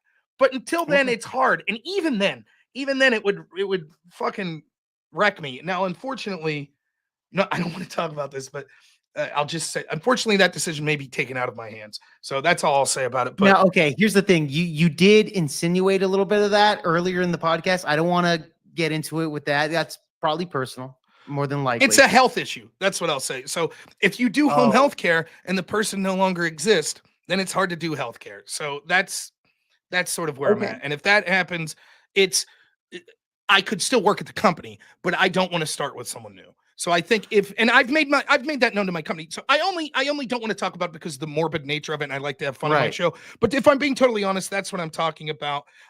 It's not that I'm going to get fired. It's not that I did a shitty job, though maybe I did. That's a different discussion. But it's that I choose to not drive an hour and a half to work to start a relationship with someone brand new after I've had this relationship for 14 years when I could qualify for jobs that would pay me much more and be far less work. That's it. So I know that people are like, oh, he's being mysterious. The other thing is you have to be careful because when you're talking about healthcare, there's medical privacy laws called HIPAA. Right. And now, I don't think I've done anything near broaching it, but you'd be surprised what you could find online. If theoretically you found a picture of me online with the name of one of the people I take care of, and then you heard me say like, well, he has this, the person I take care of has this diagnosis, someone could put two and two together and say, look, that's risky. You shouldn't be talking about people's diagnosis because now someone could find out through different means who that person is, and you've just disclosed a medical diagnosis of those. So I try to be as vague as possible when talking about my job because you don't want to slip up and say something that violates someone's privacy. So yeah, no, I 100% agree with that. And I saw your last video, by the way, of you speaking about what your rough week was. Totally get you there. In fact, you even stated that, I have a debate with a guy that I don't even know. I'm chilling. I don't know what the topic is. It's an interview / debate. I don't know, but you know what? Maybe I might release some of my frustration. That's how individual. I felt tonight, Let me ask you this. Did you release some frustration on Fatty today? It was nice. I'm glad he went easy on me, but I did. I released some frustration. I think the first hour or so we were pretty cordial, but after I started to get a little frustrated, I don't think it was over the top. I've been far more aggressive with people, but I think that certainly like the tone of my voice changed and I was like, wow, you're dumb. You're doing some dumb shit here. And maybe it was I could see watching that and being like, oh, well, I don't care for that. That was a little bit much, sort of a personal attack. And maybe you're right. Yeah. But it felt good. Here's the thing with Fatty, like me and him, we had a debate, but me and Fatty are like, look, again, I'm not on your level, Rob. So with me and Fatty, I think our debate, which was supposed to last 2 hours, it lasted double that time, 4 hours, right? But the thing is, with appealing to the moderators, it was supposed to be 2. It was supposed to be a structure, but we went off with this, and it was a debate on Trump versus Bernie Sanders, right? On who's better for society. And yeah, it was a big fucking thing. But at the end of the day, I'm not you, Rob Nor. However, even when he went up against you, I figured like, well, Fatty was and even Fatty said like, man, you're so frustrating. Usually with Fatty's debates, he expanded it double the time that it was supposed to be. So I just thought, you know what? And I love Fatty. Fatty's a great guy. But I was like, yeah, I want to put Fatty on record with you because I already know how you are. I already know what you are. And I think Fatty knew that too. And I think even Fatty said like he knew he had no chance. And he admitted that. But the thing is, Fatty, when he said like, yeah, I'm taking it easy or whatever, I think that's just him saying that he didn't know what direction exactly, how to go hard on you. And I think he called him out on that. I think that he would have had every right to like clap back when I called him stupid. I think that I would not. By the way, I wouldn't be offended if he clapped back at all. I kind of like that jab. There's different levels to it, right? There's like, fuck you, you bearded piece of shit, whatever. There, you fat son of a bitch. Like, there's that level of it, or you fucking moron. Like, and then there's like, well, your wife, your kid, that shit's off. But any insult that you direct to me, no problem. And I don't care at all. But he would have had the right. I certainly started that shit. I'm not going to deny that. I think that I hope I'll be as charitable as possible and say, I think what he was trying to say is he would have had more insults to me if he didn't think I was having a bad day. I think he's trying to spin it as he would have been a better debater. I don't think that was possible. But I do think that he was like, well, I would have pushed back with the insults a little more if you, so I like the insult game to a point, right? Like, obviously. Well, it's blood sporty, right? Like, we love the kind of the blood sport back and forth. By the way, Daniel McCoy, with the $20, just really quick. He donated a while back. Jake, here's my first tribute to your channel. Andrew and Rob are the best blood sport debating. Would you host and mod a debate between two first timers? ? I would be willing to keep up the good work. Yeah, dude. To be honest, yeah, I'd be willing to moderate any fucking debate that comes my way. It doesn't even matter. Daniel, if join the Discord on Project VealPod, it's fine. Add me, of course. I'm Jake Var on Project VealPod, Instagram, Twitter, whatever. And message me there, dude, wherever you want. And if you want me to host a debate or even come on the channel and debate or discuss, it's all good, man. Thank you so much for the $20. I really appreciate that. Yeah. So WU, bro. Yeah, and I thought you did. I thought you did a fine. Look, that's one of the particular messiest debates that it would be to moderate. Because for me, everyone has a different style of moderating. For me, I want to be in the background as much as possible when I'm moderating and not make arguments for people. But you also, so you have an obligation to the debaters, but you also have an obligation to the audience. And so if a debate gets stuck and you're just rehashing the same thing for like 40, 50 minutes or something, like the audience is going to start to tune out and be like, okay, man, we've already heard everything there's to say. So as a moderator, you want to push it forward while not seeming like I'm taking one side's argument here. I'm just trying to be like, I think this is what he's trying to say. Do you have a response to that? Right. And a lot of times what will happen is, someone will be like, oh, fucking, you're taking his side. And it's like, no, it's just you guys are stuck and I'm trying to move it forward. And no one ever feels good. Like everybody always thinks moderation fucked them over. Oh, I should have got the last word. You cut me off. Like that's just the way it is. So it's a good moderator. You're always going to get some people being like, this sucks. And Rob, it's funny because at one point I was like, wait, hold on, Rob. I'm trying to explain what he's trying to say. And you're like, no, don't worry, Jake. Don't stop. And then you went on and I was just like, yeah, just let him go with it. Because at the end of the day, I didn't even know how fucking hard this debate was supposed to be. It was just kind of more of like me kind of putting you all together. So I just wanted y'all guys to hash it out. Well, I thought it was funny you had a timer up top at first. Like you were like for an opening statement, right? That was the idea. Like, oh, okay. You expected Fatty to be like, okay, Rob, here's the topic I wanted to talk about. Tariffs. Yes. Now here's the thing. Trump's tariffs, blah, blah, blah. And then go on for like 5 minutes. Then you'd be like, okay, Rob, 5 minutes. And then right out of the gate, he's just sort of like, wow, we'll just sort of talk about some comments. And so then I took it off. I was just like, all right. So it was obvious that it was like the style that the debate was going to take was sort of more By the way, my preferred style of debate, no one ever sets this up, and it wouldn't work if it wasn't organic. But it's basically when one of the participants directs the debate, and then the other gets a chance, and then you go back and forth like that. So the way it works is I like to question and sort of get answers. Oftentimes, what happens though is, let's say that Fatty's like da da da da da da da da da da da. He talks for a minute, and then I'm like da da da da da da da da, and I talk for a minute, and then Fatty's like da da da da, and it's a minute, and I'm like, okay, I have a question. Yes or no this? And he's like, da da da da da da da da da at another minute. And I'm like, okay, so I just talked 10 seconds to your minute. And so I'm like, yeah, but you didn't really answer my question. Da da da da da da da da in another minute. And so then it's like, okay, so it becomes, for me, what I want is give one person I'm not saying as a moderator, but organically, the way I like it's like, think about you're having a conversation with your friend about who's the greatest pitcher of all time. The way it normally works is your friend's like, okay, but what about this argument? Blah, blah, blah. You'll concede this. And you're like, okay, yeah, that's a good point. But blah, blah, blah, blah, blah. And they're sort of controlling it. Then once they kind of finish their general argument, you're like, okay, but wait, here's what you don't take into account. Isn't it true that, and they're like, yeah, okay. But what happens in these formats, because everyone's always trying to take the most, and I'm as guilty as anyone, take advantage of the time that they're given as much as possible. You don't get those pithy back and forths. You get, oh, I'm going to ask you a question, and then they're going to run with it for 2 minutes. So then you're like, well, then I ain't going to ask you no fucking question because I'm never going to get a chance to speak. And so then I'm just going to say what he's saying is, and then they're going to be like, that's not what I'm saying. You should have asked me what I was saying. And then you're like, yeah, but I couldn't ask you because you'd have fucking rambled for 2 minutes. And I do the same thing. I'm as guilty as anyone from rambling on. So it's, that's to me my preference. I've seen Andrew Wilson say that, hey, give me a half hour. Let me control it. I'll be charitable. I'll leave you speak within this, but I'm controlling this half hour. Then I'll reciprocate. You control the next half hour. That's the type of shit that I like because I feel you could dig down into, because I'm trying to make an argument, right? I'm trying to set something up with this, Bernie, the whole business with his tax bracket, or an even better example, when we're talking about amendments, right? I'm trying to be okay, I'm setting up this 22nd Amendment argument. But it's like pulling fucking teeth. It takes 30 minutes to get to it. Because I know if I just start off and say, actually, term limits were never in the immediate Constitution. It was only passed through the 22nd Amendment. So an amendment to revoke the 22nd Amendment wouldn't be anti-constitutionalist. It would just be Rob, getting I don't mean to cut you off. I need to take a quick piss. Okay, that's all right. Really I'll fast. keep talking. Keep Trust talking, me, I'm Rob. making the best point while you're gone. So then Do an it. amendment to repeal it, right? It wouldn't be anti-constitutional. He's just going to go, yeah, it is. Right? So you have to set it up and be like, what makes passing an amendment anti-constitutionalist? What is the premise? And he's saying all kinds of scattershot shit. Well, if it subtracts something instead of adding it, okay. Well, didn't the 22nd Amendment subtract your right to run for office for more than 2 terms?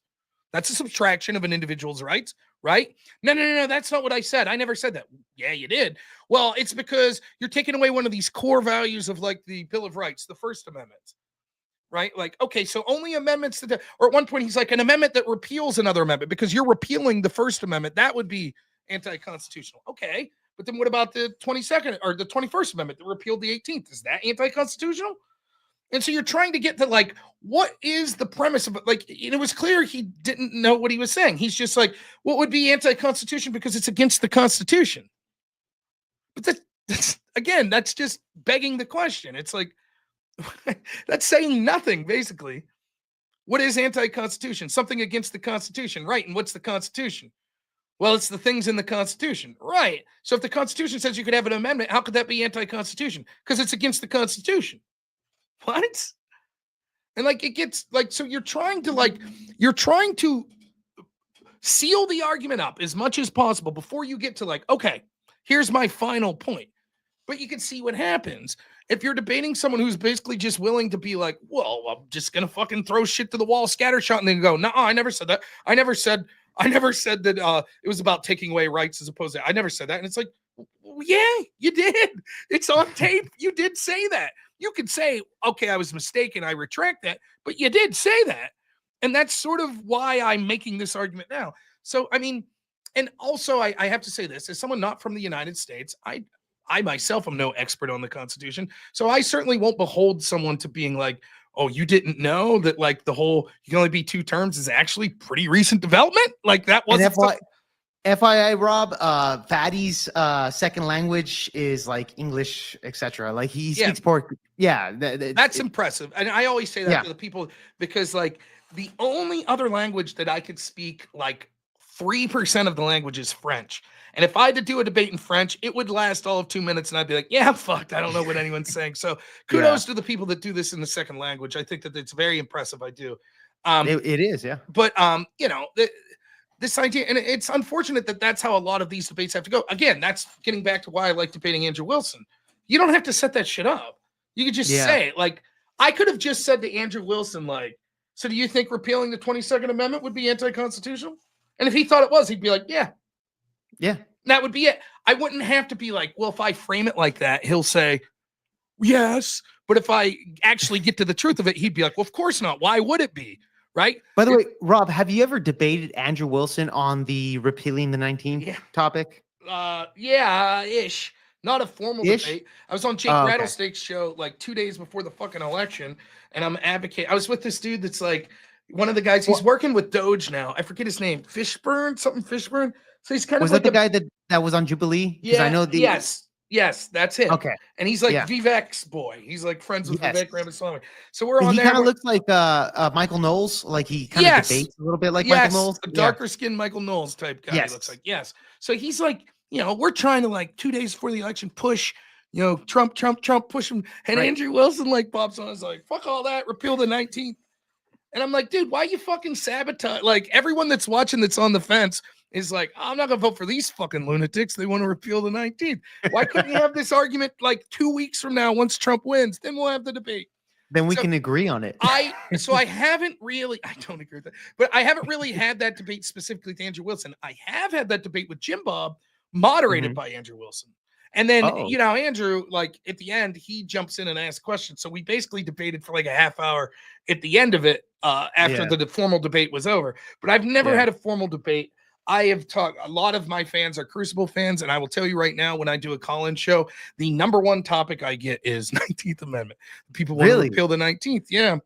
And for me, it's like, you know, I believe that there should be barriers to voting. I do not think they should be based on the biology of how you were born, right? Oh, so okay, so but I from- think that's also Andrew's claim. Well, like, Well, even with maybe. me, look, yeah, like I don't think, like, here's the thing, I don't think that like, I think women shouldn't vote, but I think most men shouldn't vote neither. maybe, I think like the but I skin would in still the have a game. problem with that because, for Okay. example, when I debated Jim Bob's argument was like women shouldn't vote because they're basically weaker, right? And Mhm.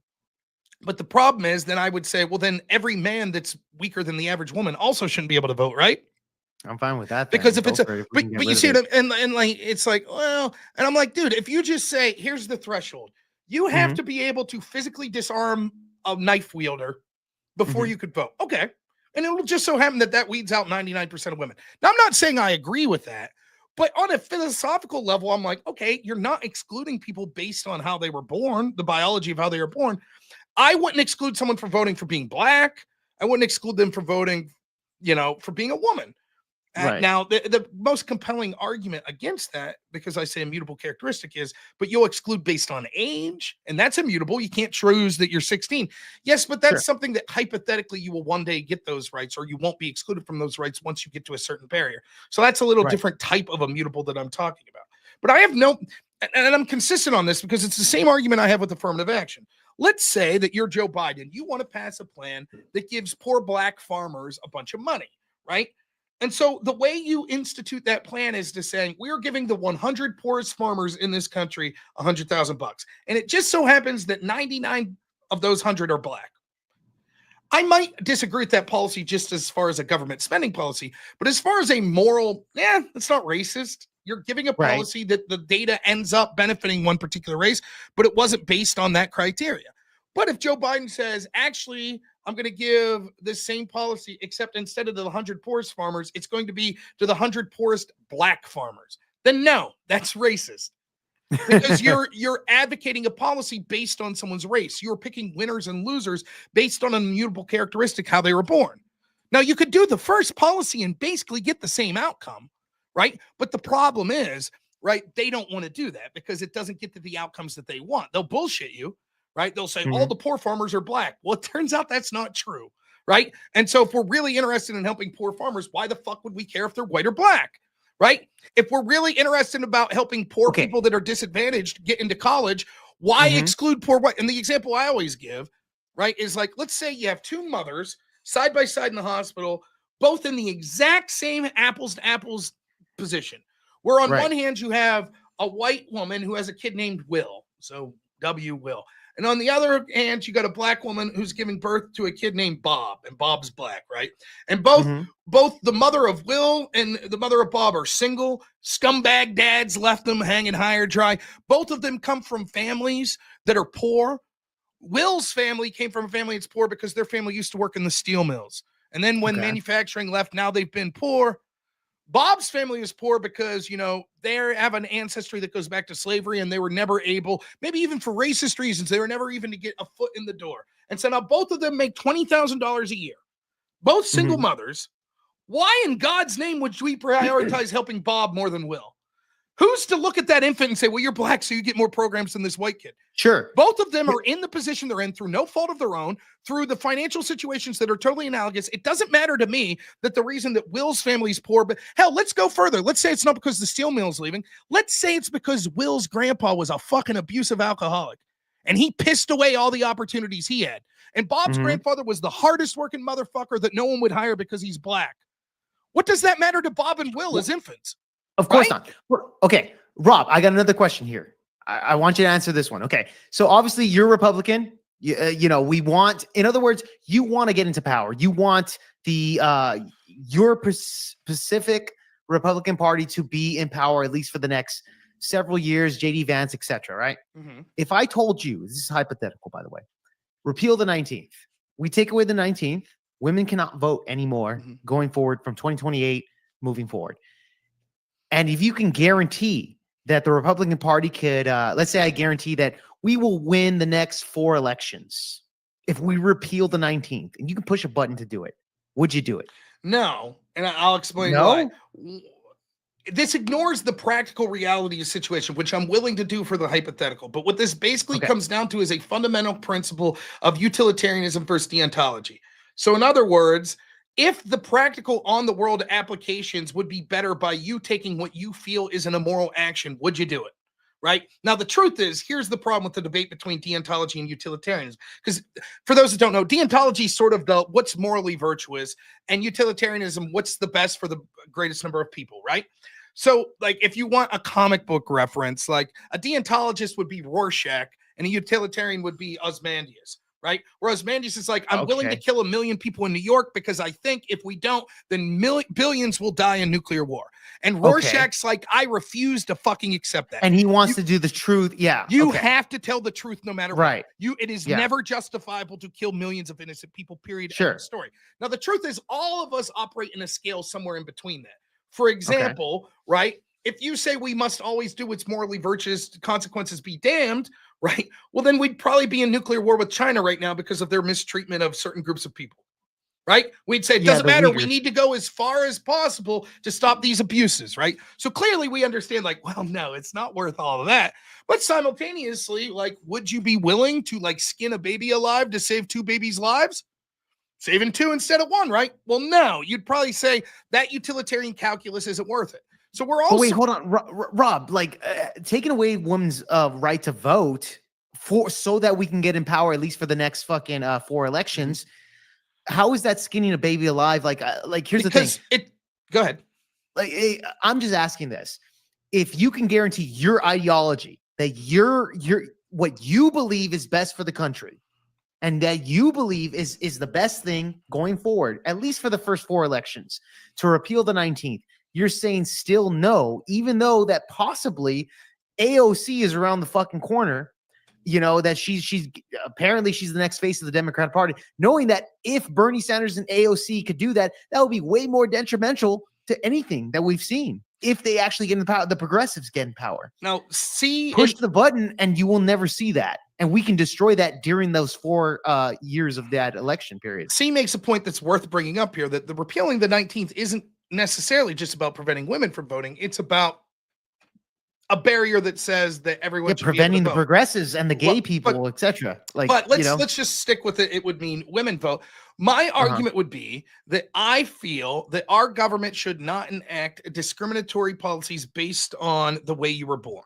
That we should not say that only people have a voice in voting that were born a certain way.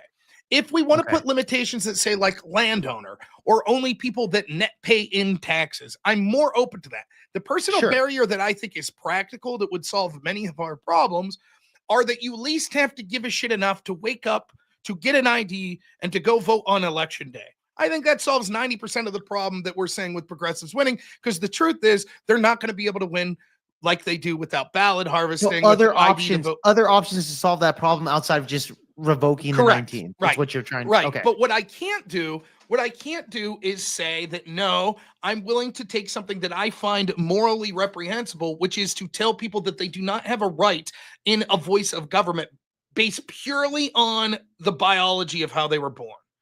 Well, do you think stupid people are allowed to vote? Like, do you think if stupid people, like really stupid people just revoke their thing, do you think that would be a net positive for society? It could be. It's sort of different though, because that's merit based. So yes, it could be true that there's the nature versus nurture where you born stupid, right? Like, but to say that like, look, there's a merit based reason to apply to voting, that's a little different than you were born a male or you're born a female. For example, you could say that you have to be able to pass a certain test. And it could be that the effect of that test would be 100% of the people with Down syndrome would never be able to vote because they can't pass the test. That morally would be okay with me, even if I might disagree with that policy, depending on how it was outlaid. But it would be immoral to say people with Down syndrome can't vote.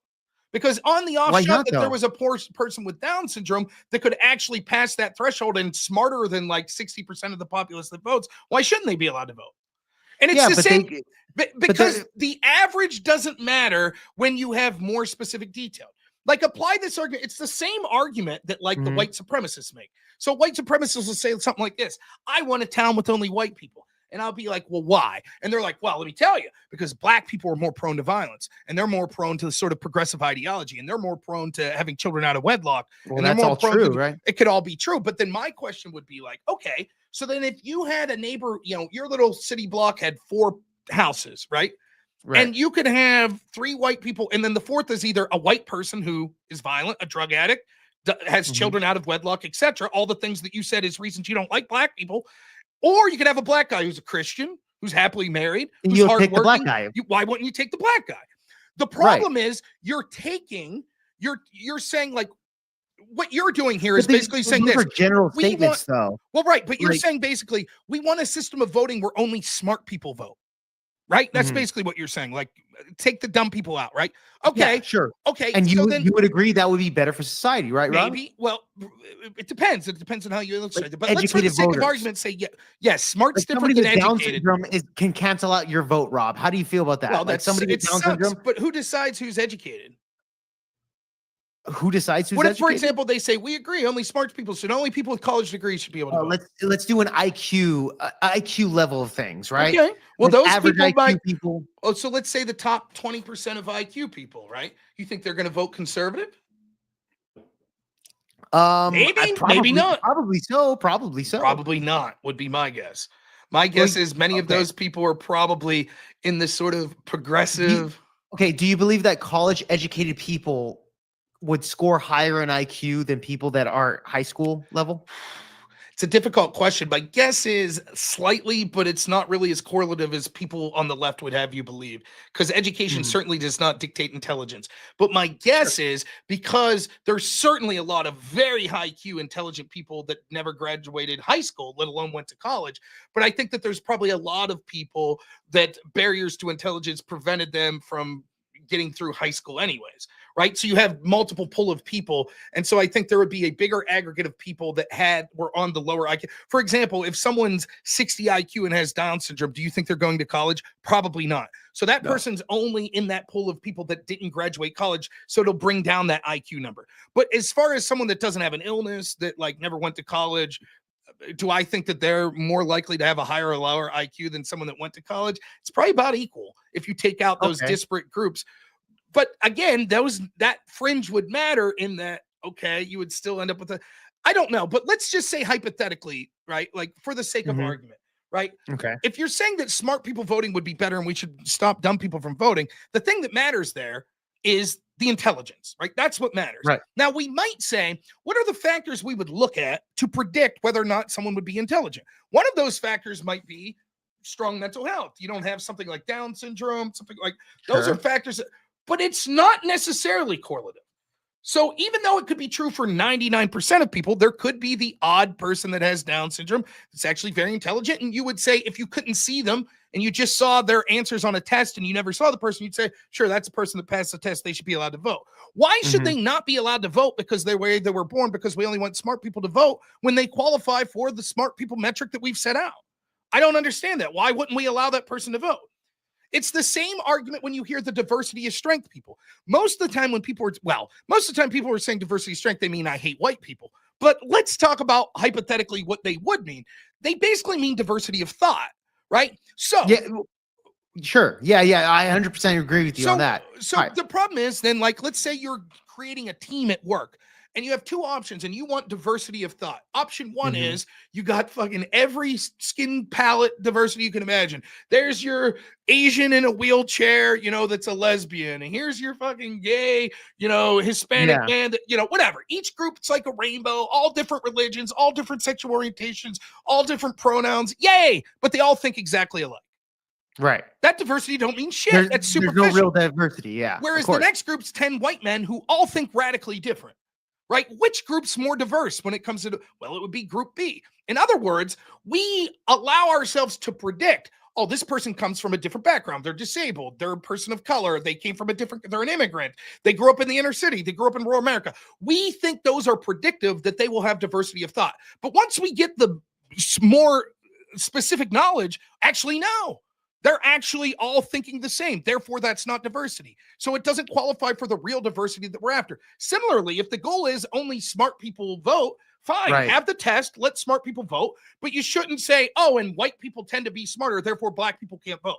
Okay, fair enough. Rob, let me ask you this. When you say diversity of thought, right? Do you think diversity of thought is good for the country as far as like moving forward with what you believe should be progressive moving forward on your beliefs. Do you think that having minds like Destiny, all the way to Cenk Uygur, to Joe Biden, moderate Democrats, if you can wipe their asses out and just say only your ideology exists, would that be better for society than having them mixed in with that? Probably, right? But it gets to a fundamental question. I'll say yes for the sake of argument. Okay. But there's a problem, because if it was only people that think like me, we're fucked, right? Because like, for example, as soon as we need to change a tire, we're fucked, right? Like we're Well, shit what out do you of mean luck. by a tire? What Like, do I you mean, by- I'm an idiot on a lot of shit, right? Like, so if it was just, I don't think you are. That's Well, the thing. well, now listen, you think that, but you're wrong. Like, if you Okay. talk to the rednecks I live with, they'll tell you I'm one of the dumbest, lack of common sense person you've ever seen when it comes Rob, to certain. you're just being I'm humble, not bro. bullshitting. Like, I am not look, bullshitting you.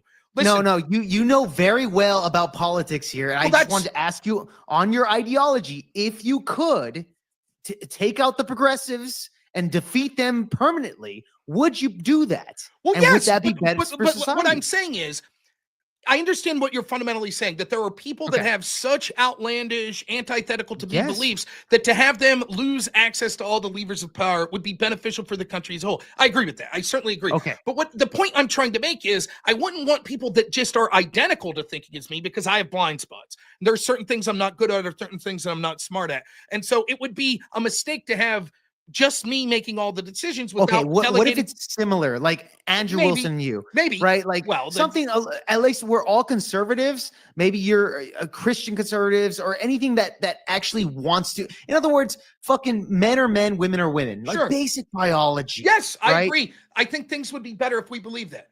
But it gets to a more fundamental principle. There's two things I can talk about this. The first is, okay, but you have to be careful with that as well. Like, this is going to piss off the Crucible crew, but here's one of the big sticking points I have with Andrew, right? Okay. Andrew believes that a woman is part of the body of a man. That his belief in Christianity would be that he basically has ownership of him. Now, before the lefties howl and scream like, what a fucking barbaric thought, Andrew wouldn't abuse that. So Andrew's not just going to smack his wife around because fuck it, I can. So Okay. he thinks that part of being a good Christian is understanding this agreement, that the man has ownership, right? And that the woman's Mhm. body is an extension of the man's body, and that her role is to give advice, to be a mother, right? And his a caregiver. his role is yeah, to be a part- leader and a provider, and he's not. They both agree with that goal. Okay, great, right? But the problem Do you is, agree with that though? Isn't that yes, largely. But here's the problem. If we enact politics like that, if we enact law by that, then the logical extension would be, should you go to jail for cutting your own arm off? okay? I'm not. I don't think I understand where the If a correlation woman, there if is. your wife's body is just an extension of your body, Mhm. right? Metaphorically, by the way, yeah. Oh, no. That's not what he believes. Because the way we got onto this debate is, you can literally not rape your wife. You can't. Wait. Hold on. Ask him, You he'll tell literally cannot. Correct. Okay, hold on. When it comes to marriage, right? When you're one flesh, etc. What do you mean by you literally cannot? I'm not understanding this. Like, what do you? What do you mean? Because your wife is just an extension of your body, and through the compact of marriage in the eyes of the Lord, that she is given perpetual consent to listen to whatever you say. If you say, wife, would you like to have sex? And she says no, and you say, fuck you, and grab her by the throat, and she screams, no, it hurts, stop. That's not rape. Because she is given perpetual consent until the time she dies that you could do what you want with her body. Well, okay, wait, hold on. What if the woman says, "Hey, I want to have sex with you, bro," like the man, and he says no, and maybe like he has a stiffy, in the morning where he wakes up and she just rides it. Did she just rape the man? If he thinks that he didn't give consent and that violated his consent, yes. The definition of rape to me is penetration without consent. Yeah, but I think when it comes to the form of marriage, you guys are married, right? Like sex is an automatic kind of like correlation with that, wouldn't you say? Like, why wouldn't? First off, to everyone in my chat saying that's not what he believed, go back and watch the fucking debate. He made it as clear as possible. What debate did he make on that? Me and him, we had a debate on Christian nationalism and whether or not it should be right. You But guys all had a of you debate people, about- you just about that? you toe knuckles. You tell me what his position was. Yes, he said he would never do that to his wife. But when pressed of, should it be a law to say that you can't rape your wife? He said yes. Okay, I need to see this debate. Please send it to me. Chat, please send this fucking debate to me. I've never seen this before. Right. And like everyone's saying, but Andrew would never do that. Yes, that's exactly what I'm saying. Andrew wouldn't do that, but bad husbands would. Right. And the question is, should we then, if we take the logical position of basically the word of the Orthodox Church or the religion as Andrew implies, it says that, well, you could do whatever. I personally would never do it. But if a man were to force himself on his wife and she screamed, no, that's not rape, then legally, how could we say it's not rape if you morally don't believe that it is? Okay, I can see your point here. Now, Okay, maybe so- the assault and battery question is interesting because I also asked him specifically, like, should you go to jail for chopping off your own arm? He's like, no, I don't think so. I'm No. like, so if your wife's arm's yours, should you go to jail for chopping it off? But I think that's metaphorical, though, when he says Well- that's like the flesh of the flesh, right? Like you become one flesh. I don't think he literally believes that the arm is. Of course, in that sense, but the consent is applied. The consent is whatever decision my husband works, I consent to. And if I could consent to cutting off my own hand, if I cut off my wife's hand and she's giving me perpetual consent on everything, why should I get in trouble for chopping off her hand? Whoa, Rob! I don't know if Andrew's. I have to look at the debate. Okay, okay. I don't know what the debate was. I need to look at it. But I'm just saying this. Look, when it comes to a married couple, I think consent is more of like you guys got married, so you don't need permission to have sex. Yes, there's like sort of an implied consent. Like, have you ever had wake up sex, Rob? Excuse me, I would wondering, wife, if you would like to have sex this evening. Yeah, well, that's my point. But that's like different than someone giving verbal dissent. That's different than someone saying no, not tonight. That's different, right? Yes, the implication could be there without but verbal consent. Okay. But if someone gives a verbal dissent, how is it not a violation? Yeah, but the thing is, okay, Rob, I'm trying to understand here. If let's say, for example, she said, you know what, I'm not in the mood, right? I'm just not in the mood, right? Mm-hmm. Okay, cool, but I am. Mm-hmm. And let's just say, for example, the husband just stuck it in anyways, right? And she's just like, whatever, she's not into it. And you finished, took 5 minutes, whatever. Would you consider that grape? Does she? What does it matter if she because that's the definition of consent.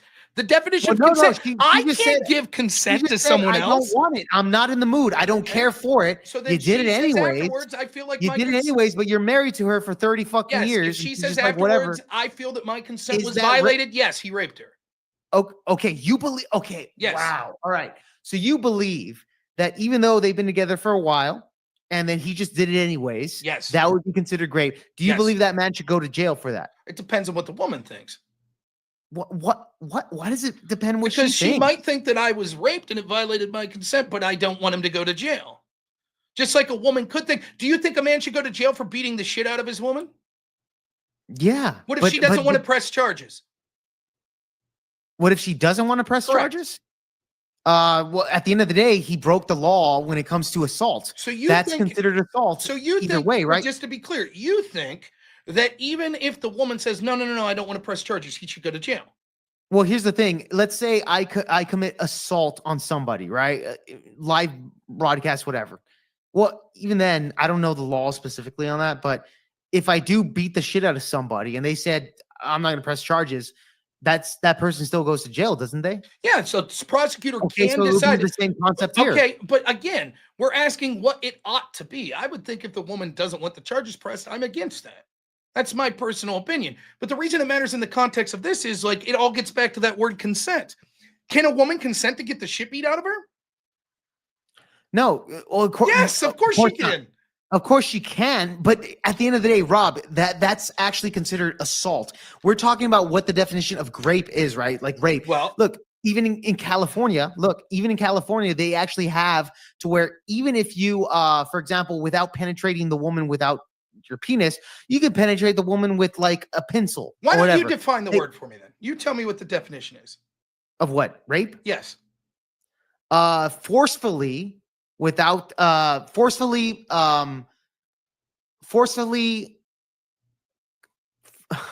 okay, forcefully having sexual intercourse with somebody that doesn't want to have sex. Yeah, penetrating Right. someone without their consent in a sexual organ.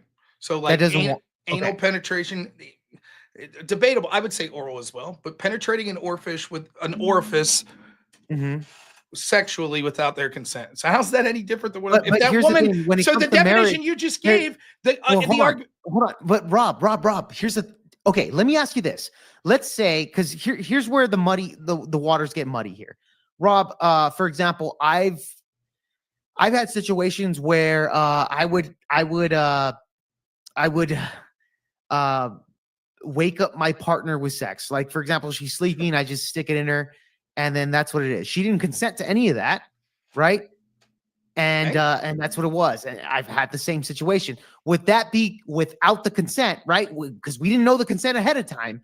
Is that still considered rape? No, and let me explain why. Right? Okay, Because listen, let me explain consent there because to you're begin with. conflating two things, right? Because You're my conflating definition the was idea without the of consent. default implied consent. So, for example, if you just walk up to a stranger without saying a word and start having sex with them, we would all say, please, let me finish. We would all say Okay. that's probably sexual assault, rape, whatever, right? We would say that because Sure, this yes. woman doesn't know you from anything. You just walk up and did Right. that. Oh my God. With your wife, it's different, right? If she's not protesting, you just or even your girlfriend, like I've okay, had this with my wife, girlfriend. I'm not girlfriend, married. whatever, fine. That's different than verbal dissent. Stop. No. Then all of a sudden the implied consent goes out the window because there is more recent relevant information saying I revoke the consent. Okay, fine, fair enough. So like let's do this for an example. Let's say I do that to my girlfriend, whatever, right? And then she wakes up, she's like, "Oh, you're banging me, even though you've done this several times." She's like, "Get the fuck off me! I don't want this."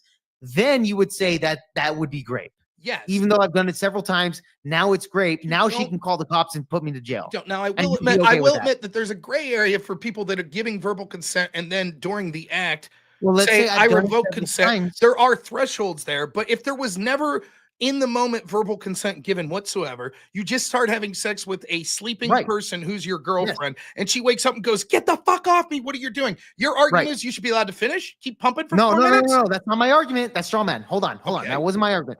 I'm saying this. Let's say I do it, right? Even though I have history of doing that, and I do it, and then she wakes up and she's like fucking crazy the way you described. Then I was like, okay, fine. Well, I've done it before. Okay, fine. That is already great in her mind. Then she has the right to call the cops and put me to jail. So you're saying she wakes up, she says stop, you stop. Now, does she still have the right to put you in jail? No, I would say that's a murkier area. But it was still great at the time when she said that's not the case, right? But the difference is, I'm granting you that there's a threshold argument to be had here, but I think I'm on firmer ground with the threshold, which is that if there is someone that is telling you stop, no, don't do that, and you stop, there's sort of a level of implied consent that you've had sexual intercourse with someone. Let's say I don't stop and I'm thinking she's being kinky, and that's right. Then that's right. Even though I think, okay, doesn't matter. She's done it before and it's all good. And I'm thinking it's in the mood, baby. Let's do it. That's right. Then you would say I deserve to be in jail because of that. And well, it would depend. It's great, even though we've done it before where she was okay with it. I would want, and I know that it's true that legally this isn't how it goes, but I would want that to be left up to the discretion of the woman. Now, if it was clear that her motivation was intentionally, like my discretion is, it's already happened prior before. Doesn't matter.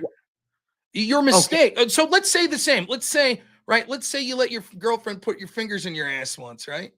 Okay, come on, Rob. Why not? Let's go there. Fine, right? fair enough. And fair then enough. You wake up one night, and she's got a strap on, and she's just fucking riding you, like slamming it raw, and you're like, "Fuck, that hurts! Stop!" She's like, "I thought you were being kinky." You're cool with that? Yeah, but here's the difference though, Rob. Fingers and a entire whatever size dildo she decides to put up your ass is very different there, right? Compared to it still has to do with the penetration. It's very different, Rob. Organ. I've never had that before. Let's say that you're like, fuck it, you're really drunk, but try it out 4 or 5 times. Okay, and the 6th time you're like, consistent. oh, the 6th time you're like, yeah, I said no, and she thought I was being kinky, my mistake.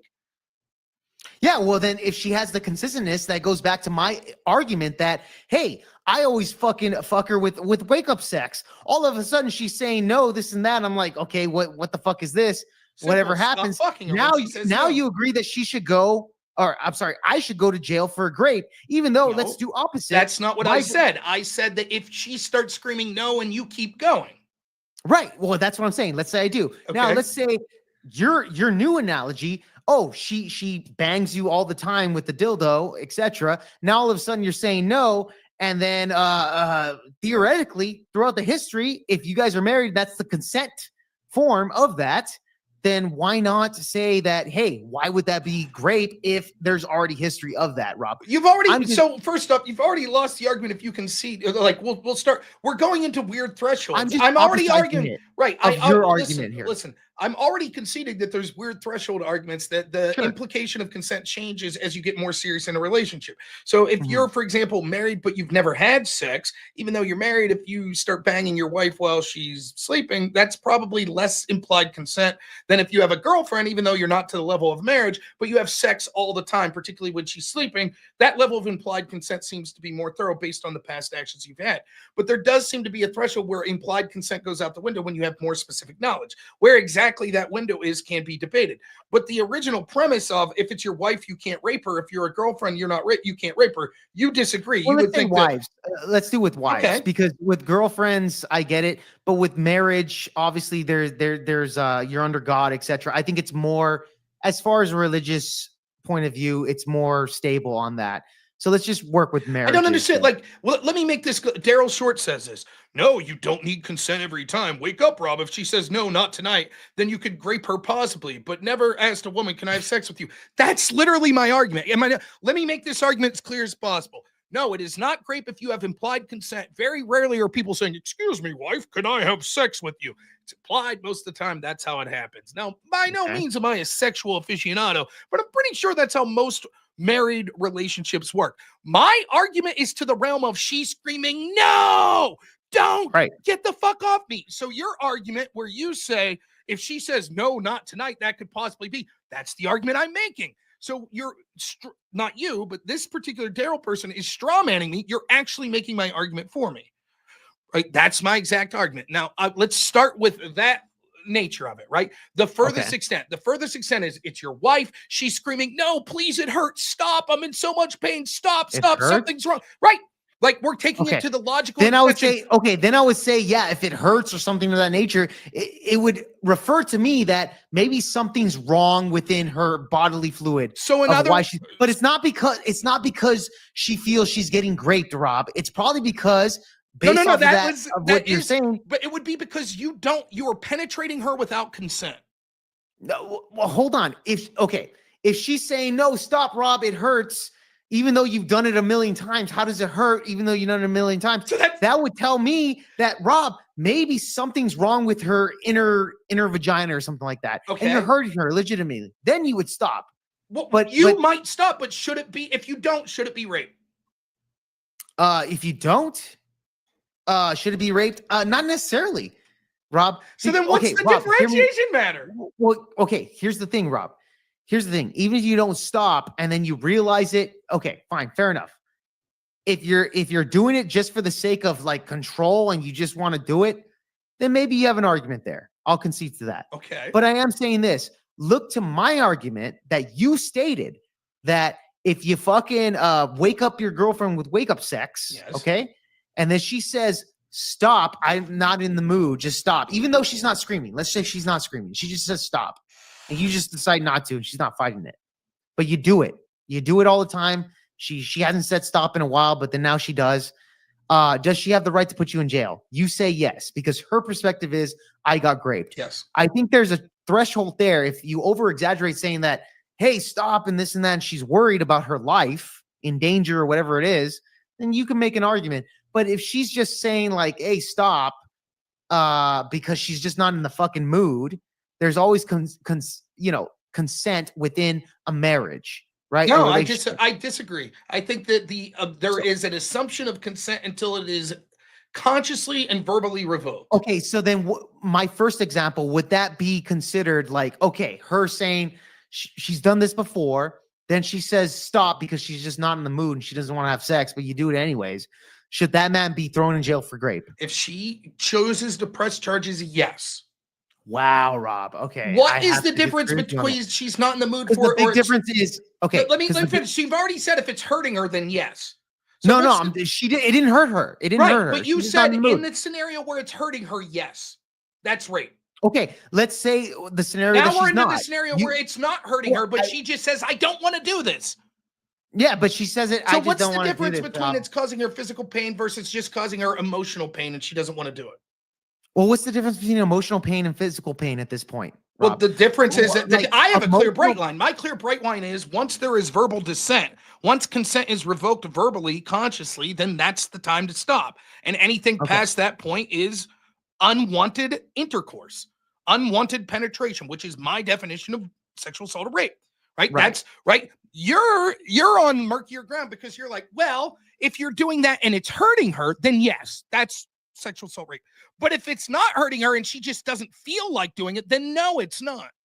But then he still deserves to go to jail, even though that's the case, right? That second example here. You still believe the man should go to jail, even though she just didn't feel like it? Yes, if she chooses to press charges. Okay. Yes. Wow. Okay. Yes, if someone doesn't feel like having sex and you force themselves upon them, even though you're in a relationship, that's marriage, right. That is not a defense. Yes. Wow. Okay. Simple. So I'll tell you this, Rob. Are you sure Andrew Wilson didn't argue with that point of view and not the other point of view that you're talking about during that debate? Well, first off, other than the consent of physical violence against, what's the difference between what I said he argued and you just did? Well, I don't know. I didn't see the debate. Right. Rob. You're basically making the argument he made, which is there is marriage.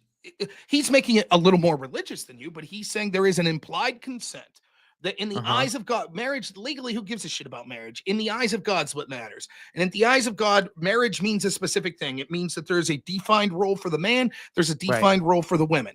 And therefore, because yes, it's metaphorically one body, that woman has given perpetual consent for you to be the person who makes the decisions, including sexual decisions. And that's given in perpetuity. And so she is violating sort of the pact that you've entered in if you decide that you want to have sex with her and she says no. That would be a bad Christian wife. I'm guessing in Andrew Wilson's world. It would also be a bad Christian husband if you forced yourself upon your wife as she said no. Nonetheless, it would still not be a violation of consent because that consent would have been given. So therefore, legally, it's not the crime of rape, which is the sexual intercourse of someone without their consent, because that consent is always perpetual, even if it is verbally revoked in the moment. So he's basically making the same argument as you, except with more of a religious spin to it. And probably a better articulation as well. Look, again, I've never actually, I didn't even expect to have this debate with you on this, but to be honest, this is so random. But Rob, I will say this, it's a tough pill to swallow. And it's like the 19th Amendment shit, right? Now listen. I don't think it is the 19th Amendment no, shit. in this sense, right? It's like that in this sense that if you truly believe what you're just saying there, or if I'm accurately articulating what Andrew Wilson believes and you believe that, the problem is there's a bunch of people that right now, the way our system's set up, that are going to have to consent to your ideology getting in positions of power. And this sort of argument is going to turn an awful lot of people off. Because even though this audience right now, believe it or not, I think my audience right now probably lean, because so many are from the Crucible, probably lean to you versus me. But that number is going to massively decline once we get outside of the sphere of this audience right here. Right. And if you take this argument you're looking for centrists that are fed up with progressives and the crazy LGBT shit, and you're like, here's the alternative, you can't rape your wife. They're going to be like, what the fuck? That's their reaction. And the reason I say it's like the 19th Amendment gets that reaction to a lesser extent. It's not as egregious to them. So now that doesn't mean I just got done arguing, right?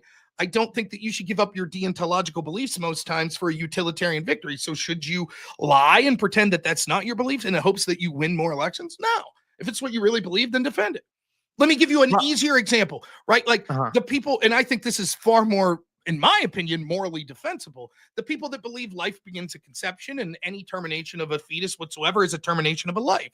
Now, the problem is, I think that's an entirely consistent, morally defensible, and probably the correct position. But that's a loser politically right now. It's a loser, right? Most people probably want some form of legalized early abortion, but find it grotesque that the Democrats are basically advocating for not just unlimited abortions, but celebrating them. But if the alternative to the Democrat vision is no abortion ever, and you're a murderer if you ever have one, for any reason whatsoever, which I think is an entirely consistent and moral position that you can have for that, that's probably going to lose elections. That's why you have people like Donald Trump run from that position. Okay, Rob, can I ask you a question, Rob? Remember back in, I think it was probably 2019 or so. Remember when Charlie Kirk wanted to do the big tent conservative shit, right? He was welcoming drag queens, Yes. Blair White, all these fucking people that were like LGBTQ, but they were conservative, apparently, and Dave Rubin. Do you think welcoming the Dave Rubins and the Blair Whites into the conservative movement, do you think that that is a net positive moving forward for the conservative movement? It depends. You know, Not what, and I'm not trying to get away from the argument, so I'll tell you exactly what I mean. No, it's not. If for example, if by conservative movement you mean like Christian conservatism, then no, broadening that tent to include things that you find morally reprehensible, like gay marriage, right, certainly isn't beneficial for that movement. With this caveat, what if the alternative's losing completely? Well, here's the thing. What is the alternative? Okay, losing completely. Okay, fine. But then what if the alternative is winning, but then poisoning the well of conservatism now to where you have Dave Rubin kind of kind of saying, okay, well, I'm gay and I can adopt a baby with his husband, but at the same time, you're kind of sending a message to the conservative movement that, you know what I mean? On no, this, I don't. It's very difficult. It's very difficult because what you weigh in. Let's take it to the logical extent. Right now, Christian nationalism will not win national level elections. It won't. There's not enough there.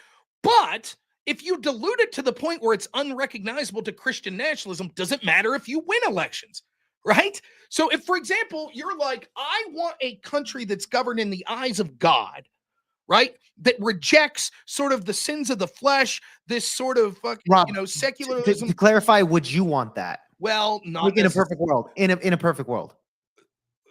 Yes, 95%. Though not exactly. Like there's clearly things that I'm saying that I just.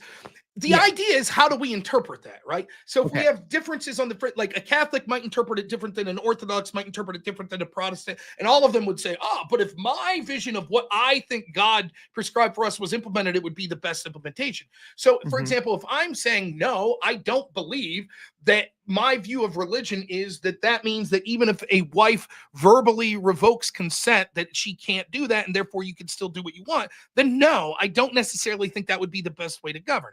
Right. But largely, I will concede that world would overwhelmingly be more beneficial to not just me, but I think almost everyone as a whole, except probably disgusting heathens that see evil. Right. Like I believe that.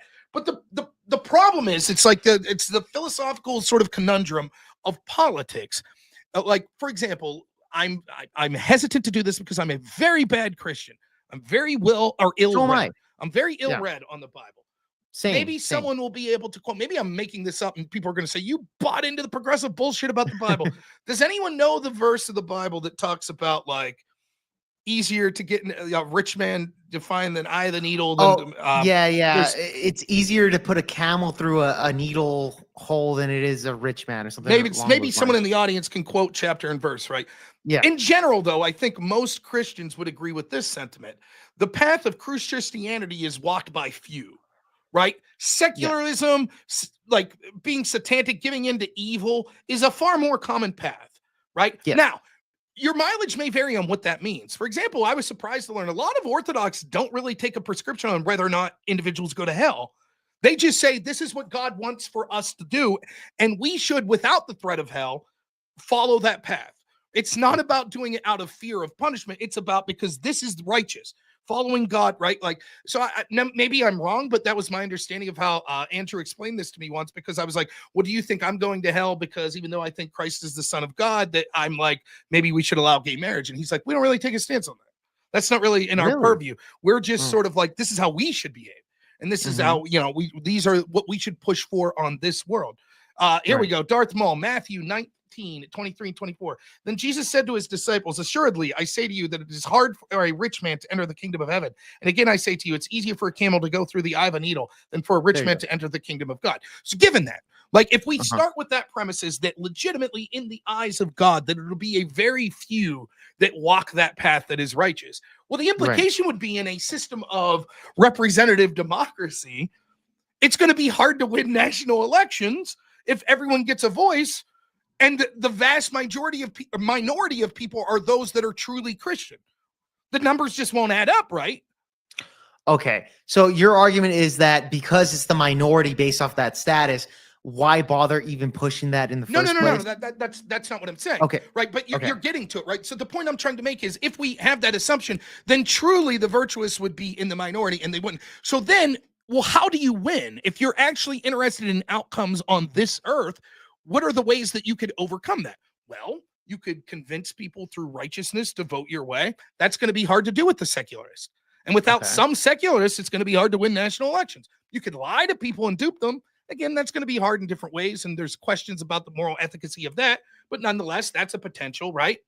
You could change our system to use power to ensure that a higher percentage of only the people you want vote. So you get rid of the 19th Amendment, or you find other ways to limit who could vote so that it's not as huge of a pool as like people. The age. Like raising up the age. Sure. Something that you think makes the demographics more favorable to you, that there are more legitimate Christians as a percentage of the total voting populace than the current status quo. And then one of the things you do, and it's probably the easiest to do, is you broaden the tent. You say, well, we're willing to accept people that don't ideologically agree with us 100% of the time, maybe just 90% of the time, so we could win on the most important things.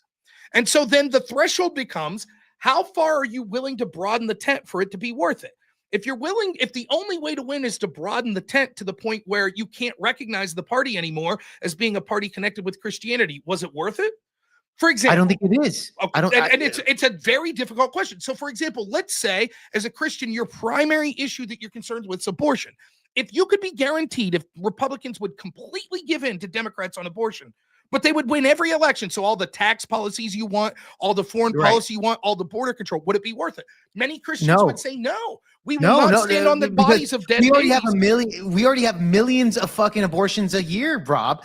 Imagine if we give up that shit, it probably skyrocket to 2 to 3 to 4 every year. Is that worth the deaths of millions of babies? I don't think it is. And it's an interesting argument, right? Like that's sort of that deontological argument, right? Like the utilitarian victory on this planet isn't worth it because what we would be asked to do to sacrifice our morals and integrity of, okay, we'll allow babies to die. It's not worth it. But are you are you willing to fucking do that for the sake of winning, Rob? I am to some extent, probably more than you.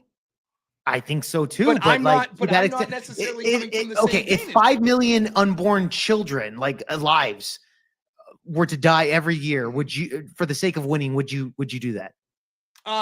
It depends. If that would be less than 10 million that would die if we didn't win, maybe.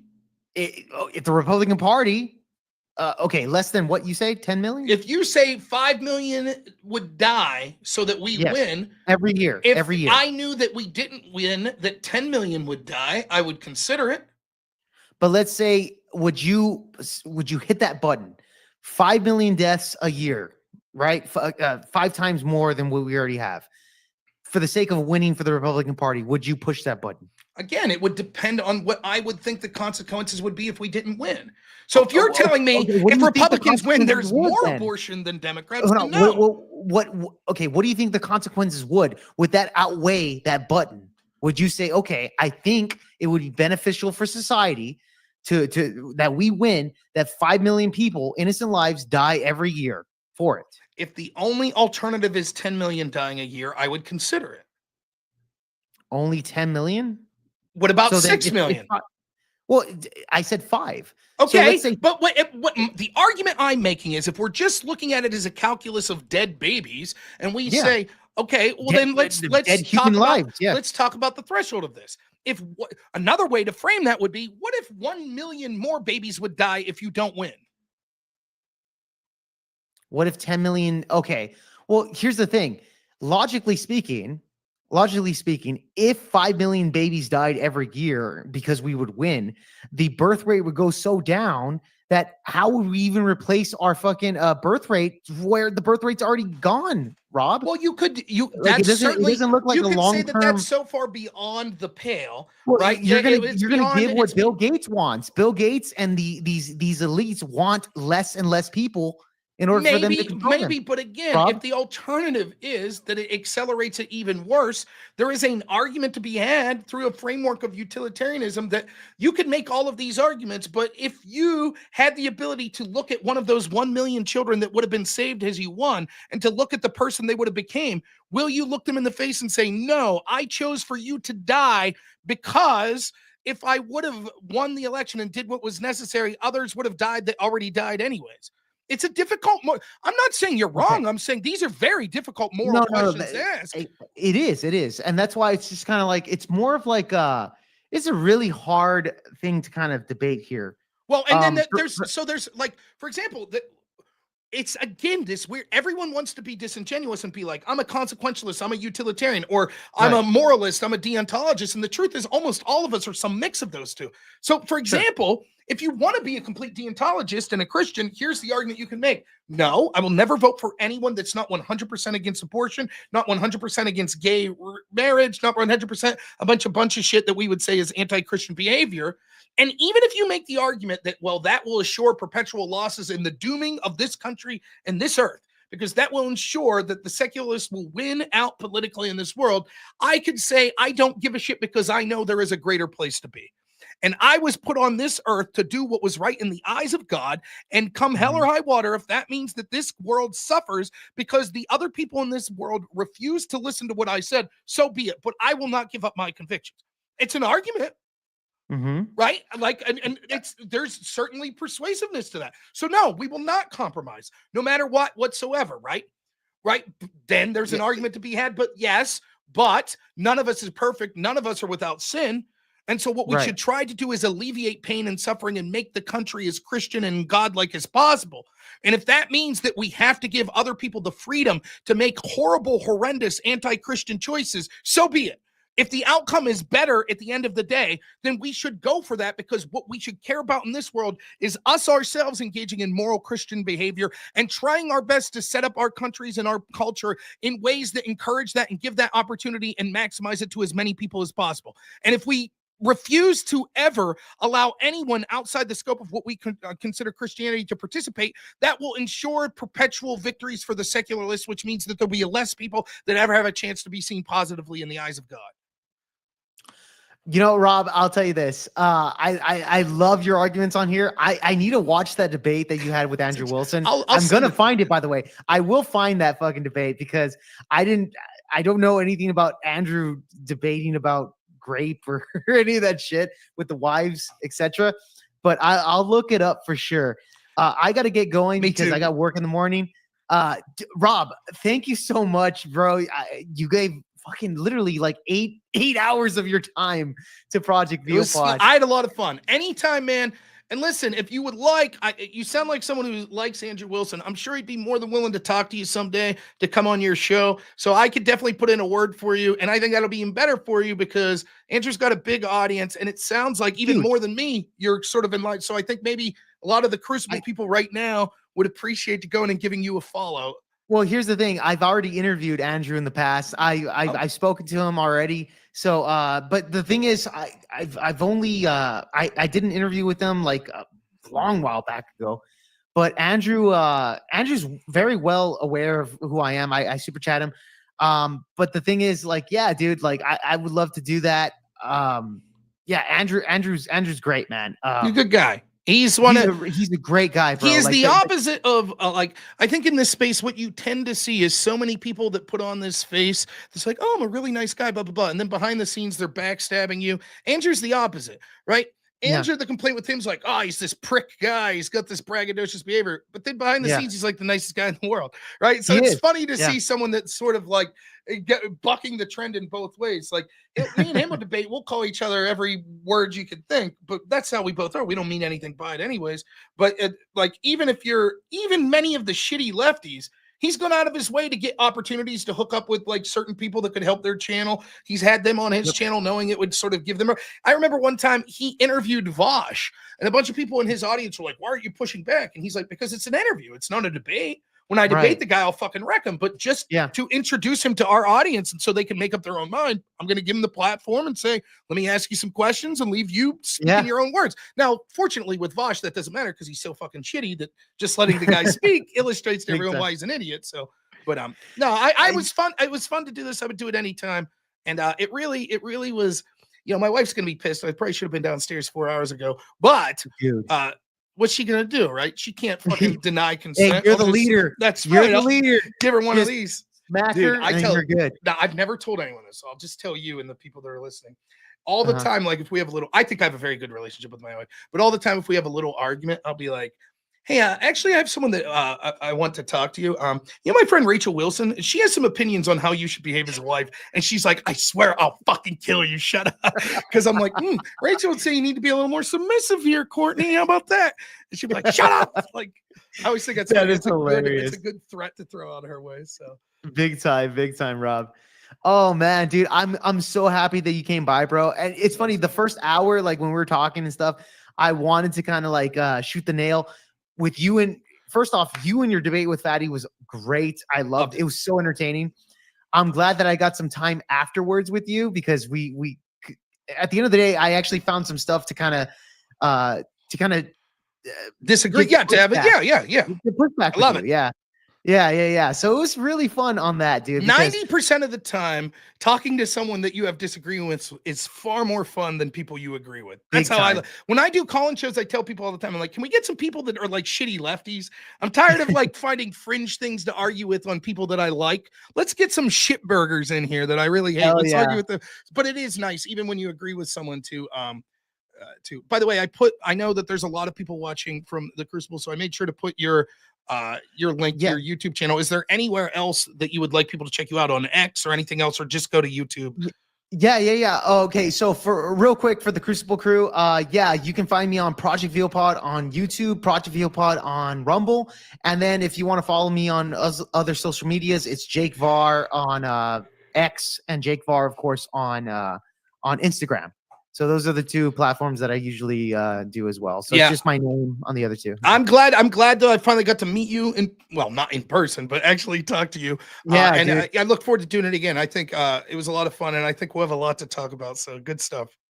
Good stuff, Rob. Thank you so much, man, for stopping by, dude. You really did me a favor on this because it was so fun, dude. You did me a favor. I was having a shitty day, so I'm very happy I got to come on here and forget about my stuff for 8 hours or so. So. Hell yeah, man. By the way, Rob, you have another debate tomorrow, you stated, right? Mm-hmm. That's going to be on Jake Rattlesnake, another fan, our friend of the Crucible, Jake Rattlesnake. Yes. I'm debating someone named Adam. I don't know anything about him. He linked, I am aware of the fact that he at one point was on a 2-on-2 debate where he argued progressivism versus Christianity, and Jim Bob was one of the people. I'm a big Jim Bob fan. So I have not seen that debate because I got really busy at work. I wanted to watch it, but I haven't had a chance to watch it. So unfortunately, I think tomorrow I'm going to have zero prep because the plan is to go out to the Minecraft movie with my son. So that's the big plan for tomorrow. With Jack Black. Yes, which I'm imagining I'll hate the movie, but I think my son's going to like it. So I'll probably, by the time I'm strolling around home and having dinner, it'll probably be damn near 6:30. And Jake just messaged me 2 hours ago and said, can we bump that up to 7 p.m.? I was like, sure, let's do it. So let's do it. Yeah. So it should be fun. I will be there as well, Rob. Thank you so much, bro. I'm a supporter of you, even though you're a feminist, etc. Still love you, Rob. Doesn't matter. A champion of woman here, but I love you, Rob. Thank you so much for stopping by on Project VealPod. With that being said, Rob, I'll catch you later, man. God bless. Thank you so much. It was a lot of fun. Take it easy. Good stuff. It was a lot of fun. Now let me make sure I delete I got to leave the right StreamYard here. How do I do this? There's a way to leave here. My audience can't see you now. I'm just going to talk to you without them being able to see you. And just where the hell is the exit? Do I just X out?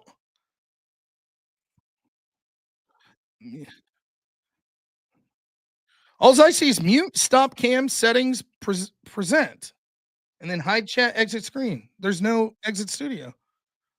Yeah, I'm just going to X out. I'm assuming that'll work. So, okay, good deal. Because I don't want to screw up your StreamYard here. So just okay. I got to read super chats too. So yeah. All right, man. Thanks. Kick me out. See ya. All right. There we good, I think. All right. Am I still here? Yeah, I'm still here. Super chats. Yeah, boomer stuff. Yeah, it's a lot of fun. I love pissing off the Crucible audience. I don't want you pricks thinking I'm a good guy that you like or anything. So that's always fun. Time for call-ins. Then the handful of lefties in the audience are like, Rob's cooking on this one. Fuck you, lefties. It's an like the philosophical, like it's not as simple as it sounds though when you're talking about like how far are you willing to violate your principles in order to have real world victories. It's I mean, you certainly could apply it to politics, but you could apply that to pretty much every area of your life. And it's not as simple as people would have you believe. You know? It's C says, I still like you. You sound logical behind your stakes, and I understand your thought process. Yeah, the Crucible loves me. Thank you. I try. So you know that's my thoughts on that. Let's. It says, do you guys not know the prompt before the debate? I had no clue. This setup here was Jake was like, hey man, would you like to come on my show someday? I'll probably interview you for an hour, and then I have a surprise opponent for you to debate. I said sure. So I didn't know who I was debating, and I didn't know what the topic was. And then it was a guy named Fatty, and we had like a 5-hour debate. And I don't think it went well. I think Jake did far better in that exchange we had there about consent and Big Tent. Far better than Fatty did in our conversation. But I like that. I like debating without knowing what the topic would be and who my opponent is. I think that's fine. Don't bother me in the least bit. Plus, it gives me an excuse to not do research. That way, if I get crushed, I can say, well, I didn't know. Whereas if I get crushed tomorrow, I know what the topic is. So then I won't have that excuse like, oh, shucks, I didn't know what the topic was. I absolutely know what it is. The other thing is, it doesn't matter. There's no excuses, right? I say all the time, like, I didn't prepare. I don't say that as an excuse. I'm telling you right now, if I get crushed in a debate, me saying, well, I didn't have time to prepare for it's nonsensical. Because ultimately, it's up to me. I could prepare. I could have cut this stream 3 hours short and set up here for 3 hours preparing for the debate tomorrow, right? I chose not to because I was having more fun having the conversation we were having. Contemporary Compendium for $5 says supporting feminism and the downfall of humanity. Thanks, Rob. Yeah, true. We can do it, right, women? Bandit 848, new member.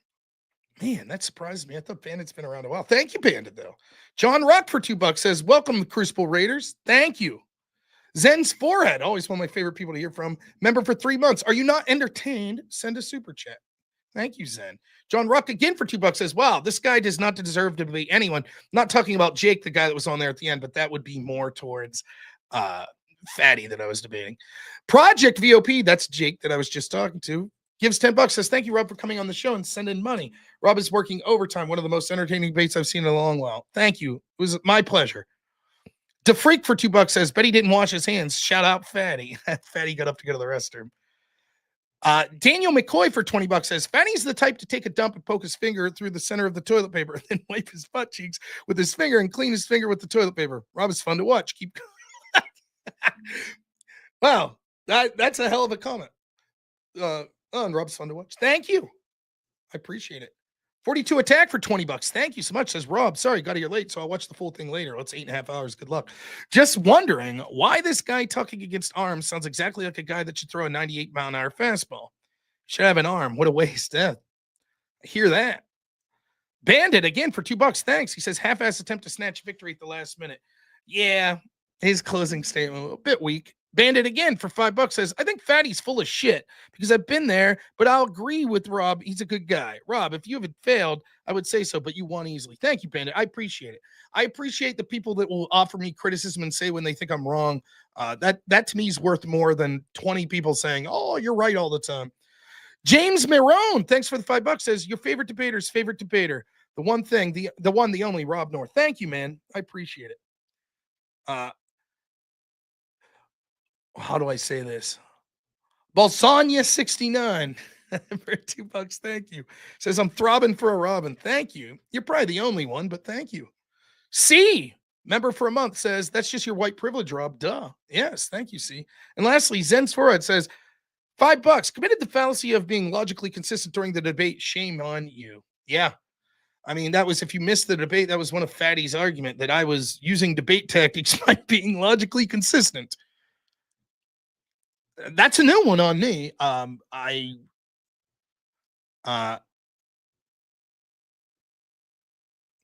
Kevin says, Rob, did you lose on the Obama birther movement versus Trump-Russia connection dichotomy? No, not at all.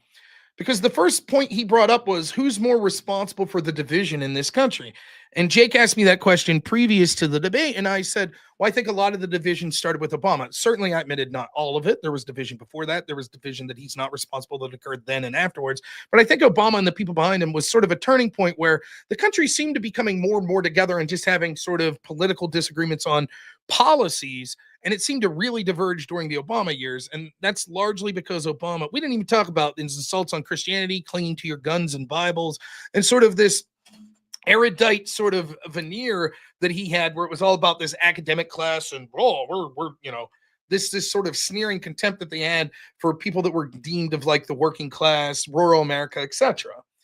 It seemed to exacerbate. Even if you're not directly blaming Obama, it's certain that people around his administration and culturally started to adapt that approach more, and the data doesn't back it up. You can see that racial divisions actually were at their lowest point, like during the beginning of the Obama administration, and then they start to exacerbate since then. And so when talking about who caused more division or who do we blame for the division more, Obama and Trump, okay, that's a fair argument to have, but the big point he makes is birtherism. Wicked Wally, there's the dad joke master. Member for 4 months says, I Dr. Scammy, but my hindsight's 2020. See, it's funny now because it's 4 a.m. It wouldn't have been funny at midnight, but now it's funny once you're a little delirious from sleep. So, that's not a good point for division, just birtherism. And he's like, oh, the fact that he thought he wasn't born in the country somehow caused racial division because racists ran with that argument. But that's not a really good argument. And if we're talking about lie, and I get him to concede, yeah, Trump never colluded with Russia. It was all bullshit. So once he colludes or concedes that, I don't think that it's even arguable that an action that caused more division is falsely labeling Trump a foreign asset for a hostile power versus, let's assume, falsely labeling Obama as born in Africa. To me, it's clear that the more divisive behavior is the Russia collusion. Zen's forehead, thank you so much. Member for 4 months says, how's the back, buddy? Still hurts, but better. It's a little worse today because, unfortunately, I was in an emergency room for like 40 hours and they had an uncomfortable chair. So it's a little more pain, but I think it's progressively getting better. And so I think that as time's going on, I'm positively moving in the right direction, which gives me hope that I'm going to be able to avoid any drastic measures like surgery or getting on any opioids or bullshit like that. So I think that I'm heading in the right direction. Kevin says, Rob, but Trump made moves to connect him to Russia, while Obama had no control over where he was born. But Kevin, once there's a concession that there was no connection to Russia, then it's sort of irrelevant. I'd happily debate you that Trump didn't make moves to connect him to Russia. He was harsher on Russia than any president before him since Reagan. Obama was clearly closer and gave overtures closer to Russia than Trump did, including appointing a Secretary of State whose husband personally met with Vladimir Putin and then 2 weeks later received $500,000 from a Russian state-owned bank, only to shortly thereafter have Hillary's team sign off on the Uranium One deal, which gave 20% of our uranium to Russia. Crafty Hiragok, thanks so much for 2 months. Membership says, from the Crucible, but here for the support. Thank you. Appreciate it, Crafty. Tristan, member for 3 months, says, missed a lot. Thoughts on Tim meeting Bibi? I didn't know he did. So that's news to me right now. I've been had a very crazy, hectic week. So I'm missing a lot of news. But, at first thought, I don't know. I don't begrudge anyone meeting any sort of political leader. I think that Tim's got a sensitive spot for a lot of the Israel stuff. I think he has reason to think that people go overly aggressive on the Israel stuff sometimes. But I think that ultimately he has a blind spot that won't leave him see legitimate criticism of Israel.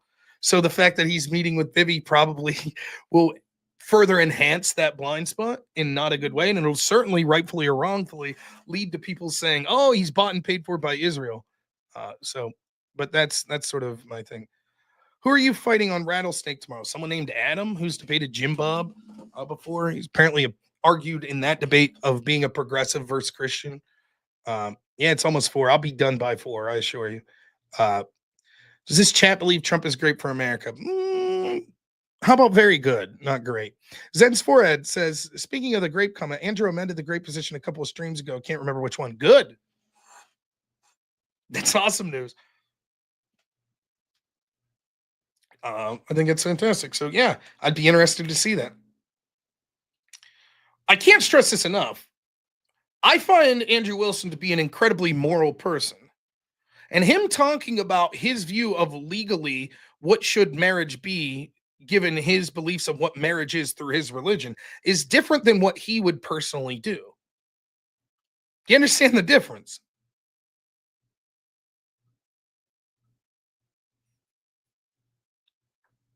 Him and his wife mutually and voluntarily entering into a compact and a marriage in the eyes of God with defined roles that they both willingly accept. And talking about how if that was made a legal framework, how unethical people would take advantage of that system is no smear at all on Andrew or Rachel Wilson. It's just a disagreement on whether or not that should be made the political law of the land.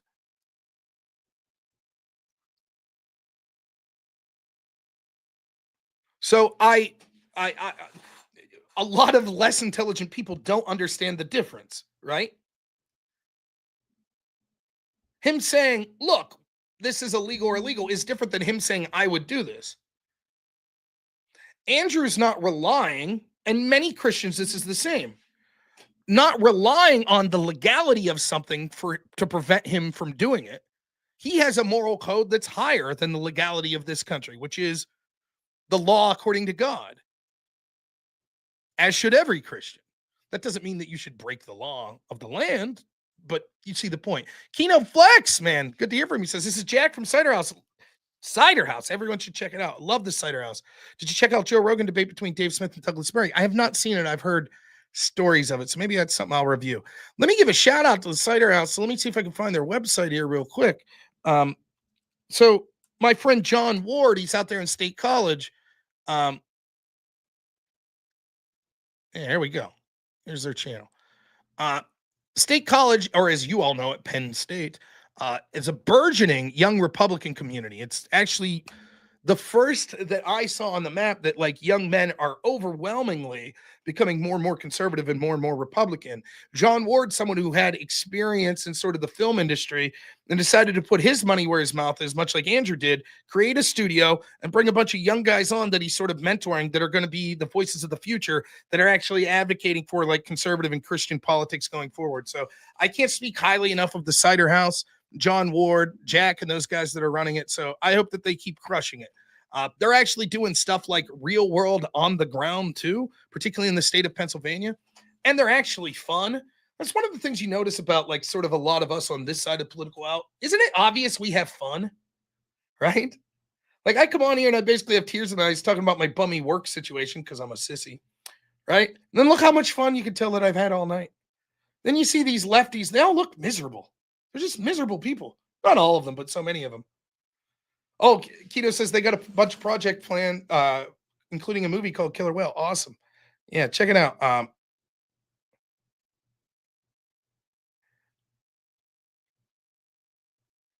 Yeah, Angel says that's why I'm a good sparring partner for Andrew. He appreciates pushing him and refining his arguments. That's why I like talking to Andrew. Because he makes my arguments better, right? I don't know if Andrew would be happy about this or not. I don't know. Maybe someone could tell me. What's Andrew's thoughts on the Catholic Church? I know his thoughts on homeschooling. And I'm not homeschooling my son. But he's probably at least partially responsible for my decision to send my son to a Catholic school. We don't really have Orthodox around here. And my wife was raised Catholic and went to this particular Catholic school. And I remember before I had Hank, I was like, oh, Calvinism, he'd probably have more of a problem with. But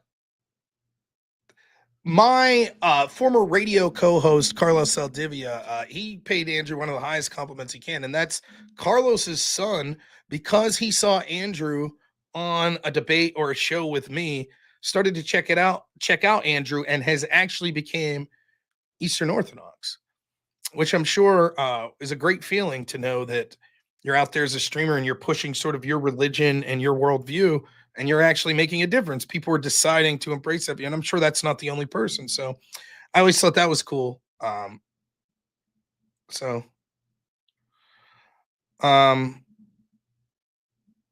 yeah, why did I spend so much time talking about Destiny and Andrew in this debate? I know they're going to be debating soon, but it was fun though. I enjoyed Jack. Are there Orthodox schools? That's a good question. I would assume so. I don't even know where the nearest Orthodox church around me would be. My guess would be it'd be over an hour. Is my guess, but I don't know. I'm sure there's a way to find out. I'm sure if I hit up Andrew, was like, "Hey man, do you got like some map? You guys got like some basement with a map where you're all smoking cigarettes? Like, all right, let's get an Orthodox church here. Let's, you know." Yeah, that's my feeling. See, Christian school better than the public school. So, plus the class size is going to be like 8 people. It's the school that my wife went to. Her cousin's the principal. We know almost all the teachers, so that's much better than going to a public school, though. Look up Orthodox Church near Mister. What's Mister have to say? No, I get you. I'm going to threaten to not stream unless they super chat. I'm going to cancel my debate tomorrow that all of you are looking forward to on Jake Rattlesnake's show. Unless you give a super chat, unless we get 3 more super chats. Is that how I'm supposed to do it? You greedy pricks, hoarding all of your own money. What, are you worried that Trump's going to throw around some more tariffs and tank the stock market? Your dollars won't be worth shit anyways if we don't fix this country. Might as well send them to me. Am I doing it right? Am I nailing this? I'm not very good at selling myself or asking for money, but I will take it and spend it. That I can promise you.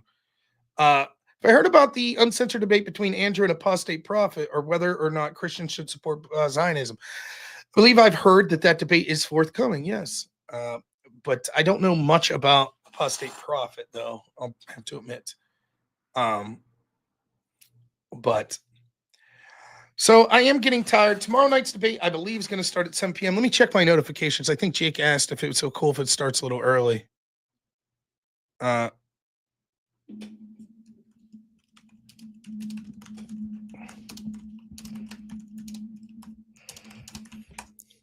I'll be honest, I'm the type of person, particularly when I have a debate, I get so excited, right, that I'm like, let's fucking do it now. Tell Jake, come on, it's 4 a.m. Let's get this dude on here. Let's do a 2-hour debate. I'm game, you know. John Rock for $2 says, okay, that worked a little. You're learning. Thank you. My grift there. I know I don't grift as well as I should. Got to sound more serious and bagely. Okay. What's that mean? Nah, I appreciate all of you. I appreciate the Crucible crew. I always do. Someday I'll go back to see if Andrew will let me guest host an episode of The Arena. It was the panel show I used to have on the Crucible. I just don't have time. It's so hard. You know what's harder than hosting? It's setting it up, man. Setting up a panel sucks. Getting all the people together, trying to pick out good people that'll be a good match for an interesting debate, getting them all set up to show up at the same time. It sucks. You know? So it's, you know, but it was fun. It was fun doing that in the Crucible. Yeah, Daryl Short says, I'm new to Christian beliefs, but Orthodoxy was first, even before Catholics. So with all the denominations, the first one I'll be checking out for sure. I don't think you can go wrong with Orthodoxy as far as the values that I think that they're embracing that would be beneficial for our world and our country.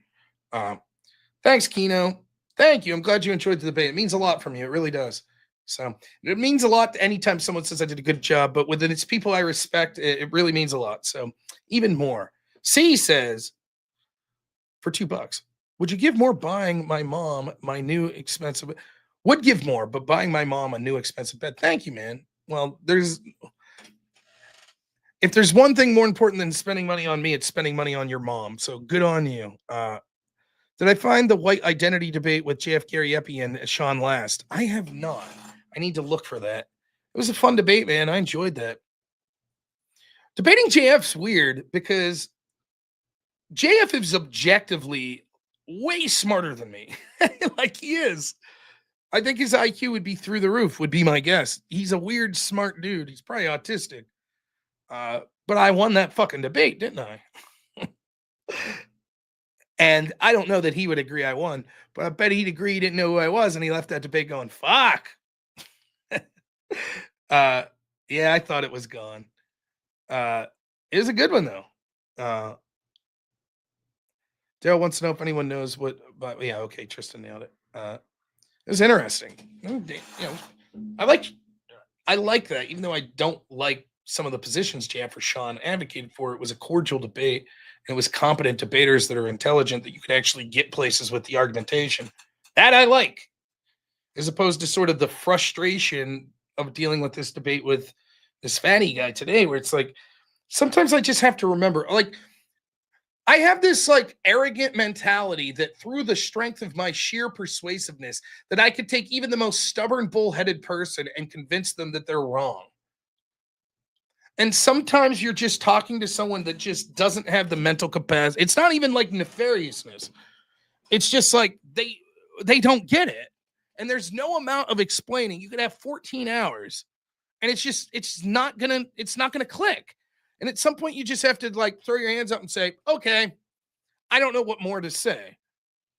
And it's unfortunate because the arrogance in me is like, no, if I just rephrase it, if I just this one last argument that will surely compel them. Oh, right. I see how I was a total moron here for the last 10 minutes. And it's true that most people are bad faith and want to defend degeneracy no matter what. That's true. But sometimes you run into people that legitimately, it's like they just like argument structure. It's like just simple syllogism.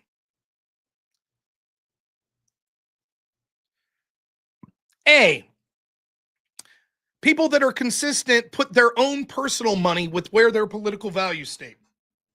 B, Elon Musk did not place his own personal money where his political values state in manufacturing in the United States. Therefore, C, Elon Musk is not serious and is a hypocrite about his political values. See?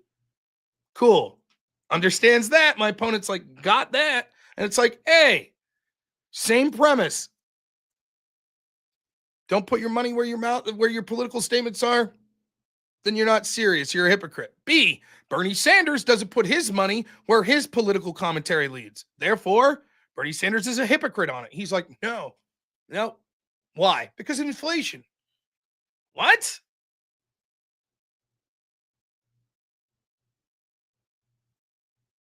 Yeah, that libertarian using AI, that was a brutal debate. I remember that. That was so frustrating. And he's just like, let's type in the prompt again. And I'm like, what are you doing? And he was wrong. It was saying things that were just objectively wrong. And I was pointing it out. And he's like, but try to retype the prompt again for the 5th time. It's like, what are you doing? It was crazy. That was a crazy debate. But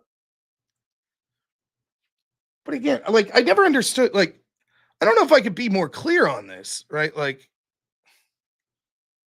there is no politician, there is no political commentator that I completely agree with. None. Period. I will criticize every one of them if they do something that I think merits my attention and being critical. So when people like have this big gotcha, like, oh, you think Elon Musk isn't greedy? No, I think he's greedy. Oh, you think that JD Vance isn't opportunistic? No, I think he's opportunistic. Every politician is. Yeah, but why won't you admit that JD Vance is? I'm like, yeah, that's what I said. Yeah, but you won't admit that Elon's greedy? No, I said that. I did. Well, Trump said execute all drug dealers, but he freed Ross Ulbricht. Yeah, I agree. There's some tension there. That's not a good thing to say. Well, why won't you admit that that's not good? That's what I just did. Like, and it's like they build this idea up in their head.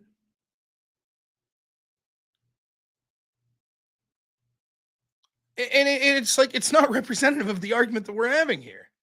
But it doesn't matter because the logical consistency doesn't matter because they can't even follow a syllogism or a chain of thought. So it's constantly, and I fall into this trap where it's like, I get sucked into these sorts of debates where I'm just like, 4 hours, like, how can you be this dumb? How can you? Sometimes maybe it's bad faith, but I don't think that was the case here. I think that Fatty was just struggling to understand where I was going.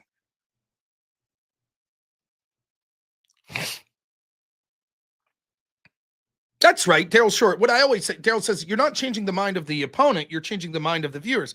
What I always say is there's basically 5 groups of people when you're involved in a debate, right?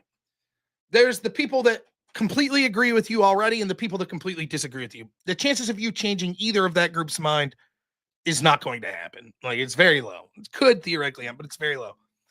Then there's the group that's heavily leaning towards agreeing with you, predisposed, or leaning towards disagreeing.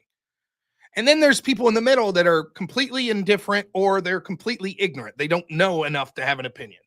It's those middle 3 groups that you're targeting for actual changing minds. So when I, like, for example, would go on Destiny's audience, people would shit on me. Why are you platforming Destiny? And yet every time I'd have 15 or 20 people that would come up from Destiny's channel and say, wow, I'm a Destiny fan, but I thought you did fantastically. I never thought about things that way.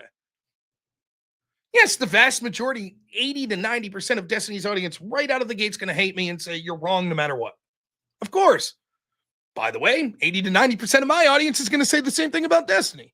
Happens that he has a slightly bigger audience than me. But yeah, John says Fatty conceded when he did not understand what he was conceding on, right? Mr. B says Nick Fuentes, question mark? Is that asking my opinion on Nick Fuentes? I think Nick's a very smart, charismatic guy who happens to be very entertaining, who's not right on a lot of his positions surrounding, in particular, Israel. I think I hesitate to criticize his movement because I think that he's had more impact on the grander scale of our politics than I probably ever will. So who the hell am I to criticize? But I think he's made a mistake by some of the jokers that he surrounded himself with, because a lot of those Groyper type people are just complete joke sycophants that are living in Nick's shadow.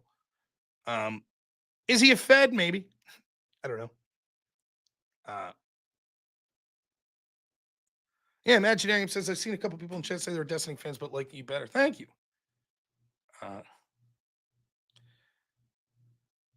But again, the people that, if you're a lefty or if you're a righty that dislikes Nick Fuentes, you're making a huge mistake to underestimate him and not admit that he's entertaining, charismatic, talented, good debater, smart. All those things are true. He's maybe a Fed too. But don't underestimate, like, I think it's a mistake that people underestimate. I see that a lot. Well, I just don't like their politics, so they suck. They're dumb. They're the worst debater ever. I was like, I don't underestimate him. I just know he's a Fed. I'll be honest, I haven't followed it enough. Seems suspicious he was one of the only people January 6th, particularly with the public name, that didn't get in any sort of shit for it.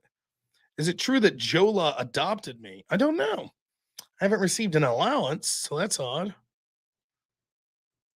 I think it's funny. Like, I like the people that think that Jola did really well in that debate. I saw it differently. I understand that his boy Pisco did a little video afterward saying Jola did great. He wrecked Rogue. Well, I wouldn't. Not surprised Pisco would say that. I don't think he does particularly well when he debates me. So I get the team sports aspect of it, but like, compare that argument with Jola compared to Fatty today. There's no debate. Jola's making arguments. He has consistently can follow the train of the argument. Like, he's at least reached that level of it. No, it's not that I was. What was the topic of the debate, Bones? That I was moving goalpost. What was the topic of the debate?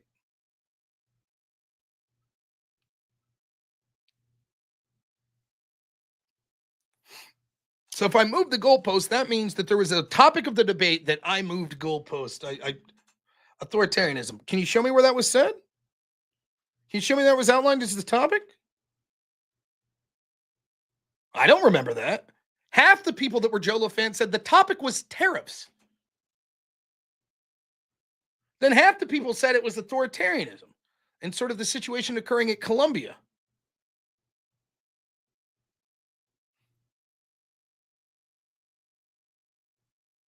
He brought up COVID while saying Trump was the worst authoritarian, which is a comparative statement. He's the one who brings up COVID. And when I use COVID to illustrate the terrible authoritarianism of the past administration, he basically can't defend his positions. He can't.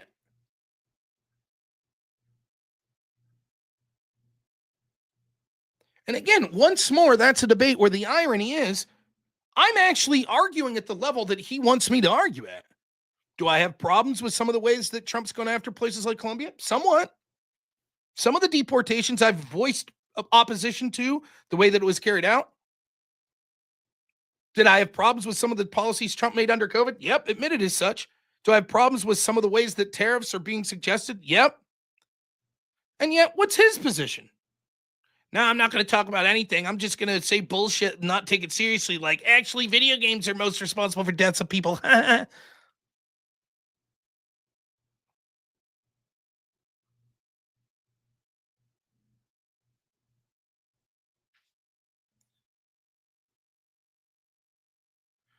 The problem was, I read it exactly opposite. I read Trump's intervention into the market using tariffs as more justifiable as an economic measure than lockdowns during COVID.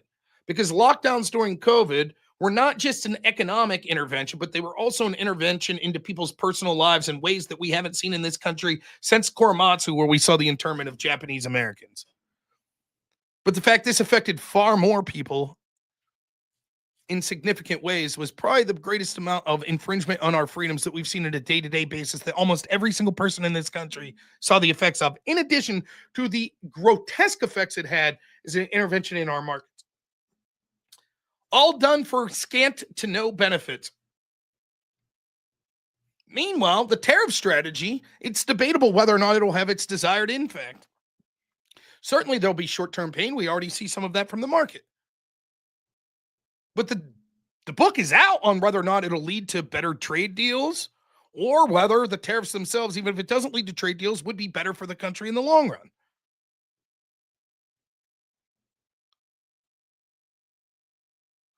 The once-in-a-lifetime pandemic means nothing.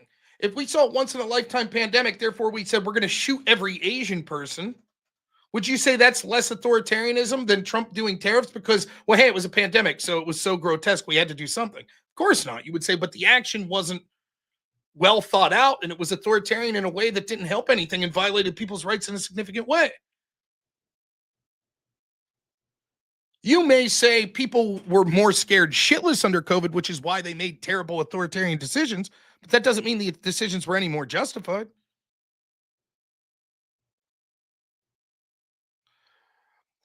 Aceman says, do I think that it was an error to deport Abrego Garcia to El Salvador, specifically since he had a protection order, and they repeatedly admitted it was a mistake in court arguments? Sure, I think it was a mistake. I don't give a shit. I would deport him there anyways. The only two things I'm concerned with, one, is he an illegal? Yes. Second, is he from El Salvador? Yes. See ya. Go to El Salvador. I think we should revoke every single asylum claim in this country. Every single one. Because the left has taken such grotesque advantage of those claims. Now the precedent being set is all you have to say is, I'm afraid to go back to my country. Many of these countries, which are, and I know you're not going to want to hear this word if you're on the left, shithole countries. So for example, if Garcia didn't say he was afraid of a gang in El Salvador, but said that he was afraid of the government of El Salvador itself because they're imprisoning people falsely in torturous prisons, and a judge said, yeah, that sounds good. Do you think we should have deported him? Of course not. How many judges in this country do you think, oh, El Salvador itself is dangerous even without a specific threat from a gang? So it'd be immoral and inhumane to deport people there. Now to Haiti. Now to Venezuela. And how many countries are we going to have on the list then of, well, you can't send to that particular country? What I'd like to see Trump do is find another country that is very harsh on crime to the level of El Salvador and enter into an agreement with them. And then what we'll do is, I don't know, let's just say hypothetically that country would be, I don't know, where would be a good country for that? Like,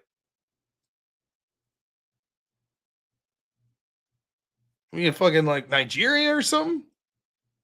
How about Egypt? We used to have extraordinary renditions of there. So the government of Egypt's like, sure. Yeah, fuck it. We'll take people, throw them our ass right in jail. And then we say, okay, Mr. Garcia, you feel jeopardy in El Salvador, straight to Egypt. And if they decide to throw you in a fucking gulag, too bad. You had a deportation order. We just can't send you to El Salvador. Have fun in Egypt. Oh, you're from Egypt? You're afraid to go back there? Have fun in El Salvador. That should be.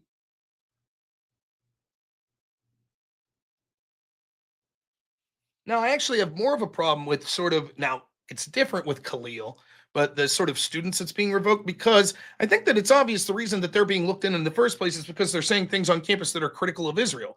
And it sort of irks me that the impetus for that policy is criticism of this one country that you can't criticize, which is bullshit. I'll bet if Khalil just bitched about white people, no one would have suggested deporting him. Having said that, I think there's a discussion to be had that surely the free speech rights that we as American citizens enjoy don't apply to guests of this country. We shouldn't be obligated to keep someone in as a guest of this country if they're screaming death to America. And if we agree that there are terrorist organizations that are antithetical to America and want to harm the United States and its allies, and we could prove that there is direct support from foreign guests that we have in the country to those groups, I believe we should have the right to kick them out. But I'm not too happy with what I see as a lack of bright line for Trump explaining exactly what that level is for targeting these people that are allegedly pro-Hamas. What does it mean to be pro-Hamas? Is merely criticizing the existence of Israel's alleged genocide make you pro-Hamas? Do you have to specifically say that you're cheering for the global intifada? Do you have to provide some sort of financial support to Hamas? Where's the threshold? So ironically, I think that many people have the examples the exact backwards, where they're like, I have a problem with what happened with Garcia, but, the Khalil thing, not so much. I actually have the opposite problem, or the Trandaragawa thing. I don't think that if you're going to deport someone, specifically calling them a member of a terrorist organization, so therefore you're sending them to a country that they've never been so that they could be jailed in perpetuity, I think that you owe them some sort of due process to argue against the charges that they're a member of this gang. In the case of Mr. Garcia, is he an illegal? Yeah. Is he from El Salvador? Yeah. See ya. Why should we send him to El Salvador? Not because we're sending them in there as a terrorist to be jailed. We should send him to El Salvador because he's an illegal from El Salvador. See ya.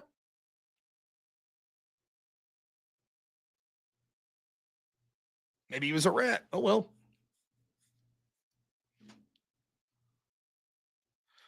Now, the argument that people will make with Khalil, but he did more than just free speech. Maybe. I haven't had the time to look into it. If so, okay, cool. Yeah. But to the question of the philosophical premise, without even getting into that, should we be allowed to deport people for certain amounts of speech? I say yes, but what's the threshold? For example, if someone has a green card, I don't think we should deport them if they say, I think Israel sucks and they're spending too much money influencing politics in the United States. I don't think that should be deported. But if they're saying death to Israel, death to America, global intifada, yeah, they should probably be deported. What's the exact bright line? I don't know. But that's sort of the criticism I have. But clearly, if you're breaking more substantive laws like trespassing, barricading people into rooms against their will, giving financial support to known terrorist organizations, etc., then yeah, that's a different level. No question, deport. Yes, I don't think green card holders should be allowed to support terrorist organization. El Salvador can make any. I don't give a shit what people say about the flimsy evidence of Garcia being MS-13. That's up to the government of El Salvador. If in their judgment he's MS-13 and they're throwing his ass in prison, that's up to them. It's not my business. Repeating the Pisco argument, does 2012 ACE. He says, so Trump's ICE allowed a terror gang member to roam free in 2019. Why would Trump's ICE do that? Unless he was cooperating, although perhaps the cooperation stopped. I don't know, because even the people that Trump appointed sometimes are absolute dog shit. See John Bolton or Bill Barr. Seemed to me by reading the documents that what happened was there was never a revocation of the order to deport. It was that temporarily a judge, before there was a more substantive hearing, believed the claims that this man might feel endangered if he was in El Salvador and said, whoa, okay, you can't deport him to El Salvador, but he could be deported elsewhere. It's my understanding that in the years since then, there was never a definitive case for this gentleman to prove his case. It just sort of was put on hold for 4 years under Joe Biden. It's entirely possible that this man had a claim that a judge believed that actually I would be threatened if I went to El Salvador. That's not quite as simple as, why would a Trump ICE allow a supposed terrorist to roam free in 2019? Because they believed his specific claim, or at least that it warranted looking into. If the Biden administration intentionally slow-walked it for 4 years, tough shit, I guess. A mistake was made. He was deported. I don't give a shit if it was a mistake or made. I think Congress needs to step up. Clearly, I don't want to see the president unilaterally act. I think Congress should step up and revoke all asylum claims. But once he's sent there, what are we going to go to war? How far are you willing to go? We're going to war with El Salvador to bring this dude back? And the claims of violation of due process ring hollow from people that supported the party of Barack Obama that ordered the extrajudicial murder of an American citizen named Alawaki. So fuck him anyways. What's worse, getting sent to a prison in El Salvador or being fucking killed with your son? One was an American citizen, the other's an illegal alien. Where was the due process of Alawaki? Pisco says, well, it wasn't practical. They couldn't have a trial because he was in a hostile foreign country. Then have a case in absentia. Is he not entitled as an American citizen to legal representation before you execute him? So I'm sorry. All of the Obama stands that are now screaming about due process could kiss my fucking ass. When it was convenient for them, they didn't give a shit. Furthermore, speaking of due process and all of these Democrats going to El Salvador to bring back an illegal alien with deportation orders, where the fuck were they when American citizen Gonzalo Lira was imprisoned for the crime of free speech in Ukraine by our ally? How many went to visit? How many demanded that Ukraine release him?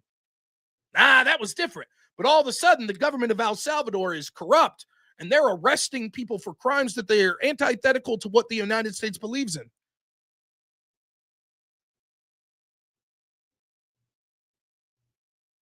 Yeah, ICE did admit the deportation was an error.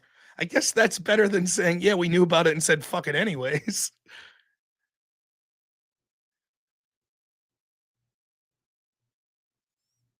Yeah, there's people that think both are bad. That's absolutely true. But we're running comparative analysis where we're saying all of a sudden what's happening under Trump is like this draconian anti-authoritarian or authoritarian abuse of due process. I think it's important to put it in perspective. He didn't execute any American citizen without a warrant. But sure, I could see at least it's consistent to be against both of them. If it took 4 years for Garcia to have a hearing, which never occurred, about whether or not he legitimately felt fearful, what's the game plan for all of these illegals going forward? That's how backed up our courts are? If someone says, hey, actually, I fear going back to my country. Oh, well, we'll see you in court in 6 years. Sorry. We have to be strict, not because I'm an immoral person that doesn't think that certain people shouldn't deserve asylum in our country, but that system has been taken advantage of for people that have exploited our goodwill for their own benefit, for their own nefarious political agendas. And so now the only way we can stop it is by saying no more goodwill to anyone. You're feeling charitable, you give the homeless person outside your house $5. That goes on for a week. At the end of the week, there's 50 homeless people outside your house. You say, you know what? No more. No more. I can't do this. It's not your fault.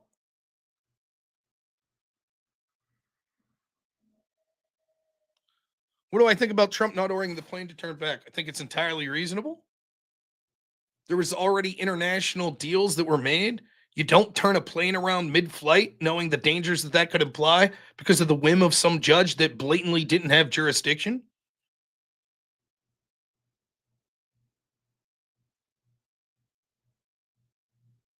Yeah, Garcia's claiming like fear of a rival gang. I don't know that that means that he's admitting to be a member of MS-13, though I've heard people make that argument. But think of this. He came to this country illegally in 2011. What did the gang scene in El Salvador look like in 2011 compared to now? Anyone know? El Salvador was the murder capital of the world in 2011. Now it's got one of the lowest per capita murder rates. So I'd say no need to fear it anymore.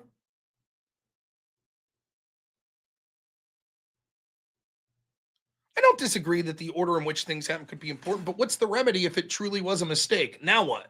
Okay, now what? You don't want to go to war with El Salvador. El Salvador is like, no, fuck that. We think he's MS-13. We're locking him up. Okay, now what?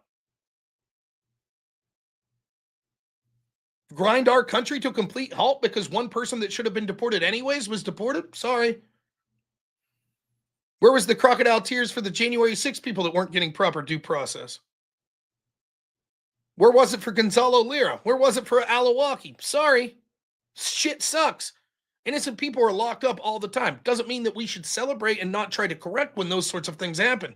When the system's clearly being exploited in lawfare and you have all these judicial activists that are trying to grind the gears to a halt of everything that Trump's trying to do, particularly when it comes to his deportation efforts, I'm not going to sit here and cry crocodile tears because one person was technically deported before they had a chance to say, hey, you have no credible fucking case that you fear, so we're sending you back to El Salvador, when we should have sent him anywhere anyways. Nah, the wood lights up a little in the back, but not really. Anyways, it's 4:15. I got to get to bed. The remedy is to pay him back by stopping the payment to El Salvador for his imprisonment. You mean just the payment for him? So how much are we sending per prisoner? Just curious. Are we sending like $1,000 a prisoner, $50,000 a prisoner? What is that your argument? Or are you saying that we should stop sending the money for all imprisonments until they send them back? No, fuck that.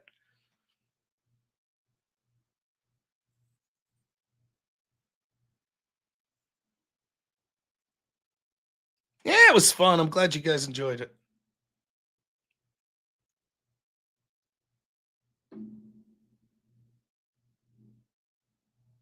Yeah, El Salvador is the safest country in the Western Hemisphere, but this dude still fears a gang that was there in 2011 that's probably been crushed by Bukele.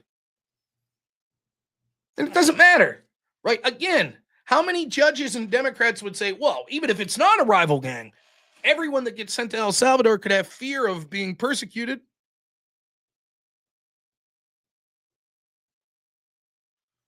Just Abrego. I don't understand what you're saying. Ace Man, are you saying that we just sent El Salvador money for one prisoner? My guess is, what was that amount of money, hypothetically? What was it? Like 50,000, 100,000? Was it like millions for one prisoner? It's a death camp. Okay, Penetra, if it's a death camp, then reasonably, any illegal from El Salvador would be fearful of going back. Create Penetra? Is that correct? If we're going to say it's a torture camp, it's a death camp, then every illegal that's in this country from El Salvador, we would say, well, we can't send them back to El Salvador. We can't send someone to a death camp, right? They'll fear for their life in the death camp. Agreed, Penetra?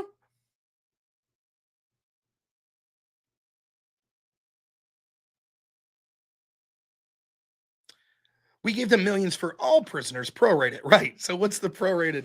We're taking away $20,000. I'm sure Bukele would say, okay. Right, and there you have it. Straight from the horse's mouth with Penetra there. That's the game. Well, we can't send anyone from El Salvador back. And then you'll be like, okay, well, let's send them to Venezuela. That's inhumane. How could you send them to a country they've never been to? You see the game? Starting to see it? El Salvador is this horrible, horrendous place. Can you believe how they treat people? No one, Penetra, and none of these Democrats gave two shits about El Salvador when it was the murder capital of the world. They didn't give a fuck. But as soon as they started jailing criminals, oh boy, they had a lot of opinions on how they were doing things. But those same people don't have shit all to say when an American citizen was imprisoned in Ukraine for the violation of for the crime of free speech. All of a sudden, it's different. You have to understand Ukraine. It's such a dangerous place. They had to do it. Starting to see the game?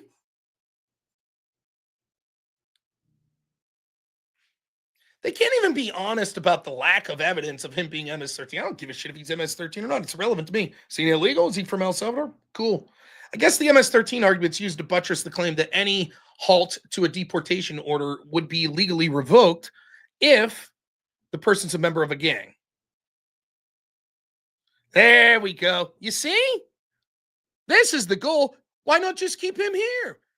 He's not sentenced to death, and he could work and help society somehow. And the same is true, I'm sure, of all 15 million illegals. You see? Here we go. The only evidence is the Chicago Bulls gear. Well, that's not true. It wasn't just Chicago Bulls. He apparently was also wearing a shirt that had like the eyes closed with dollar signs and some other shit. Now, I'm not saying that's particularly compelling evidence, but why can't you be honest about it? Oh, it's just a simple family man from Maryland with a bull's head on. And an unsubstantiated claim from a confidential human informant. Now, remember, confidential human informants, when it came to going after and spying on the President of the United States, Donald Trump, they were sacrosanct. We had to take Christopher Steele's word for everything he was saying, even though documents show that the FBI was well aware that Christopher Steele was being paid by the opposition of Donald Trump. But they said, well, he's been honest in the past as a confidential informant. So we take at face value his word and all of these things he's saying. And all the Democrats clapped like seals and said, yep, he was trustworthy. But when a trustworthy confidential human informant says, yeah, that guy's an MS-13 member, they say, he's not to be trusted. That's hearsay. It's enough to spy on the President of the United States, but not to revoke an illegal's bond. See? You see how that works? I don't believe that Garcia was deported under the Alien Enemy Act. Was he?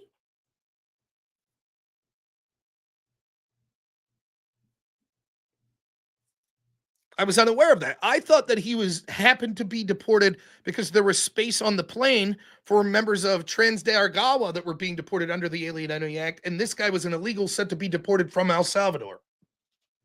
And so therefore the act wasn't, I could be wrong, but that was my understanding.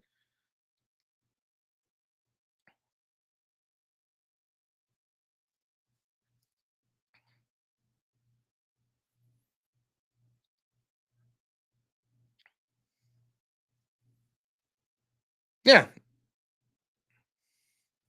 So if that's the case, and he was deported merely because he's from El Salvador and there was a deportation order, then him being affiliated with MS-13 is sort of irrelevant. It's just spice on the cake.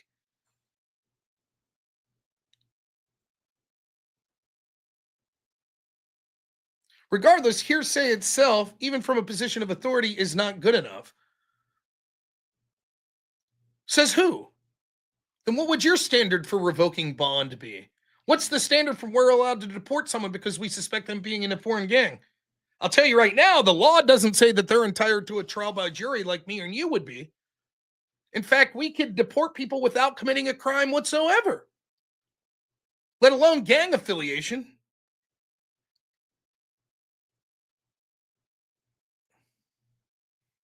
If my understanding is correct, isn't that worse? Well, no.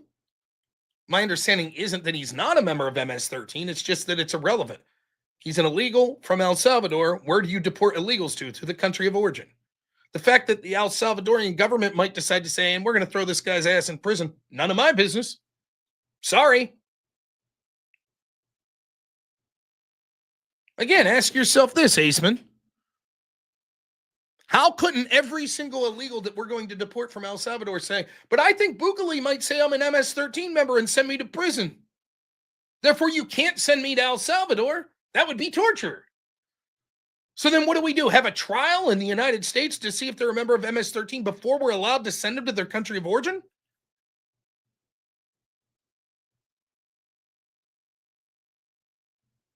Why are we paying for Supermax? My understanding that the money was sent to pay for Supermax for the members of Transdargawa, not for this guy. Do you have proof that we personally earmarked money for the imprisonment of this guy? Maybe you do.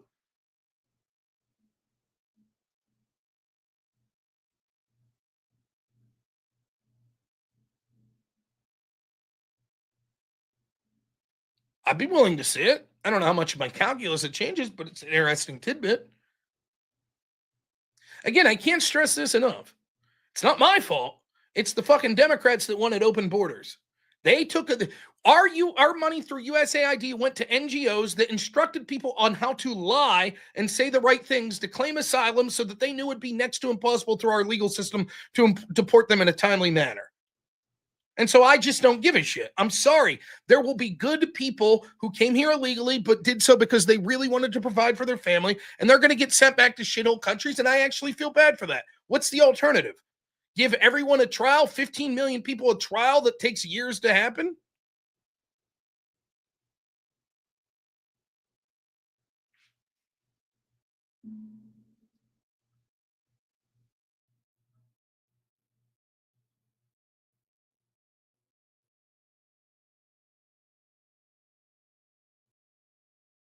Yeah, then he was accused of domestic abuse, though I believe the wife dropped the charges. Have I ever argued eminent domain of all China land in the Americas? No, but it's an interesting thought. All right, I've been here too long. I gotta get out of here. Thank you all so much. It's been a great stream. I really, from the bottom of my heart, everyone, and that includes Fatty, that includes Jake that moderated there, everyone that's been in the chat, everyone that donated, people from the Crucible crew, people from my crew, people from Fatty's crew or Jake's crew, if you were in here, people like Aceman, Benetra that I've been arguing with a little here, people like John Ruck, Brody, God Save It, who I see in here all the time, just the names that were on the bottom there, so don't think you're special, you bet. No, for real. It's been a rough week. It was really rough. And part of the reason why I'm staying up here is because I know when I lay down and close my eyes, I'm going to start ruminating on my shitty week again, which I'm trying to avoid doing. So I'm staying up way later than I should. But, you know, the greatest thing in the world is to have a family that cares about you. And no matter how shitty my life is, I know that they'll always be there to support me. And from the bottom of my heart, I've been given more by God than I'll ever deserve. I'm the luckiest person on the face of the earth. I'm a sack of shit. I've done so many things that are immoral, that are worldly, that it's shameful to think about when my judgment day comes, the things that I'll have to answer for. Now, I'm no murderer. I'm no rapist or anything of that. Never diddled children or anything like that. But we're all rife with sin, and I'm certainly no exception, and maybe worse than the average person. I don't know. And somehow I've been blessed with this fantastic family that, by the way, has been relatively healthy, myself and my family. And so I'm constantly aware that I am amongst the luckiest people that have ever existed. And I have these thoughts in my head that's like, if only I had more money, if only I could do this and that. Who the hell am I to ask for more? It's ridiculous. And yet, on top of all of that, I have the ability to come on here with hundreds of people, watch me stream, interact with me, like me or hate me, agree or disagree with me. They interact with me. And all of a sudden, for 9 hours, all of the shitty problems that I have in the world melt away as I'm arguing with morons about whether or not Bernie Sanders is a hypocrite. And it really means something to me. And I don't know how much it means to everyone else, but it does mean something to me. It really does. And it's another sort of just lucky thing that I have in my life that one person, let alone hundreds of people, want to watch me. So I know I still have to lose weight, Jazz. Absolutely true. So it means a lot. It really does. And I thank you and I appreciate it. And thank you for staying the last 9.5 hours with me and sort of helping me in a better spot to sort of get over some stupid stuff that I was doing. Not stupid, it's serious stuff, but get over some stuff that I was dealing with. It means a lot. And it really did help. So hopefully I represented you well this evening, and hopefully I'll represent you well tomorrow when I'm on Jake Rattlesnake's show debating some dude. I am not going to prepare for that whatsoever because I've been up here too much tonight anyways, and I'm going to have to spend a lot of time with Mr. Hank, my son and my wife tomorrow. So I'm very much looking forward to that. And that probably means we're going to the Minecraft movie, which I'm all for. My son's going to have a blast, so I'm looking forward to it. I think it's going to be good. So thank you again from the bottom of my heart.